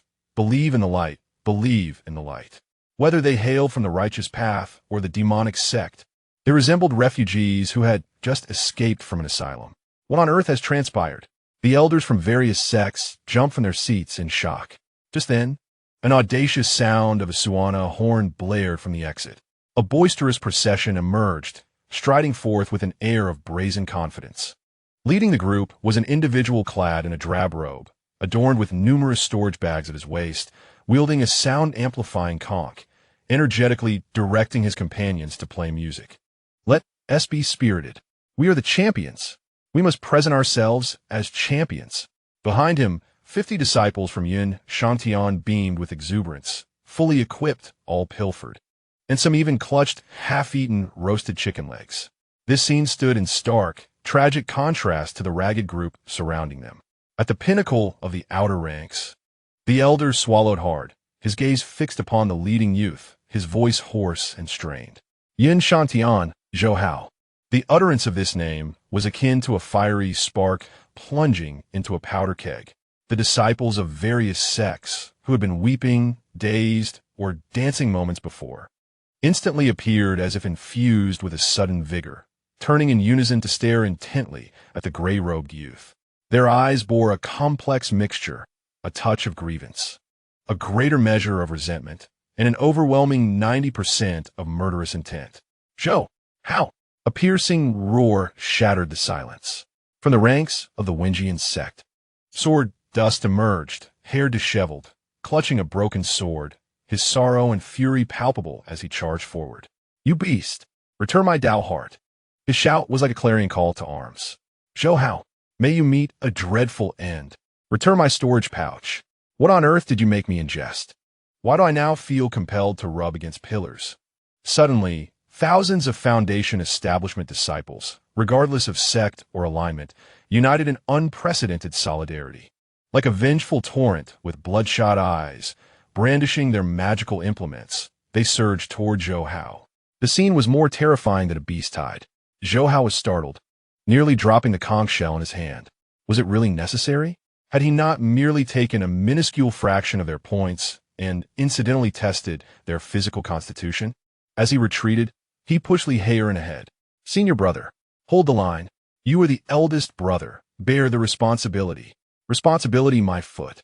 Li Heiren's face turned green as he grabbed Zhou Hao's collar, refusing to shoulder the blame. "Handle your own mess." Just as the furious crowd was about to reach them, the elders of the major sects finally reacted. What kind of disgraceful conduct was this? The leading scholar of Heiren Academy trembled with anger, asking what Zhou Hao had done to provoke such universal wrath. What had he done? At the Shura sect, a muscular divine transformation elder scowled, pointing at several disciples still foolishly smiling at the air. "He fed my disciples a potion that turned them into swine. Now they cherish sows more than their own mothers. What is this madness? The dearest nun of the Phyxian pavilion ground her teeth in rage. He administered a striptease potion to my female disciples. They are sacred maidens, to dance shamelessly in public. And us, the elder of the Changshan sect, trembled with fury. He destroyed our stronghold and pinned the blame on us. For a moment, accusations rose incessantly. Zhou Hao's transgressions were beyond reckoning. Poisoning, explosions, robbery, mental corruption. How could this be the conduct of righteous cultivators? He was clearly a terrorist within the immortal cultivation world. Zhou Hao, a divine transformation elder of the Wenjian sect, could no longer tolerate this. He stepped forward, his divine transformation aura crashing down like a mountain, intending to subdue this lawless scoundrel. Return what you stole from my disciples. The oppressive force was immense. Zhou Hao felt his shoulders grow heavy and the ground beneath him crack. Yet he did not kneel. Not only did he refuse to bow, but he also straightened his back with resolute defiance. A surge of crimson spiritual energy erupted violently from within him, its purity reaching an extraordinary zenith, subtly glimmering with a hint of golden radiance. Foundation establishment perfected, just a half step away from the golden core. The elder, under the oppressive aura of the transformation stage, slowly raised his head. Not a trace of fear marred his visage. Instead, a characteristic, merchant-like smile graced his lips.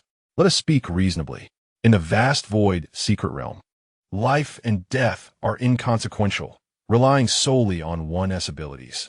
I acquired this storage bag through my own prowess. Why must I return it? You. The elder was rendered speechless with indignation. Moreover, Zhou Hao produced a magical artifact he had scavenged from another and casually tossed it into the air. I am merely assisting them. In the realm of cultivation, the weak are preyed upon by the strong. Today, I merely seized their wealth, imparting a lesson.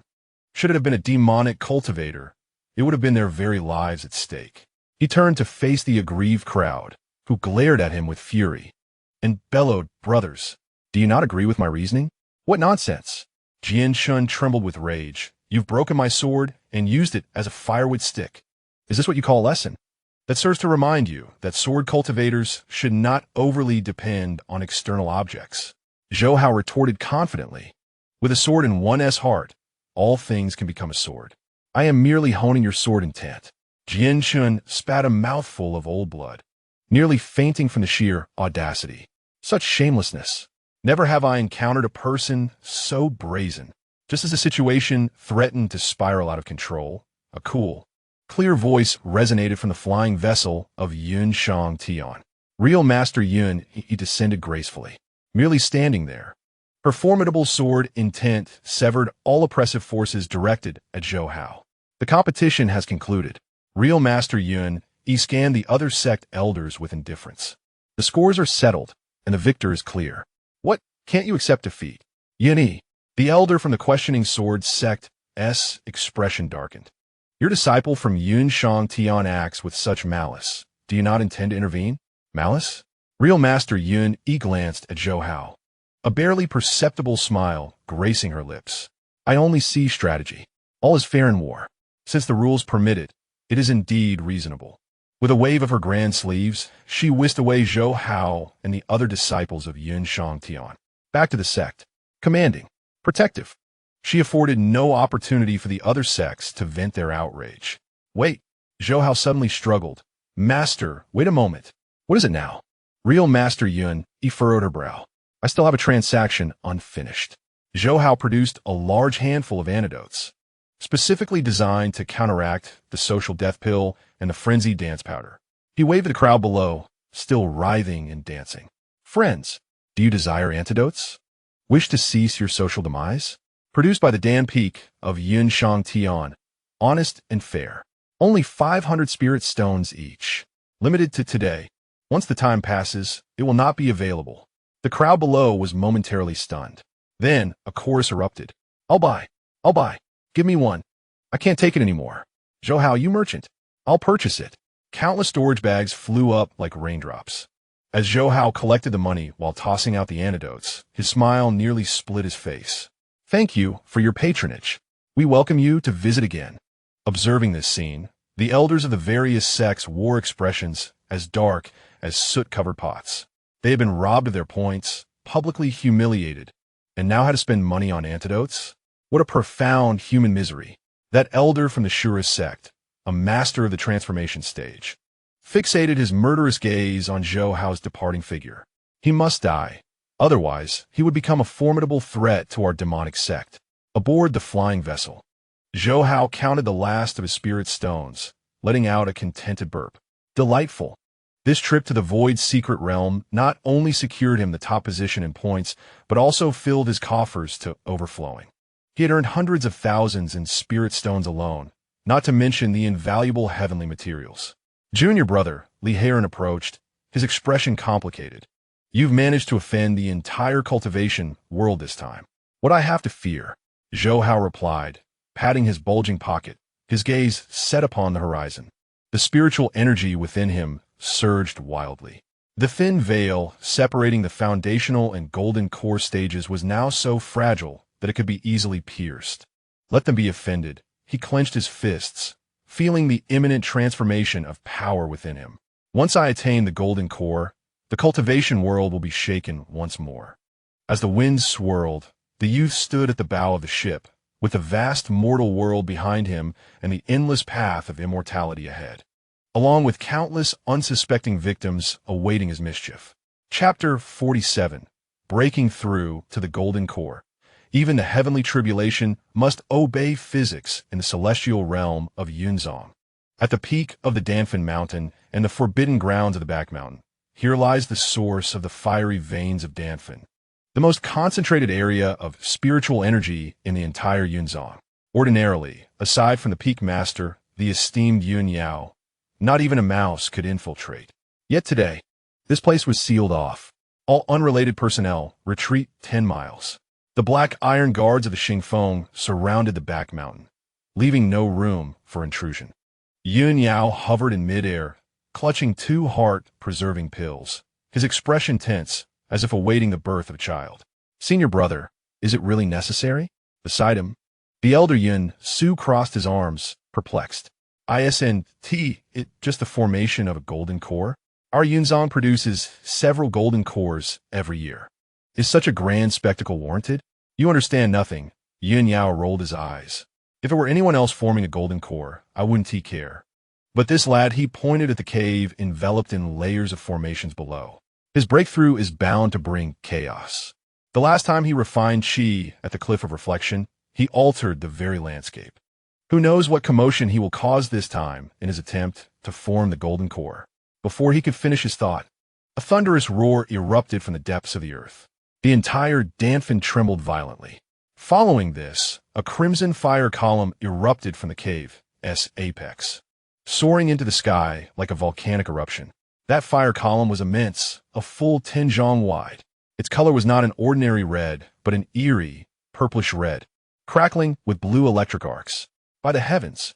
Yin Su gasped, taken aback. Is this the formation of a golden core?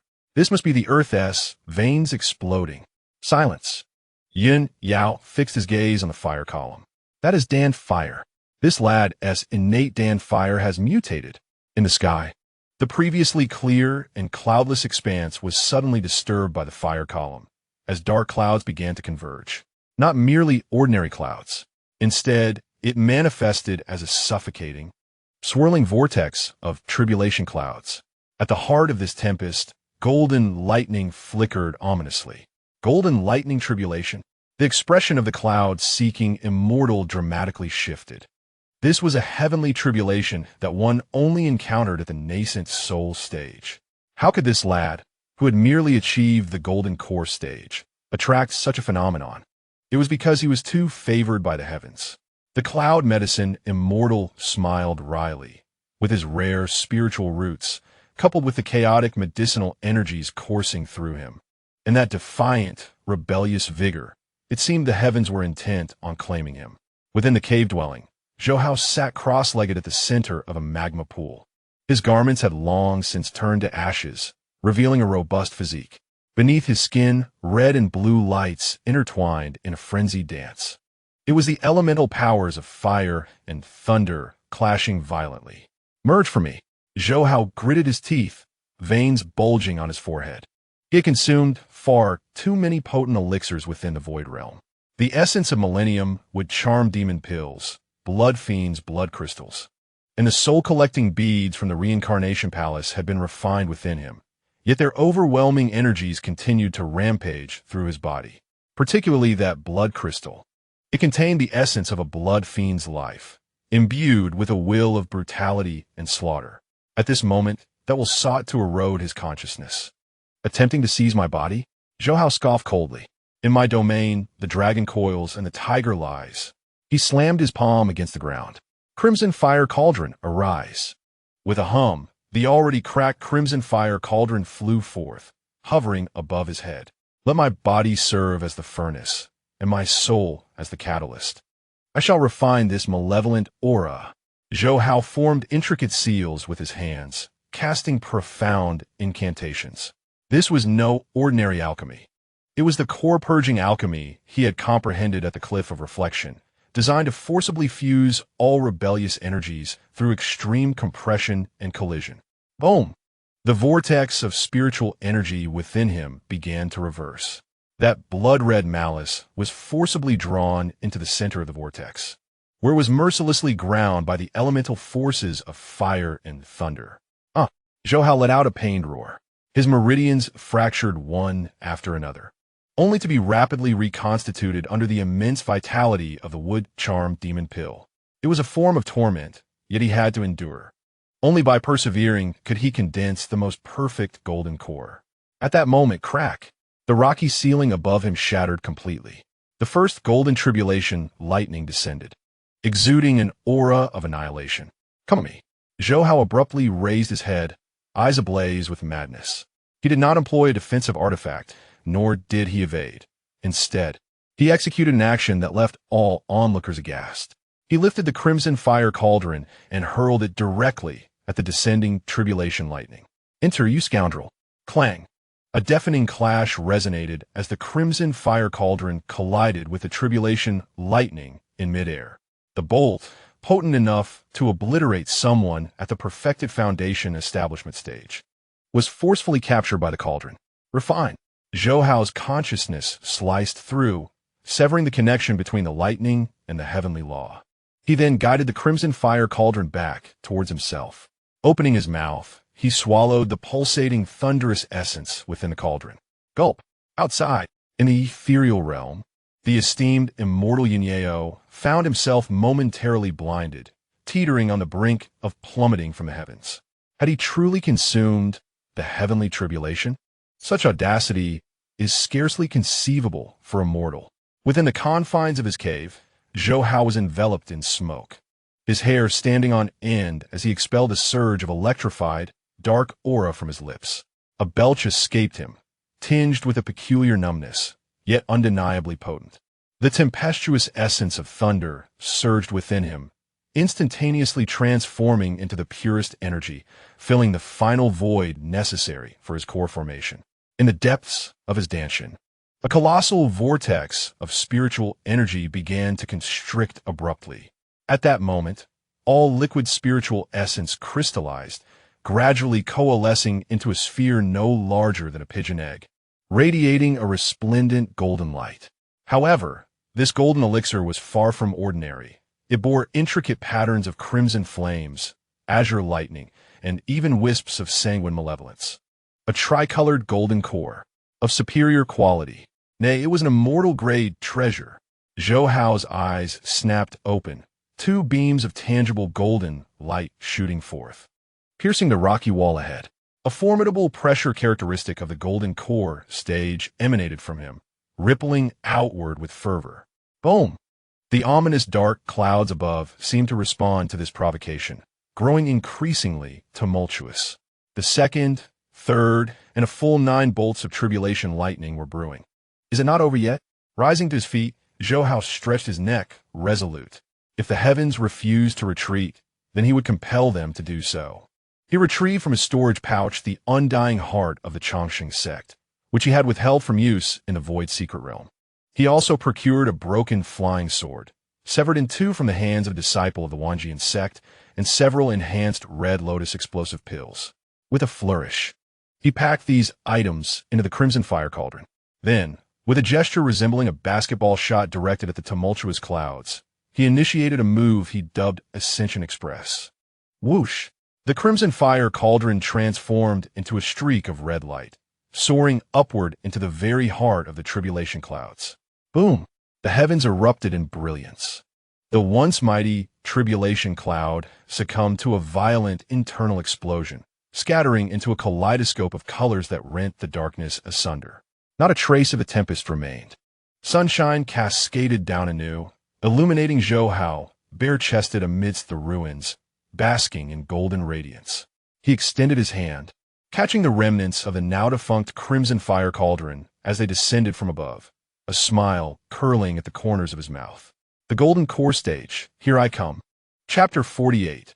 2 years to Golden Core. Is this what you call cultivation? As the black smoke dissipated, the center of the thought-reflecting cliff, now resembling a meteorite crater, was revealed. Zhou Hao stood at the pit's base, his skin taking on an ancient bronze hue, with flickers of light coursing beneath the surface. He inhaled deeply, expelling a charge-laden black aura. A resounding belch shattered the oppressive silence. In midair, the 9 peak masters of Yuntian hovered like statues. The fingers of immortal Yunhai snapped 3 of his own beard strands, while immortal Yunyeo's eyes bulged, nearly popping from their sockets. Yun Su, the true man, stood agape, his jaw dislocated and his mind reeling. Just moments ago, they had witnessed a transgression of the fundamental laws of the cultivation world during a tribulation. While others approached their tribulations with trepidation, fearing the wrath of the heavens, this young man had brazenly hurled a cauldron at the heavenly tribulation, obliterating the storm clouds and ultimately consuming the thunder itself. Brother, what year is it? Yun Yao, the true man, trembled as he turned, his voice dry and rasping, akin to 2 pieces of sandpaper rubbing together. It is the year 3652 of the Great Zhou calendar. Yunhai, the true man, instinctively replied. When did this lad enter the sect? In the autumn of 3650 came the response. A profound silence enveloped the gathering once more. 2 years. In less than 2 years. He had ascended from an ordinary mortal devoid of any cultivation to the foundation establishment stage, and now to Golden Core. Was he riding on a rocket? It is worth noting that even the illustrious senior sister, Yun Meng, renowned as the first sword of the 9 provinces and a paragon of talent, had taken a full decade to progress from novice to Golden Core. A prodigy, Yun Yi, the true man, uttered coldly, his hand trembling around the Sakura sword, sensing a peculiar threat. This is no mere prodigy. Yun Su reattached his dislocated jaw, gazing at the boy at the bottom of the pit who was scratching his backside, his eyes brimming with fervor. This was undeniably a monster.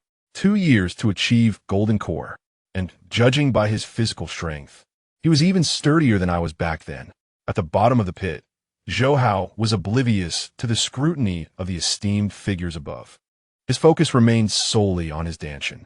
Upon introspection, he found that the original Qi Si had vanished, replaced by a sphere the size of a pigeon's egg. Yet, this orb did not resemble a conventional Golden Core. Others' Golden Cores shimmered with golden light, smooth and flawless. His Golden Core? It was adorned with crimson flames, azure lightning patterns, and a hint of ominous blood energy. The 3 forces swirled chaotically around the surface of the Golden Core, maintaining an extraordinarily delicate and perilous balance. Even the slightest touch of consciousness would reveal the terrifying energy contained within, potent enough to level a mountain. This is not a Golden Core. Zhou Hao contemplated, stroking his chin, and named this peculiar creation within his mind a miniature nuclear reactor. He attempted to channel a sliver of spiritual energy. With a hiss, a trio of colored flames erupted from his fingertips. No incantations, no hand seals, merely a trickle of spiritual energy escaping, and the surrounding space was marred with intricate black fissures. By the heavens, Zhou Hao was taken aback, hastily extinguishing the flames. This power was at least 10 times greater than that of the previous Red Lotus explosive pill. Zhou Hao, a voice of authority, thundered from above.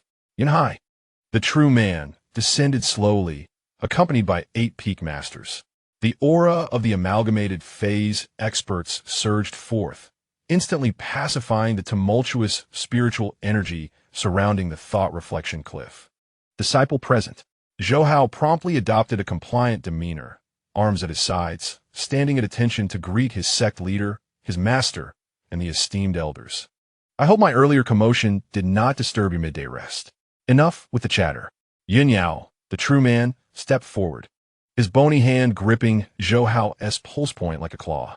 A gentle yet vast consciousness swept across Zhou Hao's body in an instant. 1 breath, 2 breaths. The expression on Master Yin Yao's face shifted from solemnity to astonishment, finally transforming into sheer disbelief. His meridians were as wide as rivers, his bones as firm as fine steel, and his vitality surged like an ancient ferocious beast. The old man released his grip, regarding his disciple as if he were an extraterrestrial. And what of your golden core, with its 3 color patterns? The celestial phenomena? Have you, my boy, either refined yourself into a pill or turned yourself into a bomb? Zhou Hao chuckled. Master, this is called dual cultivation of alchemy and martial arts, emphasizing comprehensive development. Comprehensive, my foot. Master Yin Hai stepped forward, gazing deeply at Zhou Hao. Do you realize that you have shattered the records of the cultivation world, achieving a golden core in under 2 years? If this news were to spread, Yin Hai paused, his tone chilling. The other 4 great sects would surely be restless. As for the 3 major demonic sects, they would likely spare no effort to extinguish you in your cradle. A tree that stands out invites the wind. Moreover, this tree, Zhou Hao, grows too quickly, bears thorns, and may explode. What is there to fear? Zhou Hao scoffed, rummaging through his storage bag to don a new robe. If they wish to kill me, they must first inquire whether the nuclear envoy in my possession consents. Furthermore, Zhou Hao's gaze turned cold, a characteristic sly smile forming on his lips. I was just lamenting the lack of a venue to test my skills. Should they dare approach, I shall show them the artistry of the golden core stage. Boom! Before his words could fully settle, a tremendous sound erupted from the horizon. This noise was not thunder, but rather the resounding chime of a grand bell, imbued with imperial might. Dong! Dong! Dong! The 3 bell tolls reverberated throughout Yinzhou, echoing across the entire realm of Zhongtu. Master Yin Hai's expression changed, abruptly lifting his gaze to the east. The great Zhou imperial bell? Is this a summons? In the eastern sky, auspicious purple mist billowed for 3,000 miles. A golden scroll, like a radiant rainbow, piercing the heavens, tore through the void, soaring toward the summit of Shang Tian. Upon the scroll stood a figure clad in a purple gold python robe, adorned with a high crown. That person stood with hands clasped behind, treading upon the void. And with each step, an invisible rhythm seemed to resonate through the world. A being of the integration stage, the bloodied Iron Marquis of Yinzhou, Ji Yuming. This fellow again? Zhou Hao instinctively recoiled, seeking refuge behind Master Yin Yao. It was this very individual who had seized him like a chick during the last encounter at Duanhun Cliff, even branding him a terrorist. Shang Tian, heed the decree. Ji Yuming's voice was calm yet thunderous, shaking the protective formation of Shang Tian into a low hum. Master Yin Hai adjusted his attire, taking to the skies alongside the other peak masters, offering a slight bow. Shang Tian, we heed your decree. Though they were sects within the great Zhou territory, the 5 great sects held an exalted status and did not kneel before officials. Ji Yuming's gaze swept over the assembly, lingering for a brief moment on Zhou Hao, who was hidden at the back. The corners of his mouth twitched ever so slightly. This calamity has actually attained the golden core? The cultivation world is bound to become tumultuous.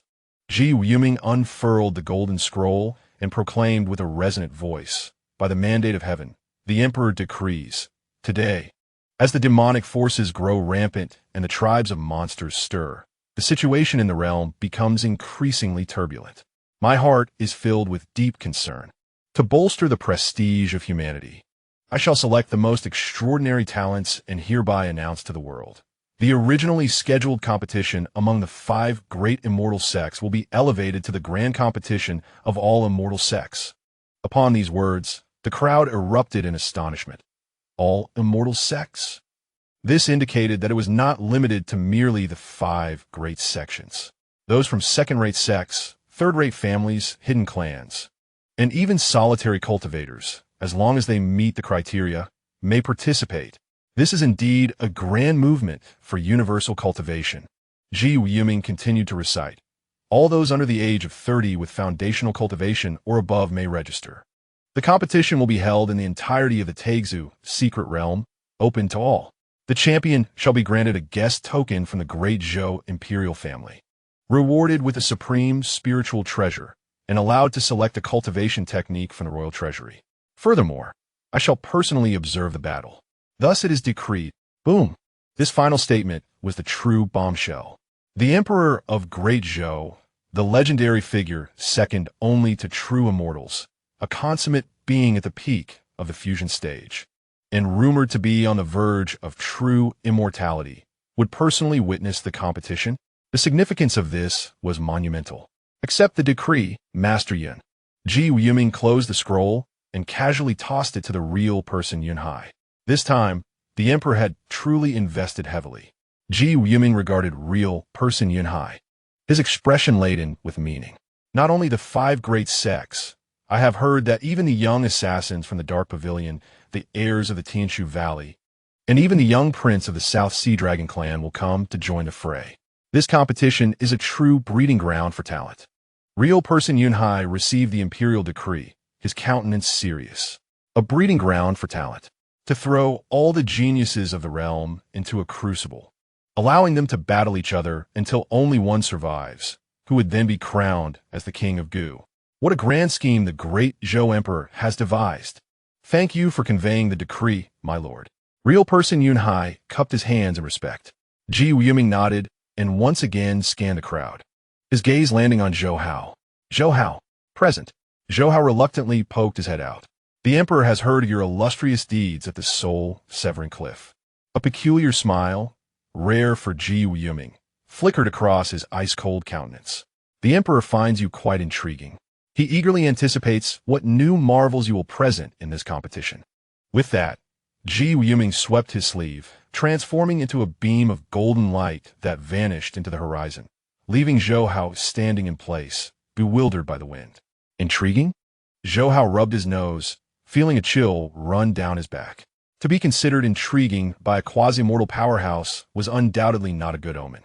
This was akin to being a small rabbit targeted by a Tyrannosaurus rex. It was over.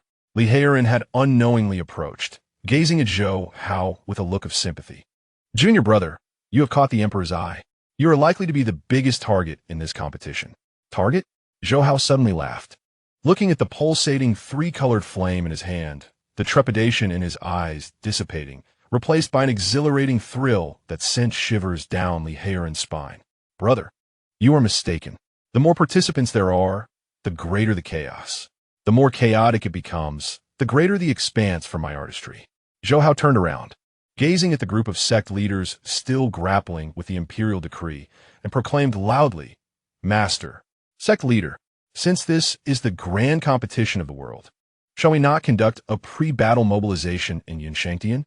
Mobilization for what? Yun Yao, the true man, retorted with irritation.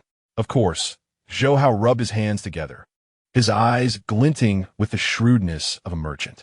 It is to upgrade the equipment for all the brothers. I have just freshly prepared a premium nuclear annihilation gift package, and I was worried about its marketability. With all the prodigies from across the land set to gather, Zhou Hao licked his lips, resembling a ravenous wolf eyeing a plethora of plump sheep. I shall transform them all into my tender chives. As the winds surged, the youthful figure stood resolutely atop the ruins of the cliff of reflection. Behind him lay a world of cultivation soon to be turned upside down, along with countless prodigies on the brink of existential doubt. Tremble, cultivation world. Your Zhou De, ye has attained the golden core. Chapter 49. The entire cultivation world is searching for me, while I am crafting nuclear bombs as dawn broke. The first rays of sunlight pierced through the clouds, illuminating every city across the land. Today, the cultivation world was especially raucous. Long queues formed before the newsstands in various markets. Be it the exalted elders of sects or the wandering cultivators struggling at the grassroots, everyone clutched a freshly printed edition of the Cultivation Daily. The front page featured a colossal image occupying half the space, depicting a bare-chested youth standing amidst a desolate wasteland, bathed in three-colored divine light. With the remnants of a Dan furnace beneath his feet, defiantly raising a middle finger to the heavens. The headline, boldly emblazoned in dark, blood-tinged fonts, read, 2 years. From mortal to golden core, Zhou Hao of Shang Tian. Is he the bastard of the heavenly path, or a human monster? On the supplementary page, various factions responded to the event. The Jianzi Jianxun of the Wanjian sect remains in seclusion, vowing, next meeting, I shall sever his dog head. The Saintess Lu Rian of the Fixian temple angrily smashed her talisman pin. Is that cultivation? That is cheating. The great Zhou royal family issued a recruitment decree, inviting fellow Zhou Hao to join the court as an official, terms negotiable, implying a possible marriage to the princess. The 3 great demonic sects jointly issued a blood bounty, offering a reward of 10,000 top-grade spirit stones for Zhou Hao's head. A single stone stirred up 1,000 waves. The entire realm of Zhuzhu erupted. In Yunzhou, at the drunken immortal pavilion, a storyteller struck the table with a resounding clap, his spittle flying. Let me tell you about Zhou Hao, who stands 8 feet tall, with a waist of equal measure, possessing a visage of green skin and sharp fangs, with 3 heads and 6 arms. He summoned 99 bolts of heavenly lightning at the cliff of reflection, and with a mere inhale, he devoured the tribulation. The patrons below listened in stunned silence. Devoured the heavenly tribulation? Is that true? How could it not be? A mysterious wandering cultivator leaned in. I have an uncle who sweeps the floors in Shang, and he witnessed it firsthand when Zhou Hao faced the tribulation. He held a Dan furnace in hand, refining pills amidst the thunder, turning the lightning into thunder elixir, and drank it right on the spot. A collective gasp filled the air. Such terror. This is not cultivation. It is clearly the path of demonic practices. In a corner, several figures cloaked in black robes and wearing wide-brimmed hats were listening coldly to the discussions. The leader among them, possessing a golden core after 2 years of cultivation, placed his teacup down, leaving a deep imprint on the table. It is inconceivable that anyone could advance so swiftly, even if they began their training from the womb. This individual harbors a monumental secret. Brother, shall we take action? The voice of the cloaked figure was chilling. The 10,000 spirit stones are secondary. If we can extract the secret of his rapid breakthrough, we brothers may have a hope of transcending to the divine transformation stage. A similar conversation echoed in various corners of the 9 provinces. Greed is the original sin, and Zhou Hao is now the most succulent piece of meat in the entire cultivation world. Above the clouds at the Alchemy peak, the atmosphere appeared somewhat surreal in contrast to the uproar outside. Zhou Hao sat cross-legged at the entrance of his cave dwelling, holding the Cultivation Daily, deep in thought. Who took this photograph? Zhou Hao pointed at the image of himself giving the finger in the newspaper, outrage evident on his face. Such a lack of public morality. Didn't they see my pants were torn? They didn't even blur it out. How am I supposed to navigate the realm of the celestial maidens now? Beside him, Li Heiren squatted on the ground, organizing a pile of congratulatory gifts, and rolled his eyes at Zhou Hao's complaint. Junior brother, are you focusing on the wrong things? Li Heiren tossed a gilded invitation over to him. There are people outside who want to kill you, and they range from the Alchemy peak to the Sword Inquiry sect. Are you really concerned about your torn pants? Killing me? Zhou Hao scoffed, setting the newspaper aside. He extended a finger, where a trio of colored flames danced at his fingertip. It was his innate alchemical fire, a fusion of the explosive essence of earth fire, the destructive nature of heavenly thunder, and the sinister energy of blood crystals. Brother, do you believe me? Zhou Hao's gaze shifted to the flames, a playful glint in his eyes. Even if I stood still and allowed them to attack, those below the golden core stage would not be able to breach my defenses. Li Heiren instinctively recoiled at the sight of the flames. Though they appeared small, they exuded an aura reminiscent of an impending volcanic eruption. I know you are powerful. Li Heiren sighed. However, While it is easy to dodge a direct attack, it is difficult to guard against hidden threats. I heard that the Dark Pavilion's gold medal assassins have taken contracts. Moreover, those reclusive families are also watching you closely. He gestured towards a pile of gifts. Among these, how many are genuine congratulations, and how many conceal poison or hidden weapons? Who can say for certain? Zhou Hao glanced at the heap of gifts, acknowledging the truth. Although the Alchemy Peak is protected by a grand formation, preventing outsiders from entering, once he steps outside the sect, he would become a target for all. Therefore, Zhou Hao rose, stretching his limbs, the sound of cracking bones resonating throughout. One must forge oneself to be strong. Mere cultivation is insufficient without cards to instill fear in those old monsters. He turned and entered the cave dwelling. Brother, safeguard me. I wish to enter seclusion and devise some new inventions. Li Heiran was taken aback. Another invention? Are the death-inducing pills and nuclear-level bombs you created not enough? Those are merely toys for the Foundation establishment stage. Zhou Hao's voice echoed from deep within the cave, laced with an unsettling fervor. Now I have reached the golden core stage. Since the entire world wishes to end my life, I shall prepare for them a gift potent enough to awaken the entire realm of cultivation. Within my cave dwelling, the Crimson Fire Cauldron has been replaced by the exquisite spiritual artifact, the 9-transformation Liu Huo furnace, which I selected from the sect's treasury.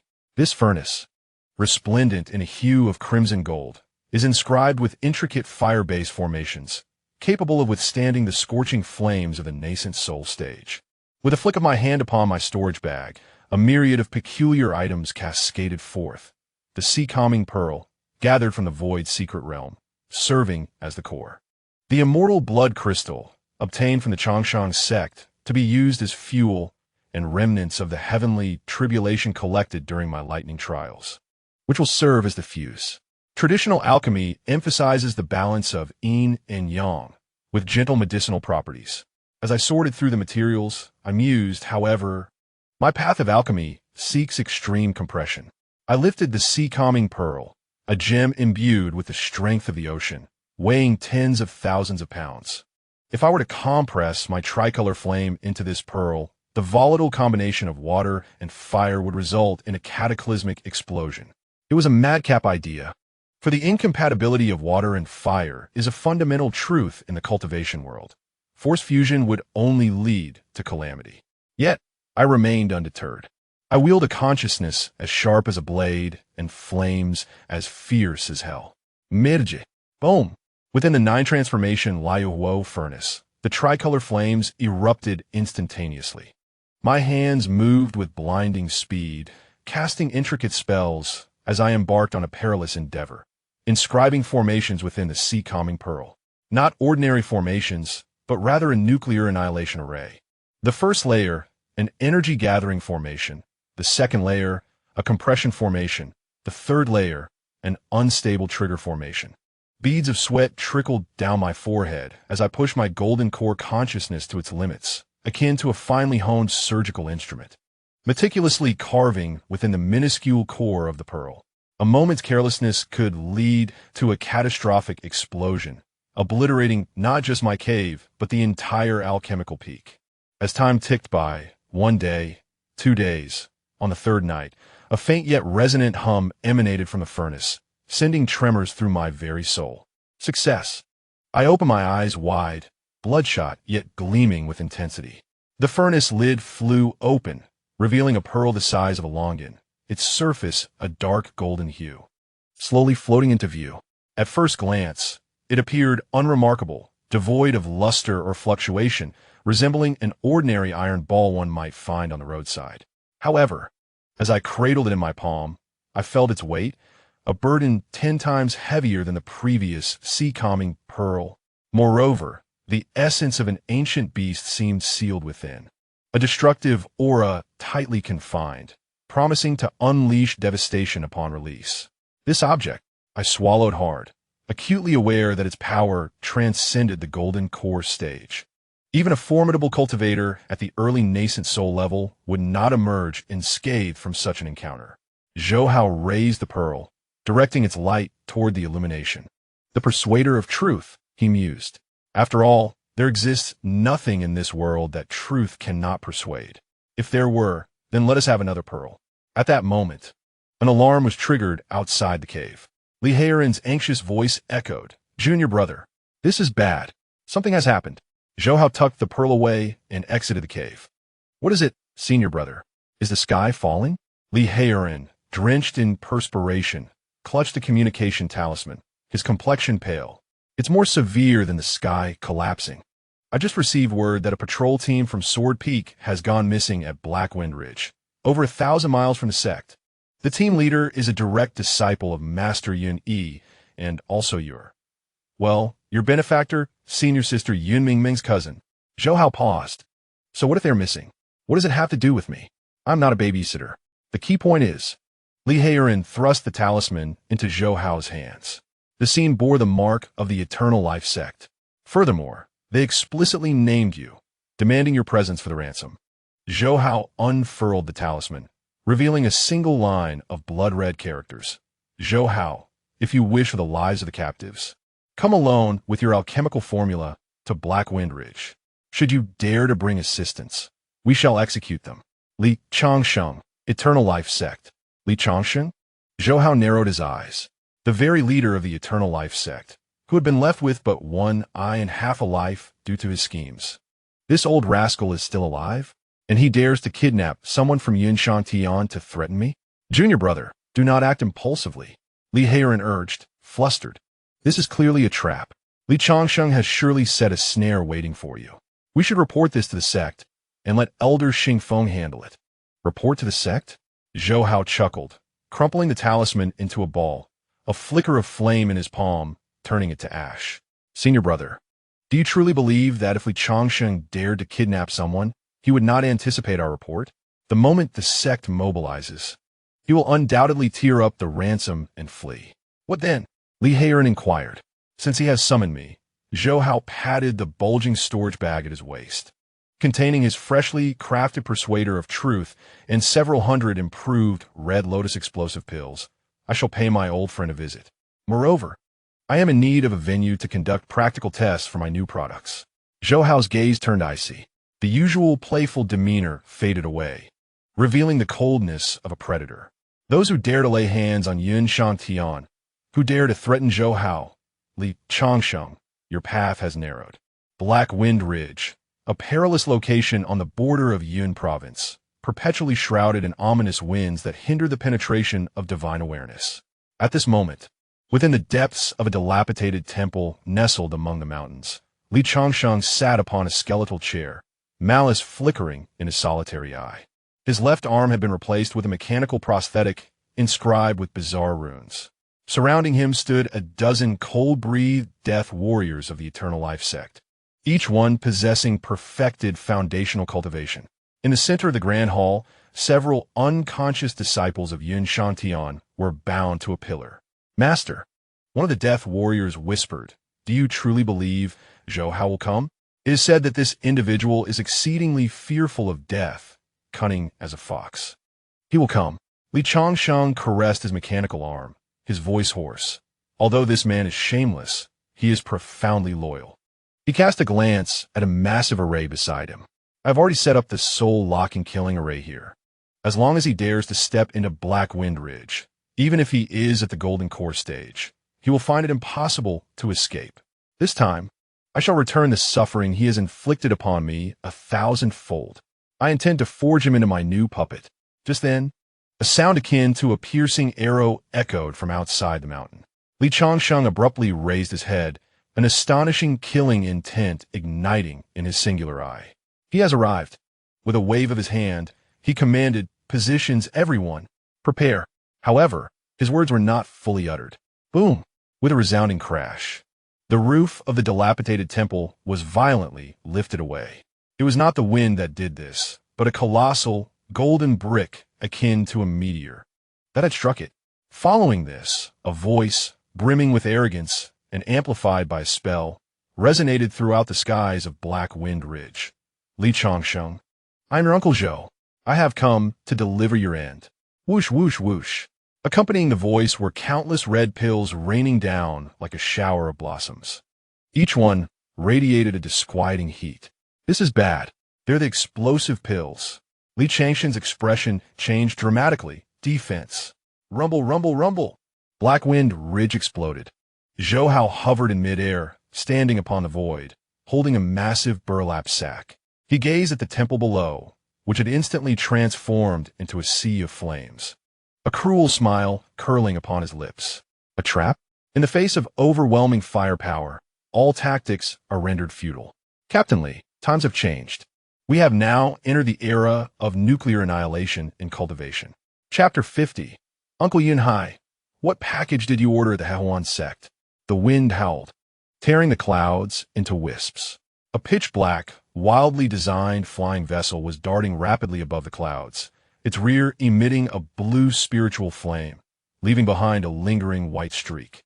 On the deck, Zhou Hao lounged in a reclined chair, legs crossed, holding a chilled bottle of happy water, a blend of spiritual fruit juice and sparkling grass. Savoring a sip, refreshing. Opposite him sat a woman in a light blue long dress. In her early 20s, she possessed a delicate beauty, yet her complexion was somewhat pale, her eyes still reflecting traces of lingering dread. She was Yun Mingming's cousin, Yun Ling. In the early stages of Foundation establishment, she had entered the sect before Zhou Hao, and by rights should address him as senior brother. Yet at this moment, this senior sister gazed at Zhou Hao as if he were an ancient ferocious beast disguised in human skin. Just half an hour prior, she had been ensnared by 2 demonic cultivators in Black Wind Forest, facing imminent demise. Then, this junior brother descended from the sky. There was no preamble, no battle of spells. He merely tossed an inconspicuous black bead at the feet of the 2 demonic cultivators. Following that was a tremendous explosion. The 2 late-stage demonic cultivators, along with the surrounding 3 miles of forest, were instantly reduced to flat ground. That Zhou junior brother, Yin Ling, swallowed hard, cautiously speaking up. Are we really going to fly straight back? Shouldn't we take a detour to guard against pursuit by demonic cultivators? Pursuit? Zhou Hao set down his drink and adjusted the specially crafted sunglasses on his nose, which protected against both wind and harsh light, a grin spreading across his face. Sister, you must understand this principle. When your firepower is sufficiently extensive and its yield formidable enough, all obstacles along the way transform into mere scenery. He gestured behind him. The commotion from that explosion was too significant. Any demonic cultivator within 100 miles, assuming they possess a modicum of sense, will be preoccupied with relocating. Who would dare to seek trouble? Yin Ling nodded in agreement, finding herself unable to refute his logic. Here we are, Zhou Hao declared, rising and stretching languidly. Ahead of them, the mist began to dissipate. 9 towering peaks loomed like 9 sharp swords, piercing the sky above. Shang Tian. As one of the 5 great sects of the Central Lands, the grandeur of Shang Tian was indisputable. The protective formation of the sect emanated a gentle golden light, while countless celestial cranes danced amidst the peaks, creating a serene scene reminiscent of a paradise. At last, they had returned. Yin Ling exhaled deeply, her taut nerves finally relaxing. The sect was safe. However, no sooner had she spoken than the previously clear sky abruptly darkened. It was not clouds, but rather an enormous, tangible shadow that obscured the sun and the entire main peak of Shang Tian. Zhou Hao removed his sunglasses and looked up. In the next moment, the beverage in his hand fell to the ground with a resounding thud. What the? He beheld a mountain, a true mountain, complete with mud and dirt, and a few crooked pine trees atop it, being hurled towards the main hall of Shang Tian with the force of a thrown brick. Boom! The air was compressed by the immense mass, producing a deafening roar of strain. The small mountain, bearing the might to devastate, had yet to land, but the terrifying wind pressure had already cleared the surrounding sea of clouds. An attack. Yin Ling screamed, her face paling instantly. Is someone assaulting the sect's entrance? Stay calm. Zhou Hao squinted, his consciousness locking onto the massive mountain in flight. Behind it loomed an extraordinarily imposing figure. The man was bare-chested, muscles rippling like granite, with a full beard, exuding a suffocating aura of terror. A cultivator at the integration stage. Without hesitation, the burly man hurled the mountain while drawing in a deep breath, unleashing a thunderous roar that echoed through the heavens. "Yun Hai, you bastard! Get out here!" The sound waves crashed against Shang Tian's protective formation, causing it to tremble violently, emitting a resonant hum. Zhou Hao's lips twitched. The tone of this declaration seemed less like that of an assailant seeking annihilation and more like a creditor demanding repayment. In the next moment, a beam of golden light shot up from a main peak of Shang Tian, the real personage of Yun Hai, clad in the sect master's robes and wielding a whisk, appeared in midair, a grave expression etched upon his face as he gazed at the descending mountain. His eyelids twitched uncontrollably. A mountain-moving friend? With a graceful wave of his dust brush, the esteemed Yun Hai Jinren released a resonant hum, unleashing a gentle yet immense force that manifested as a colossal hand of spiritual energy securely cradling the plummeting mountain. "Let us converse amiably. There is no need for violence." "What nonsense!" The brawny man, known as the Mountain Mover, paid no heed and reached into the void once more. A thunderous roar echoed as a distant, desolate mountain was uprooted and hurled back toward him. "Yun Hai, you old scoundrel! How could I have deemed you a brother?" The Mountain Mover, incensed, trembled with rage, furiously pointing at Yun Hai Jinren's nose and cursing vehemently. "You went to the Hehuan sect for frivolities not long ago. And though you lacked funds, that is one matter. What do you mean by invoking my name?" Silence enveloped the scene. Below, countless disciples of Yun Tian gazed upward, their jaws dropping in unison. Hehuan sect? Frivolities? Sect master, standing atop the flying vessel, Zhou Hao felt as though his worldview was being reconstructed. "Senior sister," he nudged the petrified Yunling beside him, "is our sect master truly so indulgent in personal affairs?" Yunling covered her ears, shaking her head fervently. "I refuse to listen. This must be the slander of demonic cultivators. Our sect master is highly esteemed. How could he possibly frequent such places?" In midair, Yun Hai Jinren's face turned a deep shade of purple. "Mountain Mover, cease your baseless accusations." As he frantically caught the second descending mountain, he bellowed in exasperation. "I have never set foot in the Hehuan sect. I merely went for reconnaissance, to investigate the movements of the demonic sect." "Reconnaissance?" The Mountain Mover scoffed, producing a pink, heavily perfumed invoice from his robes. With a sharp crack, he waved the bill, its sound echoing ominously. "Does reconnaissance require a cadre of esteemed courtesans? Does it necessitate hosting an extravagant banquet of ecstasy and indulgence?" "Yun Hai, you certainly delved deep into your research." The Mountain Mover's ire intensified, his spiritual energy surging, causing the surrounding space to warp. "I have just emerged from seclusion. Before I could even breathe in the fresh air, I was confronted by the elders of the Hehuan sect. 500 top-tier spirit stones.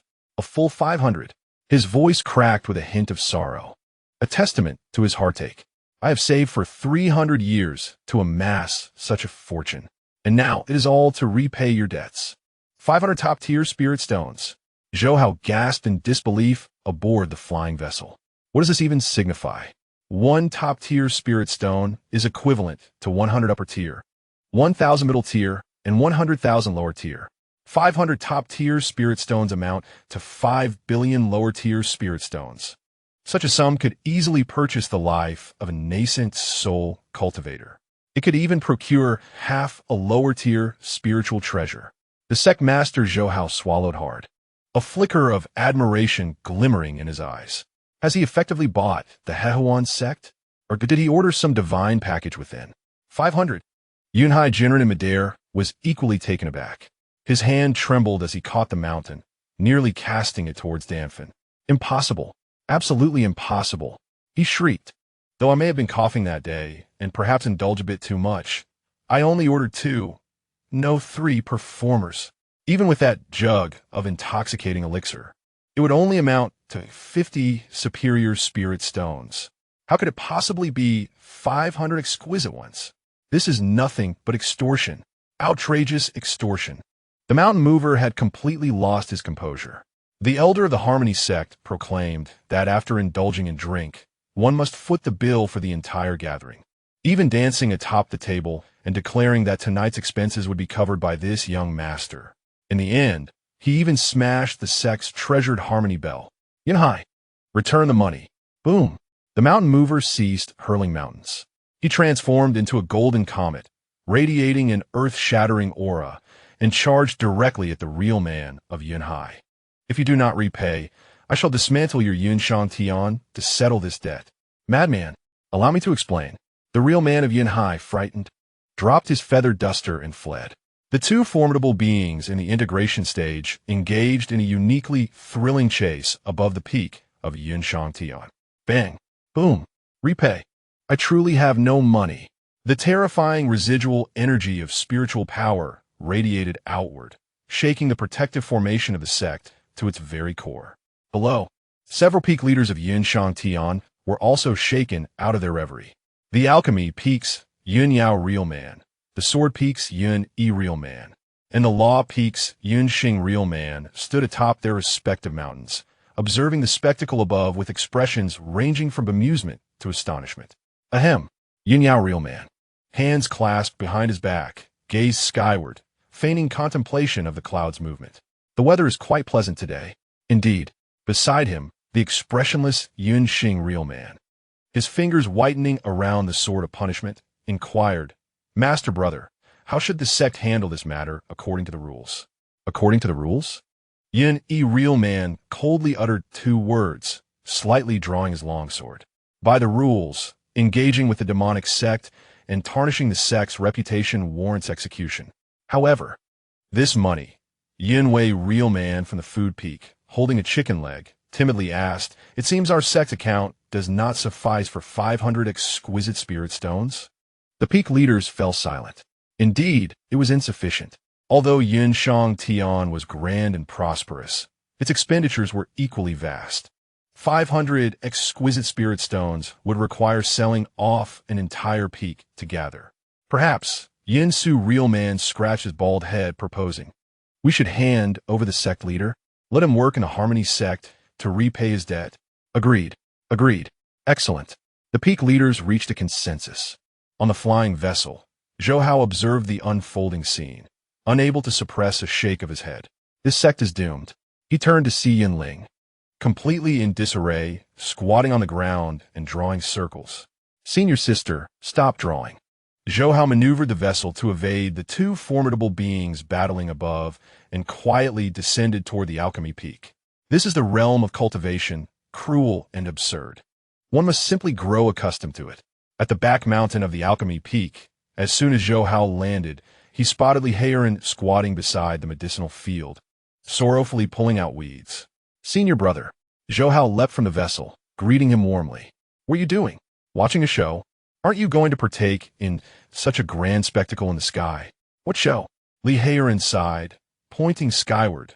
That is a battle of immortals. We mortals suffer the consequences. Just now, that mountain mover nearly smashed our alchemy chamber with a rock he threw. He cast a glance at Yunling, who stood behind Zhou Hao, momentarily taken aback. Ah, it is senior sister Yunling from Jianfeng, Zhou Hao casually introduced, the one I just saved. I am deeply grateful for your life-saving assistance. Junior brother Zhou, Yunling said, having regained some measure of her composure as she performed a graceful bow. Were it not for you, I fear today would have ended differently.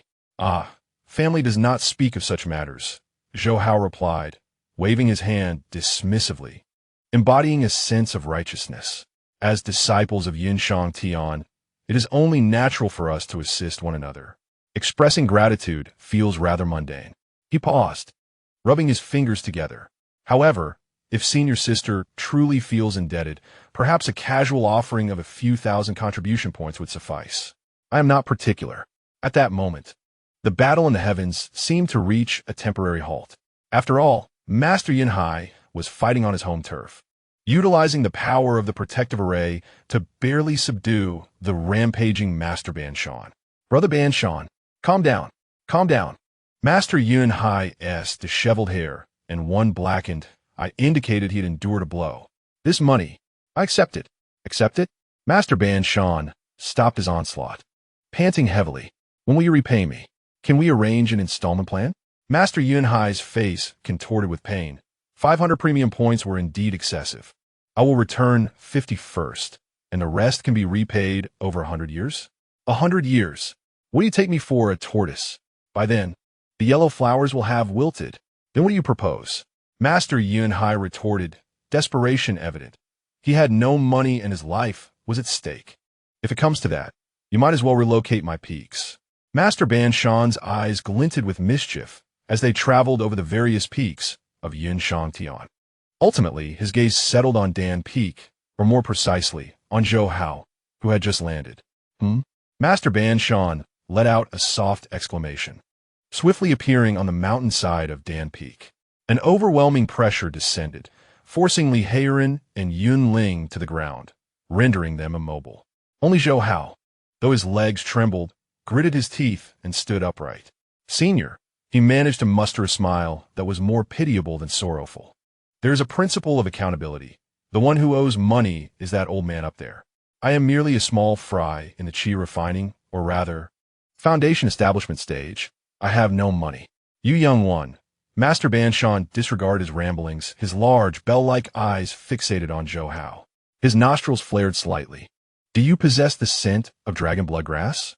Zhou Hao was taken aback, recalling how he had unearthed it in the Taixu secret realm, keeping it untouched in his storage pouch. And the aroma of fire spirit crystal? Master Ban Shan's eyes sparkled with increasing fervor. Furthermore, your physique. He extended his fan-like hand and pinched Zhou Hao's shoulder, the hardness comparable to that of a third-tier demon beast, yet devoid of any traces of physical cultivation techniques. Is this the result of alchemical body refinement? A remarkably pure alchemical body refinement. Suddenly, Master Ban Shan whirled around, directing his gaze at the approaching Master Yunhai. Yunhai, who is this young man? Master Yunhai was momentarily taken aback, casting a complex glance at Zhou Hao. He is the direct disciple of Dan Peak. Zhou Hao, the very same individual who has been making quite the stir recently. Excellent, Master Ban Shan exclaimed, slapping his thigh with an audible clap. Zhou Hao felt as if the very bones of his shoulders were about to shatter. This money I shall not repay. The mountain-moving master pointed at Zhou Hao, his face adorned with an exceedingly benevolent smile. However, this lad must be of assistance to me. Assistance? A sense of foreboding gripped Zhou Hao's heart with a jolt. Senior, what do you intend to do? I sell my skills, not my body. What are you thinking? The mountain-moving master chuckled, revealing a set of large, yellowed teeth. Recently, I have been forging a personal treasure, and I require a precise fire controller, a human furnace. No, a crafting assistant. I see great potential in your bones. You are an excellent candidate for forging. Come with me. Without allowing Zhou Hao a chance to refuse, the mountain-moving master waved his hand, and an irresistible force enveloped Zhou Hao. Yunhai, I'm taking this lad with me. I shall return him in 3 months.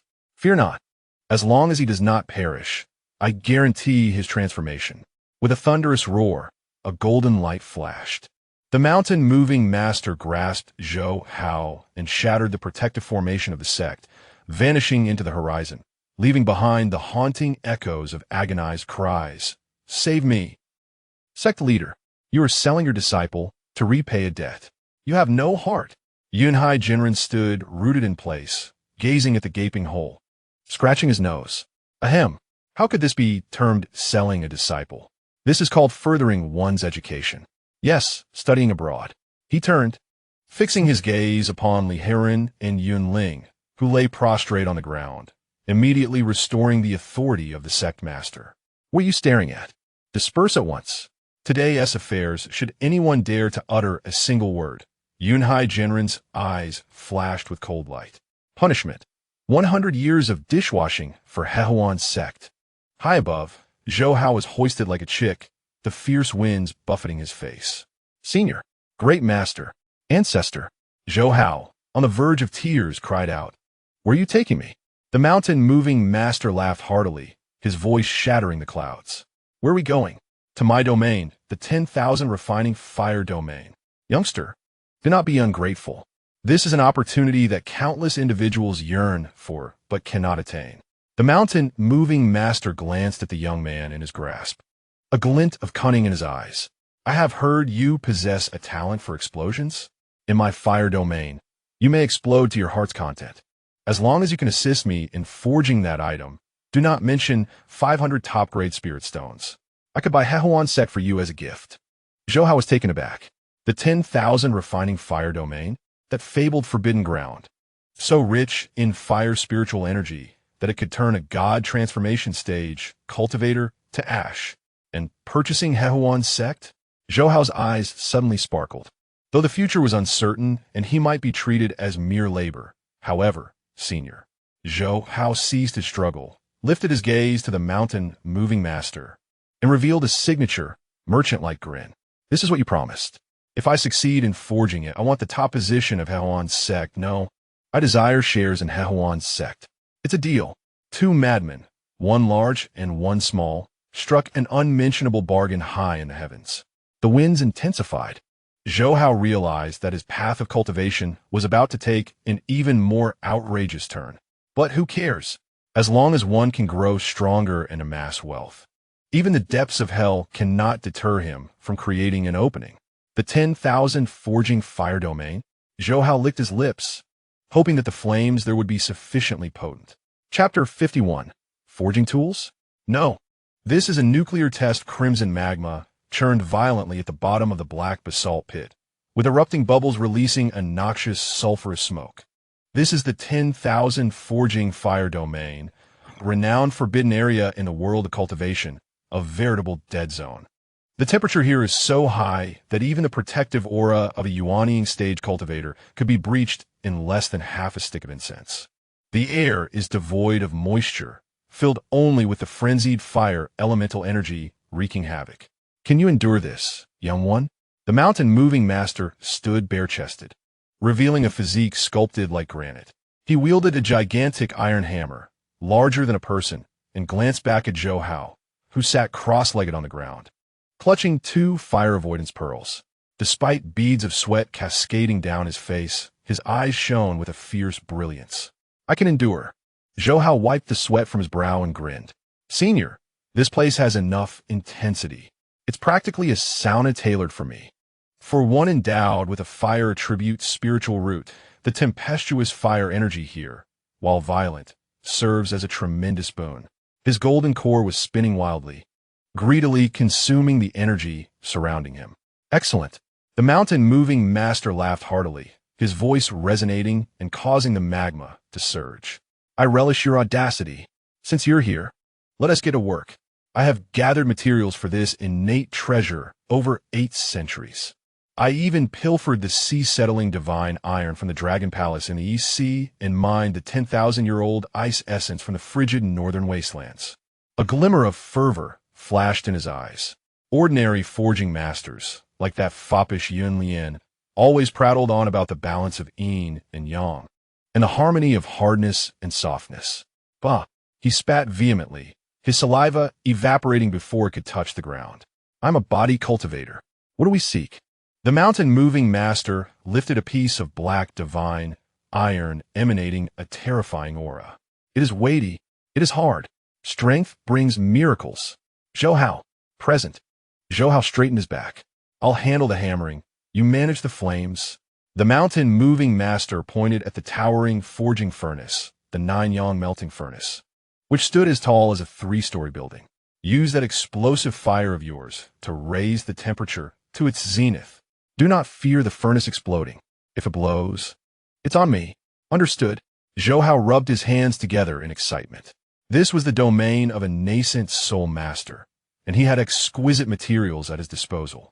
Such an opportunity was the ultimate dream of any researcher. Senior, just watch. Zhou Hao rose and slammed his hands against the furnace wall. Boom! The deep blue fire of the elixir, infused with the heavenly lightning power he absorbed during the tribulation, along with its unique explosive attribute, surged into the furnace instantaneously. Ignite! Whoosh! A terrifying column of fire, soaring to a height of 100 feet, erupted within the 9-yang melting furnace. The originally crimson flames, under Zhou Hao's enhancement, transformed into an eerie purple-black hue. Good fire. The mountain-moving master's eyes sparkled with excitement as he swung the great hammer. Let it melt. Bang! A resounding crash echoed. The ground of the 10,000 forging fire domain trembled violently. A refining event, destined to be inscribed in the annals of the cultivation world, or perhaps the chronicles of catastrophe, had commenced.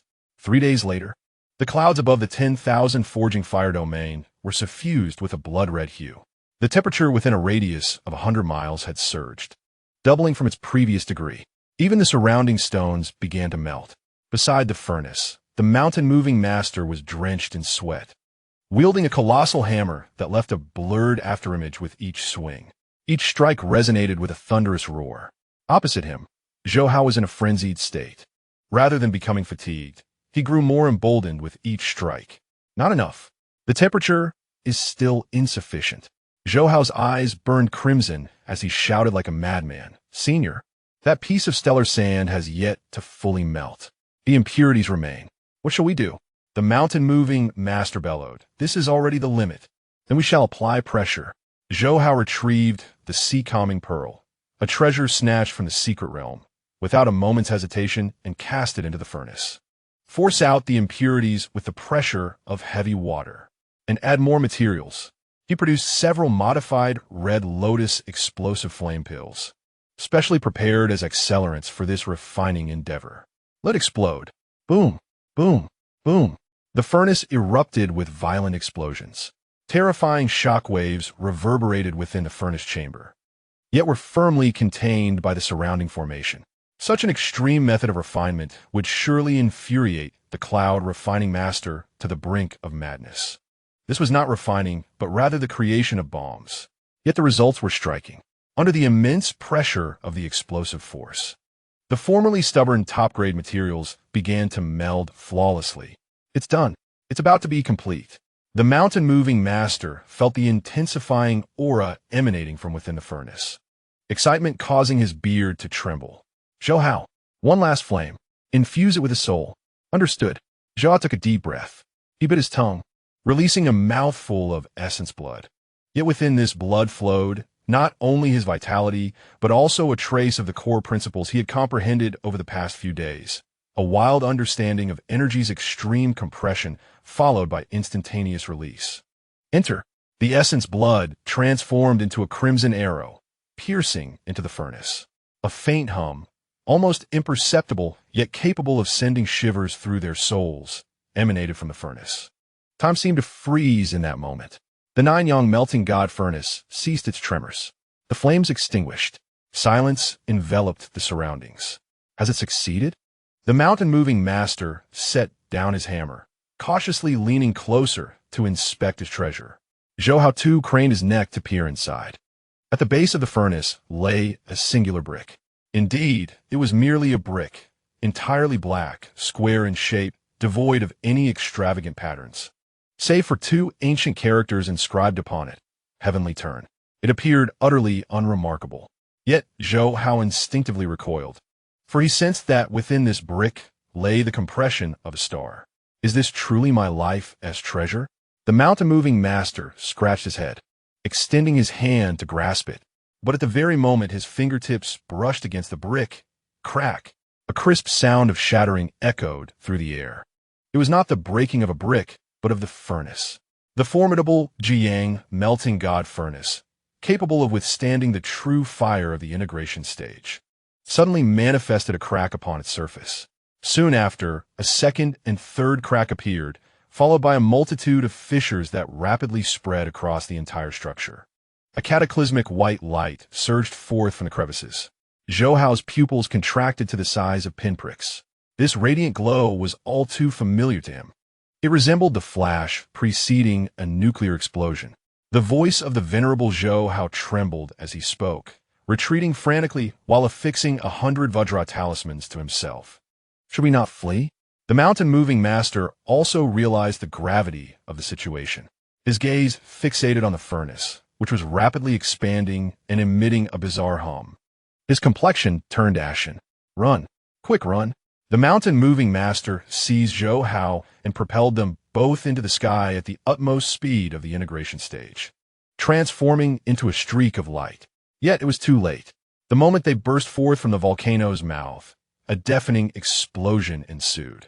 There was no sound, for it had been devoured by the overwhelming force of energy.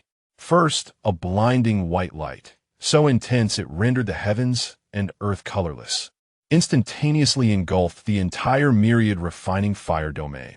Following this, an immense, towering dark red mushroom cloud rose slowly, exuding an aura of annihilation. The shockwave surged forth like a tangible tsunami, sweeping in all directions. In that instant, the 13 surrounding volcanoes of the myriad refining fire domain erupted simultaneously.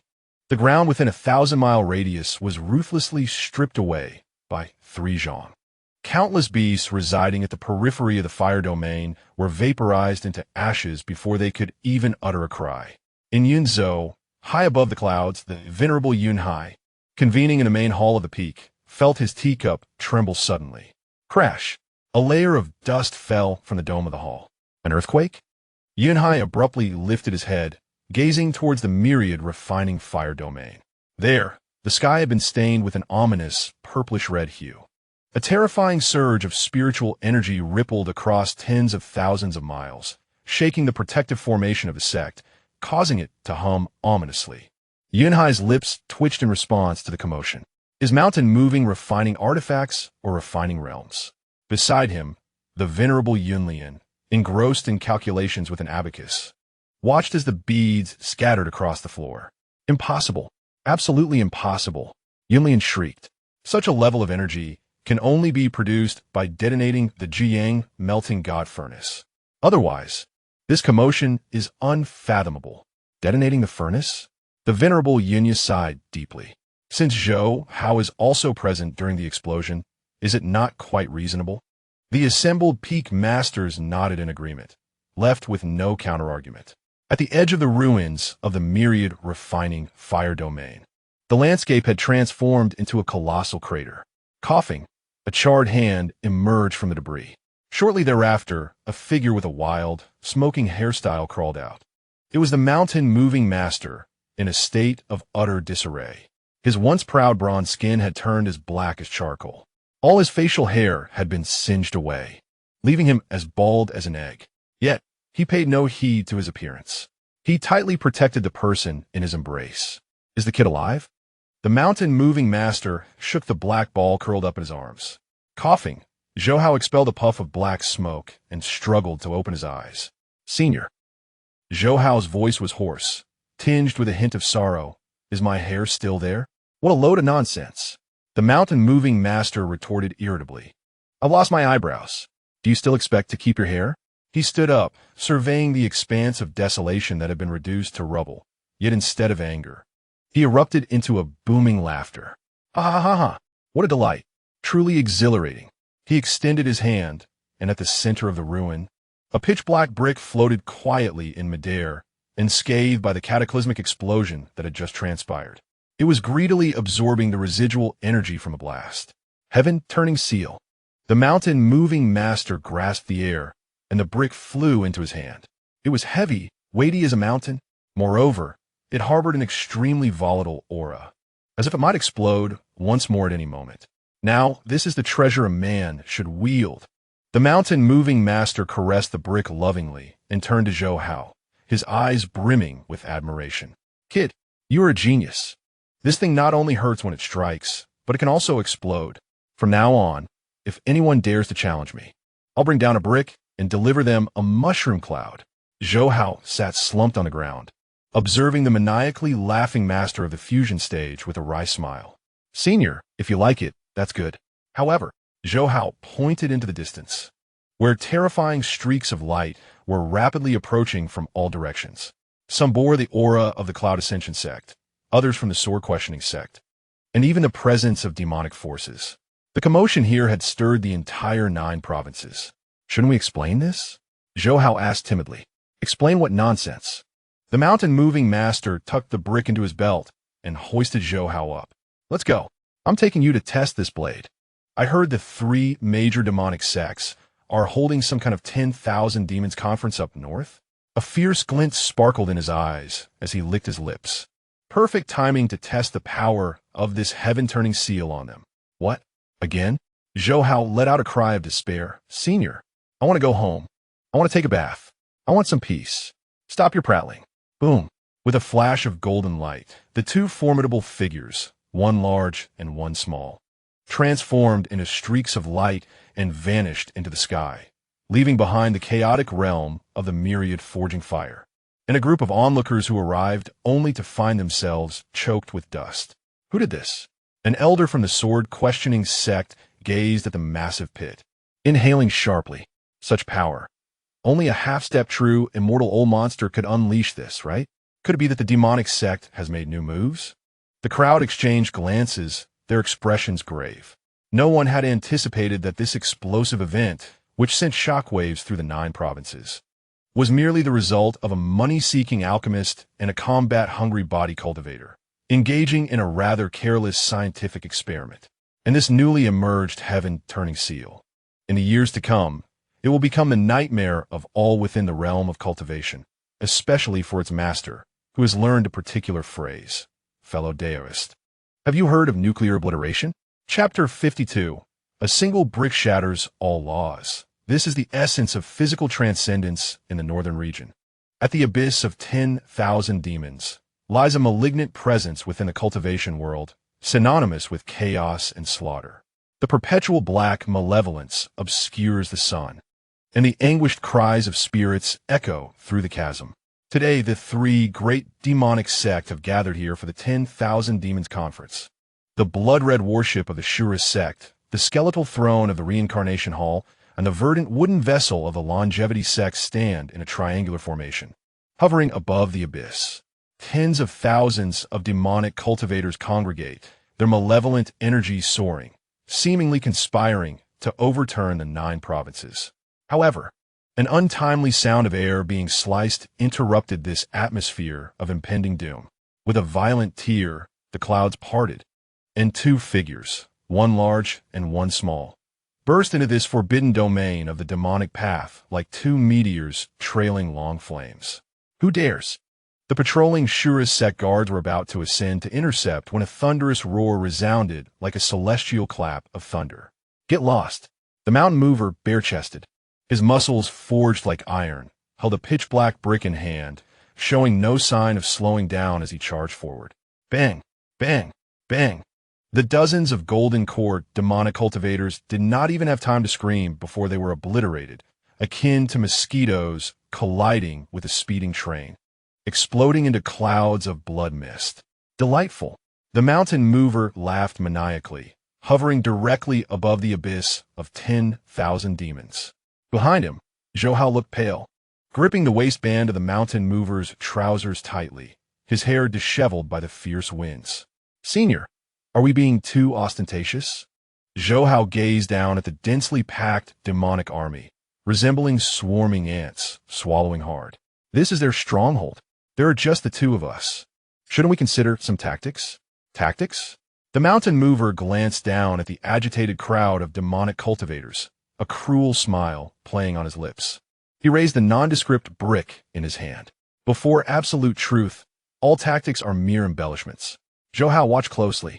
This move is called Heavenly Justice Descends. Below, amidst the ranks of the Shurist sect, a supreme elder in the early stage of integration soared into the sky, clad in blood-red armor and wielding a serrated demonic blade, exuding a torrent of malevolence.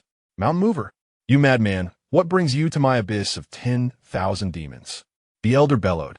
Do you truly believe that as a body cultivator I would fear you? Fear or not, one must experience it to know. The mountain mover did not waste words. He exerted force from his waist, his spine crackling with power as his right arm's muscles swelled dramatically. Go! The brick flew from his hand, devoid of any magical light or celestial phenomena, merely a simple throw of a brick. Yet, as it left his grasp, the brick expanded in size, growing to 10, 100, 1,000 feet. In the blink of an eye, a massive black monument, capable of crushing the very void, descended upon the Shurist sect's ranks, carrying with it an aura of nuclear obliteration that instilled dread. Not good. The expression of the merging elder changed dramatically. He sensed it. This was no ordinary artifact attack. It was a star compressed to its utmost limit, plummeting down. Blood Sea Grand Formation. Arise, he bellowed, igniting his essence blood in a desperate attempt to uphold his defense. However, with a resounding crash, the brick fell. In that instant, the heavens and earth fell silent. The Blood Sea Grand Formation of the Shura's sect shattered like fragile parchment, unable to withstand even a second. Subsequently, a towering, dark red mushroom cloud ascended on the eastern side of the abyss of 10,000 demons. A terrifying shockwave, laced with searing radiation, instantaneously swept across the surrounding 100 miles. The disciples of the Shura sect, still clamoring, did not even have time to register fear before being vaporized in an instant. The merging elder let out a heart-wrenching scream. Though he survived, half of his body was obliterated, and he was sent hurtling like a severed kite, crashing violently against the rocky wall of the abyss. What in the world is this? He gazed in horror at the brick, now shrinking and returning to the hands of the mountain-moving sage. That strike not only shattered his corporeal form, but also infused a strange fire poison into his meridians, wreaking havoc on his vitality.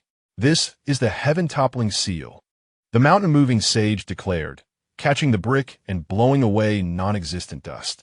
He pointed at Zhou Hao behind him, his voice booming across the audience. It was crafted by my good brother Zhou Hao using the nuclear leveling weapon refinement technique.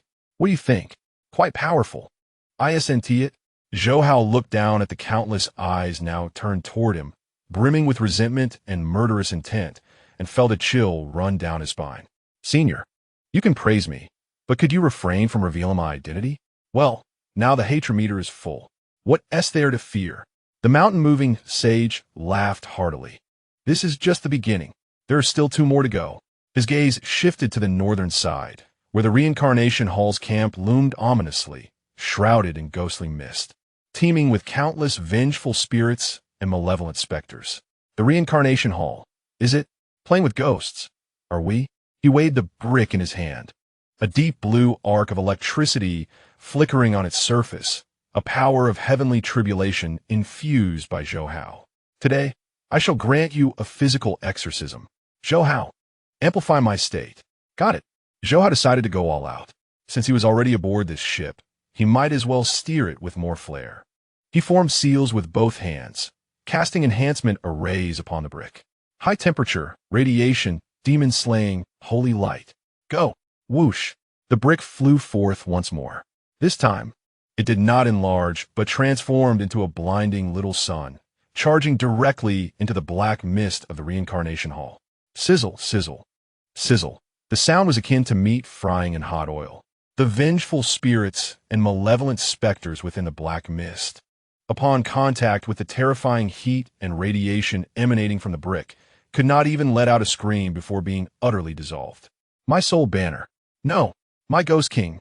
The ghost cultivators of the reincarnation hall emitted heart-rending wails. Their vaunted demonic arts proved utterly feeble, akin to a jest, when confronted by this slab of radiant virtue. The laws of thermodynamics decree that when the temperature soars sufficiently, even ghosts must perish. Boom! The slab erupted at the heart of the black mist, sending forth a ripple of azure waves. That was the power of the heavenly tribulation. Within a 50-mile radius, the spectral aura was instantly obliterated. The reincarnation hall's faction transformed into a realm of pure clarity, devoid of even the faintest shadow. Next, Mountain Mover struck with relentless fervor, granting no respite to his foes. Abruptly turning, he faced the last bastion, the Longevity sect. Its leader, a gaunt elder of mid-consolidation cultivation, stared at his 2 devastated allies, his face contorting with fury. Mountain Mover, your hubris knows no bounds, he roared. Behind him, a colossal phantom of a demonic tree materialized, countless tendrils shooting skyward like grasping tentacles, aiming to ensnare Mountain Mover. Bullying you? I'm merely pruning your branches. Mountain Mover sneered. Zhou Hao, perched upon his back, adjusted his sunglasses against the glare and analyzed coolly. Plants fear fire. but even more so heavy metal contamination. Senior, infuse the slab with a depleted uranium core. Let us unleash some heavy metal rock. Excellent idea. Mountain Mover channeled his spiritual energy into the slab, which immediately assumed an eerie, ghastly green hue. Take this. With a thunderous crash, the slab, trailing green flames, crashed into the canopy of the demonic tree phantom. Crack! The phantom trembled violently. Suddenly, a dreadful withering force radiated from the impact, causing the once vibrant vines to blacken, shrivel, and snap. The leader of the longevity sect paled and coughed up a mouthful of green blood. Poison? You, a burly cultivator, resorting to poison? This ISNT poison. Mountain Mover retorted, withdrawing the slab with righteous indignation. It's chemistry. Do you even comprehend scientific cultivation, you rustic fool? Within the brief span of a tea break, the three great demonic sects, their three consolidated masters, and tens of thousands of elite disciples were utterly shattered by a single slab and two individuals. Above the abyss of 10,000 demons, an oppressive silence reigned, broken only by the slowly swirling mushroom cloud, bearing witness to the recent carnage. Far beyond, at the horizon, a few potent, divine consciousnesses discreetly probed the scene. Masters from other righteous sects, roused by the commotion. Hissed that Mountain Mover? What artifact is he wielding? Its power rivals low-grade spiritual treasures, and its mode of attack is unprecedented. And who is that youth clinging to his back? Zhou Hao, the direct disciple of Danfeng from Shang Tian? This one must not be allowed to remain. Amidst the ruins of the demonic sects, their leaders, though grievously wounded, gazed skyward with hatred so intense it seemed almost tangible, fixating especially on the two figures, particularly Zhou Hao, the strategist and technical mastermind. Zhou Hao, the elder of the Shura sect, hissed through clenched teeth, his voice like a vengeful specter. Issue the orders, at all costs. Even if he flees to the ends of the earth, this wretch must be slain. Slay him. Destroy that cursed brick. In the sky, Zhou Hao suddenly shuddered, feeling as if countless venomous serpents were fixated upon him. His body trembled incessantly, an ominous warning from the threads of fate. Senior brother. Zhou Hao tugged at the waistband of Ban Shan Zhen Ren's trousers. The installation is complete. Shall we withdraw now? Shi. Ban Shan Zhen Ren glanced downward and nodded with satisfaction. Indeed, it is nearly finished. All parameters of the brick have been tested. Its power is acceptable, though the heat dissipation is somewhat sluggish, an aspect to be refined upon our return. He secured the brick at his waist and cast his gaze over the group of demonic cultivators below, their faces a mixture of fury and silent submission. Listen well. I am Ban Shan. Whoever dares defy me may come forth at any time. Then, patting Zhou Hao on the shoulder, he added, should you seek a technical consultant, this young friend, Zhou Hao, is your man. This brick is his masterpiece, and he shall manage all after-sales service. Zhou Hao muttered, Senior brother, I'm eternally grateful to your entire family. Let us depart. Ban Shan Zhen Ren paid no heed to Zhou Hao's plaintive gaze. With a grand gesture, he seized Zhou Hao by the collar, lifting him as one would a fledgling chick. Boom! The spatial fabric shattered. The formidable speed of a great ascension stage cultivator ignited, transforming into a golden streak that vanished instantly beyond the horizon. Only the ravaged 1mo abyss remained, along with a group of demonic cultivators disheveled in the wind. Vowing to tear Zhou Hao limb from limb. At Yunzhang Peak, Yunhai Zhenren sat serenely in the great hall, sipping tea. Suddenly, boom! The roof was rent asunder by a crashing figure descending from the heavens. The impact shattered the floor of ancient warm jade beneath him, carving a human-shaped crater. Coughing and covered in dust, Zhou Hao struggled from the pit, battered and broken. Senior brother Ban Shan, could you perhaps be gentler next time? Otherwise, it would no longer be called express delivery. Ban Shan Zhenren's arrogant laughter echoed in the sky. Yunhai, your delivery has arrived. This lad shows promise as a troublemaker. I shall forego the borrowing fee, considering it a repayment of her debts to Hehuan's sect. Farewell. I am going into seclusion to refine the brick. His voice faded into the distance. Within the great hall, Yunhai Zhanren's hand holding the teacup froze mid-air. He surveyed the gaping hole in the roof and glanced at Zhou Hao in the pit below. Setting down the cup, his expression was one of complexity. "Where have you been?" Zhou Hao dusted himself off, flashing a broad smile. "Nowhere special. Just a trip to one Mo abyss to deliver some local specialties to the 3 great demonic sections." Incidentally, he produced a relic stone from his bosom and placed it upon the table, a token to bolster our Shang Tian's reputation. Yunhai Zhanren's divine sense swept over the stone. In the image, a mushroom cloud ascended. Demonic cultivators wailed in despair. In Banshan Zhanren's thunderous declaration of after-sale service through Zhou Hao resounded. Crack! The teacup in Yunhai Zhanren's hand shattered. He inhaled deeply, gazing at the innocent-faced disciple before him. "Zhou Hao," the disciple responded. From this day forth, Yunhai Zhanren pointed toward the direction of the rear mountain with an unyielding tone. "Go to Danfeng Peak and enter seclusion immediately. Until you reach the mid-stage of the Golden Core, you are not permitted to step out of the sect," Yunhai Zhanren said, rubbing his throbbing temples. "The number of individuals wishing to harm you stretches from Yunzhou to Zhongzhou. If you venture outside now, within 3 miles, you will be reduced to a mere pulp." Zhou Hao instinctively recoiled. "Then I shall retreat into seclusion." "Quite right," he mused, stroking his chin, a glimmer of brilliance flickering in his eyes. "The data from this experiment appears promising. I sense that the brick still holds potential for improvement. If only it could incorporate automatic tracking and voice taunting features." Observing Zhou Hao's increasingly eccentric smile, Yunhai Zhanren suddenly felt that confining this youth within the sect could potentially be a calamity for Shang Tian. "Very well." He waved his hand wearily. "Just don't blow up the pill peak." "Understood," Zhou Hao exclaimed, darting away with the swift agility of a rabbit. "Master, senior brother, I'm back. Quickly prepare the materials. I'm about to embark on a grand project." The youthful voice echoed through the mountains.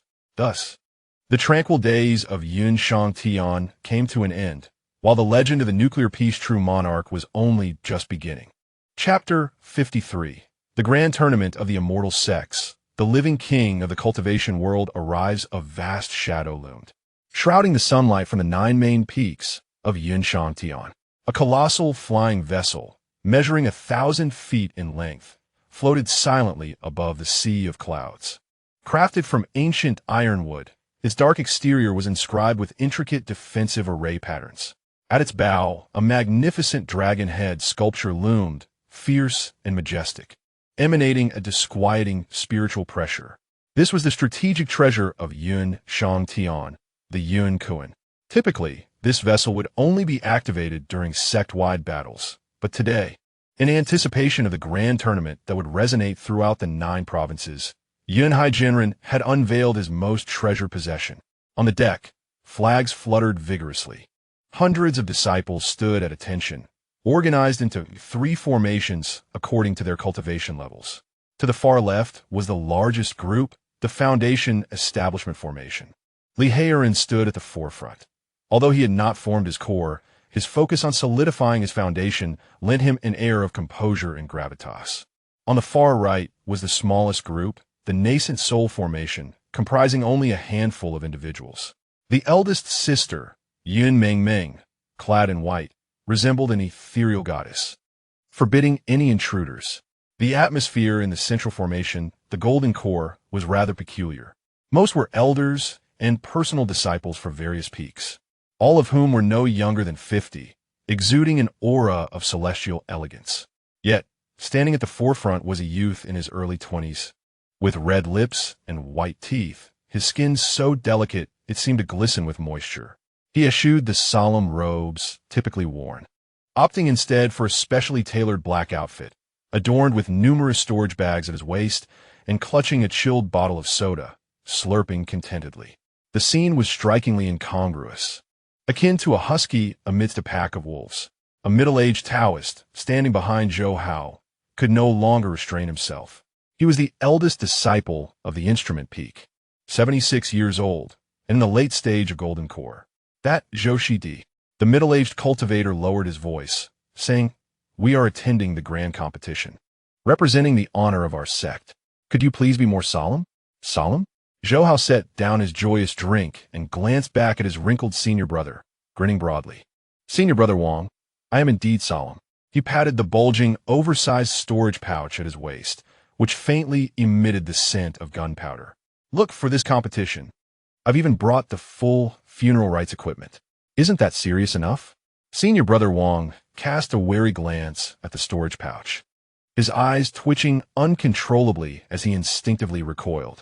He had heard the stories. During his tribulation, this young man had blown up the heavenly calamity itself. Anyone standing beside him was as if pinning their head to their waistband. Silence. A commanding, majestic voice echoed from the upper deck of the flying vessel. Yunhai Jinren, clad in a purple golden robe and wielding a whisk, descended gracefully. Behind him, the 8 peak masters stood in a row, their combined aura of the consolidation realm merging into a formidable force that dominated the heavens. Depart. With a flick of his whisk, Yunhai Jinren commanded. A deep rumble resonated from the Yun Kuan as twin azure flames erupted from its tail, stretching over 100 zhang. The colossal ship tore through the air like a black lightning bolt, racing towards Zhongzhou. Zhongzhou, divine capital, is the imperial city of the great Zhou dynasty and the convergence point of humanity's fortune. 99 dragon veins intersect here, saturating the air with spiritual energy so dense it almost solidifies into mist. The vast city sprawls across the plains, its walls towering 100 zhang high, forged entirely from black gold stone engraved with intricate anti-air array formations. Today, the divine capital buzzed with extraordinary activity. The sky shimmered with radiant streams of light. Countless flying vessels, tower ships, and mythical beasts converged from all directions, each streak representing a distinct cultivation sect. Look, that is the 10,000 sword shuttle of the Wenjian sect. At the city gates, numerous cultivators gazed upward, exclaiming in awe.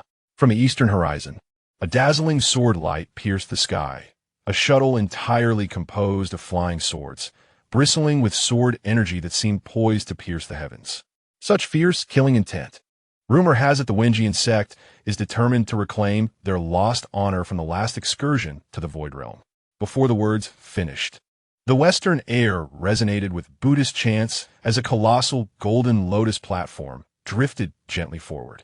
Upon it stood hundreds of bare-chested warrior monks, their bodies shimmering with golden lacquer, their vitality as fierce as dragons. The little Thunder Sound Temple had arrived.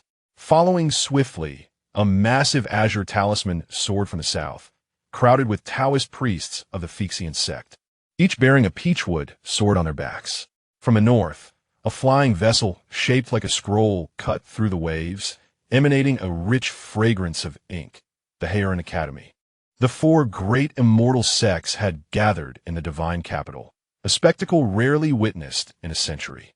However, just as their vessels touched down and they prepared to exchange pleasantries, a sudden violent rolling of the clouds erupted overhead. An immense, suffocating shadow instantly engulfed the entire sky above the divine capital. Everyone instinctively lifted their heads. A colossal black ship, grander than the combined vessels of the 4 great sects, brazenly breached the clouds, descending with an air of unparalleled arrogance. The enormous dragon figurehead at the bow seemed to silently mock the 4 great sects below. Yunhai, the time has come. From the flying ship of the Wanjian sect, an elder, bearing an ancient sword upon his back, snorted coldly, the aura of his sword radiating with a formidable presence. What a display! Is he not afraid the winds might trip him up? This was the sect master of Wanjian, the sword master. Ha ha ha! A hearty laugh erupted from a Yun Kuan ship. Old sword ghost, you're merely envious. Why don't you construct a vessel of such grandeur? Oh, I forgot, sword cultivators are notoriously impoverished. The sword master was rendered speechless. As the 2 sect leaders exchanged verbal jabs, the disciples below began to exchange glances filled with tension, particularly when Zhou Hao's figure emerged at the edge of the deck.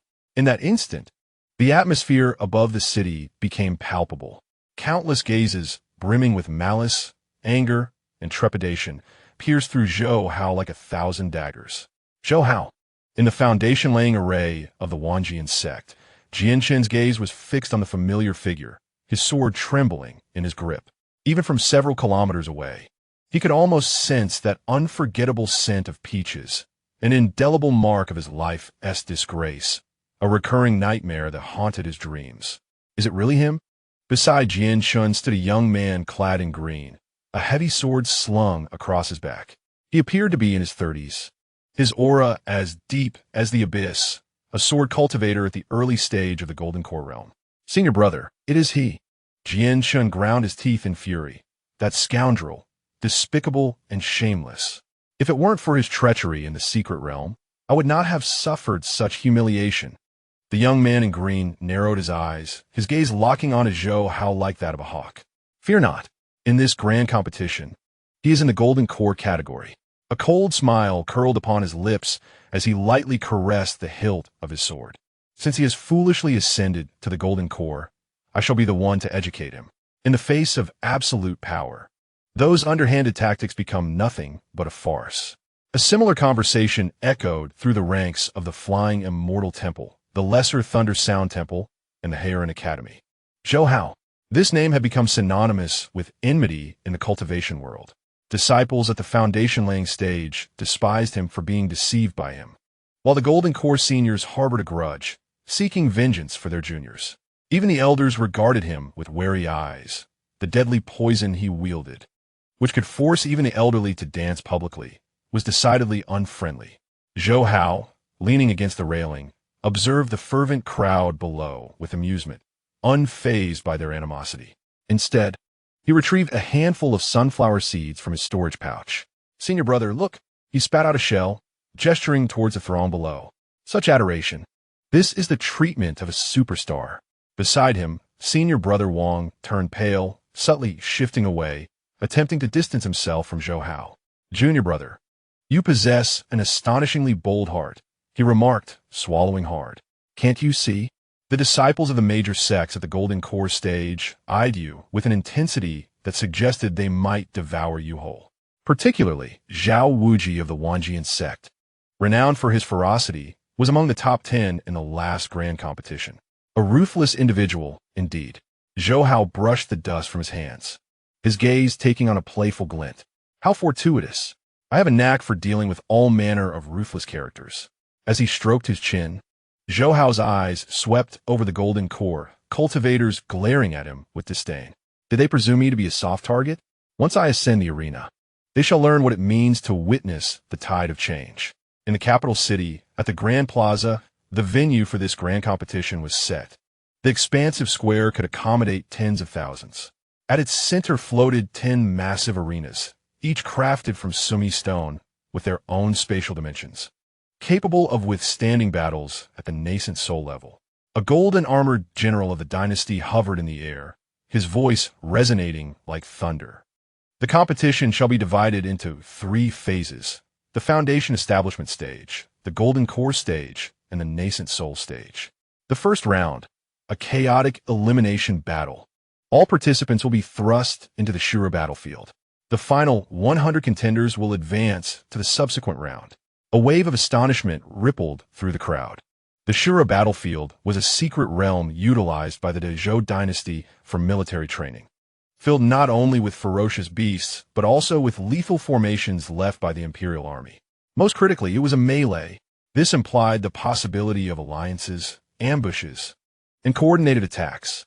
Dismay washed over the Golden Core disciples of Yin Shangdian. In a one-on-one scenario, they might have relied on their sect's heritage to compete. However, with this rule in play, look over there, Brother Wang exclaimed in despair, pointing towards the distance. The disciples of Wanjian sect, Fixian Temple, Heron Academy, and Xiaolian Temple were rapidly converging. Even the traditionally antagonistic disciples from the 3 demonic sects, Shura sect, Changshang sect, and Reincarnation Hall, began exchanging glances. Their gazes frequently drifted towards Yun Shangdian, or rather, towards Zhou Hao. The intent was unmistakable. They aimed to band together and eliminate this menace. This was blatant targeting. Brother Wang was in a frenzy. Junior brother Zhou, once we enter the battlefield, you must stick close to us. We should form a defensive formation. Perhaps we can endure. No need, Zhou Hao interrupted. adjusting his collar and pocketing the uneaten sunflower seeds. "Brother, keep your distance from me." "Why?" Brother Wong was taken aback. "Because."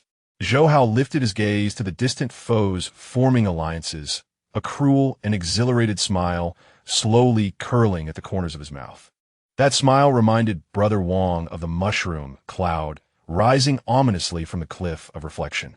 "When the fighting begins, I fear I might accidentally harm our allies." Since they wish to engage in a team battle, Zhou Hao retrieved a resplendent golden sea-stabilizing pearl from his pocket, along with several newly modified, festively red-colored explosive devices. "Then I shall orchestrate a grand display." Boom! The bells of the imperial city tolled. The competition commenced. "All participants, enter." With the General's command, the stage was set. A colossal vortex manifested in the sky, drawing thousands of golden core cultivators who transformed into streaks of light, plunging into its depths. Among the throng, Zhou Hao blended in, his figure unremarkable. Yet every cell within him rejoiced at this moment, akin to a hunter sensing the presence of its prey. With a firm step, Zhou Hao launched himself like a cannonball into the vortex. Is the cultivation world prepared to welcome the storm? Named Zhou Hao. Chapter 54. Legal hunting in the depths of the Taixu secret realm. The middle layer unfolds. This region lacks the lush, primordial forests of the outer layer, and the low-level beasts are nowhere to be seen. Instead, one is greeted by a desolate expanse of gravel plains. Dark red pebbles carpet the ground, while ferocious winds whip up sand that lashes painfully against the skin. The gravity here is tenfold that of the outside world. Buzz. The air shimmered as a figure staggered forth from the distorted space. As Zhou Hao touched the ground, his knees buckled slightly, and the rocks beneath him shattered with a crack. The weight of gravity was palpable. Straightening his back and rolling his neck, he felt a symphony of cracking bones. Intriguing indeed. Any cultivator below the golden core stage who stumbled into this place would likely be crushed into a pulp. He brushed off the dust from his robes, his consciousness expanding like a tide. There was no one around, only the howling wind and the occasional distant rumble of thunder. Is this truly the middle layer? Zhou Hao stroked his chin, retrieving a chilled beverage from his storage bag, intending to take a sip to calm his nerves. Suddenly, a terrifying gust of wind, seemingly out of nowhere, surged from the side. It bore no malice, only pure, unadulterated strength, as if an entire mountain had been uprooted and swung towards him. An ambush? Zhou Hao's pupils constricted. There was no time to cast a spell. Instinctively, he raised his right arm, which swelled with power, infused with the essence of heavenly thunder and blood crystals, radiating tricolor spiritual light. Let be known. Boom! Two fists collided midair with a resounding impact. A visible shockwave erupted, shattering rocks within a 100-mile radius into dust. Zhou Hao felt an overwhelming force wash over his arm, akin to being struck by a cannonball, as his feet carved two deep furrows in the ground, sliding back for over 10 yards before finally coming to a halt. Such a formidable punch. Shaking his numbed arm, Zhou Hao's gaze turned icy. The strength of his physical body was such that even a low-grade magical artifact could not harm him. Yet his assailant had managed to push him back with a single blow. Who could it be? His other hand instinctively reached for the nuclear peacekeeper at his waist. A hearty, thunderous laughter resonated from the swirling dust. Well done, young lad. After 2 years, you can withstand a punch from me, old sure. As the dust settled, a towering figure emerged, his bare torso glistening like bronze, muscles resembling granite, each sinew seemingly brimming with explosive power. Most striking of all was his bald head, which shone brilliantly in the sunlight, resembling a walking light bulb. Zhou Hao was momentarily dumbfounded. That appearance, that aura, and that familiar scent of sweat. Senior brother sure fan. Zhou Hao hastily stuffed the bomb back into his grasp, his face alight with astonishment. How could it be you? The person approaching was none other than the eldest senior brother of the Physical Peak sect, the very sure fan who had once tested Zhou Hao's spiritual roots during his initiation trial. Hey, who else but me could possess such a brilliant mind? Sure Fan strode forward with great strides, each step causing the ground beneath to tremble. He reached Zhou Hao, extending his broad hand like a palm fan. and thudded heavily on Zhou Hao's shoulder. Well done, junior brother. Just now, I exerted 50% of my strength. Shi Fan appraised Zhou Hao from head to toe, his eyes brimming with admiration. I heard from the sect leader that you have formed your nascent soul. I was skeptical, but now I see your physique is sturdier than those brats from our physical peak sect. Senior brother, you flatter me, Zhou Hao grinned, rubbing his shoulder that felt as though the bones might disintegrate. Are you here to compete as well? Of course, Shi Fan replied, tapping his shaved head and chuckling. As soon as I arrived, I sensed something was off about your aura. I wanted to test your prowess, but I didn't expect you to be this resilient. After exchanging a few pleasantries, Zhou Hao suddenly recalled something and glanced around. Senior brother, why does this middle tier seem so desolate? Desolate? Shi Fan grinned, revealing a set of gleaming white teeth, a bloodthirsty gleam flickering in his eyes. Junior brother, this is no desolation. It is the calm before the storm. He pointed toward a distant range of dark crimson mountains. There lies the territory of the demonic sect. The demonic sect? Zhou Hao furrowed his brow. Senior brother, I have always wondered. This is the grand competition among the 5 great righteous sects. So why are members of the 3 major demonic sects permitted entry?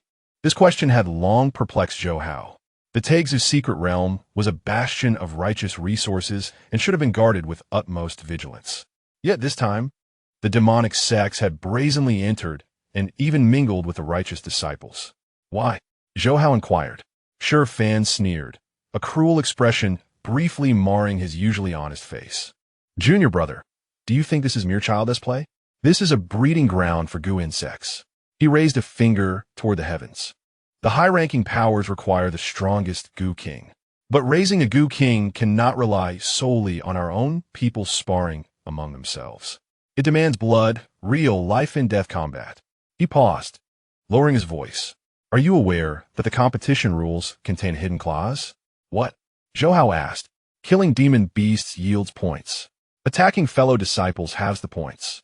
Shi Fan's gaze sharpened to a blade's edge.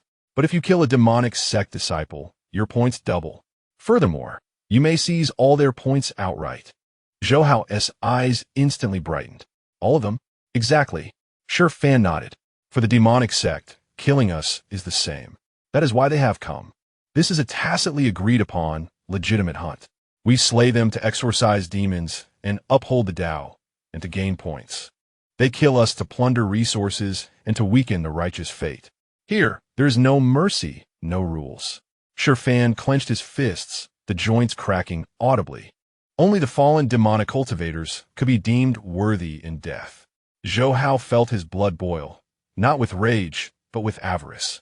He had initially believed this to be a mere contest, unaware that it was an officially sanctioned festival of murder and plunder.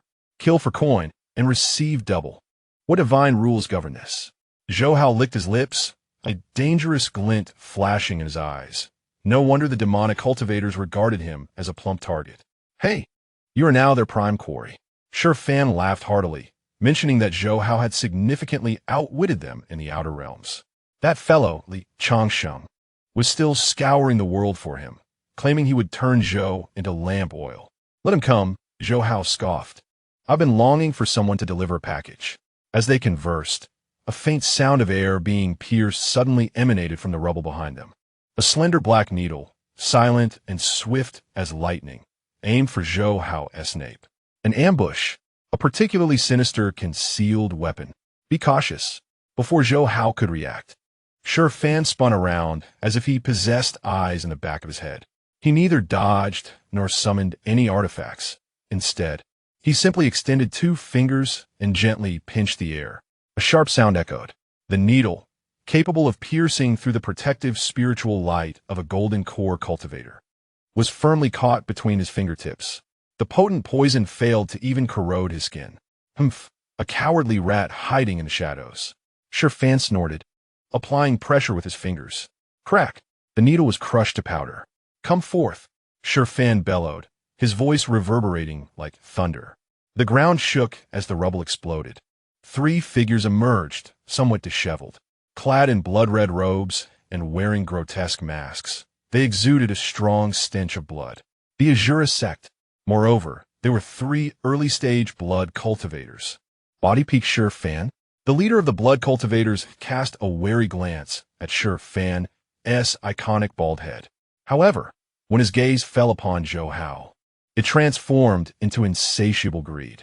And Zhou Hao, what fortune! The blood cultivator licked his lips, the crimson curved blade in his hand glistening. 10,000 top-tier spirit stones were within reach. Brothers, form the formation. Kill. The trio swiftly dispersed, transforming into 3 blood shadows that encircled them in a triangular formation. An Azura sect-esque combined assault technique, the blood shadow killing array. Once ensnared, even a mid-stage golden core cultivator would meet their demise. Senior brother, what should we do? Zhou Hao stood rooted, clutching an enhanced red lotus exploding flame pill, his face a mask of feigned terror. What to do? Shi Fan cracked his neck, muscles bulging, his stature suddenly increasing by a foot, transforming him into a 3-meter-tall behemoth. Junior brother, just observe. Today, I shall impart a lesson to you. Shi Fan grinned, a smile more sinister than that of a demonic cultivator. This lesson is entitled One Force Overcomes 10 Skills. Boom! Shi Fan moved. He did not employ any agile maneuvers. He merely propelled himself off the ground in a sprint. Yet, astonishingly, his speed surpassed that of a flying sword. The ground beneath him shattered as he transformed into a golden projectile, hurtling directly toward the blood cultivator ahead. Seeking death. Enraged, the blood cultivator swung his curved blade, unleashing a 10-zhang-long crimson arc of energy. The blood slaughter slash. Clash. The blade struck Shi Fan, producing a thunderous clang akin to metal meeting metal, sparks flying. However, not even a scratch marred Shi Fan's skin. Unfazed by the onslaught, he charged straight toward the blood cultivator. What? The blood cultivator's pupils constricted in horror, his face contorted in disbelief. Are you a monster? I'm a body cultivator. Shi Fan bellowed, his massive hand seizing the blood cultivator's head with ease, akin to grasping a basketball. Prepare to be crushed. With a sickening pop, the early golden core blood cultivator had no time to scream as his head was crushed. Blood and brain matter splattered everywhere. Shi Fan stood drenched in the crimson rain, his eyes unblinking. He casually discarded the corpse onto the ground and turned to face the other 2 demon cultivators, who were paralyzed with fear. Next, silence. The arena fell into an eerie stillness. The 2 demon cultivators felt their legs weaken. Is he even human? Withstanding magical attacks and crushing a golden core with bare hands? Run. Run fast. The remaining 2 had no trace of fighting spirit left. They turned and transformed into streaks of blood, desperate to flee. Thinking of escape? The observer, Zhou Hao, finally sprang into action. With a smile, he raised the pill in his hand. My senior brother handles close combat, while I manage ranged attacks. This is what we call tactical synergy. Whoosh! Zhou Hao flicked his finger. The red lotus explosive pill transformed into a streak of light, precisely predicting the escape route of the demon cultivator on the left. Boom! A small mushroom cloud erupted. That demon cultivator was obliterated, reduced to fireworks. As for the last one, Shi Fan picked up a massive boulder from the ground, weighing at least several thousand pounds, and hurled it like sandbag.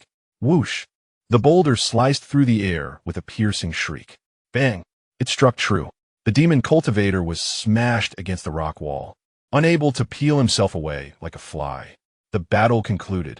In less than 10 breaths, 3 golden core demon cultivators were annihilated. Delightful. Shi Fan wiped the blood from his hands, returning to his normal size, his expression one of lingering excitement. These demon cultivators were far too fragile, lacking resilience. He approached Zhou Hao, pointing at the corpses strewn across the ground. Junior brother, go loot the bodies. According to the rules, the points belong to me, while the spoils are yours. Zhou Hao gazed at Shi Fan, covered in blood, yet grinning like an amiable neighbor, and swallowed hard. Suddenly, he understood why the body cultivators were deemed madmen. This was no mere cultivation. It resembled a humanoid Tyrannosaurus Rex. However, as Zhou Hao glanced at the soaring points on his identity token and the 3 bulging storage bags, a radiant smile gradually spread across his face. Senior brother. Zhou Hao approached, wrapping his arm around Shang Fan's sturdy arm. Let's team up. You handle the tanking, and I will take care of the damage output. United, we shall vanquish the mid-tier demonic sect. Zhou Hao pointed toward the distant, dark red mountains, his eyes shimmering with a glimmer of annihilation. Let's clear this place. Shang Fan chuckled, rubbing his bald head with delight. Excellent.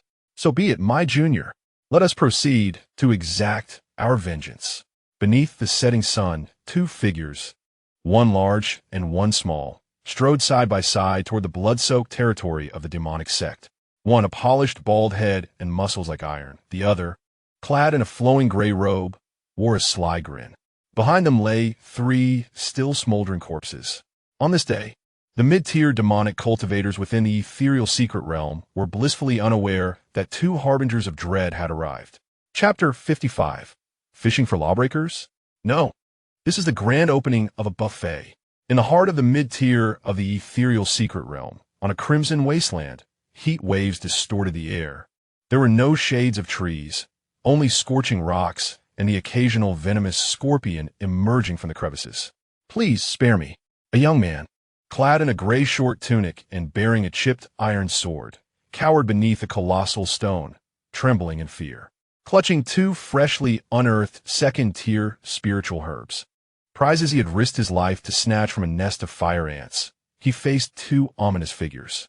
One, a polished bald head, muscles bulging like a fortress, exuded an overwhelming aura of menace. The other, dressed in ill-fitting black attire, clearly pilfered, had a jingling array of storage bags dangling from his waist, and was grinning at him while toying with a seemingly volatile black orb. Friend, do not be anxious.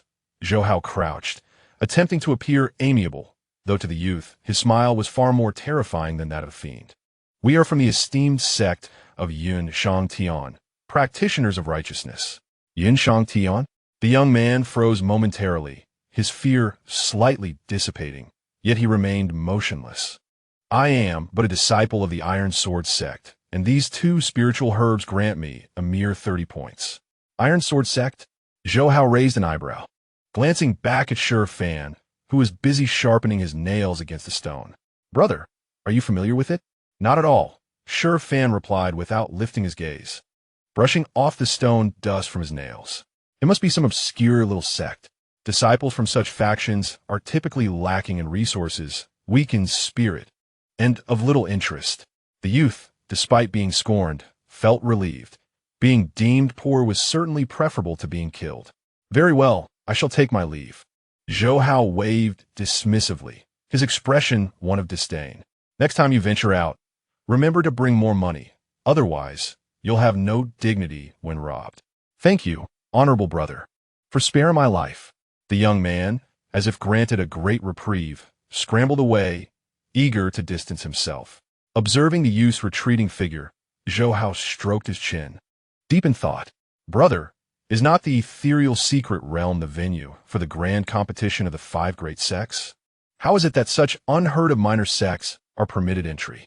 Along their journey, they had already encountered several such ragtag groups, some calling themselves the Golden Blade Sect, others the 100 Flowers Valley, and even one named the Divine Fist Gang. The cultivators were uneven in their prowess, most being in the early or middle stages of the Golden Core. Upon encountering the representatives of the 5 great immortal sects, they scattered like mice before a cat. This, you fail to comprehend. Stone Fan rose, stretched languidly as the joints in his body cracked audibly.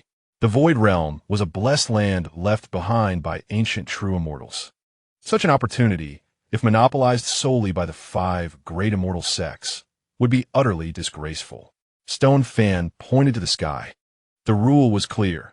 Any sect that upheld the righteous path and possessed at least one ancestor of the nascent soul stage was eligible to receive an entry token. Nascent soul stage? Zhou Hao was taken aback. Was the threshold so low? In the cloud realm, a nascent soul cultivator might only qualify as an elder, but in the outside world, they were formidable sovereigns capable of founding their own sections. Lo, Stone Fan scoffed. Junior brother, you are like a well-fed man who cannot fathom the hunger of another. In Zhuzhou, the emergence of a nascent soul cultivator was a cause for reverence. These minor sects, shallow in heritage and scant in resources, might produce a prodigy once every few centuries. They sent their disciples here not seeking rankings, but merely hoping they could survive, bring back some spiritual herbs, or absorb residual spiritual energy to break through. Speaking thus, Stone Fan shook his head, his tone tinged with the pride and pity of one among the strong. Then we do not inhabit the same world. Indeed, Zhou Hao nodded solemnly. Such was the harshness of the cultivation world, the drought-stricken wither, the flood-stricken drown. By the way, senior brother, Zhou Hao suddenly remembered something. If minor sects could participate, well, the great Zhou imperial family, did not Ji Yuming claim that even the emperor would attend the contest? Why then were no imperial scions visible? Logically, the great Zhou imperial family, ruling the realm and possessing resources surpassing even the 5 great immortal sects, would have princes and grandsons nurtured on celestial treasures, each a prodigious marvel. The imperial family? Stone Fan grinned, revealing a row of gleaming white teeth. They usually did not attend. Why? Disdainful? Not disdainful, simply unnecessary. Stone Fan lowered his voice, gesturing at the earth beneath their feet. All under heaven belongs to the sovereign, though the void realm was splendid. The great Zhou imperial family possessed an even loftier true dragon cave heaven within their own domain. They could cultivate in their backyard. Why would they come here to compete with us for sustenance? Unless, Stone Fan paused, his gaze deepening. Unless circumstances were extraordinary. For instance, the imperial family might use the grand contest to exert pressure on the major sects or to select a consort. Upon mentioning the word consort, Stone Fan deliberately glanced at Zhou Hao, his smile laden with mischief. Junior brother, I hear Lord Ji has taken quite an interest in you. Perhaps this contest will double as your matchmaking event. Get lost, Zhou Hao retorted irritably, shooting him a glare. I have no taste for freeloading. 3 days later, at the mid-level Red Rock Canyon, with a swift stroke, Zhou Hao felled a charging flame lizard. Defeated 3rd-rank early-stage flame lizard. 50 points, watching the slowly increasing numbers on his token. Zhou Hao sighed, plunged his sword into the ground, and sat heavily upon the lizard's corpse. Exhausted. These past days, he and Stone Fan had labored like diligent janitors, sweeping through the 100-mile radius, eradicating beasts. Yet their efficiency remained woefully inadequate. Although the mid-tier demon beasts possess high points, their distribution is far too scattered. Furthermore, those disciples of the demonic sect are as slippery as eels, fleeing